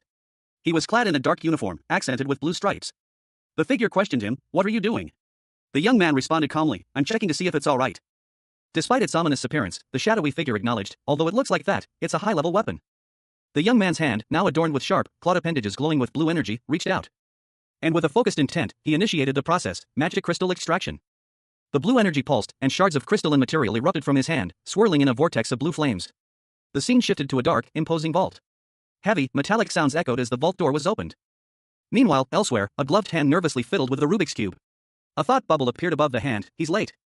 Cashin, now inhabiting the body of a Korean high school boy, sat alone in a dark alley, a Rubik's Cube clutched in his hands. He replayed the events that led him here, a profound sense of unease settling over him. A question hanging heavy in the air, should he have followed his friend? The scene shifted to a dark, metallic corridor. Two compartments, seemingly part of some larger mechanism, were visible. A sense of mystery and foreboding permeating the atmosphere. Suddenly, a figure emerged from the shadows, a young man clad in a striking black and blue uniform, his face partially obscured by darkness, yet his intense gaze was unmistakable. An aura of power emanated from him. He was met by another young man, his friend, who appeared concerned. "Are you all right? What took you so long?" Cashin, still adjusting to his new reality, explained, "I was talking with the black iron armor." A revelation that stunned his friend. "What do you mean, talking to the black iron armor?" Cashin, seemingly nonchalant, continued, "It's inside, so you can sell it as an antique or send the money to the Money King. Do as you please." Cashin, the powerful psyker, found himself in a bewildering situation. He had just arrived in Greece to visit a friend, but now he stood in a dark, metallic corridor, his mind racing to understand what had just transpired. A figure with vibrant, futuristic goggles stood nearby, observing him with a mixture of curiosity and apprehension. Just what on earth happened in there, the figure wondered aloud, his voice laced with a hint of unease. He was in the body of a young man, his own memories and abilities strangely interwoven with those of his new self. A wave of disorientation washed over him as he stared at the swirling digital data streams that filled his vision. The transition had been jarring, leaving him disoriented and struggling to grasp the reality of his situation. The data streams resolved into a clear image, a significant increase in his magical power. The figure with the goggles, seemingly familiar with this phenomenon, observed with a knowing smirk. "His magic points have increased a ton. I thought as much, but as I predicted." Something about this surge in power felt connected to his dual attributes. The mystery deepened, leaving him with more questions than answers. The figure's words hung in the air, adding another layer of intrigue to the already complex situation. A surge of energy pulsed through him, a visible manifestation of his enhanced abilities. The young man, now fully aware of his newfound power, felt a mixture of fear and excitement. This was a power he had never possessed before, and its implications were both terrifying and exhilarating. From a high vantage point, a woman with dark hair and a striking outfit observed the city below. Beside her, a figure with a bow and arrow stood ready. The scene was tense, the air thick with anticipation. The woman issued a chilling warning to her companion, "If you don't hit the target, I'm gonna stab you to death." Cashin Lee, a powerful psyker, found himself in an unexpected predicament. He knelt, his expression unreadable, as a mysterious figure in a wide-brimmed hat loomed over him, their presence radiating an unsettling aura. A figure who seemed to possess abilities far beyond his own. The psyker's keen senses were on high alert, his mind racing to assess the threat. And then, with a blur of motion, the figure unleashed a swift, deadly attack. An arrow, imbued with potent energy, shot towards Cashin. The arrow hurtling through the air with terrifying speed, its trajectory precise and unwavering. Cashin barely managed to react, narrowly avoiding a fatal blow. The arrow impacted its target with a resounding force. The impact sending shockwaves through the air. The attacker, seemingly pleased with their near miss, revealed a smug expression. The attacker, a woman with a flamboyant hat and goggles, spoke with a chillingly calm tone. "I could have stabbed you to death, what a shame." The attacker continued, her words laced with a hint of mockery. "You barely survived, congrats." Cashin, his face partially obscured by a red bandana, remained silent, his thoughts a whirlwind of confusion and disbelief. He was alive, but the encounter left him shaken. Perched atop a building, a woman with dark hair and a striking headdress peered through binoculars. Her companion, a man with gray hair partially obscured by a red mask, stood alert, his bow at the ready. "I think someone's coming," she whispered, her voice barely audible above the city's hum. A moment later, two figures, a young woman with yellow hair and horns and a man in a vibrant purple suit, appeared, seemingly materializing from thin air, their arrival marked by a sudden burst of energy. The woman with the binoculars watched, a question forming in her mind as she witnessed their unexpected arrival. "What brings them here now?" she mused, her gaze fixed on the newcomers. Meanwhile, inside a building, a woman with blue hair and a red mask approached a table laden with cookies, her expression serious. "I have come to visit as a negotiator today," she stated, her voice firm. She sat down at the table with the other two figures from before, the young woman with yellow hair and horns and the man in the purple suit, and began to eat the cookies. Elsewhere, a group of individuals, including the gray-haired man from the rooftop, sat around a table in a conference room. One of them asked, "Where's that black duck?" Two individuals sat in a dimly lit room. One, a woman with a striking black and white mask, speculated that the other, a young man in vibrant, futuristic attire, was likely in the training room, noting his dedication to constant training. The conversation shifted. The masked woman inquired about the reason for the young man's visit, prompting a disgusted reaction from a pair of young women seated at a nearby table. One of them had vibrant blue hair, the other, blonde. Their meal, it seemed, had been completely consumed. News arrived, those in the Namkon district wished to meet with the young man.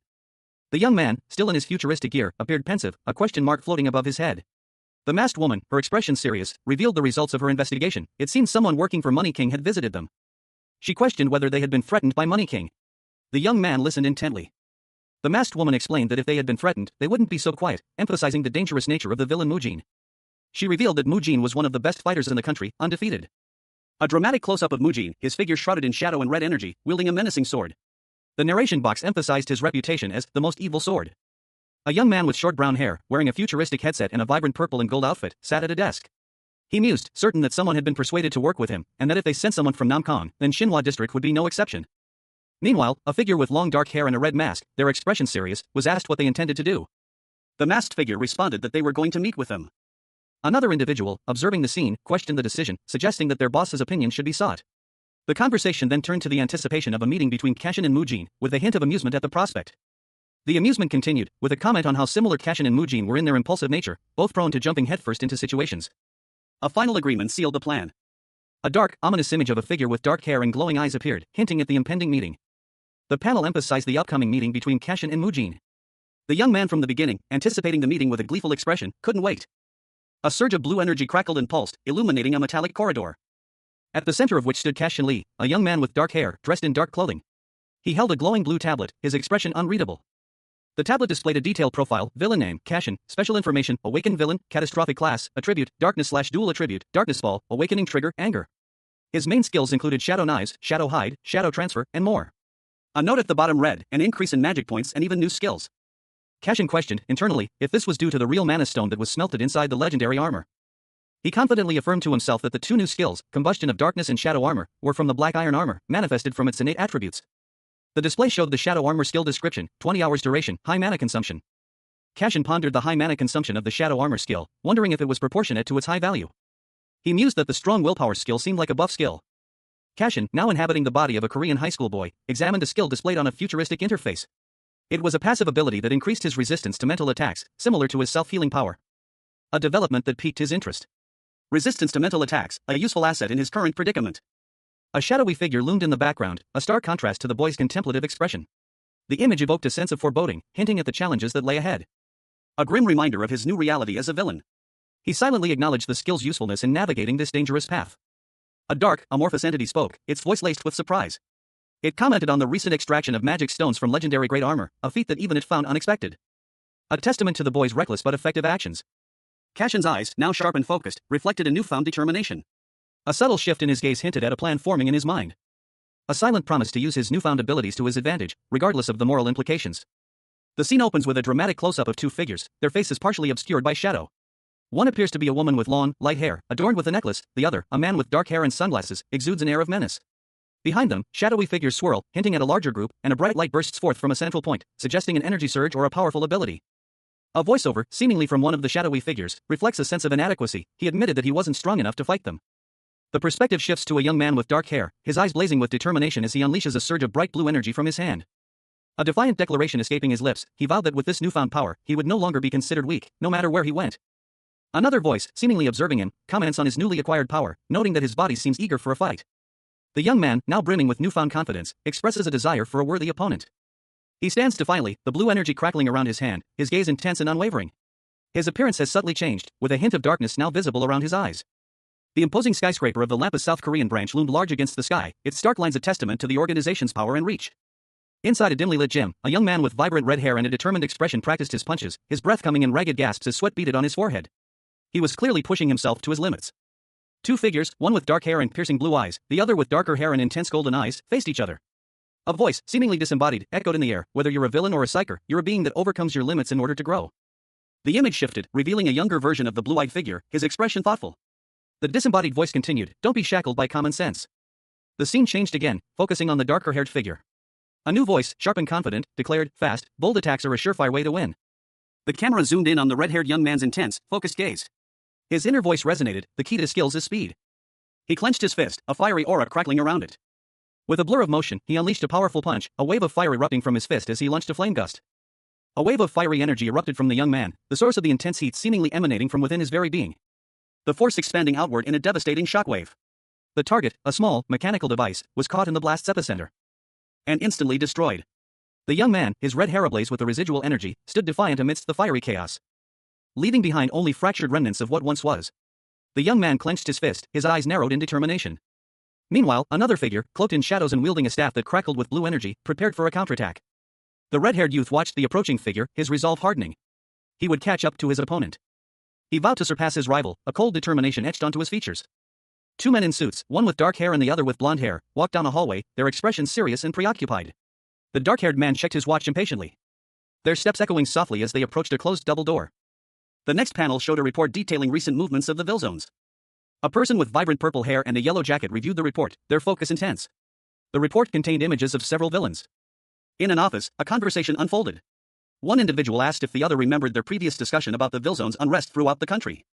To which the other replied affirmatively. They found the situation incredibly annoying, and pointed out that the government and private enterprises were involved in the disruptions, making the situation far more serious than it initially appeared. Meanwhile, another individual, a young man with dark hair, sat calmly sipping tea, seemingly unfazed by the unfolding events. A steaming cup of tea sat on a pristine white saucer, the rich, dark liquid promising warmth and comfort. However, the scene was far from peaceful. A concerned voice broke the silence, noting that the Villzones were under immense pressure from all sides. The speaker wondered aloud who could be behind such a coordinated attack. The answer, revealed in a newspaper clipping, was shocking: the Money King. The revelation caused a visceral reaction, a sharp intake of breath and a muttered curse: seriously, that bastard. A stern voice cut through the surprise, silencing the outburst with a sharp command to stop asking questions and read the report. The report detailed the extent of the Money King's influence. All the VILLAINY bosses across the country had fallen under his control. Furthermore, he had already formed a presidential guard unit, known as the Seven Intendants. A woman with sharp eyes and a severe expression sat in an office chair, her posture radiating power and authority. Two individuals discussed the Money King's ambition to control all VILLAINY in Seoul, but one expressed doubt about the ease of swaying such powerful figures. The scene opens with a powerful figure, clad in dark, futuristic armor, a vibrant energy crackling around him. His face is partially obscured by futuristic goggles, but his determined expression is clear. The accompanying text indicates that this individual's power is so formidable that further discussion is unnecessary. The narrative shifts to a different setting, focusing on a conversation between two individuals. One of them remarks that Namkang's Mujin has yet to yield, implying a power struggle or conflict. Continuing the conversation, one speaker mentions Cashin, describing him as incredibly powerful, to the point that even Wuchan acknowledged his abilities. The focus narrows to a close-up of a piercing green eye, belonging to a young man with dark hair. The intensity of the gaze hints at a powerful personality and hidden strength. The conversation resumes, with one speaker asserting that Driver and Mujin are not easily swayed, dismissing others as insignificant. The other speaker questions the definition of insignificant, implying that those deemed weak are easily dismissed. The first speaker clarifies their statement, explaining that only those with expert-level combat abilities, like Ham Ji-sun, are truly formidable. Despite this, the speaker admits that Cashin's combat style was truly impressive. The panel shows Cashin in action, his movements swift and precise, highlighting his exceptional combat skills. He is shown effortlessly outmaneuvering his opponents. The narration box described Cashin's movements as precise and efficient, as if he were a psyker who had received formal combat training. But his mind wandered. A superior was addressing him, but Cashin's attention was elsewhere. He muttered that he was paying attention, though a "oh shit" thought bubble betrayed his distraction. The scene shifted to a conversation between two other individuals. One of them observed that while their opponents were powerful, they were outnumbered. Furthermore, their opponent was one of the four evil monarchs, the strongest of the villains. A woman with short black hair and striking green eyes pondered aloud whether the old man's plan to unite the VILLAINY was truly feasible. Elsewhere, two men discussed the old man's potential goal, to start a war against Lampus. One of them expressed horror at the thought. A man with vibrant purple hair and sunglasses wondered if there was anything they could do to mitigate the situation before it escalated further. He lamented, "This lifetime is ruined." His colleague retorted that it was his job to figure it out, calling him a salary thief. However, to intervene, they needed to find a case, no matter what. A narration box declared the organization's preventative measures. For the safety of the citizens, all potential dangers needed to be blocked in advance. A man with vibrant purple hair, sporting sunglasses and large earrings, perused a file. The scene shifted to a figure in a dark suit and gloves, seated, their hand resting on what appeared to be a weapon. And the reason why Lampus exists was revealed. A young person with short, dark hair and striking green eyes stood with their arms crossed, a thoughtful expression on their face. A thought bubble above them revealed the focus, the Psyker's ultimate mission. A wide shot depicted a scene of devastation, a building lay in ruins, surrounded by rubble. A lone figure, small against the vast destruction, sat on a circular object amidst the debris. The final panel showed a clear sky, suggesting a transition to a new setting. Cashin Lee, a powerful psyker, found himself inhabiting the body of a Korean high school student. He sat, a brooding figure, clad in dark clothing and distinctive gloves, his gaze fixed on something unseen. A flashback reveals a fierce battle. Cashin, in his original form, unleashes a torrent of energy against a hulking, monstrous foe. The raw power of his psyker abilities on full display as he clashes with the creature. Back in the present, Cashin, now in his new body, sat lost in thought. A single thought bubble appeared above him. He pondered how to become stronger. His new reality demanded it. Suddenly, a voice interrupted his contemplation. "What are you doing over there?" Another young man, with vibrant blue hair, appeared, observing Cashin with amusement. "This bastard is sitting and grumbling shit to himself." "Ha ha." Cashin, startled, retorted, "Who's talking shit about himself?" The blue-haired youth responded, "You haven't eaten yet, right? When you're hungry, you tend to talk to yourself." Cashin, defiant, insisted, "I said I'm not." The chapter opens with a close-up of a young man's intense gaze. His dark eyes, accentuated by sharp markings under his eyes, are narrowed in concentration. He wears a dark, sleeveless top and gloves, his expression one of steely determination. His thoughts drift to a plan for self-improvement. He was contemplating how to become stronger. The scene shifts to reveal a figure in a dark, imposing mask, their face obscured. The mask has large, empty eye holes and sharp, tooth-like protrusions at the bottom. The figure stands against a backdrop of urban decay. Another young man, this one with vibrant blue hair, speaks to the masked figure. He inquires about the masked figure's plans for using their newfound strength, revealing that their goal is simply to beat people up. The blue-haired young man's companion, a young man with dark hair and a determined expression, reacts with surprise. He is clearly taken aback by the masked figure's response.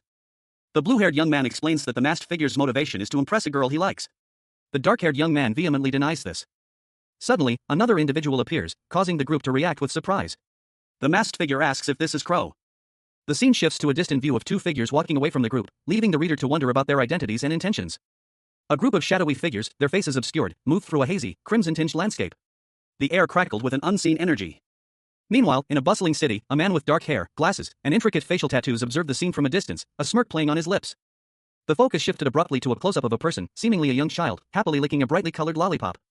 The scene was jarringly out of place. A dark, powerful energy erupted from beneath a man's foot, the ground around him cracking and smoking. This was clearly a display of immense power. As a figure, cloaked in shadow and radiating malevolent energy, materialized. Their voice echoed with disdain, "This place is still as vulgar as ever." The scene opens on a bright, sunny day in what appears to be a bustling Korean city.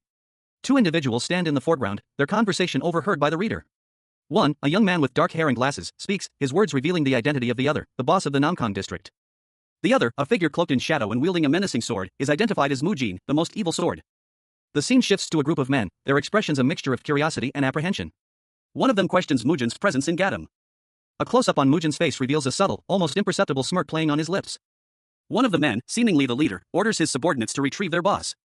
As the men move to obey, a young man with dreadlocks watches them with a mixture of surprise and confusion. The young man's expression shifts to one of annoyance as he observes the scene unfolding before him. His companion, a man with bright blue hair, comments on the rudeness of the situation. He then advises the young man, if he truly wishes to meet their boss, to seek him out himself. A close-up on the face of a young man with spiky, dark hair streaked with lighter colors. His eyes are wide and filled with furious energy, his teeth bared in a snarl, revealing gold-capped fangs. A vein pulsed in his forehead, and his expression was one of pure, unadulterated rage. The scene shifts to a different location. A man in a dark suit, his face partially obscured by shadow, speaks. He mused, remembering something he'd heard before. Beside him stood another figure, completely shrouded in black, their face hidden behind a mask. Only their glowing red eyes were visible. The man in the suit smirked, a knowing glint in his eyes. He spoke again, his words laced with disdain. He revealed that in the city of Gadam, there was a trio of fools who couldn't read the situation. The young man from the first panel reacted with shock and disbelief to the man's words. His eyes widened, and a surprised gasp escaped his lips. Suddenly, a fast-paced action sequence begins. A blue-haired man with sharp features lunges at the young man, initiating a fight. The young man is clearly surprised by the sudden attack. The blue-haired man and another shadowy figure attack the young man simultaneously. The young man, however, is not defenseless. He retaliates with surprising speed and power. He unleashes a burst of energy, his fist glowing with golden light as he counters their attack. He angrily rebuffs their insult. A sinister smirk stretched across the face of a young man, his eyes gleaming with malevolent intent. Dark energy crackled around him, hinting at the immense power he wielded. A surge of dark energy propelled him forward with frightening speed. He moved with terrifying speed, a blur of motion that left his opponent momentarily stunned. The word "you" echoed ominously in the air. As he approached, a figure with glowing blue eyes and dark markings on his face loomed over him. This was no ordinary villain. Fear, raw and primal, gripped the young man. His eyes widened, reflecting the terror that consumed him. A shout of "shut up" ripped through the air as he unleashed a powerful blow. The force of the blow sent his opponent reeling, his body slamming against the ground. A powerful, armored fist, glowing with energy, descended. The villain countered with a burst of blue energy, his attack meeting the others with a violent clash of power. A bone-jarring impact reverberated through the air as a powerful force slammed into its target. The sheer power of the blow causing a visible ripple of energy to radiate outwards. Leaving the recipient, a young man with dark hair, clutching his arm in agony. "Arg, my arm," he cried out in pain. His attacker, a figure cloaked in shadow, observed the scene with a hint of surprise. "Your arm is quite sturdy," he remarked, his voice laced with a curious tone. The attacker's hand, adorned with a complex, glowing device, crackled with energy. A testament to the raw power he wielded. "Usually, if someone gets caught by my skill that uses my joints, their bones would break in one hit," he mused, a hint of amusement in his tone. The young man, his face obscured by his hands, remained on the ground, wincing in pain. Elsewhere, a fierce battle raged. A blue-haired warrior, wielding a massive hammer, clashed with a shadowy figure wielding a blade. "That stupid bastard," the blue-haired warrior roared, his attack relentless. The force of the hammer blow sending the shadowy figure sprawling, a burst of colorful energy erupting from the impact. Confusion reigned. A wave of disorientation washed over Cashin, his mind reeling. As he found himself staring into the back of a menacing figure, clad in dark, military-style attire and a helmet obscuring their face. The helmet featured two glowing, circular lights where eyes should be, and a jagged, almost monstrous, lower jawline. The only clue to their identity was a faint whisper of a name, barely audible above the rising unease, Marshmallow. Suddenly, a rotund figure appeared, their face obscured by a large, pastel-colored hat. They held aloft a bundle of lit firecrackers, a manic grin splitting their face. A digital display identified them as Marsh, a class summoner villain of A rank, their power centered around water manipulation. Marsh tossed the firecrackers, their trajectory arcing towards the ground. But instead of exploding, they transformed into a cluster of brightly colored, cylindrical objects, each with a lit fuse. A cheerful, almost innocent, voice announced, "Fun when shared with others, Marshmallow." With a playful toss, Marsh launched the marshmallow dynamite towards her target. The scene ended with the name of the attack emblazoned across the panel. A powerful energy arrow streaks across the sky, its trajectory a blur of vibrant blue and red. The arrow hurtles towards its target, impacting with explosive force, sending a shockwave through the air. and leaving a trail of fiery destruction in its wake. The explosion engulfs a figure in a brightly colored, almost clownish outfit. The figure, seemingly unfazed, lets out a surprised but nonchalant, "Huh. My marshmallow." Another figure, cloaked and masked, approaches, their weapon raised. With a swift, brutal strike, the cloaked figure attacks, leaving the brightly clad individual injured and bleeding on the ground. A sinister-looking man with dark circles under his eyes and elaborate tattoos on his temple smirked, a cruel glint in his eyes. He watched as the figure on the ground writhed, seemingly defeated. It was just about to get interesting. But the interruption arrived in the form of a group of young people, clad in vibrant, futuristic clothing, their leader wielding a large, glowing weapon. They burst onto the scene, their arrival a stark contrast to the previous scene's grim atmosphere. The group stood poised, ready for action. Their leader, a young man with spiky hair and futuristic goggles, exuded an air of confidence despite the ominous surroundings. A determined expression on his face as he surveyed the scene. Elsewhere, a young woman with bright blue hair lay on the ground, candy-like substances inexplicably clinging to her head. A cloaked figure hovered over her, concern etched on their masked face. "You okay?" Meanwhile, the young leader from the earlier scene watched with amusement as the situation unfolded. His companion, a woman with dark hair and a flamboyant hat, shared his amusement. "Ha! Would you look at this?" They started the fight without knowing their place. A mysterious figure in a dark suit and red tie appeared, his presence adding another layer of complexity to the already chaotic scene. The woman in the flamboyant hat let out a sinister laugh. "Hee hee hee hee." The tension escalated as the mysterious figure challenged the young leader. "You want to talk this out with your fists, huh?" Cashin, now inhabiting the body of a Korean high school boy, found himself in the midst of a tense standoff. His new companions, a stylish woman wielding a staff that crackled with purple energy, stood defiantly before unseen opponents. A sense of unease settled over him as he braced himself for whatever was to come. The woman, clearly agitated, demanded to know why they were being interrupted. She felt their actions were insulting. Cashin, however, urged patience, suggesting they listen to what the unseen party had to say. He felt a need to understand the situation before acting. The scene shifted, revealing the source of the interruption. A group of figures emerged from the shadows, led by a man identified as Mujin, Namkang's boss. The weight of the situation pressed down on Cashin. One of Cashin's companions, surprised by Mujin's appearance, questioned his identity, clearly recognizing the significance of the newcomer. Mujin, his face obscured by shadow, offered a curt greeting, stating that he should have welcomed them sooner. As Mujin's gaze swept over the group, he uttered a single word that sent a chill down Cashin's spine. "Cashin?" Mujin revealed that he had been aware of Cashin's name for some time, noting that he seemed to be embracing his villainous identity with gusto. The scene then shifted to another confrontation, showing a different villain being subdued by an unseen assailant. The chapter ends on this note of escalating conflict. A figure cloaked in shadow, his face obscured by a dark helmet with glowing red eyes, stood amidst a swirling vortex of crimson energy. He declared, with chilling resolve, that he would get straight to the point. The figure, his red tie a stark contrast against his black suit, continued, his voice laced with disdain. He refused to acknowledge the person he was addressing as the Villzone boss, referring to them as a bastard. Two younger figures, one wielding a large, colorful mallet, observed the scene. One of them, with vibrant purple and yellow attire, wore goggles and seemed amused. The other, a taller youth with dark hair and striking facial markings, expressed his contempt for those who overestimate themselves, comparing them to cockroaches. A gloved hand, adorned with a technologically advanced device, gripped a weapon. A surge of crimson energy emanated from the device. The shadowed figure's eyes glowed intensely, a prelude to an imminent action. A surge of power that engulfed the area in a crimson tempest. The energy dissipated, revealing a figure in a menacing mask, its features sharp and unsettling. The mask seemed to be part of a dark, ornate robe. The masked figure's presence filled the scene with an aura of menace. Cashin, now inhabiting the body of a Korean high schooler, grappled with an unfamiliar surge of overwhelming bloodlust. His mind raced, struggling to comprehend this alien sensation. A horrifying wave of primal instinct threatening to consume him. He gasped, his body trembling with the intensity of the emotion. Meanwhile, a smirking figure with ornate tattoos and glasses observed the scene, a hint of amusement in his eyes. Two other villains, Driver and another, watched with amusement, completely unfazed by the chaos unfolding before them. One of them scoffed, questioning their nonchalance in such a dangerous situation. Driver, however, remained serious, acknowledging the threat posed by the two individuals before them. They were not to be underestimated. But their attention was drawn to a new arrival. A new figure appeared, his gaze fixed on Cashin. He seemed intrigued, questioning the identity of this unexpected participant. Cashin, still struggling to control the overwhelming bloodlust, was approached by the newcomer. The newcomer stated dismissively that he wasn't interested in Cashin, only Driver. The newcomer, a figure shrouded in shadow with glowing red eyes, issued a warning. An irritated voice echoed through the air, a clear sign of displeasure. The speaker admonished someone for their lack of awareness and intrusive behavior.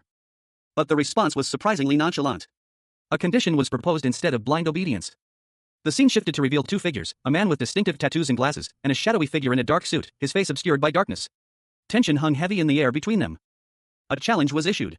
The tattooed man, seemingly confident, dared the mysterious figure to a fight, referring to him as the undefeated Mujin.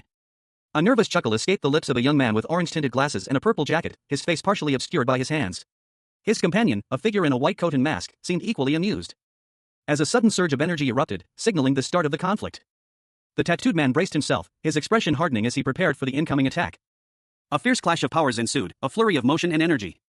The tattooed man unleashed a powerful counterattack, his movements swift and precise. He rebuked his opponent for ignoring the boss's warning. A surge of raw power erupted from within the young man, his body crackling with an otherworldly energy. Blue energy pulsed around him, forming jagged crystalline shards that seemed to writhe and shift. The crystalline energy coalesced into a formidable pair of gauntlets, encasing his hands in a dazzling display of power. His eyes glowed with an unsettling intensity, reflecting the raw energy coursing through him. Confusion and disbelief washed over him. A voice, cold and menacing, cut through his confusion. He warned his opponent, promising a warning of his own. The impact of the attack sent a shockwave through the air, leaving the young man gasping for breath. A pained groan escaped his lips. His opponent, eyes wide with shock, could only stare in disbelief. He was utterly astonished by the sheer power displayed. The young man unleashed another devastating blow, a crimson streak of energy slicing through the air. The force of the attack sent tremors through the ground, leaving a trail of destruction in its wake. He was clearly in control of his newfound power. He roared a warning to anyone who dared to stand in his path. His power was undeniable, his resolve unwavering. A bystander, a young woman with pastel-colored hair, watched in wide-eyed terror. The final panel shows a message, engrave it in your mind. A figure, clad in a sleek black suit and helmet, stood silhouetted against a stormy sky. Only his glowing red eyes were visible through the mask, hinting at the power within. A chilling revelation echoed in the air, this was the Villzone boss of Gatham. Meanwhile, a young man with striking blue hair and glowing markings on his face channeled raw energy, a stark contrast to the shadowed figure from before. This was Cashin Lee, now inhabiting the body of a Korean high school student, and he was clearly struggling to control his newfound, villainous powers. A wave of blue energy crackled around Cashin Lee, the powerful psyker, as he found himself hurtling through the air. The vibrant energy coalescing into a tangible form around his body. He braced himself for impact, his eyes wide with a mixture of surprise and dawning realization. Meanwhile, a villain with a flamboyant hat and dark glasses watched the scene unfold with amusement. She chuckled, now the event's getting more interesting. Another villain, this one sporting futuristic goggles and a vibrant purple and gold outfit, shared her amusement, a subtle smile playing on his lips. A cloaked figure, his face obscured by shadow, observed the scene from a distance. He muttered, this vulgar reception has exceeded my expectations. He then added, with a hint of disdain, he's also pathetic for falling for your provocation. The cloaked figure approached the scene, his presence commanding attention. Two other villains stood nearby, seemingly under his command. Cashin, now inhabiting the body of the Korean high school boy, glared at the cloaked figure. A dark, swirling energy emanated from him as he thought, that bastard, his voice is annoying me. A gloved hand, wielding a sword with a glowing red hilt, is shown. Someone asks, so you defeated Barracuda, huh? The same hand is shown, the speaker continues, if you're holding your head high because you defeated a lowly bastard like him, then the price you have to pay for that is going to be just as high. A shadowy figure in a suit, with a red aura, appears. The figure's face is obscured. The sword from the previous panels is shown again, glowing intensely. The shadowy figure stands before two other figures, who appear to be high school students. The students look apprehensive. A close-up on the eyes of one of the students, revealing striking blue eyes. The shadowy figure raises their hand, a red energy emanating from it. One of the students observes the shadowy figure's swordsmanship, noting, a left-handed sword? So he's left-handed. Two figures stood facing each other. One, a young man with dark hair and striking features, possessed an air of quiet intensity. Beside him, a shadowy, amorphous entity pulsed with dark energy. The young man's companion spoke, their voice laced with concern, that guy. He's different from everyone you've gone up against. The young man simply replied, I know. The shadowy entity urged the young man to act, suggesting he test his newfound power. With a sudden burst of energy, the young man launched himself forward, shouting, bye. A powerful blast of energy erupted from the young man as he hurtled towards his opponent. A voice, filled with alarm, cried out, Cashin.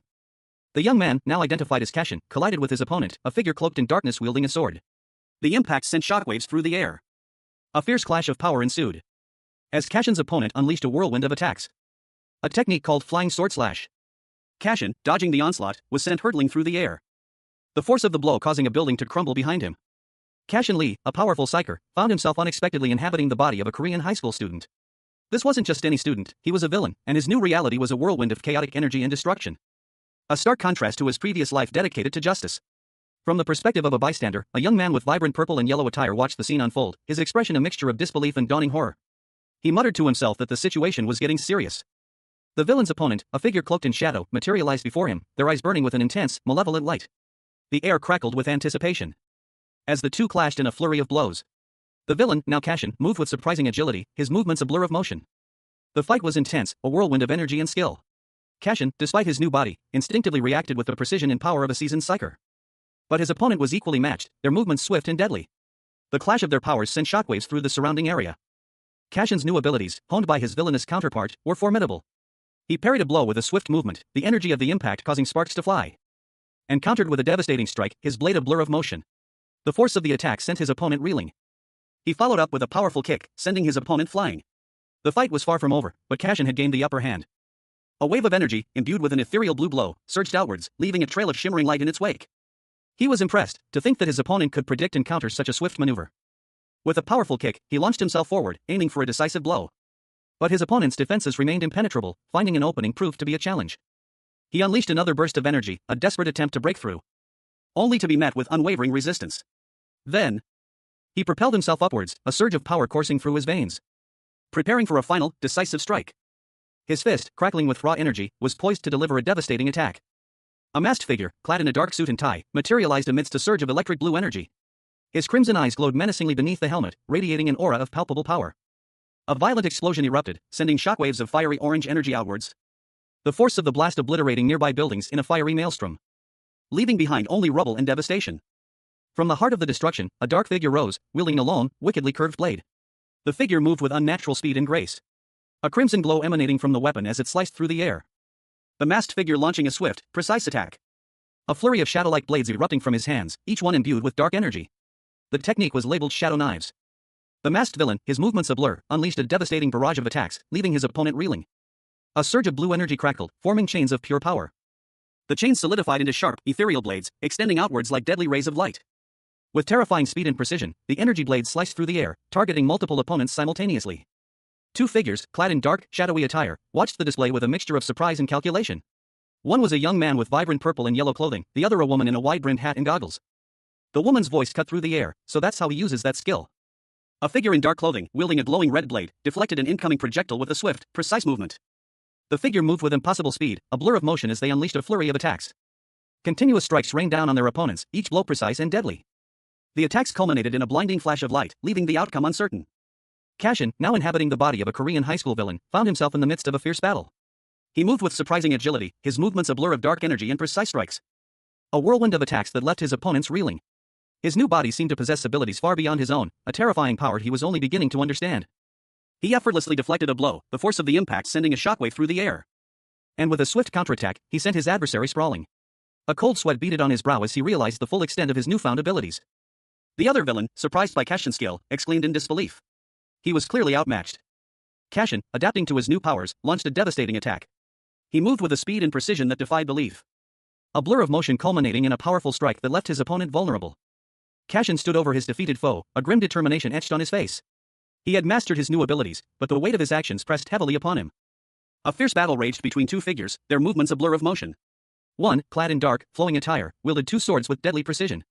The other, in a more modern, sleek suit, met each strike with surprising skill, deflecting blows with ease. The dark-clad figure lunged, aiming a devastating blow. But the other expertly sidestepped, narrowly avoiding the attack. A moment of stunned silence followed as the dark-clad figure registered the unexpected deflection of his attack. He muttered to himself, surprised by the ease with which his swords were turned aside. The figure in the sleek suit prepared for a counterattack, a surge of energy crackling around his arm as he readied a powerful blow. He unleashed a swift, powerful strike, sending the dark-clad figure reeling backward. The impact sent a shockwave through the air, leaving a trail of shimmering energy in its wake. The battle continued, a whirlwind of flashing steel and crackling energy. The dark-clad figure, despite being on the defensive, fought with relentless determination. The panel focuses on Cashin Lee's face, now inhabiting the body of a Korean high school boy. His striking blue eye is visible, partially obscured by a dark mask, hinting at the power and conflict within. He is quite good, someone observes, their words suggesting a hidden strength. A powerful energy erupts as the boy, Cashin in his new form, deflects an attack with surprising skill. The moment of the attack is shown, highlighting his precise movements and control. The boy's fighting style is noted as too precise for a typical villain, raising questions about his true nature. Someone comments that he shouldn't have been underestimated as a mere test subject. A shadowy figure observes, noting that the boy is still hiding his true abilities and decides to provoke him further to reveal them. The shadowy figure prepares for another attack, intending to push the boy to his limits. The confrontation continues, with the two figures evenly matched in skill and power. Observers are surprised by this unexpected turn of events. Cashin, now inhabiting the body of a Korean high school boy, found himself in the midst of a fierce battle. His eyes widened in disbelief as he witnessed the raw power of his opponent, a surge of shock rippled through him. A silent gasp escaping his lips as he muttered, "Can they be that strong?" The sheer force of the clash left him breathless.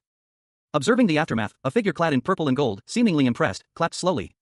He then suggested a truce, stating, "I think both of you have confirmed each other's skills, so shall we stop here?"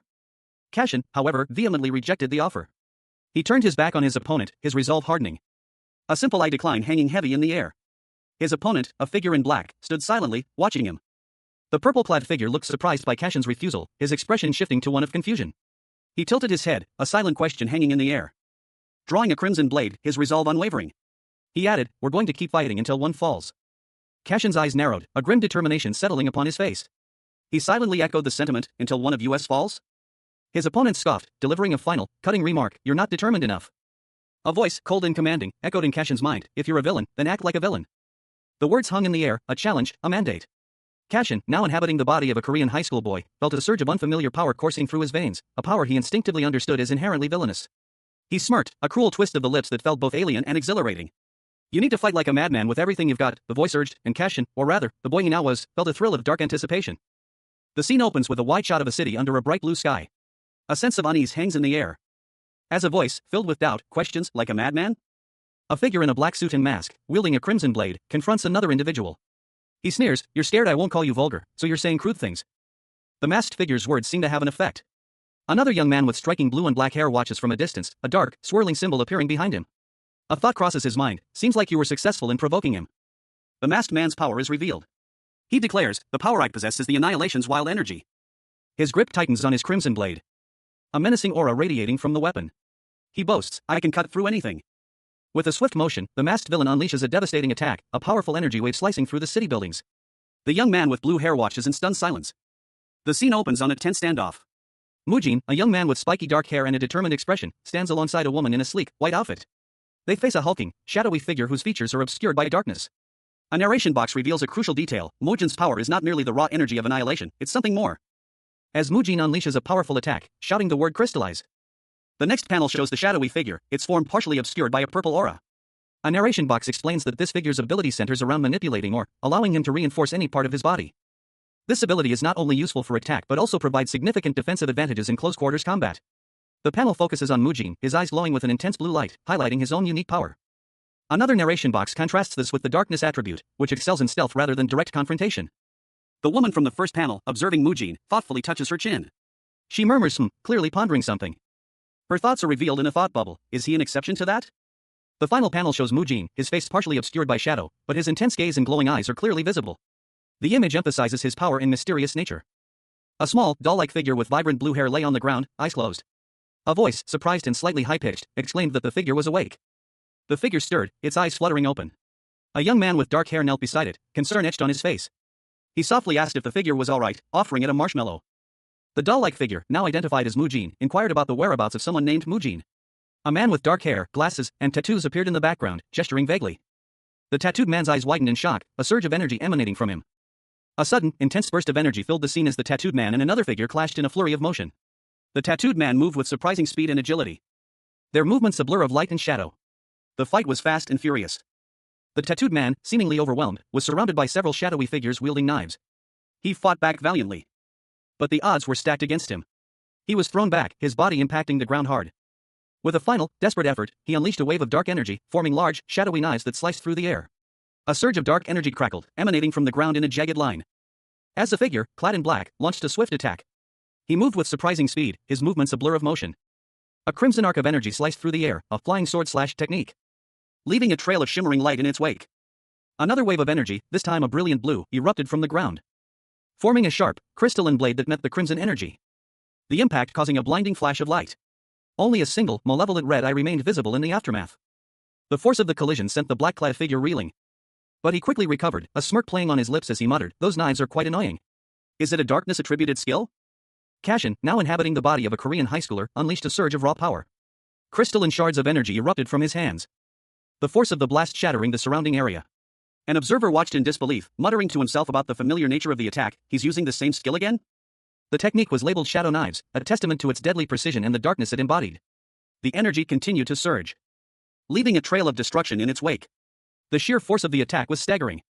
As the ground cracked and crumbled under the immense pressure, Cashin, now fully immersed in his villainous persona, stood defiant, a dark aura surrounding him as he prepared for his next move.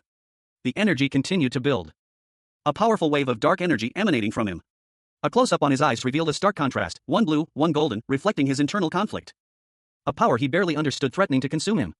With a decisive step, he channeled the energy into the ground, creating a fissure that extended into the distance. He looked up at the sky, a storm brewing within and without.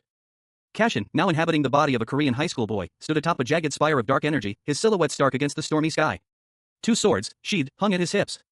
Below, a masked figure in a suit glared up at him, his red eyes burning with fury. How dare you use it against me? With a blur of motion, Cashin unsheathed one of his swords and launched a lightning-fast attack. The masked villain barely managed to deflect the blow, shouting, "Are you just playing around?" The masked figure unleashed a flurry of blows, a technique labeled continuous strike, but Cashin effortlessly evaded each one, countering with his own devastating technique, Dance of Raging Winds. Cashin's attack sent the villain reeling, his body a blur of motion as he sliced through the air, a crimson trail marking his path, leaving the villain vulnerable to a final, decisive blow. A figure, cloaked in shadow, frantically searched for someone, his voice laced with urgency as he shouted, "Where is he?" A chilling reply echoed, "Behind you." The figure whirled around, his eyes widening in shock as he faced a menacing, dark figure, a villain in a sleek, black suit, its red eyes glowing menacingly. A gasp escaped his lips. Cashin, now inhabiting the body of the high school villain, reacted instantly, his body moving with surprising speed and agility as he unleashed a burst of dark energy. A dark, shadowy energy that crackled with raw power. He used his new ability, Shadow Transfer, to evade the villain's attack. The villain countered with metal crystallization, his leg hardening into a crystalline structure. But Cashin was ready, using Iron Counter to deflect the blow. The impact sent Cashin sprawling, but he landed gracefully, his mind racing as he assessed the situation. A powerful shockwave erupted from the center of the scene, sending debris flying in all directions. The force of the blast radiating outwards in a dazzling display of light and energy, finally subsiding as a figure landed gracefully amidst the chaos. A nearby observer commented, "He landed it well." More debris rained down as a cloud of dust and smoke filled the air. From the dust, a figure emerged, muttering shit. He looked down at his damaged arm, a grim realization dawning on him, if it weren't for J-Lope, that would have been him. He continued his internal monologue, noting that for some reason, it felt like his opponent was trying to teach him something. His counter with that timing was pretty good. The masked figure, his opponent, stood defiantly, a silent challenge in his red eyes. A powerful, crimson energy crackled and pulsed within a gloved hand, the source of an ominous, dark power. The energy subsided, revealing a young man with dark hair, clad in a futuristic, blue-accented uniform. He smirked, a glint of mischief in his eyes. "Now then, let's start again," he declared, his voice brimming with confidence. He continued, his tone laced with a hint of apology, "I apologize for calling you a vulgar bastard." The scene shifted to a close-up of a gloved hand gripping a sleek, dark sword, its edge glowing faintly red. A voice boomed, "With such outstanding combat skills and the guts to go along with it, I'll acknowledge you as the Villzone boss." A young man with brown hair and futuristic goggles looked on, a hint of surprise on his face. He questioned aloud, "I think the mood has changed?" The brown-haired young man continued, as an apology for looking down on you. A dark, powerful energy erupted from beneath his feet, a swirling vortex of crimson and purple. He declared, "I'll put my all into this next attack." A dark figure emerged from the energy, its form obscured by shadows, and a chilling voice echoed, "You better dodge it if you don't want to die." Cashin Lee, a powerful psyker, found himself inhabiting the body of a Korean high school student who had recently embraced villainy. His new form was clad in dark clothing, a katana strapped to his back, radiating an aura of menacing power. A shadowy figure confronted him, its form vaguely humanoid, its features obscured by darkness. The figure questioned the danger level of the situation, its voice a low, ominous hum. The figure warned that a direct confrontation could be fatal. Cashin, trapped in this new body, felt a surge of defiance. His heterochromatic eyes, one blue and one gold, narrowed. Then, with a burst of energy, he launched a swift attack. A wave of dark power erupted from his hands, the force of the blow sending shockwaves through the air. He moved with a speed and precision that belied his new, villainous persona, drawing his katana in a blur of motion. The blade glowed with an ominous red light. He unleashed a devastating slash. The attack was swift, precise, and imbued with raw power. The shadowy figure recoiled in surprise, its form momentarily disrupted by the sheer force of the attack. A question mark floated above its head, expressing its astonishment. The shadowy figure, weakened and reeling, crashed to the ground. Cashin, still in the villain's body, stood over his fallen opponent, his expression unreadable. He had proven his power, but at what cost? Cashin, the powerful psyker, found himself hurtling through the air, the vibrant energy of his dragon-tooth sword trailing behind him like a comet's tail. The force of his movement leaving a shimmering trail in its wake. He braced himself for impact, his body tensed, landing with a controlled burst of energy that sent shockwaves rippling outwards. He stood, his purple hair a stark contrast against the glowing energy field surrounding him. The intensity of the moment was palpable, a silent battle of wills played out in the air around him. A surge of power coursed through his veins, a raw energy that felt both exhilarating and terrifying. He was no longer just Cashin, he was something more, something different. From his vantage point, the city sprawled beneath him, a chaotic tapestry of lights and shadows. A figure emerged from the darkness, her silhouette sharp against the cityscape. A woman with a long, bird-like mask obscuring her face. She moved with a predatory grace, her presence radiating menace. Meanwhile, two other figures lay defeated on the ground, their forms broken and still. The scene shifted, revealing a young man with bright yellow goggles and a determined expression. He was clearly injured, but his eyes burned with defiance. A aftermath of a brutal confrontation. A powerful energy blast erupted from the ground, shaking the very foundations of the city. A masked figure, clad in a sharp black suit and crimson tie, stood amidst a cityscape reduced to rubble. He scoffed, muttering to himself about the foolishness of his opponent for facing him head-on instead of dodging. He questioned, with a hint of disdain, if that was the extent of his opponent's attack. The close-up on the villain's mask highlighted his glowing red eyes, a chilling detail that emphasized his power and menace. A surge of blue energy erupted from the villain's opponent, radiating outwards in a powerful display of force. The energy blast was visually impressive, as flashy as the opponent's earlier shout, but it proved insufficient to penetrate the villain's shadow armor. The villain considered the attack a successful test of his own abilities.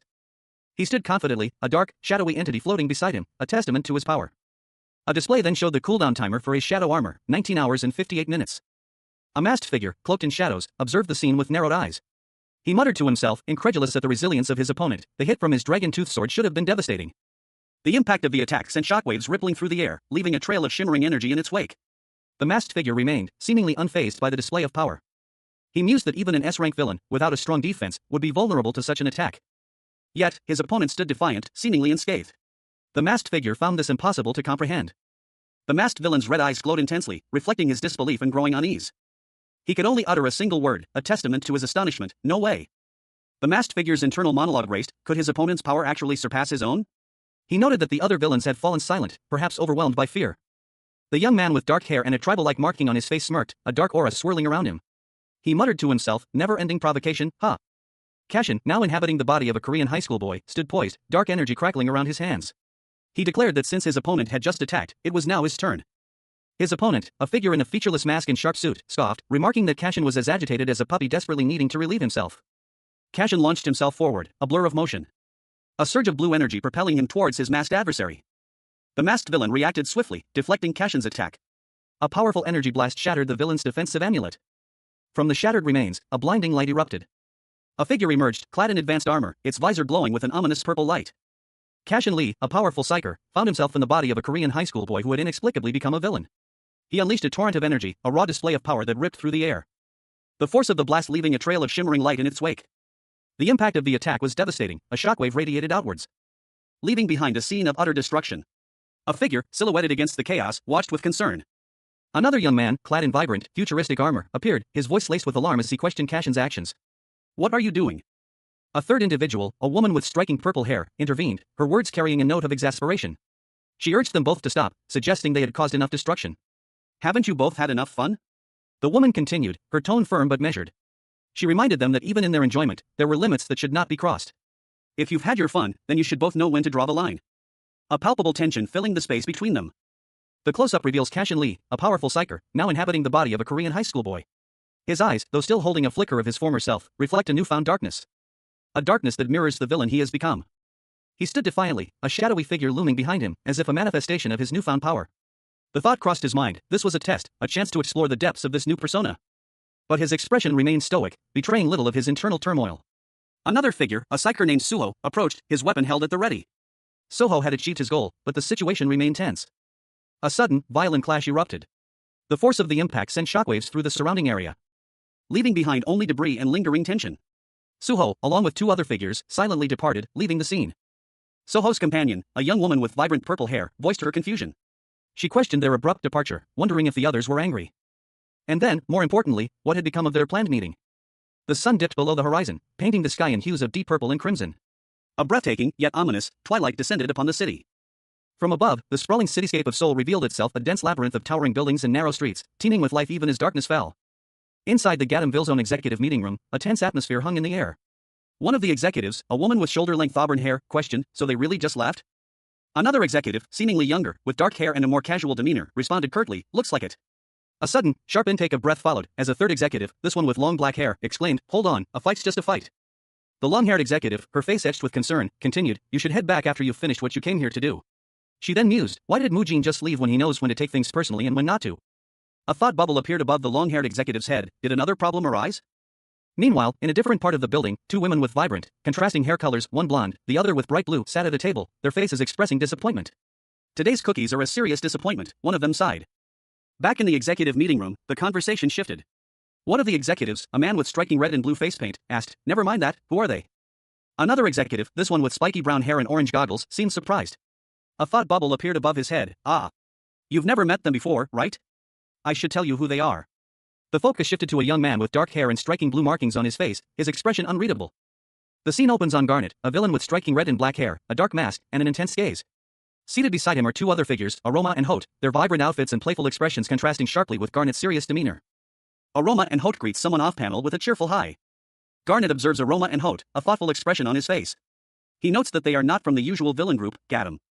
Garnet continues his assessment, concluding that while they are outsiders who occasionally visit, their presence is unusual. He decides to inquire about their affiliations. Garnet asks which organization Aroma and Hope belong to. Aroma hesitates before answering. Aroma reveals that they are from Winterbell, a name that immediately piques Garnet's interest. Garnet's eyes narrow, his expression turning serious as he processes this new information. He is clearly surprised and suspicious. Hope questions whether revealing their affiliation to Garnet was the right move, while Garnet contemplates the implications of this revelation. Garnet, having heard of Winterbell before, presses Hope for more information, his curiosity piqued. A surge of energy, a brilliant blue light, crackled and pulsed with raw power. It coalesced into a form vaguely humanoid, radiating an intense, almost ethereal glow. Slowly resolving into the shape of a bell, its surface etched with a snowflake emblem, the symbol resonating with the same potent energy. Among the ranks of villains, some are heirs to families that perpetuate their evil legacy. These families, believing themselves to be of noble blood, take pride in their heritage. They have established an international organization. A powerful syndicate known as Winterbell. Winterbell boasts overwhelming financial resources and a formidable army, wielding significant political and economic influence across the globe. Its reach extends even to Lampus, the world's largest psyker organization. Despite this formidable power, a young man with dark hair and brooding eyes finds himself in a precarious situation. Confronted by a trio of villains, a man in a flamboyant purple jacket, and two younger women with horns and striking features. The air crackles with tension. Two figures sat across a table, their conversation shrouded in mystery. One, a man with dark hair and sharp features, explained that a certain organization moved secretly, known only to the highest-ranking psychers and executives. The other, a woman with shoulder-length hair, emphasized the importance of remembering this information. The man, however, expressed his dislike for memorization, regretting not having committed the information to memory when his friend, Jeff, had told him earlier. The conversation shifted. The woman questioned his knowledge of Winterbell. He claimed to have only heard the name coincidentally, lacking any specific details. She countered that such information wasn't something one stumbles upon by chance. She reminded him of a previously discussed fact: among villains, a powerful entity dictates the rules. The woman, sipping from a can, wondered aloud if this was related to Winterbell. A close-up on her hand, adorned with rings, as she continued to drink. She declared she would handle things from there, revealing Winterbell's ultimate goal. A new character, a man with a striking half-red, half-blue hairstyle and a mask, appeared, stating that Winterbell's ultimate goal was the survival of the villains. A deep voice, echoing through the void, declared a fundamental truth about the world's power dynamics: villains, once ensnared by the Seven Saints, could never truly be freed. The only distinction between these individuals lay in their capacity to control their inner turmoil. A monstrous figure, its form a terrifying blend of human and beast, served as a stark visual representation of this precarious balance. They were like ticking time bombs, perpetually teetering on the brink of catastrophic self-destruction. A young man, his face etched with grim determination, reflected on the inherent danger of unchecked desires. He knew that giving in to them would inevitably lead to a devastating conflict with the rest of the world. A conflict with only one possible outcome: utter annihilation. Therefore, for the sake of their very survival, they had to find a way to restrain themselves and reach a fragile peace with the world. A powerful, crimson energy pulsed within a cage of heavy chains, a visual metaphor for the suppressed power of the villains. This was their desperate attempt to prove their capacity for self-control. A young man with vibrant orange and purple clothing, headphones around his neck and futuristic goggles perched on his head, sat pensively, a stark contrast to the previous panel's intense imagery. The narration box revealed the circumstances surrounding the creation of the villains. A powerful figure, his face partially obscured by shadow, confronts Cashin Lee, a top-class psyker. The question hangs heavy in the air: is this the first time you've heard of this? Cashin, despite his extensive experience as a psyker, admits to never having encountered this particular phenomenon before. A sense of unease settles over him. He rationalizes that at the time, the information wasn't crucial to his immediate needs. The conversation shifts. A casual remark is made about the origins of the Villzones, revealing they were created for survival purposes. The other individual, seemingly unfazed, comments on the intriguing nature of the murders, despite not knowing the perpetrators. He adds that things are going exceptionally well. The scene shifts back to the two individuals.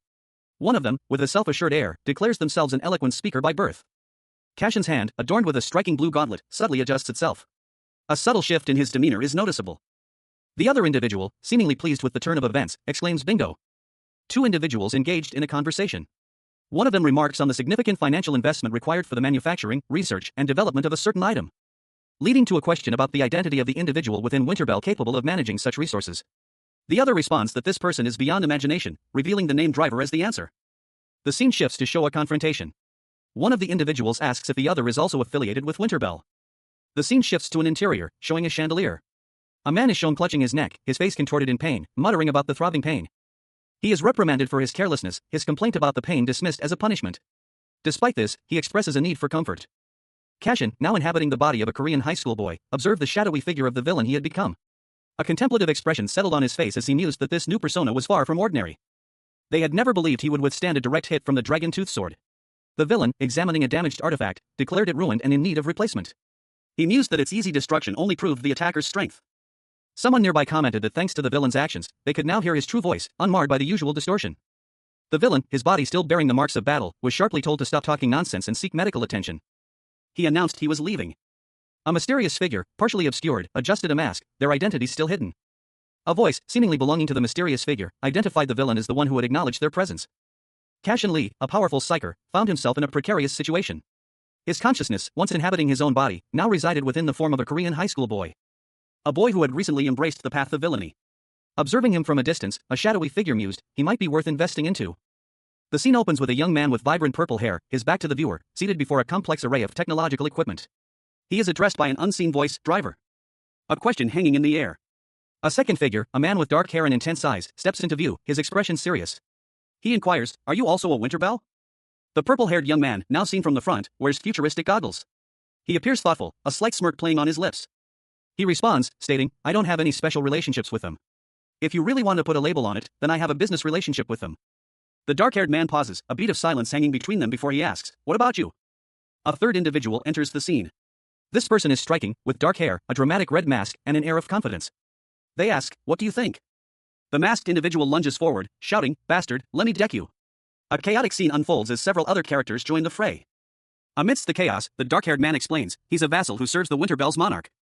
Cashin, now inhabiting the body of a Korean high school boy, found himself pondering a crucial piece of information. He questioned the nature of a certain monarch, wondering if this individual was merely a vassal. A revelation then unfolded before him. 7 powerful families formed the Winterbell, the heads of which were known as the 7 monarchs. Further solidifying the significance of this information. His thoughts turned to Mujin, a figure whose connection to this power structure remained unclear. Cashin suspected a link between Mujin and Winterbell, a connection he intended to explore. But before delving into that, he realized he needed to understand Mujin's background first. A reminder surfaced in his mind, he had already shared this information before. The scene shifted to reveal Money King, one of the 4 evil monarchs, whose ambition was to control the Villzones. Cashin resolved not to remain a passive observer. While engaging Money King directly was risky, the man's considerable influence made him a significant player. A young man with vibrant orange hair, sporting futuristic goggles and headphones, sat deep in thought. He mused that even without the formidable Money King as an opponent, securing Winterbell support would be crucial to confronting one of the 4 evil monarchs. A grim determination etched onto his face, shadowed by the faintest hint of dark energy. The scene shifted to a figure clad in a dark blue and black uniform, a question forming in his mind, was Mujin one of Winterbell's monarchs? A resounding correct echoed, accompanied by a brilliant blue light emanating from a crystalline bell-shaped object, adorned with a snowflake pattern and a crown. The image revealed a man in a sharp suit, holding a glowing blue orb in his hands. He confirmed that Mujin was indeed one of the 7 monarchs representing Winterbell. However, a sense of unease followed. As the young man from the earlier panels returned, a worried expression clouding his features. He realized there was a problem. Mujin had yet to secure the right to be a monarch of Winterbell. The final panel showed a dimly lit room, the soft glow of lamps casting long shadows, emphasizing the gravity of the situation. The scene opens with a close-up of a hand delicately holding a glass of amber liquid, ice cubes clinking softly within. A warm, almost hazy light bathes the scene. 2 men are in conversation. One, sharply dressed in a dark suit, listens intently as the other, wearing glasses, explains, "No matter how large your organization is, it's a given that if you're not intelligent enough, you'll become a puppet." The man in the suit responds, "Because of that, we've gained the best opportunity." An older man with silver hair sits across a chessboard, a glint in his eye as he moves a piece. He declares, "We can conquer all the villains without the interference of Winterbell." The camera focuses on a chess piece, bathed in an ethereal glow. A voiceover states, "In the end, Mujin. That child will be the only one left." 2 figures, a woman with vibrant blue hair and the older man from the chess game, discuss a strategy. The older man says, "She's too valuable a resource to just cast aside." A young man in futuristic armor stands defiantly. He declares, "Just like him." The older man's face is shown, a sly smile playing on his lips. He thinks, "If I can get that child on my side by coaxing her a little." A man with slick-back gray hair, sharp features, and a knowing smirk sits in a dimly lit room, swirling amber liquid in a glass. He muses to himself, a glint of ambition in his eyes. The scene shifts to a modern, glass-fronted building. Inside, a young man with vibrant red hair is leaving a hospital, where a concerned woman approaches him. She expresses her worry. But the young man insists he is fully recovered and dismisses her concerns. He explains that his injuries weren't severe, and his current situation feels more like a dramatic inconvenience than a genuine medical necessity. A hint of impatience colors his tone, further emphasizing his boredom with the hospital ward. His pink-haired companion sighs, accepting his decision. A man in a blue shirt sits pensively, a thought bubble above him containing the words, "And about that." The image shifts to a dramatic close-up of 2 figures with dark, intense eyes. One has dark blue hair, the other's is obscured by shadow. A speech bubble reveals Naun's suspicion. Naun thinks that he's the one that kidnapped her. The man in the blue shirt speaks again, his tone dismissive, "I'm not obliged to resolve the misunderstanding." A scene unfolds showing 2 young men facing each other in a tense standoff. One, with light brown hair and futuristic goggles, holds a blade. The other, dark-haired, seems ready to defend himself. The focus returns to the red-haired young man. His expression is unreadable, a single ellipsis in a speech bubble indicating his silence. His companion, a young woman with pink hair, asks, "Why did you just stop talking?" The pink-haired girl explains, "It's about the day you got kidnapped." To be honest. The red-haired boy interrupts, "I don't know. I don't talk about that day. I don't even remember what happened." He continues, his voice strained, "I was at a cafe with my friend, then when I woke up, and I was in the hospital." The red-haired boy thinks to himself, did she unconsciously erase the memories of that day? The scene opens with a young man, his face obscured, questioning someone off-panel. He wonders aloud if this is the extent of what he knows, or if there is more to the situation. He is then interrupted by a woman who informs him that his younger sister wishes to eat something other than hospital food. His sister, a girl with vibrant pink hair, excitedly suggests they eat spicy rice cakes. The young man, clearly annoyed, tells her to stop pushing him. His sister looks down, a thoughtful expression on her face. As the scene shifts to an outdoor setting, a group of people are visible in the distance, and the young man is seen observing them from afar. He thinks to himself that one of them is doing well. Another person, seemingly observing the same group, comments that many others work just as hard. The final panel shows the young man, a dark, shadowy figure emanating from his shoulder, watching the group of people running. The narration box reads, "Since being healthy is the start of one's happiness." A young man, his face obscured, is shown gripping a plastic water bottle. A faint blue glow emanates from the bottle as he drinks. He takes a long drink of water, his expression unreadable. A speech bubble above him asks, "So you're exercising so much to find happiness?" He pauses, a thoughtful expression crossing his features. The only other detail is a close-up of his wrist, showing a weight attached. He continues to drink, his face still partially obscured. The young man thinks to himself, happiness, huh? That was a word I thought of often during those times. A flashback shows him as a child, happily eating with his family. The narration box below reads, "If my revenge is successful, I might be able to feel happiness." A shadowy, malevolent entity appears behind him. A speech bubble from the entity states, "I guess you're far from your goal in happiness." Another speech bubble appears, asking, "What are you going to do with the offer you got from those guys yesterday?" The young man, now clearly visible, holds a water bottle. A narration box appears, stating, "Mujin, the most evil sword." A young man with dark hair, striking features, and a red and black mask sits at a sleek, dark desk. He wears a flamboyant purple and blue patterned jacket over a dark shirt, gold chains around his neck, and several rings on his fingers. An air of quiet menace hangs about him. The narration box reveals that this is Mujin, the sword-crazed heir to the evil sword family, who rules over evil with his sword. Mujin, one of the heads of the family, sits upon a throne, a dark and imposing figure holding a long sword. Crimson energy crackles around him, emphasizing his power and sinister aura. The narration box explains that to obtain the right of a monarch in Winterbell, one must pass special tests. And Mujin has yet to pass them. The image shows a dark, spiraling staircase, hinting at the trial's challenging nature. The scene shifts to a gate labeled Crow's Sealed Coffin, suggesting a location of great importance and perhaps danger. Mujin failed the final stage of the 3 trials. The image shows the gate, emphasizing the weight of his failure. A young man with dark hair and striking markings on his face speaks, suggesting that they need to help Mujin obtain the right of the monarch. He asks for help, his words carrying a sense of urgency and desperation. The image shows a young woman with orange hair, wearing futuristic-looking gear, listening intently. Cashin Lee, a powerful psyker, found himself inhabiting the body of a Korean high school boy. His new form was clad in a striking purple and gold outfit, complete with a futuristic helmet, a stark contrast to his previous life. He was now a villain. And his thoughts turned to Mujin, a name that echoed with a sense of unease. A question arose in his mind, would Mujin truly require his assistance? The young man, still adjusting to his new reality, clutched a bottle of water. A shadowy, ominous eye appeared in the background, a subtle hint of the villainous forces at play. He was unaware of the girl's true identity. A sinister eye, filled with malice, observed from the shadows. A silent observer, its owner certain that Mujin would desire something. The scene shifted to a luxurious building, La Vie en Rose, a place of opulence and intrigue.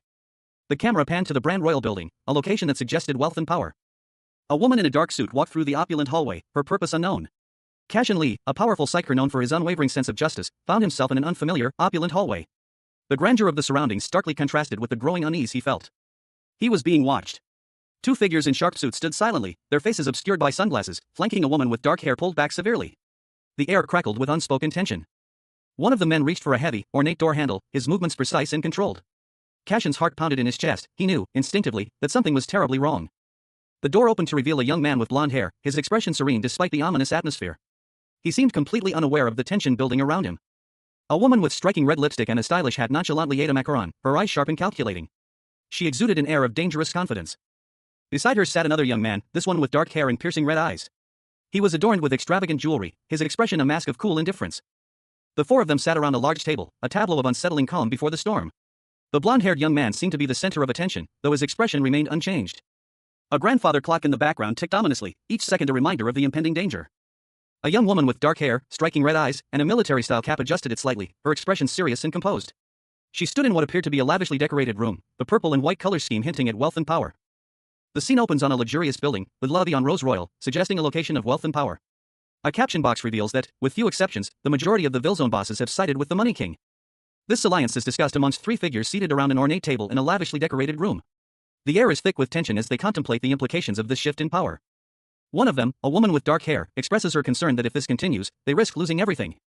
The camera focuses on Choi Yosiop, also known as Royal Garnet, a villain with striking dark hair and piercing eyes. His sharp features and stylish attire convey an air of confidence, yet a hint of worry flickers beneath the surface. Another villain, Yu Sung-jun, also known as Blinding Darkness, is shown. His blonde hair and worried expression contrast with Yosiop's more composed demeanor. As the conversation continues, Kong Wizin, known as La Finette, remarks that the current countermeasure seems rather late. La Finette, a woman with dark hair and a striking red hat, takes a bite of cake while explaining that she doesn't see any other solution except for implementing that absolute commandment in the name of Winterbell. A final narration box reveals that a long time ago, Winterbell secretly formed a peace treaty with the leaders of every country, establishing a significant piece of world lore. The history of the Villzones is revealed, they are the result of a past treaty. Two individuals, a man and a woman, discuss the possibility of using the absolute commandment to bring back appeased Villzone bosses. It is explained that only Villzone bosses can converse with the Winterbell monarchs, and that such authority is exclusive to the monarchs. The man and woman, along with another person, sit at a table, seemingly in a palace or grand hall. And the narration continues, explaining that if a Villzone boss breaks the rules or causes trouble, a Winterbell monarch can use their absolute authority. The woman, seemingly frustrated, questions if she is being looked down upon for not yet having the rights of a monarch. The woman, identified as Seo Jina, is shown sitting regally. Her villain name, Mao Jin, is displayed. The narration explains that the absolute commandment dictates that those who defy it will be forcibly executed. The man dismisses Seo Jina's concerns, claiming it was a misunderstanding. A young man with dark hair, striking crimson eyes, and an ornate brooch sits in a lavish room. He seems pensive, his expression a mixture of weariness and determination. Someone had just assured him that he hadn't been idle. The conversation continued, with words of encouragement offered. But the young man's self-assessment was far harsher. He felt his efforts had fallen short. He attributed his failure to a more powerful adversary, someone known only as Money King. The scene shifts to a woman with dark hair, elegantly dressed, sipping coffee in a similarly opulent setting. Among the villains, four are known as the Absolute, but their motivations are purely financial. Their lack of interest in the Villzones is noted. This raises a question, why is the Money King now seeking to conquer the Villzones? The woman ponders this mystery, the scene shifting back to her and another individual in formal attire. The other individual suggests that the Money King might be waiting for a strategic moment, when the Winterbell monarchs are absent. The woman, however, believes there's only one solution to this unfolding crisis. She resolves to obtain the absolute commandment. The final panel shows a group of individuals, seemingly plotting in a grand hall. The atmosphere is tense and serious. Two figures, a man with blonde hair and a woman with dark hair and sharp features, sat in a lavish room. The woman stated that while a particular method was the best, there was still a final hurdle to overcome. The blonde man responded that if that was her concern, there was a way to solve it. The conversation shifted to a trapdoor located around the midway point of a route to a test known as the Crow's Sealed Coffin. The woman explained that the trapdoor was created as a precaution for unexpected situations. If opened, someone could get inside, the blonde man added. But the problem was that they lacked the key to open it. The woman pointed out that someone could get inside without a key. Cashin's name was mentioned. Because he possessed a unique shadow skill due to his darkness attribute. He could move freely between spaces using his shadow as a medium. Meaning that entering the Crow's-Sealed Coffin would be easy for him. The blonde man reacted with surprise upon hearing that Cashin possessed a darkness attribute and a shadow ability.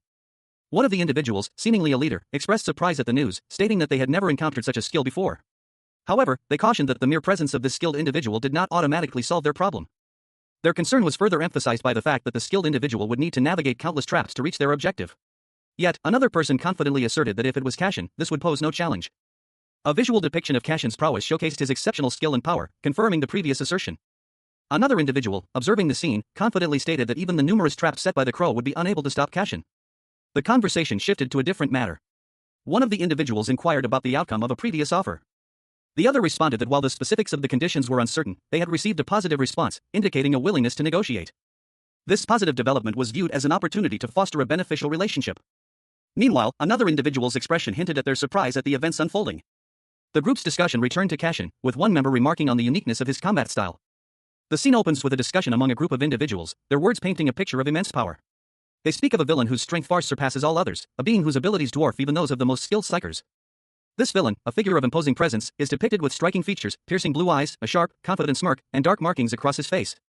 Below him, a smaller image shows a similar figure, but with a more sinister, almost demonic aura emanating from a symbol on his chest. The conversation continues, the speakers expressing disbelief at the villain's power level. They question whether he even qualifies for an expert ranking, suggesting his abilities might exceed even that. Adding to the intrigue, it's revealed that this formidable villain is someone even Driver, a figure of significant authority, acknowledges. The focus shifts to a woman with intense, crimson eyes, her gaze sharp and calculating. Her expression hints at a plan, a scheme brewing in her mind. The scene changes to a sophisticated setting, where three individuals, the woman with crimson eyes, a blonde man, and another woman in a red hat, are engaged in a conversation. The woman with crimson eyes holds a teacup, her expression betraying a subtle sense of satisfaction. The woman with crimson eyes speaks, her words revealing her ambition to become a monarch, using any means necessary. Her hand, adorned with a ring, gestures decisively as she declares her intention to claim whatever or whomever she needs to achieve her goal. A young woman with striking crimson eyes and dark hair, styled simply, sat regally upon an ornate chair. She wore a dark turtleneck and a newsboy cap, her expression one of quiet confidence, a single finger raised in a gesture of subtle command. The scene shifted to a modern cityscape, tall apartment buildings rising against a clear blue sky. Inside one of these buildings, a conversation unfolded. Someone asked, "Mujin, is an outer?" The scene cuts to a kitchen, the sounds of cooking filling the air. As sizzling sausages and a fried egg sizzled in a pan. A voice explained, "So there's a reason why his voice is weird and he wears a mask." A final thought bubble revealed, "I knew it, the way he fought didn't seem like a villain." A figure, his face partially obscured, reflected on a recent battle. He mused that his opponent's tight combat style had initially led him to believe he was facing a psyker. But the unwavering balance maintained even during the intense fight revealed a different truth. His opponent's strong foundations and assimilated combat experience spoke of a swordsman of exceptional skill, even among psykers. This unexpected revelation proved invaluable. He had gained significant insights from the encounter. And now, a new figure, sharply dressed and masked, approached, offering a proposition. "Tell me your conditions," the masked figure began. "Do you perhaps want mana stones?" The first figure, his face now fully visible, responded curtly, "No." The masked figure continued, undeterred. "You can ask for anything," they stated. "If you can help us, we'll definitely repay you for what it's worth." The first figure paused, considering the offer. A thought crossed his mind. If I ask for Mujin to spar with me from time to time? His eyes widened in sudden realization.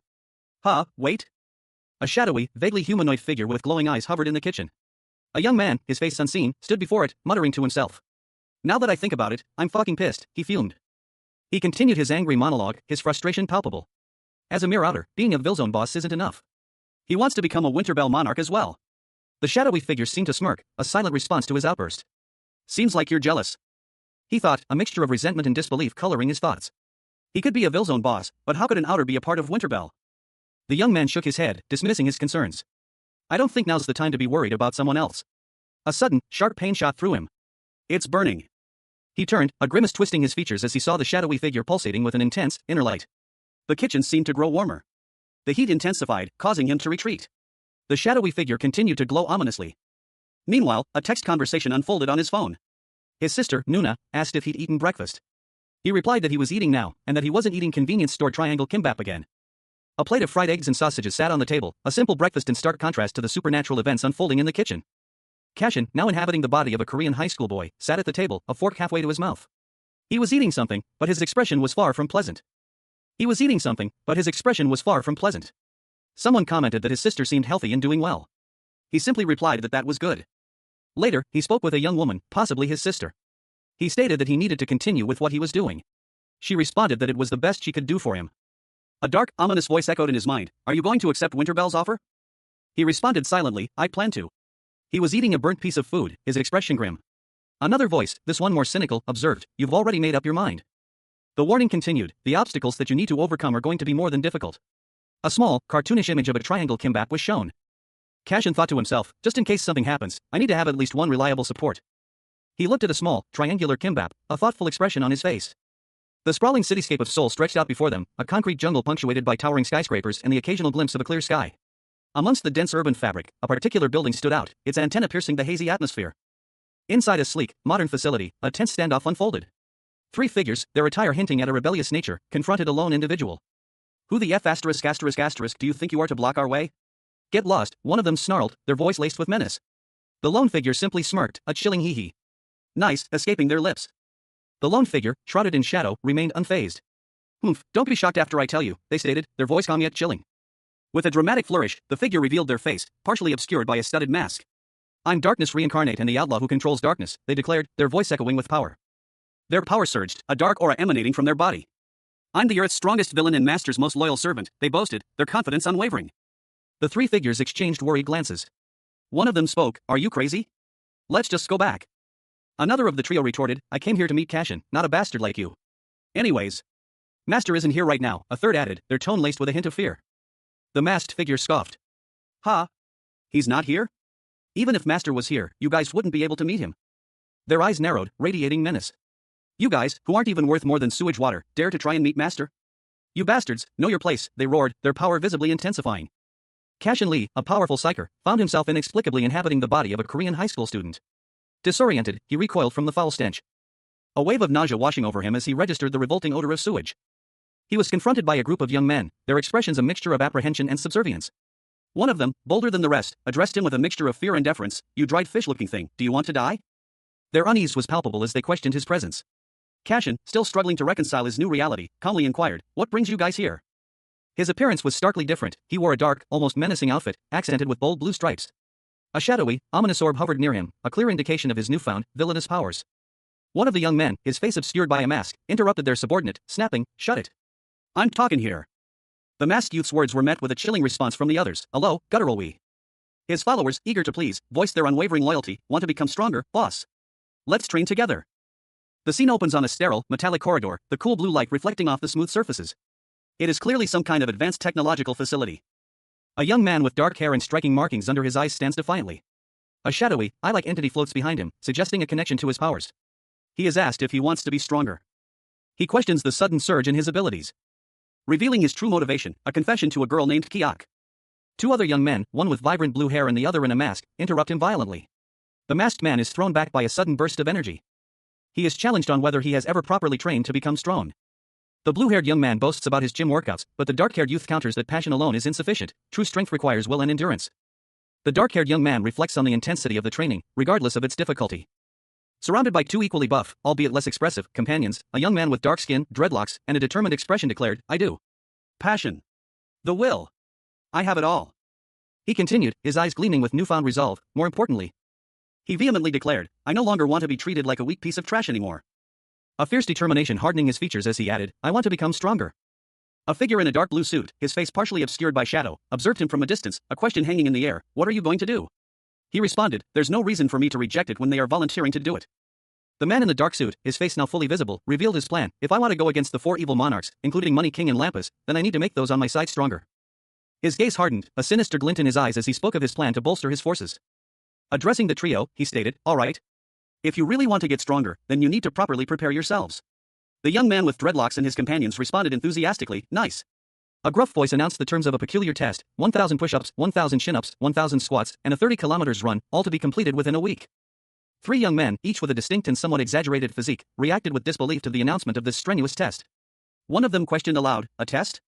The details of the test were further clarified. It would be performed 3 times a day, morning, afternoon, and evening, and would last for a full week. One of the men, with vibrant blue hair, expressed his astonishment at the frequency of the exercise regimen, exclaiming, 3 times a day? Another, more serious-looking man, instructed a subordinate to monitor the progress of the test, adding that he could participate if he wished. The subordinate responded with a sharp salute, Roger that. One of the men inquired about the possibility of using a weighted vest, to which the serious-looking man replied that it would be even better. The blue-haired man, however, seemed apprehensive, muttering, wait.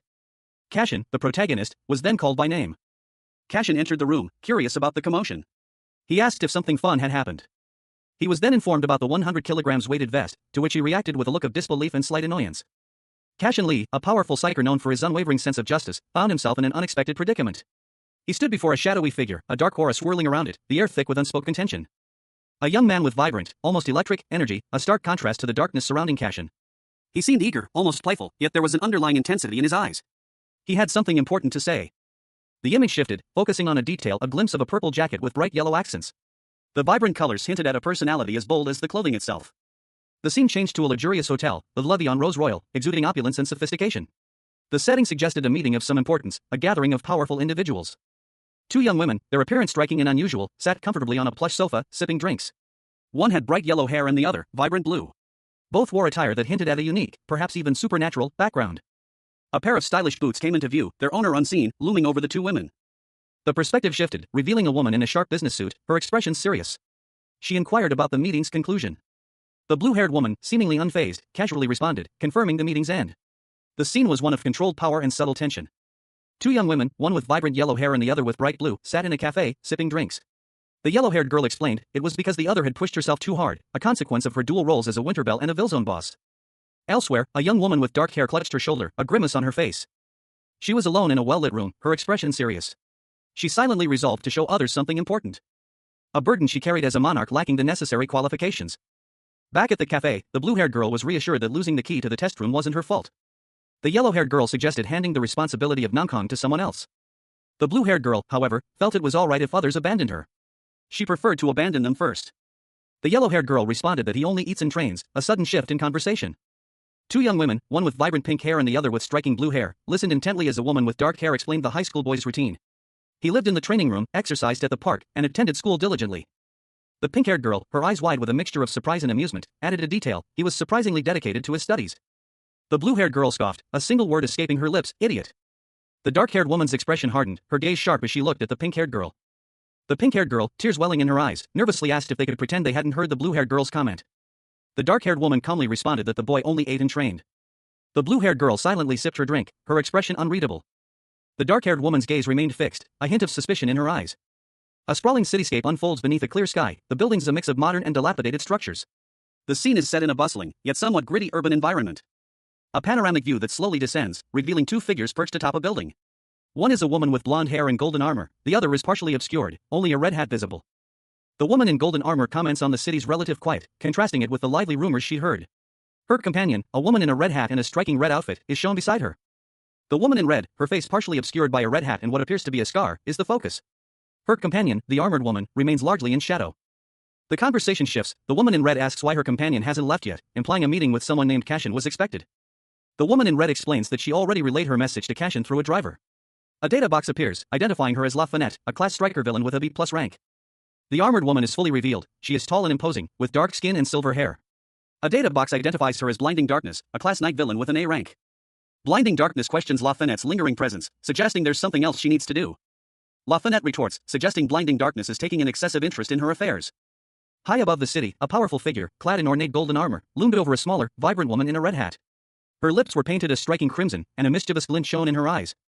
Meanwhile, on a city street below, a young man with vibrant pink and blue hair, multiple piercings, and a striking necklace stood with a nonchalant wave. His expression was one of playful arrogance. The armored figure spoke, his voice carrying a hint of authority. He informed the woman that he would see her at the next meeting. She responded with a casual all right, her tone suggesting a lack of concern. As she turned to leave, a subtle shift in her demeanor was noticeable. A flicker of something darker, something dangerous, crossed her features. Her eyes glowed with an intense red light, and a sinister smile stretched across her lips. The transformation was complete. The scene shifted to a sleek, modern building, identified as the VILLAINY meeting room. The stark, metallic aesthetic contrasted sharply with the previous scene's fantastical elements. Inside, a young man with orange-tinted goggles and a vibrant purple and orange outfit was seen drinking from a can. He appeared relaxed and unconcerned. Another young man, this one with dark hair and a more serious expression, approached him. He questioned the first young man's decision to accept an offer, surprised by his immediate acceptance. Uncertainty hung in the air as two figures discussed their precarious situation. The looming threat of the Money King's interference loomed large, prompting a strategic decision. A decision to aid Mujin in his bid for power. A shadowy figure, seemingly a manifestation of Mujin's power, watched from the background as he was praised for his choice. Meanwhile, a message arrived from Winterbell, adding another layer of complexity to their plans. The two strategists discussed the incoming message. It seemed Mujin's other vassals shared the same perspective. Placing their trust in Mujin and leaving the matter in his hands. A sense of urgency permeated the air as they considered the timeline. The discussion continued, focusing on the conditions of the agreement. One of the strategists expressed concern about the potential complications, suggesting a delay until the negotiations were finalized. The other strategist, however, proposed a different approach. He advocated for prioritizing the task at hand, negotiating the conditions afterward. This proactive stance, however, raised concerns about potential setbacks. The discussion concluded with a confident assertion that they would address any potential rejection from Winterbell when the time came. A sense of calculated risk hung in the air. Cashin, now inhabiting the body of a Korean high schooler, found himself in a dimly lit room, a file resting on a desk before him. A frown creased his brow as he pondered his next move. A young man with vibrant orange and purple clothing stood beside him, his words offering a clue to Cashin's predicament. The young man explained that his task was to find something Winterbell had requested separately. A sudden realization washed over Cashin. As he saw a dark, shadowy figure resembling an eye, a chilling image that sent a shiver down his spine. He recognized it instantly, the design of the platinum disc. A wave of dread washed over him. Cashin's eyes widened in shock and disbelief as the implications of his discovery sunk in. He questioned the nature of the item, realizing it was the treasure the Money King had recently acquired. The young man, seemingly oblivious to the gravity of the situation, commented on the item's antique appearance. The young man confirmed that he was investigating the item's use, prompting Cashin to reconsider his initial reaction. Cashin, now inhabiting the body of a Korean high school boy, examined a strange device. His heterochromatic eyes, one blue and one gold, narrowed in concentration as he studied the intricate mechanism, a cold intensity replacing his usual warmth. A thought bubble above him confirmed his focus, all information about this item. The scene opens on a high-ceilinged room, filled with industrial equipment and exposed pipes. A sense of clandestine activity hangs in the air. A young man with short, light brown hair, wearing a futuristic, dark-colored outfit, sits hunched over a computer terminal. He appears focused and intense. He mutters to himself, expressing frustration at the difficulty of finding the information he seeks. He takes a moment to sip his coffee, his brow furrowed in concentration. His thoughts turn to the mysterious item he is researching, a question mark forming in his mind. The intricate design of the device fills his vision. A wave of understanding washes over him as he pieces together its function. And he finally understands the item's significance. He has found all the information he needs. A high-tech device displayed a complex array of data. A voice, cold and detached, stated, "That's my condition." The image shifted to a young man with vibrant orange hair, wearing a futuristic headset and jacket. He seemed to recognize the data displayed on the screen. He muttered, "He seems to know what this is." The young man's hand rested on the device, a subtle gesture suggesting familiarity. As he leaned back in his chair, a yawn escaping his lips. Yawn. The scene changed to a cluttered room. A thought crossed the young man's mind, the Pentagon. He considered his options, a slight frown furrowing his brow. He questioned himself, should I try digging into Lampus? The scene shifted to a dimly lit bar called Heaven Pub. A man in golden armor approached another, his voice a smooth inquiry, "How long has it been since I've seen you?" In a dimly lit bar, Cashin Lee, a powerful psyker, sat across from a horned figure with golden armor. Cashin remarked that it had been a year and 2 months since his last visit to this place, a detail the horned figure found remarkably precise. The horned figure, whose name is revealed to be Gadam, leaned forward, a thoughtful expression on their face. Gadam commented on the convenience of Cashin changing his identity to be in such a place. Cashin, now in the body of a Korean high school boy, accepted a drink from Gadam, offering a simple thank you. However, Gadam's bartender interrupted, reminding Cashin that drinks at their establishment are not free. Cashin, surprised, questioned the charge, prompting Gadam to retort that it's their pub and they set the rules. Cashin argued that Gadam had already given him the drink, but Gadam remained firm in their position. Cashin, with a smirk, reminded Gadam of the consequences of talking back in their pub. Cashin, displaying a newfound arrogance, curtly told Gadam to stop the nonsense and get to the point. The scene opens with a close-up on a powerful hand, adorned with a golden gauntlet. A speech bubble above reads simply, "Cashin." A name whispered with a mixture of awe and apprehension. Another figure, partially obscured, speaks, their words echoing the growing unease. "Recently, I've heard things about him." The speaker, a young man with vibrant purple hair, addresses a towering figure in ornate golden armor. His expression is serious, almost worried. He continues, "So I want to hear what he has to say." The camera focuses on the young man's face, his expression unreadable, a slight frown playing on his lips. The armored figure, seemingly unfazed, responds, "I think it's better if you meet him personally instead of hearing what I think. I want to hear what you have to say." The armored figure, whose name is revealed to be Uchiha, continues, in the eyes of Uchiha who used to be a psyker. A subtle shift in tone, a hint of curiosity replacing the earlier apprehension. He adds, "I'm curious to know what you think of him." The scene shifts to a man in a suit and sunglasses, observing the interaction from a distance. His expression is inscrutable. The young man with purple hair, seemingly troubled, looks down, his thoughts hidden from view. A stopwatch displayed midnight, indicating the start of a new challenge. The narrator's voice announced the next task. A 30-kilometer sprint. A young man, his face obscured by a mask, launched into a furious sprint, his body a blur of motion as he pushed himself to his limits. Leaving behind 2 other, visibly exhausted competitors. One of them groaned, lamenting the grueling nature of their training regimen. They had to complete this sprint 3 times a day. Despite their exhaustion, the masked runner continued his relentless pace. Another competitor, watching in disbelief, questioned the masked runner's stamina. Sweat beaded on the masked runner's brow as he pushed onward, his breath ragged but determined. One of the exhausted competitors considered giving up, his resolve crumbling under the immense physical strain. Cashin, now inhabiting the body of a Korean high school boy, muttered to himself, his voice barely a whisper, "For the Black Hand." He steeled his resolve, a defiant declaration forming in his mind, there is no such thing as giving up. 2 figures, startled by his sudden outburst, recoiled in surprise. "What?" A manic grin spread across Cashin's face as he launched himself forward, shouting, "Let's go." The 2 figures, clearly his accomplices, scrambled to keep up, one of them yelling, "Wait for us." They fled across the rooftops, pursued by an unseen force. Observing them from a distance, a figure mused, "They're putting in more effort than I thought." And continued to watch, "We need to see if they keep putting in the effort." A shadowy figure appeared, leaving the observer to question, or was it just my imagination? The desire to become stronger is universal, however, the arduous journey to achieve such strength is a path few can tread. A rigorous training montage unfolds, showcasing a group of young villains undergoing intense physical conditioning. This is no mere test, it's the foundation for building both physical prowess and mental fortitude. A task particularly challenging for villains consumed by their desires. Cashin, now inhabiting the body of a Korean high school boy, scoffs. "I never intended to train such pathetic individuals," he declares. His words are met with a retort, "Sounds like you never had any expectations." He shakes his head, a smirk playing on his lips. "No, it's quite the opposite," he counters. Cashin continues, "Let's assume they grow stronger. Do you believe those observing them will remain idle?" He leans forward, a glint in his eye. "If they're clever, they'll do anything to gain an advantage." A shadowy figure questions him, "Are you attempting to expand your influence?" Cashin responds, "Influence? It's unbearable to watch those under my control remain weak." A voice, laced with concern, echoed in the air. The speaker warned that if the villains aided by a certain powerful psyker grew stronger, they might not remain on his side. The psyker, it seemed, had his reasons for fighting, but the same could not be said for the other villains. The young man, his face partially obscured by shadow, considered this. He was clearly troubled. His internal monologue revealed his uncertainty about continuing to trust Driver. And about the platinum disc. He wrestled with a difficult decision: should he leave Winterbelt to continue investigating the disc? He questioned whether he could even stop them if he ordered them to halt their investigation.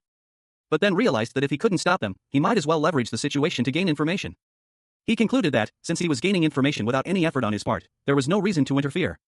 The platinum disc, meanwhile, began to crack and shatter, releasing a surge of energy. If things went according to plan, he might obtain information beyond just the platinum disc. He mused that he might even learn something about a certain mysterious individual. Cashin Lee, a powerful psyker, found himself inexplicably inhabiting the body of a Korean high school student, a villain. He looked around, his new surroundings a stark contrast to the sun-drenched Greek landscape he'd been in moments before. A gritty, urban Korean cityscape. A strange, shadowy entity materialized before him, its single, malevolent eye burning with an eerie light. He wondered, what's that? Suddenly, a blinding flash erupted, revealing a figure clad in golden armor, wielding a staff. A powerful warrior seemingly emerging from a portal. The boy, still adjusting to his new reality, felt a surge of confusion. I haven't seen him before, who's she, he thought. The shadowy entity pulsed, its form shifting and growing more defined, revealing a sinister smile beneath a dark mask. This was no ordinary being. The armored warrior, his face obscured by shadow, extended a hand, beckoning the boy. Come. The shadowy entity observed the interaction, its single eye gleaming. It seems like he's calling you, it stated. Cashin Lee, a powerful psyker, found himself inexplicably inhabiting the body of a Korean high school student, a villain, no less. His heterochromatic eyes, one a striking blue, the other a fiery gold, narrowed as he gripped a newly manifested, crystalline weapon, a stark contrast to his previous life. He muttered a single word, a vow hanging heavy in the air, you. The image of his adversary, a towering figure with golden armor and long blonde hair, filled his mind. Confusion clouded the villain's face, a stark contrast to the cold determination Cashin felt within. The scene opens with a high-angle shot of a city skyline, the vast expanse of sky hinting at a bright, sunny day. Two buildings stand prominently against the light blue canvas, their structures stark and imposing. A close-up reveals a figure cloaked in shadow, only a portion of their face visible, their expression obscured by darkness. The figure, a powerful-looking villain in ornate armor, confronts a young man with striking black and blue hair.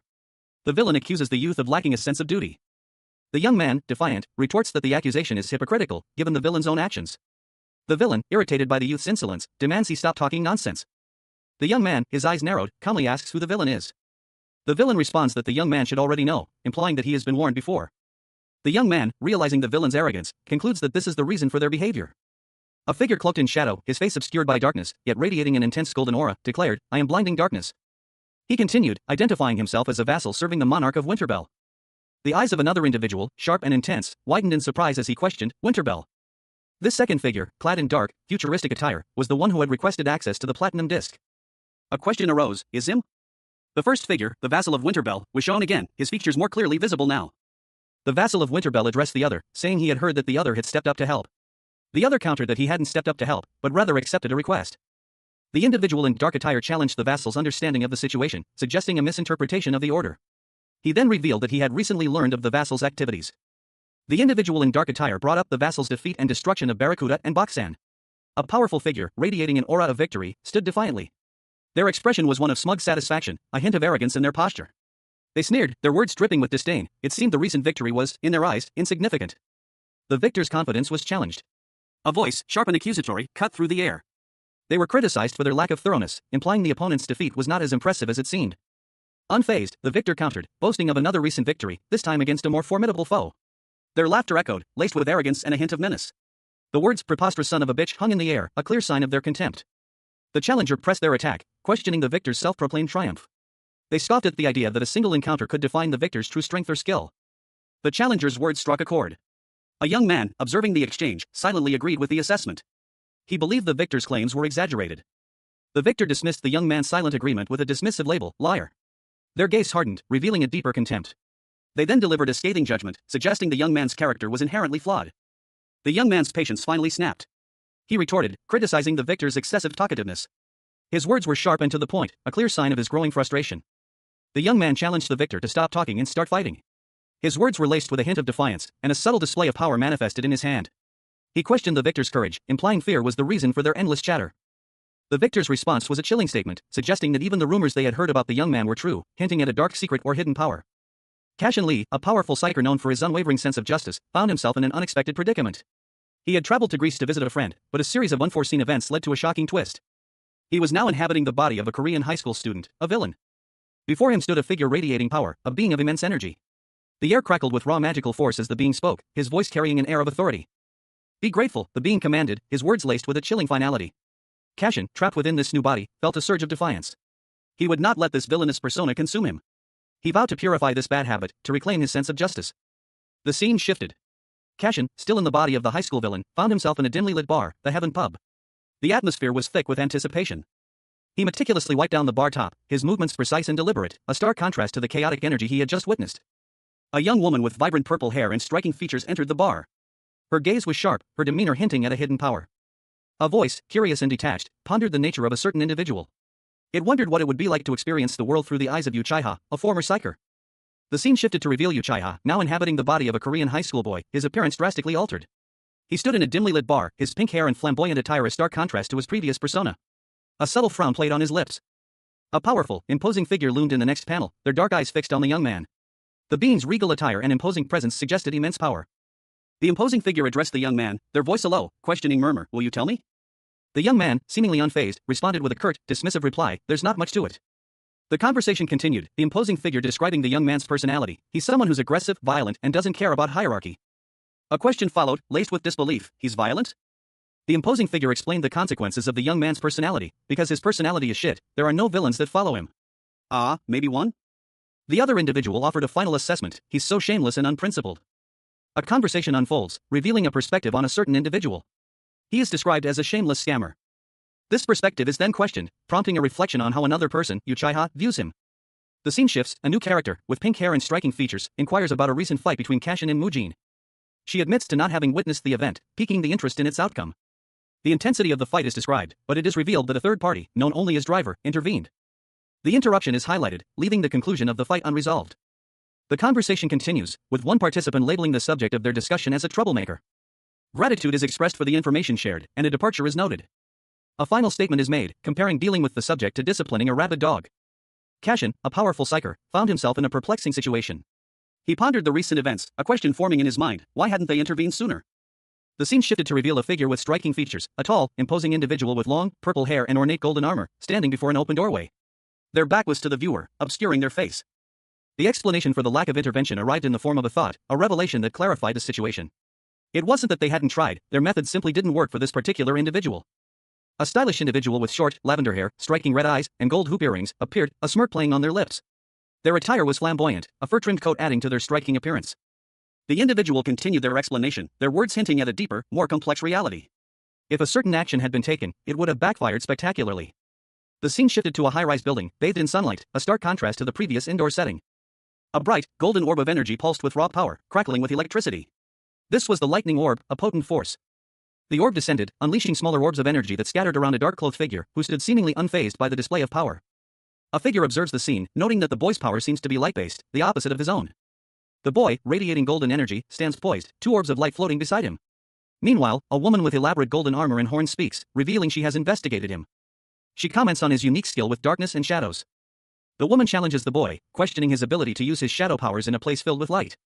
The boy, slightly annoyed, smirks, a shadowy orb appearing beside him.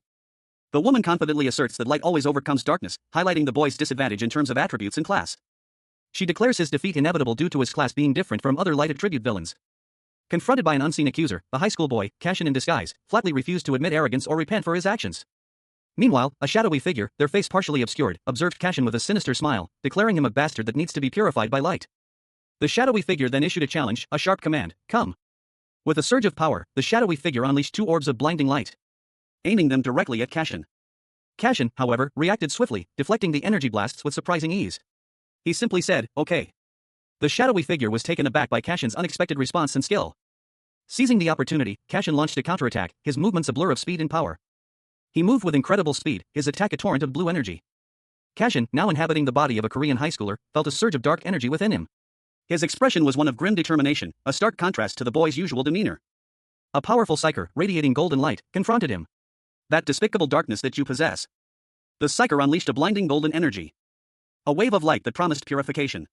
"Shall be purified by light." The psyker's attack, a colossus beam, bore down on Cashin. Cashin braced himself, the dark energy within him flaring in response to the overwhelming light. He prepared to counterattack. He deflected the beam with surprising strength, the impact sending shockwaves through the area.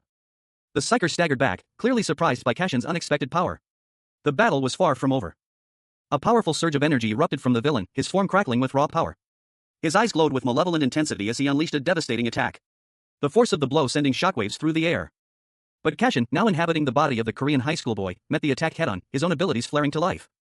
With a burst of speed, he countered the villain's assault, the clash of their powers creating a blinding spectacle of light and energy, sending the villain reeling backward. The villain, momentarily stunned, stumbled back, his expression a mixture of surprise and anger. A guttural cry escaping his lips as he struggled to regain his composure. Cashin, seizing the opportunity, pressed his advantage, his movements swift and precise. "What did you say about attribute types?" he asked, his voice laced with a hint of challenge. The villain scoffed, a surge of dark energy emanating from his hand. "Those things don't work on me," he sneered, unleashing another attack. A powerful impact followed, sending a shockwave through the air. A blinding flash of light erupted as Cashin, now inhabiting the body of a Korean high school villain, unleashed a powerful energy blast at his opponent. The force of the attack sent shockwaves rippling outwards. The sheer power of the blow leaving the villainous youth breathless. He sneered, "Since I can just beat you up." With a swift, powerful motion, he launched a lightning-fast kick. The impact amplified by his newfound villainous abilities. Cashin, still struggling with his new reality, felt a surge of power coursing through him as he unleashed another devastating attack. The force of the blow sent his opponent reeling. A wave of energy washing over them both. His opponent lay defeated, groaning in pain. Cashin, breathing heavily, stood over him, the weight of his action settling upon him. A single word escaped his lips: ugh. Cashin, now inhabiting the body of a Korean high school boy, scoffed internally. He questioned whether his darkness-attributed abilities were all he possessed. And with a surge of power, he effortlessly subdued his opponent, leaving them defeated on the ground. His eyes, now blazing with an unfamiliar intensity, narrowed. A flicker of his true self shone through. He commanded the fallen foe to rise, a cruel smirk playing on his lips. He reminded them of the promise to purify his darkness with their light. The defeated villain sputtered in disbelief, barely able to utter a plea for mercy before Cashin, in his new villainous form, revealed a new power, a dark energy emanating from his arm. A confession of carelessness that masked a deeper, more sinister intent. The defeated villain, summoning their remaining strength, invoked the name of Winterbell, a powerful entity. Cashin, now inhabiting the body of a Korean high school boy, faced his opponent. His inner voice, still that of the powerful psyker, reasoned that having acknowledged the other as an opponent, it was his duty to match their skill. The villain, brimming with confidence, warned his opponent to prepare themselves for a display of overwhelming power. The villain's eyes blazed with golden light as he unleashed his limit break ability, a surge of energy that crackled with raw power. The text box identified him as Blinding Darkness, a class knight villain of S rank, wielding the power of light. A blinding flash of golden light erupted from a figure, seemingly emanating from within their very being. The intense energy rippling outwards as they clashed with a cloaked opponent. The sheer power of the golden light was awe-inspiring. Observing the confrontation, a voiceover thought, "I heard that there were some villains who hide their strength by placing a limit. It seems this golden warrior is one of them." The camera focuses on the golden warrior's ornate belt, a detail that seems significant. As another voice, seemingly concerned, speaks, "If you listened to me when I was talking to you, you could have avoided falling into despair." A hand reaches out, seemingly to grasp a glowing golden weapon. The golden weapon, a spear, is revealed in its entirety, radiating power. A figure, clad in ornate golden armor, stood defiantly, a radiant staff held aloft.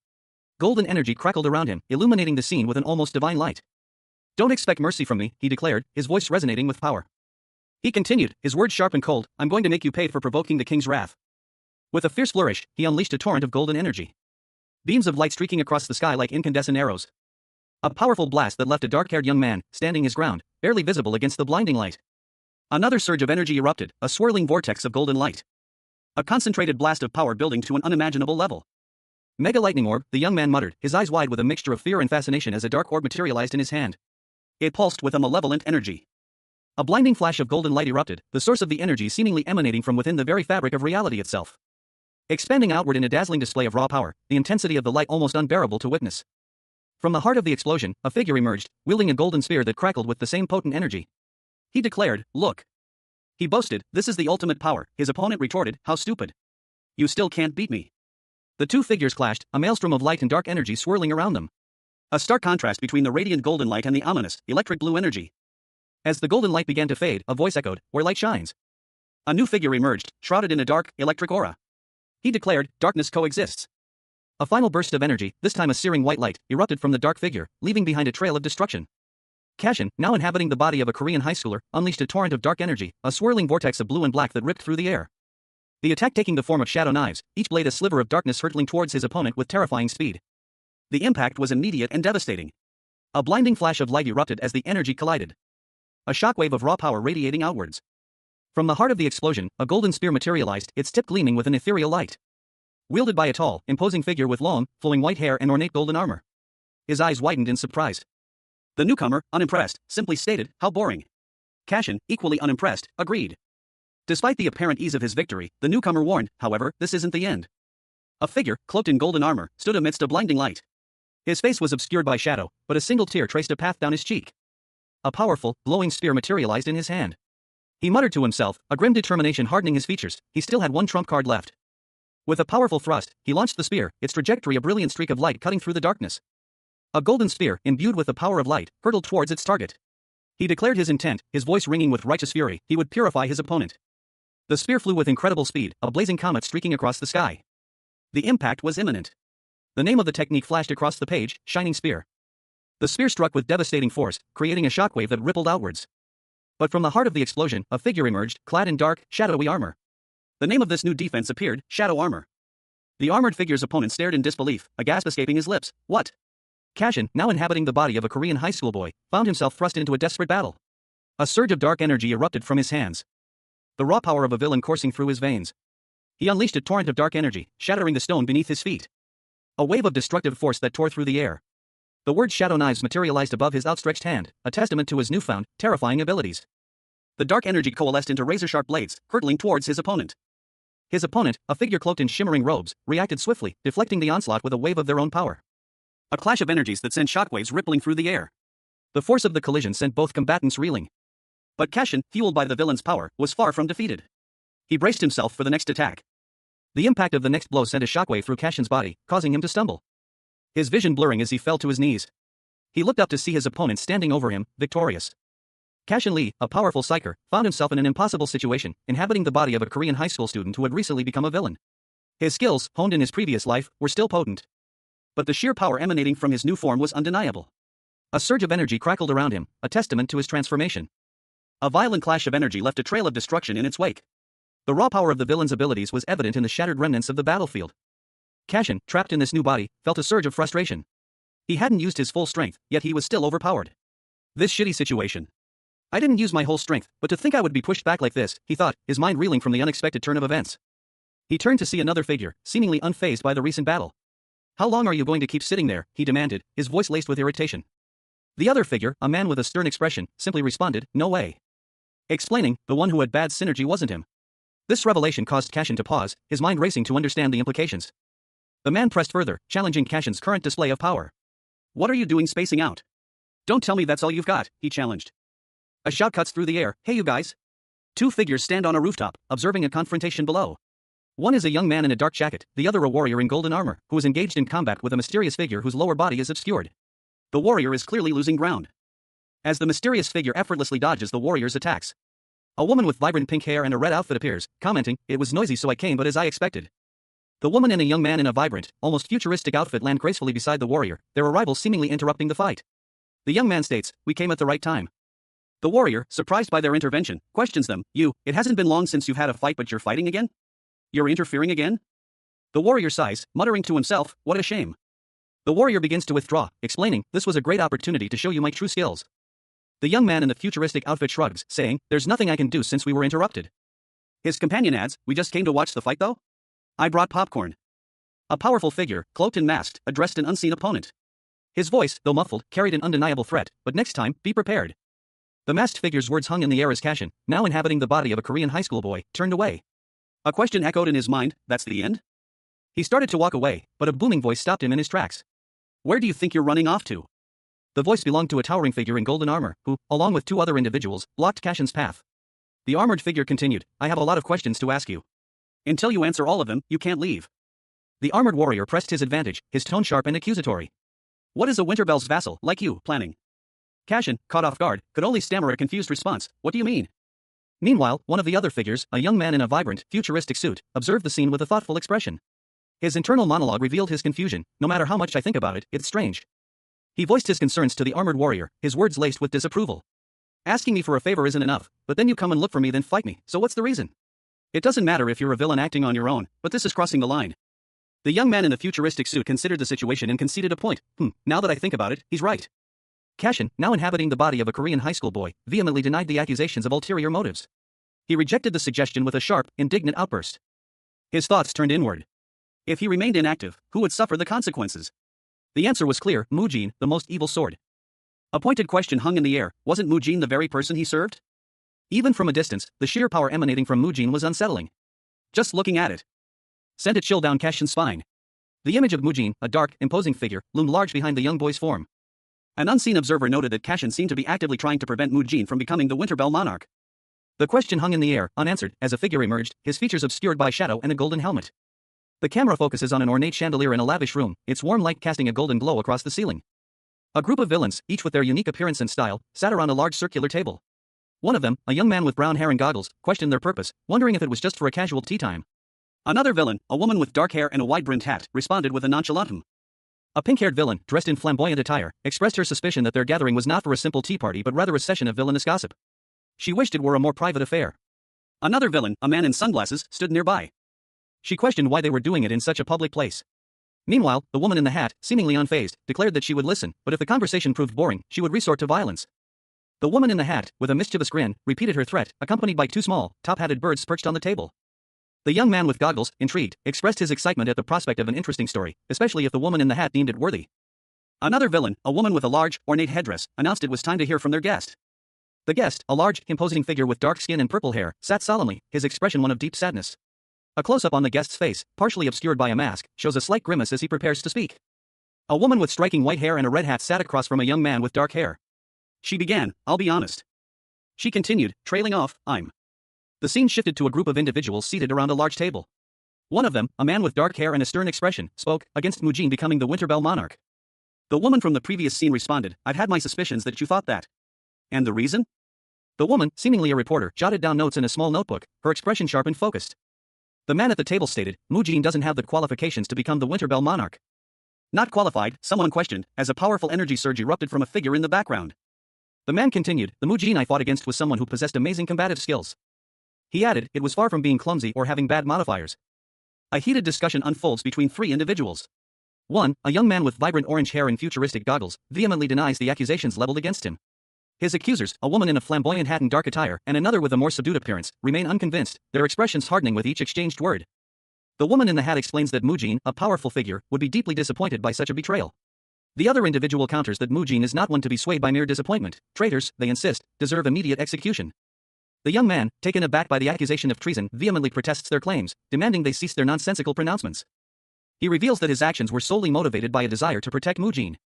The three sit around a table, the tension palpable. The young man's explanation hangs heavy in the air. Elsewhere, a regal figure, possibly a monarch, contemplates the potential consequences of Mujin's ascension to power, foreseeing a dangerous threat emerging from this development. The conversation shifts to the identity of this looming threat. One of the individuals identifies the antagonist as the formidable Money King. While acknowledging the Money King's potential threat to Mujin, they also point out that he is someone with whom they can still negotiate. The scene concludes with a chilling revelation: the Money King is described as the most evil and powerful among four evil monarchs. The scene opens on a chaotic aftermath, bodies strewn across a ravaged landscape. Among the fallen, a young woman with pink hair lies unconscious, her face pale and marred. Nearby, a figure with dark hair and a grim expression peers down at her. A shower of crimson petals falling like rain around them, a stark contrast to the grim reality of the scene. The image focuses on a long, dark-haired woman, her face obscured, but her presence radiating an aura of mystery and power. The petals continue to fall, obscuring the woman's face further, creating a sense of foreboding. The dark colors and the falling petals emphasize the somber mood.